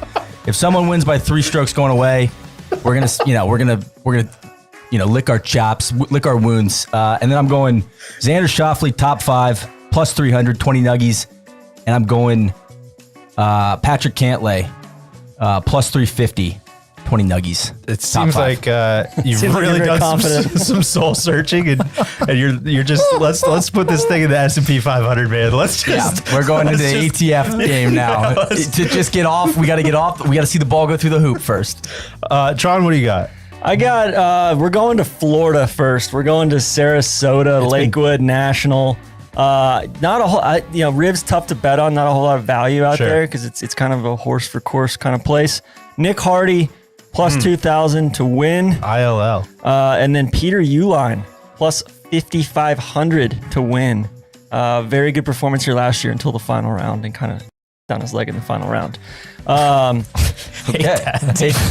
must have been very messy. It's supposed to be kind of really weird course too. Colin Morikawa, plus 3,300 to win. Okay. At Riv. Also, all these are 10 nuggies each.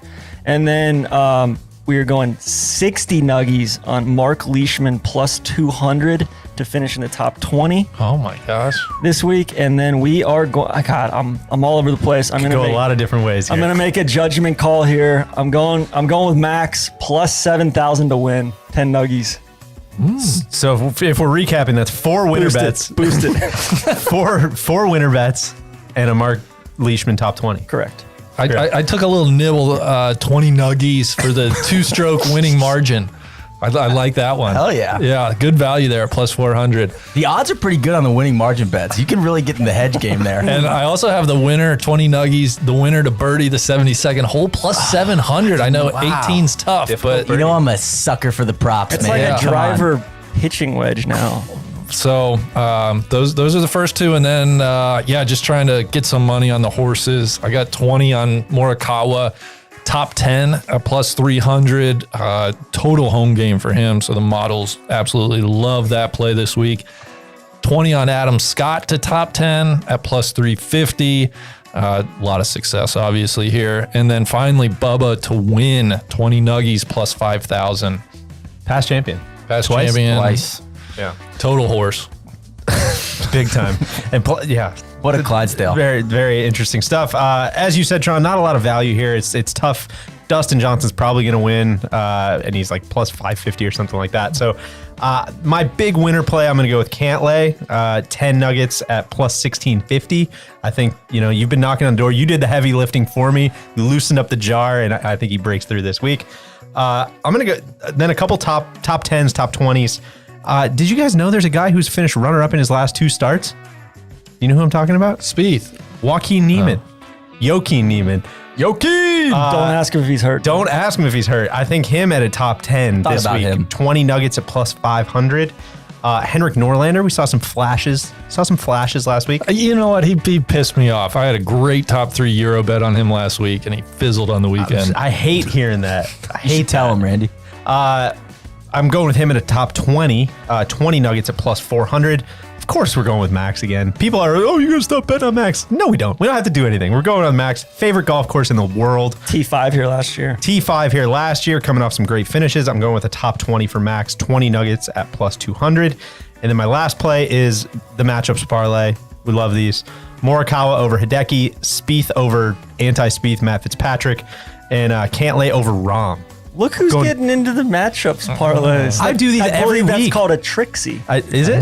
Yeah. Oh, all right. Well, I'll go with the Trixie this week. That's 30 Nuggets there at plus 640. Is that good enough for you?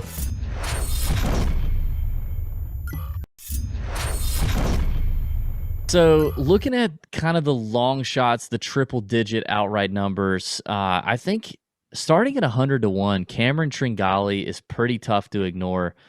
Plays decent here, Riviera. Top 10 finish in 2017, top 30 last year, but his form right now coming in to Riviera is pretty hot, and it's improving. T18 at Torrey Pines a couple weeks ago, tied for 17th at the Waste Management, tied for 7th just last week at the AT&T Pro-Am. The iron play's been fantastic. He putts well on POA. He scores well on par fives. I think Cameron Tringali is one of the better long shot values on the entire board at 100-1. I mean, I would bet him at 70-1, and at 100-1, I love it. Then I'm going to get to our boy Lanto Griffin, who plays big events with big fields very, very well. He's 150-1 right now on DraftKings Sportsbook. And I love that for Lanto. He hits the ball long enough. His iron play is great. He plays well in California, played well at the Zozo here in the fall. I think Lanto is an interesting name down there at 150-1. He played here last year for the first time, finished 37th. We last saw him at the Farmers at Torrey Pines where he finished 7th. I love Lanto here. I think that's a great number at 150-1. He's another PGA Tour winner. He's closed the door on a PGA Tour event, which I like better coming down the stretch if he's in it on Sunday. A guy who's not done that yet, but, well, I don't know. I just talked myself out of him. Never mind. I'm not going to go there. I like Brendan Steele. What? I'm sorry. I can't. I'm just in your head, you talked him out. I just worked it out in my head. It's not worth. Okay. It's not that worth was a quick workout out of your head. Got a quick brain. Brendan Steele at 175-1, I think is an interesting number. He should have won the Sony a few weeks ago. He loves California. He hits it a long way. He scores on par fives.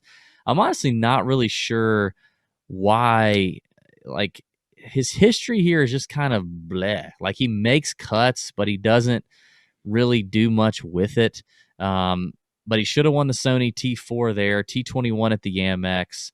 Top 30 somethings the last couple of weeks. He hits it a long way. I think 175-1. He's a multi-time PGA Tour winner, I believe. Brendan Steele is that's a long number. So I like him at 175-1 talking bombs. And listen, there have been some long shot winners here. This is a stacked field. Chances are you're not going to see a winner come out of that triple digit number, but JB Holmes 2 years ago won at 150-1. James Hahn in 2015 won at 200-1. John Merrick in 2013 won at 250-1. He's selling insurance right now somewhere. So, I mean, it can happen. It can happen. It's not likely, but it could happen. Yeah, I mean, I think that, long shots can certainly win here. I do like in a field like this, the shorter odds guys, I think is where your money is more well spent. But for my long shots, I like some Sam Burns at 125-1. I've seen him on almost every other sports book at 100-1, but you get him at 125-1 on DraftKings. I think that's a good number. He's a guy that's been in good recent form. This is a good course fit for him. He was top 30 here last year. You look at his ball striking. You look at his driving distance. He's top 10 in the field in par 4 scoring from 450 to 500 yards, which we've got, I think 7 par 4s are in that range this week. So I like that number as well. So Sam Burns at 125-1, I think is a good number. And then last week we saw Maverick McNeely play well at 150-1. I like that number at 150-1 for a guy like him, who's a California kid, who's experienced out here, and he mentioned it. Now, maybe I'm just going too much all in on his press conference, but after Sunday, he gave a great press conference where he said he basically was like a light triggered in his head where he really had some added confidence with how he came, how he felt down the stretch, how he reacted under pressure when he was, close to the lead and things like that. Hit a fantastic shot on Sunday into 18. So I think that Maverick McNeely may have turned a little bit of a corner. There's been a little bit of hype behind that kid, but you're getting him at 150 to 1. I think that's a good number. I will take him there. So there you go.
All right, so Madden After Dark is coming your way, but first, here's what else is happening on DraftKings right now. So there's still time to get in on the NBA and NHL contest, including the NBA 200K fadeaway. It's locking at 10 p.m.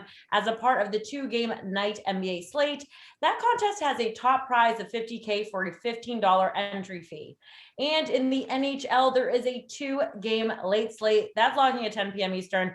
Check out the NHL, check out all of the action over on the DK Sportsbook. We get NBA, NHL, college basketball, UFC, PGA, Australian Open, and so much more beyond that. Okay, guys, it is time for me to bow out and go practice the English language on this Wild Weather Wednesday because I've stumbled over probably every other word tonight.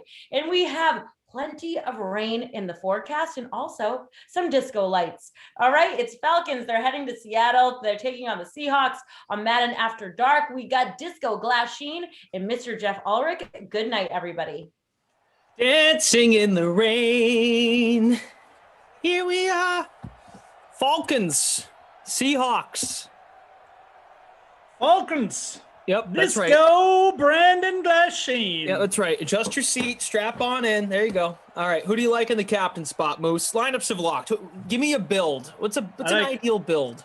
I like Julio Jones in the captain. I usually go to Julio. Gurley's usually a little bit heavier owned, so get that leverage, get that good ownership, lower ownership on Julio. Looks like he's 12.1% in the Moose Calls free roll in the captain spot. Obviously, got to pair him with Matt Ryan, who's only 28% owned in the flex, so you get some nice ownership on Matt Ryan. Russ Bus, you got to play all the time. He's averaging like an insane points per game. Hayden Hurst, good value. Hyde, good value. And our boy, Mwaku, kicker. Okay. That's my build. That's it. I just gave every player.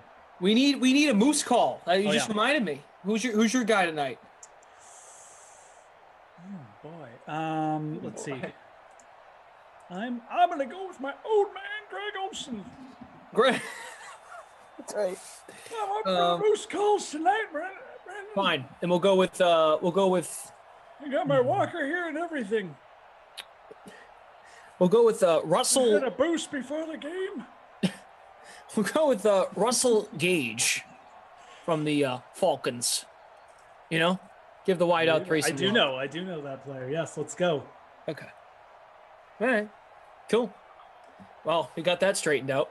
Here's my lineup, everybody. The winning build for tonight's contest. So if you don't want to watch any longer, I totally get it. Russell Wilson in the captain spot. I've got Gurley, Ridley, Lockett, Hyde, and Dorsett. I was actually kind of impressed to lock in that many good dudes while also getting Russ in the captain's spot. This has the potential to be a very good sim game to light it up, to be lit, as the kids would say. So we even got the green. Do we actually have the green Seattle uniforms, or is the sim just playing with my heart here? I love the green Seattle uniforms either way, but I don't know if that's just the animation or we're actually getting them tonight. Won't know. I assume they wouldn't tease me like that, but I guess we won't know until the game starts. Anyways, should be a good one. Lots of big fantasy players. Atlanta's a very good fantasy team, or sim team, I should say. And Seattle's pretty good. Obviously, they got like basically the best sim player overall with Russell Wilson. So. All right. Let's have ourselves some fun, everybody. We've got Kaufman kicked my butt in NBA in the chat. David, Herb Dog, Noah Moon, Mr. Hawk, Glasheen's Toothbrush, Relly Rel, Jimmy B, Carolyn, Brother Phil, Dom, Cole Page, Bad Boys of Pop, Kyle, Spenny Mac 84. How we all doing? How's everybody doing? A solid Wednesday. Is it Wednesday? It is, isn't it? Hump day. Wild weather. It's a terrible day, Wednesday. In a lot of ways. Middle of the week. You're tired from the first 2 days, catching up on everything. You still got 2 more days to go. Oh, that's why you got to hang out with the Man Sim Fam Wednesday night to get your your feelings energized again. Oh my God. I mean, in the chat. That might be the reason why we do Wild Weather Wednesday, because, might as well, it's the middle of the week, we're all having a hard time. Might as well make the weather miserable outside. Totally. Muzzle match with the day. Yeah. So, it makes sense to me. Let's see. Spence. What's up, Spence? Mike. Kaufman. Steven. How are we? Lisa. Just got back from the casino. Hope you hit big. Nice. There's a first down for Gurley. I have not been to a casino in so long. Yeah. And it's not because I don't want to, obviously. It's just with the world changing. But that'll be a trip to go back in a casino, Kind of looking forward to it, I'm not going to lie. Oh, yeah. There's no shame in that. Don't blame you, man. Don't blame you. Okay, good. Todd Gurley's wrapped up. Falcons ball to start the sim. We've got Jim on Game Ops tonight. What's up, Jim? Producer Madison. Daniel on the ones and twos. The free roll we created. Flash and Moose. Falcons, Hawks, and Moose calls. In the rain. Come on, Matty Ice. Come on, Matty. Get rid of it. He did get rid of it. That's good. Ain't Didn't going take the anywhere, sack. though. 7-13. All right, need to get this one off to a quicker start here. Atlanta did this last time. We were like, oh, yeah, Atlanta's a good sim team, man. They're so good. And then they scored like 3 points. Entire game. You'd think they'd be better because Julio still has the X factor. Yeah, Gurley runs like a beast in this game. They're a good sim team. It's just, the last game sucked. Yeah. Oh, the last game that he played in. The last Falcons game I did was terrible. Yeah. Oh, okay. They were terrible. Well, the problem too, Jeff, is Matt Ryan lost the superstar traits in the December update. So that might have something to do with it. Yeah, it could be. Calvin Ridley adopted superstar traits, but Matt Ryan lost his. Okay.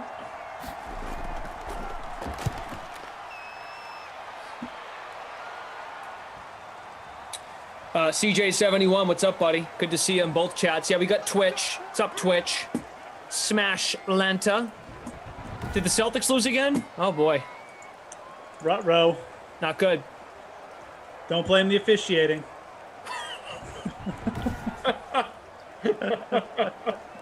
Don't.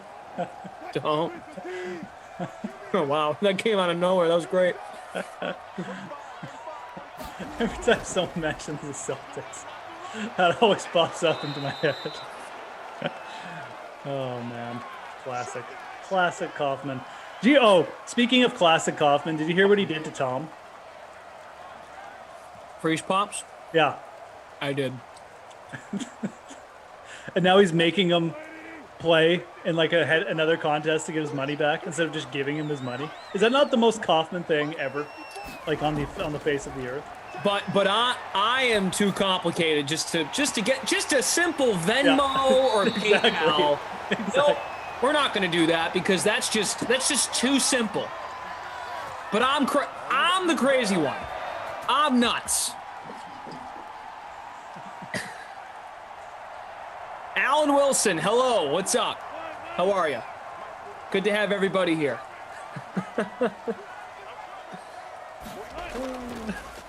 Wilson, play action. He's going to take off and not go anywhere. All right, slow start for this one. Steven, yes, Fernando Tatis, big contract inked with the Padres. Padres are like what the Padres have. This is their team. Like they're going for it. I'm excited. They're pretty solid, man.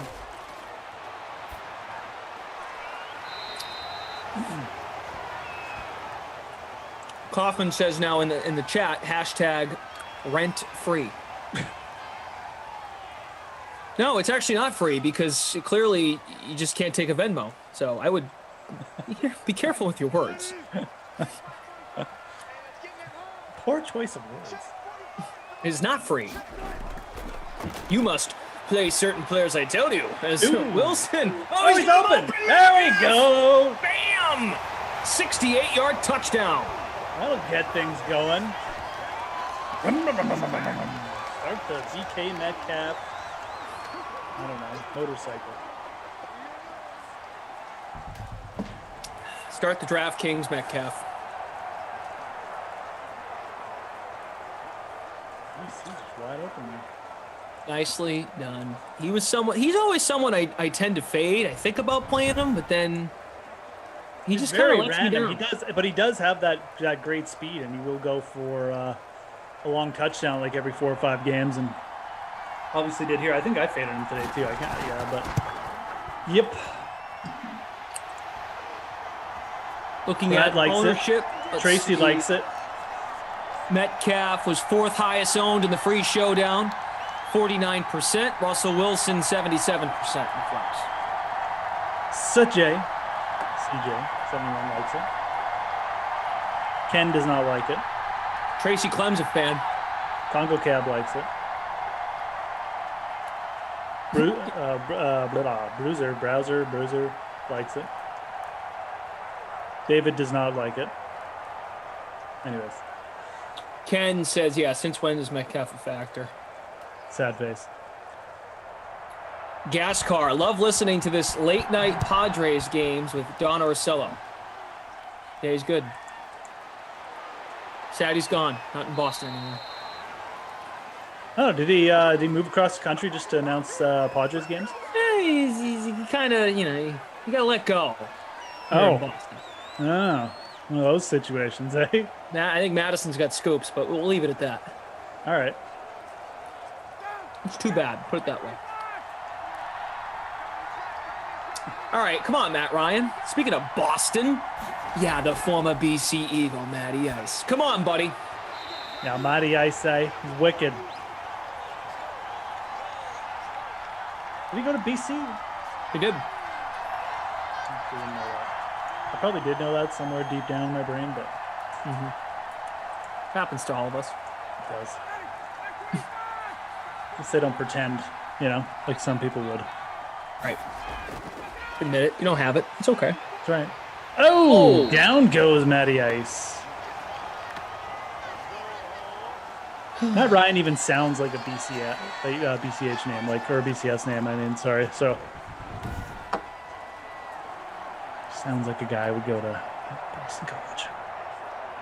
Damon says Metcalf is my captain. I like it. All right. Now, as we know in Showdown, you do have to roster one player from the other team. So the Falcons, maybe it's the defense for Atlanta. They've already allowed a touchdown, though. 3rd and 16. And wow, this is... yeah, wow. He's 0 for 4, or 1 for 4, 8 yards. Bring back the, give Matty Ryan an injection at halftime or something. Bring back the sim injection of, good skill for Matty Ryan, because this is hurting the Falcons' offense. It's going to hurt everybody here. It's the second time I've seen this start so slow. Could have a blow in our hands. It's early, though. It's early. Maybe I shouldn't jump to conclusions. Creature! Creature won the free roll at 4 o'clock earlier today when I was with Zach Thompson. Really? I haven't seen Creature in a while. Hope you're doing well, friend. It says, I rise from the deep to be launched back in time. What a wonderful Madden After Dark. Yeah, so far, one team has showed up. That would be the one winning at the moment, Seattle. Josh Gordon with a catch. Wow. Haven't said his name in a long time. Josh Gordon. Yeah, might be the last time you say it for a while, too, once we get the new updates. Assume he ain't going to be in the new game. Gordon is the wide receiver 4. Dorsett, the wide out 3. Metcalf, the 2. Lockett's the 1. Another pass in the flat. That is to Carlos Hyde, the 3rd down back. At the table, Carlos. His name's Carlos. I cracked the window for him. 3rd and 3. Jacob says, I feel like I'm watching the Falcons team from the second half of their Super Bowl. Wilson gets the first down, his first carry of the sim. The chat is not happy about Draymond Green. I was really looking forward to Draymond playing tonight after he went off in a press conference 2 nights ago. Oh, what did he do? I missed that. He just had some thoughts on the whole thing, how Andre Drummond is no longer playing games for the Cavs because the organization's trying to trade him.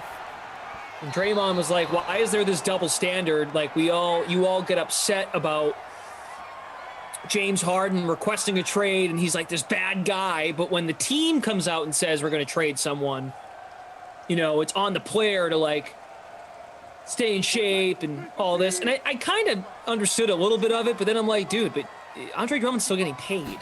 Like, it's not like they're not paying him.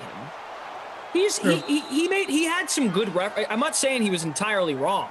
He had some good points, but it's like they're still getting paid though. You have a huge point if someone wasn't paid. Yeah, I still tend to side on the players in these things. The owners make a ton of money. I mean, it's the players they make the league. I mean, the league markets off of them. The games are centered around them. They just because it's not working out. I mean, obviously, there's certain situations where if a player's doing, being ridiculous in the locker room or doing stuff off the field where he should get penalized or suspended or whatever. But like, if it's not working out for a team and the guy's given, his time and he wants a trade, like, I don't really think it's a big deal. I mean, especially for the bigger name players, right? I mean, it's not working out. I mean, I'm a big player in this league. You make a lot of money off me. Like, let's work out something that's beneficial to me and you. I mean, I don't think the player. Again, you don't want the players running everything, but having them have a little bit of say and power, I think is good for the league in the long term, because you don't if the owners control everything, then you have situations like Aaron Rodgers is just stuck in the same place every year, or, things like that. So yeah. No, I get why he's frustrated, and I think he's really coming at just the media narrative that comes out of these camps about what's going on. So I kind of hear him on that. But it's like, dude, like, it's not like Andre Drummond, we don't want you to get hurt. We're trying to move you. And Draymond spoke up for him. So I don't know, but I don't even know if Drummond was upset about, I'm not even sure what Drummond's take on this is. Like, was Drummond going to be upset if he gets dealt to a contender? Like, I don't know. Yeah. Drummond didn't even say anything then. Yeah. Draymond Green's just outspoken too, but I agree. Like, I think he's got fairly solid points. So yeah. I just gave it some more thought. That's all. And I'm like, at the end of the day, we all have a boss. It's like, that's all. Metcalf caught a 68-yard touchdown in that first quarter. Oh, wow. They got my entire yawn on camera. That was great. Right into the camera. You like that, folks? That yawn? Jeez. Hit you right up. We really, you really took us for a ride there.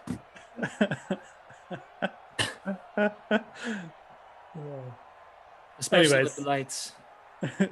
Metcalf, 68 yards. Yeah, touchdown. Nobody else did anything else. Who cares? Yeah, Philly Dorsett had 1 catch. Josh Gordon sighting. Matt Ryan lost like 1,000 yards getting sacked. In our free roll, Thor Dude. I don't think this is Jesse's dog, Thor. But Thor Dude is in first place in our free roll. Maybe it is. He's just making accounts. He's a big boy now. Thor is getting gigantic. My favorite player is Todd Gurley. Here's Congo Cab, because Congo Cab doesn't think I was capturing this perfect. Let's see what he has to say. Dre was saying it's okay for the team to trade you at any time, like Drummond had to change into street clothes, but when Harden says he wants out, it's a problem. Right, but the difference is while he was out of shape, Harden at least showed up and played. It's not like he was not showing up to the arena and refusing to play. Then I think I really get your point.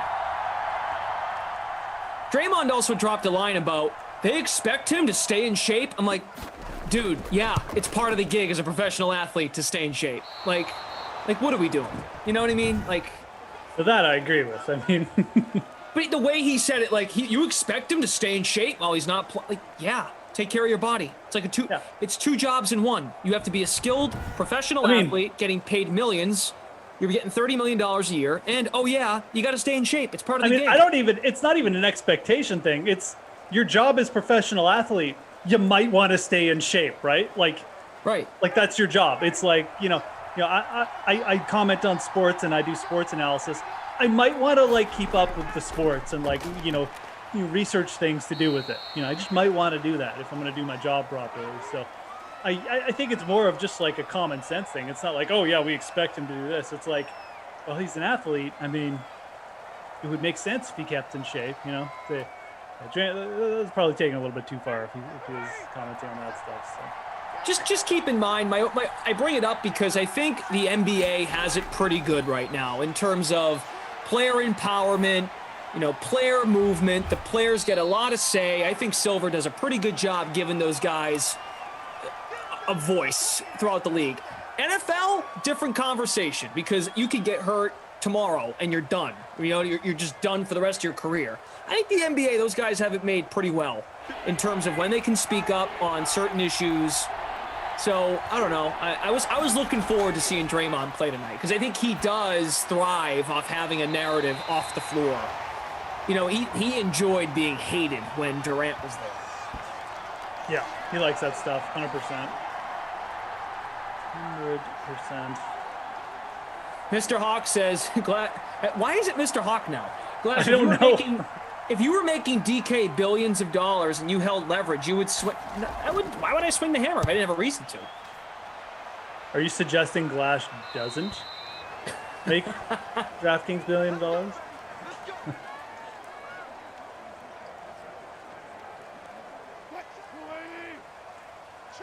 Orlando Hewitt says exactly. If he doesn't stay professional and stay in shape, he won't be getting paid. Oh, I got some breaking news for the PGA guys. Ooh, what do you got? Cameron Champ has withdrawn from the tournament this week, guys. So if you got Cameron Champ in your lineups, you got to take him out. But you probably don't. He's been playing terribly. So, but he's not in it. Cameron Champ withdrew from the PGA event starting tomorrow. So just good news there for you, or some news there for you guys. Jeff, I know where you live in Canada, but it can get awfully cold in Atlanta if you get wet running to the restroom at halftime. Okay. That's good to know, Steve.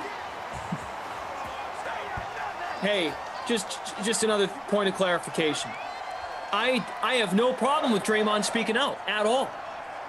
I just think there are some points that he made where I'm like, I don't know about that. But I see his overall point. I think what he's trying to say is like, how about when this happens with the player like James Harden, we all lay off? Because when this stuff happens, it's crickets, I think that was his overall point. Like, it should be consistent across the board. Like, if you're going to slam James Harden, I think Draymond's asking, hey, media, slam the organization for doing this. And you can disagree with it if you want to. And yes, I might make millions, so watch it. Jason Robbins, if you're listening. Millions! I will send you my latest routing number, Jason Robbins, and you can send me a check whenever you want. There is Dorsett inside the 30 for a first down. He's got 3 for 52. Philly D. I remember when Steve Buchanan picked him to be the MVP of the Super Bowl one year. I think it was against the Rams, and he caught 0 passes. Classic.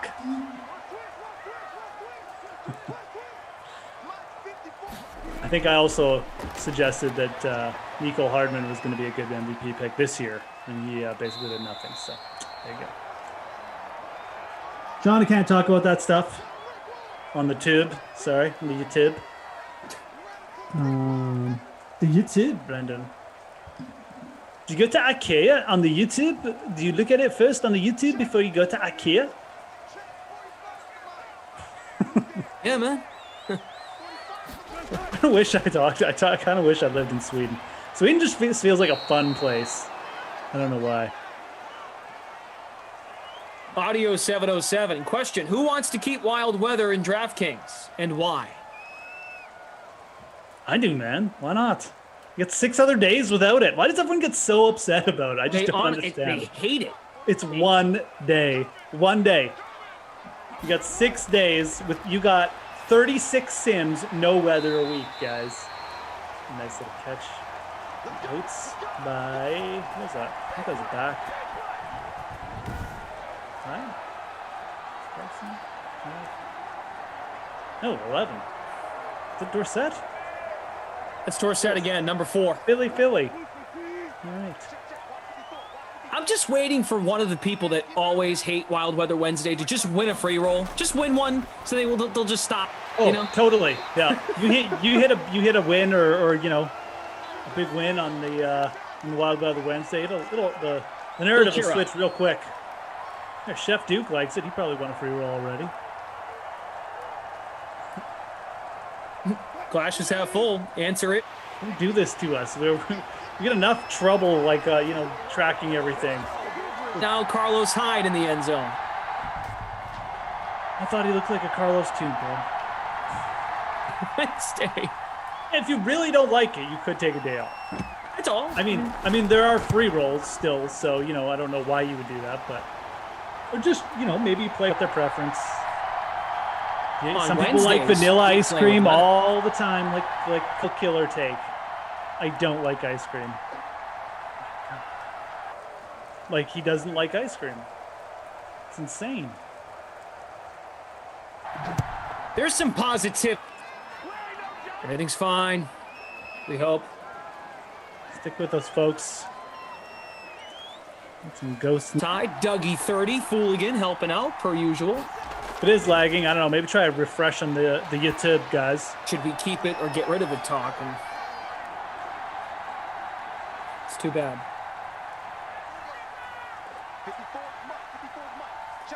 Jordan Lindenbaum now has a question for you.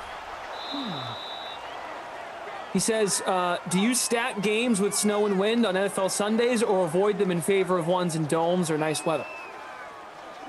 When it gets to a certain point, yeah, absolutely. I'll avoid them. I feel like a follow-up is coming based on your answer. Well, okay, and I don't really know what he's getting at because all 6 games have snow and wind on Sunday, so they're the same playing field, right? Thank God Steve Buchanan isn't here. Like I don't avoid the weather games because I think they're going to be crappy games. Maybe they will be crappy games, but it's just a points thing. Like, yeah, okay, you might see a few less points, but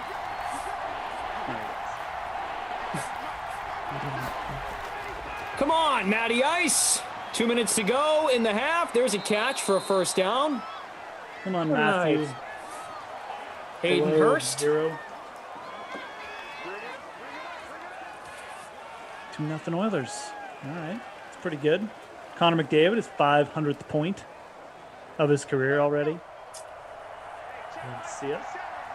Celebrate. Celebrate good times. Matt Ryan. Do.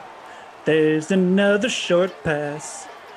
Glasheen's Toothbrush says, we haven't done Joe Buck in a while, Glash. Did you read the story about Joe Buck and what he likes to do before he broadcasts games with Troy Aikman?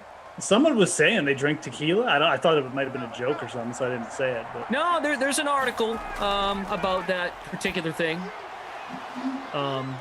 So, of course, it led to a lot of folks around the sports play-by-play analyst business to consider something similar. Right. We should do that. I mean, I admired Buck's honesty because he admits, I had great chemistry out of the gate with John Smoltz.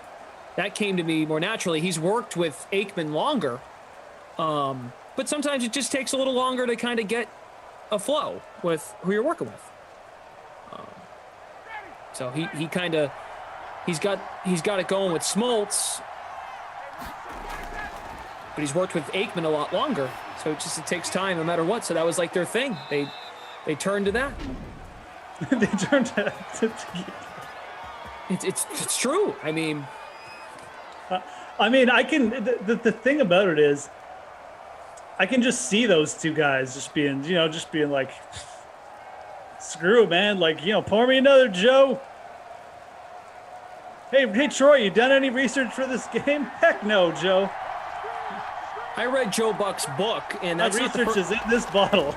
It's not the only time he's brought up something like this. Like, even himself, when even no matter who he's working with, if it might be a baseball game without Smoltz or a football, usually every football game he works is with Aikman, but a baseball game he does not do with Smoltz, he'll have like a beer from the concession stand.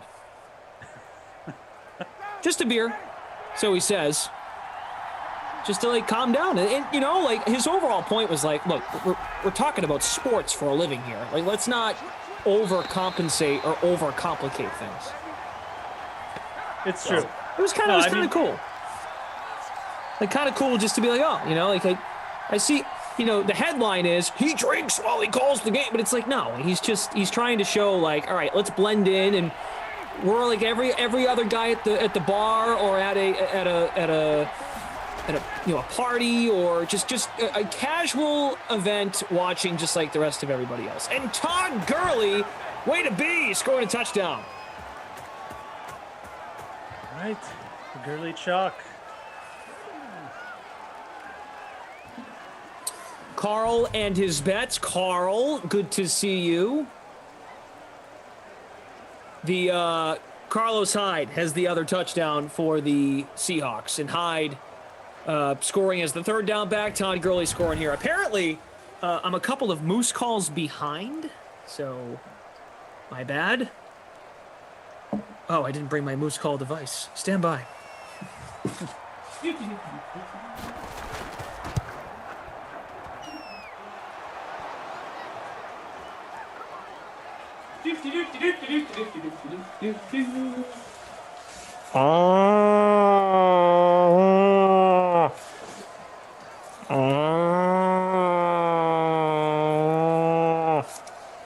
All right, there's two. We're all caught up. We're all good. I honestly, I forgot. I actually forgot who your moose call player was. Who was it? Russell Gage. Gage, right? I don't think we've seen Olsen though, have we? I think Olsen's caught a couple in that case. I'm trusting the word here. Maybe I was drinking tequila at dinner. I mean, I wasn't, but I am a little loopy and tired, hence the yawn. So, anyways, we'll keep tracking from here on in, folks. Flash and I we're pros, just like Buck and Joe. EX, not a problem. We're all caught up, pal. By the way, folks. Buck and Troy Aikman. God, I am tired. Did you say Buck and Joe? I said Buck and Joe. I was like, wait a minute. Think about that for a second. Hey, Buck and Joe. Stupid hump day, just getting me down here, man. I didn't even do that much today. What's going on with me? Anyways. Yeah, take a big long trip to Costco. There goes Russ. Oh, he can break free. He does. He's got 30 seconds. They could get a food bowl here. Timeout action. So Lisa's in the chat asking where Elmo is. Elmo's hiding behind the game. Tracy says, no, what are you guys talking about? Elmo. Tracy says, no Elmo. Did you hear Elmo on the sim last night? No. Was there a real Elmo? Yeah, I mean, Elmo showed up. Oh, no. Who was Elmo? I'm not sure. Here's a guy, as Collinsworth likes to say. Yeah, Elmo was Elmo. Elmo made an appearance. Oh, okay. Tracy does not like Elmo. I don't know if I can do it. Elmo says, you should be yourself, Brandon.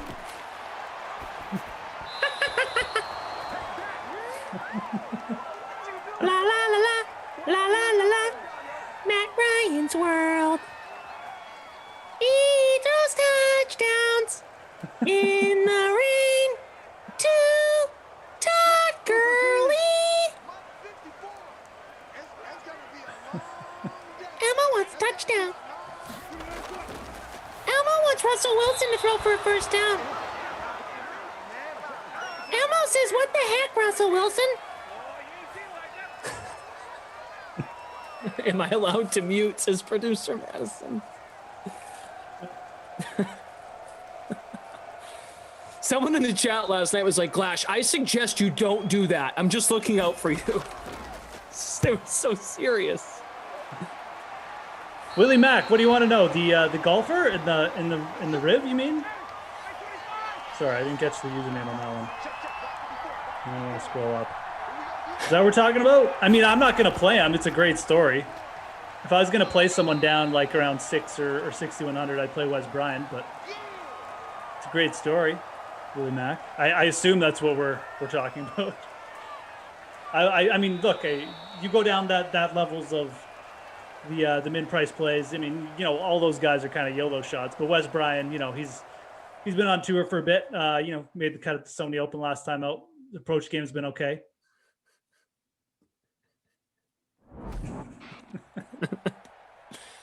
I love how the chat goes straight. It's like basically straight down the middle. Like, you should do a whole half of that. And others are like, just stop, please. Cookie does not want to do a whole half of football. Cookie is too busy eating cookies. Hey, Bert. Hey, Ernie. Hey, Bert. Wow. And then some Bird folks Ernie. are in here. We should do a whole half of Bird and Ernie. Oh my God. Oh boy. Chris B says, as a father of a young kid, please spare me the Elmo voice. I hear it all day until the little man goes to sleep.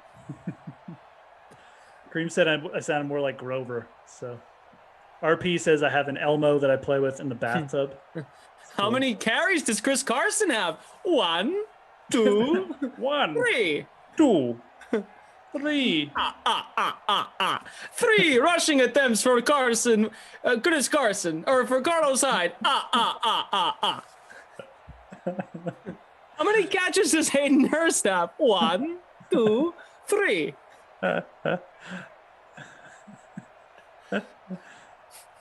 Yeah, this is getting really, really off the rails and creepy. I like our producer's like, why are you guys so good at this? It's true. Like, why can we do like all the voices? Yeah, we're kid friendly. I mean, in Pretty the sense solid, that like yeah. E for everyone, you know? Like we should like move the streams to Nickelodeon here at this point. This is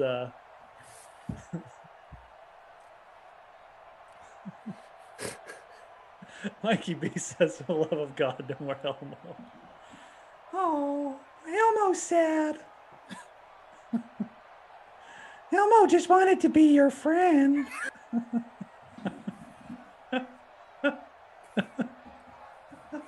This is Goldie, my goldfish. Say hi, Goldie.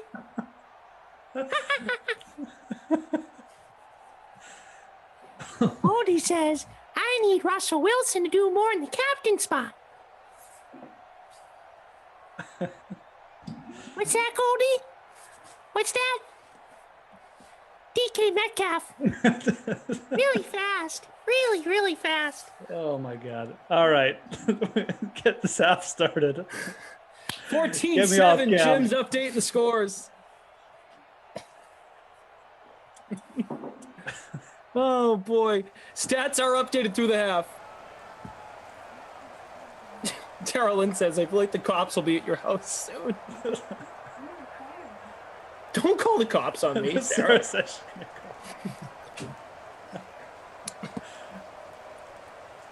I think Sesame Street invaded my house. Can you tell me how to get to Sesame Street? How to get to Sesame Street.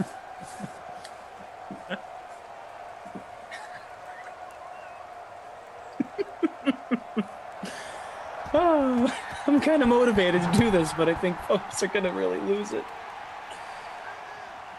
Bobby says, first time I'm actually watching these. Oh, well, you tuned in at the right time. Welcome. Oh, man. Welcome to Sesame Street.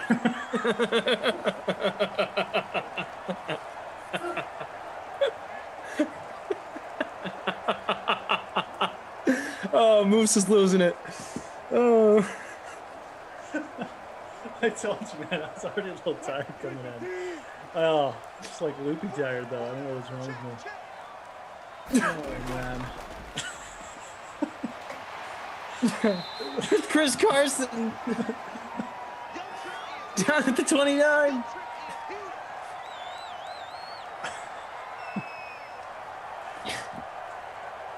All right, let's look at our free roll. Everyone hit the dislike button. The voices continue. The chat's giving us ultimatums. I love it. All right, I'll tell you what. We'll stop the Sesame Street Elmo voice. Let's get to 300 likes, and I promise it won't happen again. There you go. There. If we get to 300 likes by the end of the third quarter, we won't do the Elmo voices anymore. I can't make any promises about Cookie Monster or the other ones, but we'll throw Elmo out. We get to 300 likes. Cutler fan is in first place in our free roll.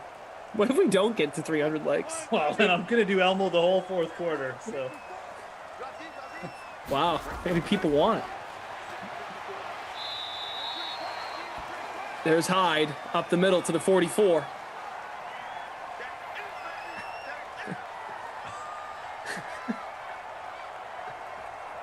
Where's the moose call, says Bill. Sorry, Olsen. Wow.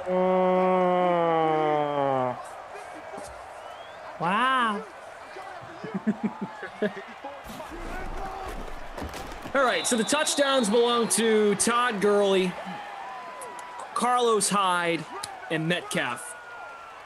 That's where we're at. Offensive guard says, how about if I hear Elmo again, I take my like away? Ooh. Harsh.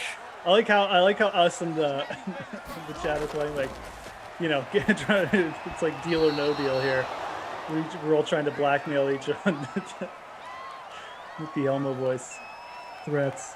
Everyone blame Lisa. She was asking if Elmo was coming. Yeah, Lisa started it, man. I mean, then she just left. Yeah, blame Lisa. I mean, I'm just trying to make everyone happy that wants to hear who they want. We have so many guests that we can just dial up and get them on the sim. Look, Lisa's in the chat. Oh, yes, more Elmo, please, with a little Cookie Monster. Can't please everyone.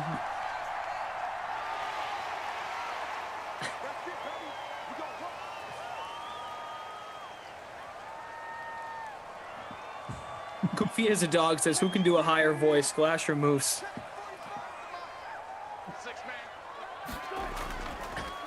First and goal. Seattle running the football here in the rain. We're wrapping up Wild Weather Wednesday. Thank you to our entire team putting up with us tonight. Producer Madison, Daniel running the stream. He's on the ones and twos.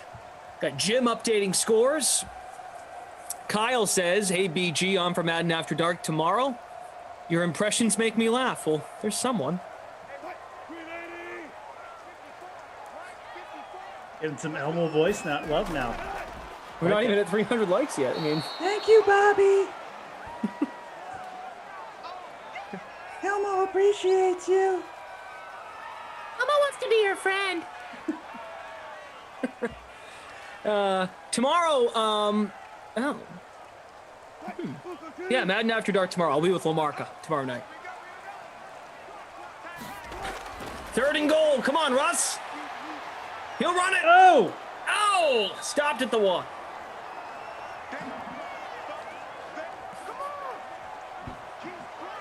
Also need to pretend football like Cookie. Get Cookie in end zone, just like in Cookie's mouth. Hi, Cookie.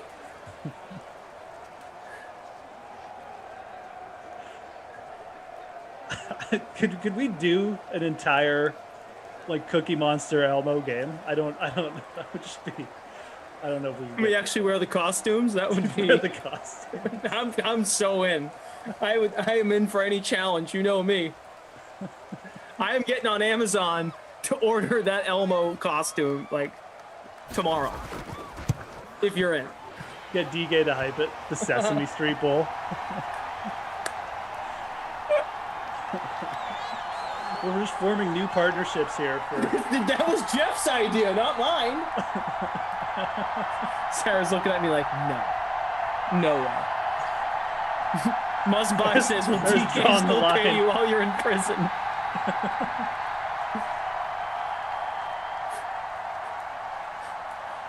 I start the Elmo voice. I can't stop laughing. We're not even at 300 likes yet. I guess people don't mind it. Wow. Why are you all so scary? Producer Madison.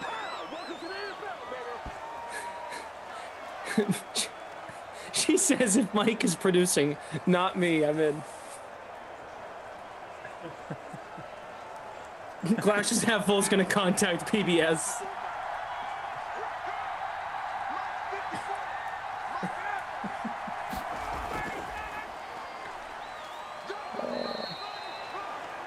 Trenton says I can't listen to that voice anymore.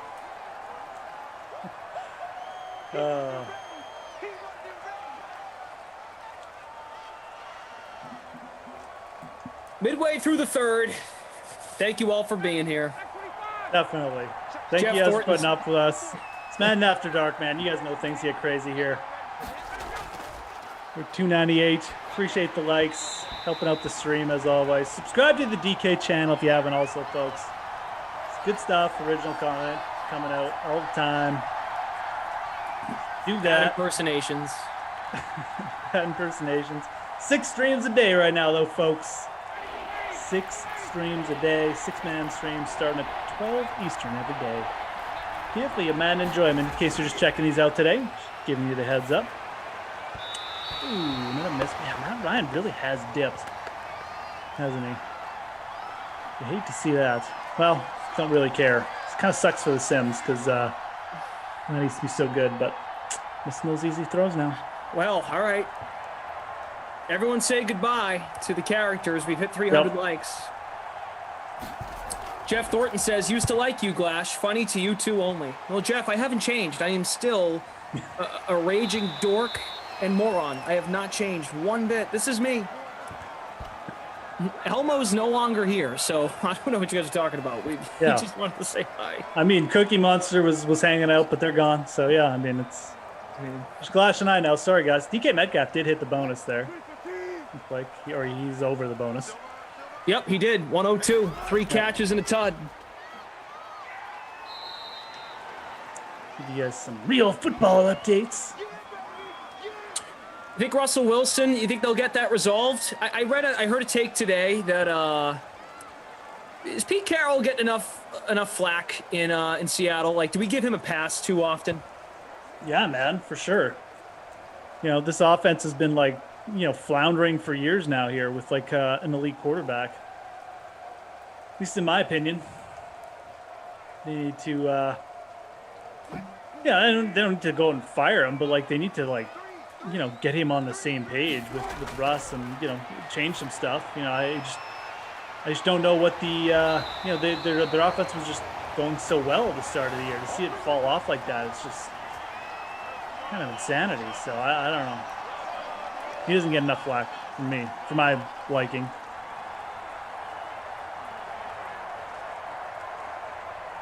Yeah, they've got to, I think he deserves to have a little bit more of a voice. He's definitely put his time in as the franchise quarterback. That's the thing, right?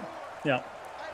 But I don't know if there's some good and bad with that, because the more you have to get involved at his age. It's not like he's been in the league 15 years. Like, if he has to get this involved with organizational matters at this stage, isn't that an admission of, like, I've got to step in already and try to figure it out, or think that doesn't that prove he doesn't love the situation in terms of the scheme and the system and what they're running? It's kind of the elephant in the room at that point. But I think that's also him just giving in, like, okay, they really like Pete. And he probably likes Pete as a guy. I think they probably have a good relationship because Russ is a pretty receptive guy to what he wants to do, and maybe he's just like, all right, well, how do I say this without being too insulting? If that makes sense. Yeah, kind of. I mean, I don't know. I don't think he's getting enough flack though. I really don't. I think it's because he's won a Super Bowl. He's been to 2 Super Bowls, and the Seahawks have had winning seasons. They did win the division like last year, but everyone can see what the problem is, like from outside, and that I think that's the bigger thing, right? Like, so why aren't you fixing it? Like, why do you keep going back to like these teams that or this philosophy that just isn't really working? I don't know.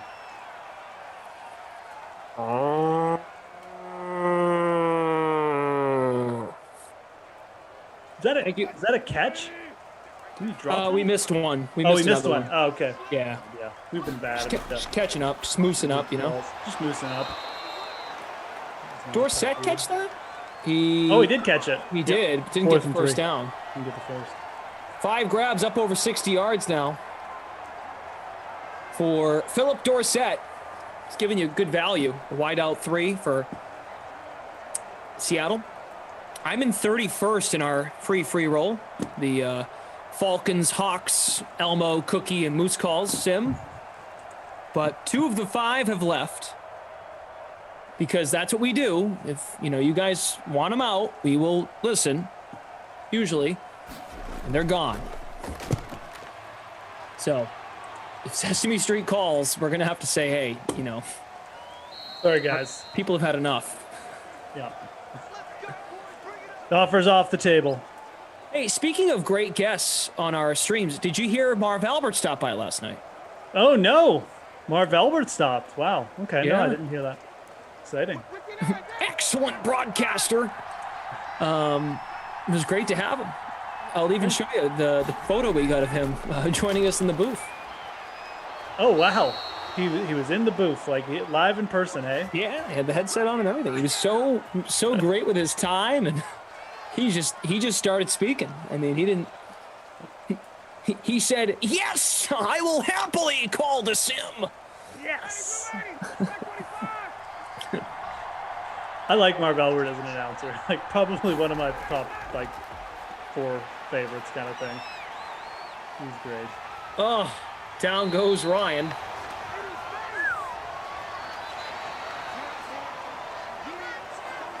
So we got 17-7.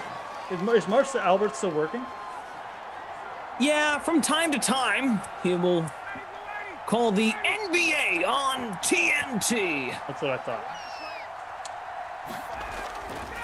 All right, we're going to let a play go by here in the 4th. Gurley, nice move, stays in bounds, gets the first. Nicely done. 28 yards, run after catch. So now we'll stop the game. 7:47 left in the 4th. We're going to let Jim from Ops catch up. He's working solo, updating the scores. Solo. Russ having a pretty good game, 249 with Tutty. Matt Ryan, not so much. Has a terrible completion percentage for Sims, too. Carson, Gurley, not much. Russ with 50 yards. Hyde with a touchdown.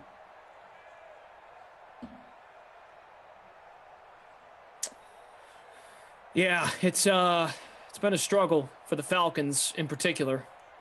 So we got to look at Julio and Ridley. I don't think they've done anything. They don't have any catches yet. Russell Gage has 1. So our Moose players, there's 4 combined. Olsen with 3 for 39. I do not remember seeing either of those folks catch a pass. So it doesn't shock me to hear that, to be honest. And we'll scroll down here in a minute. I think is that it in terms of pass catchers? So only 7 guys have caught passes. Oh, nope, here they come. Zacchaeus has 1 for 18. Meaty. Yeah, man. So no Julio, no Ridley with a catch, right? Jeez. That's no Julio, no Ridley. What are the odds, man? 1, 2. 1, 2, 300 to 1.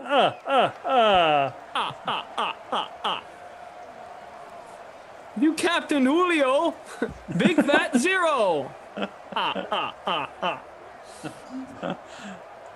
No one said anything about count. That's right. Counts free game. In fact, we need count to help us add up the scores. He's helping Jim.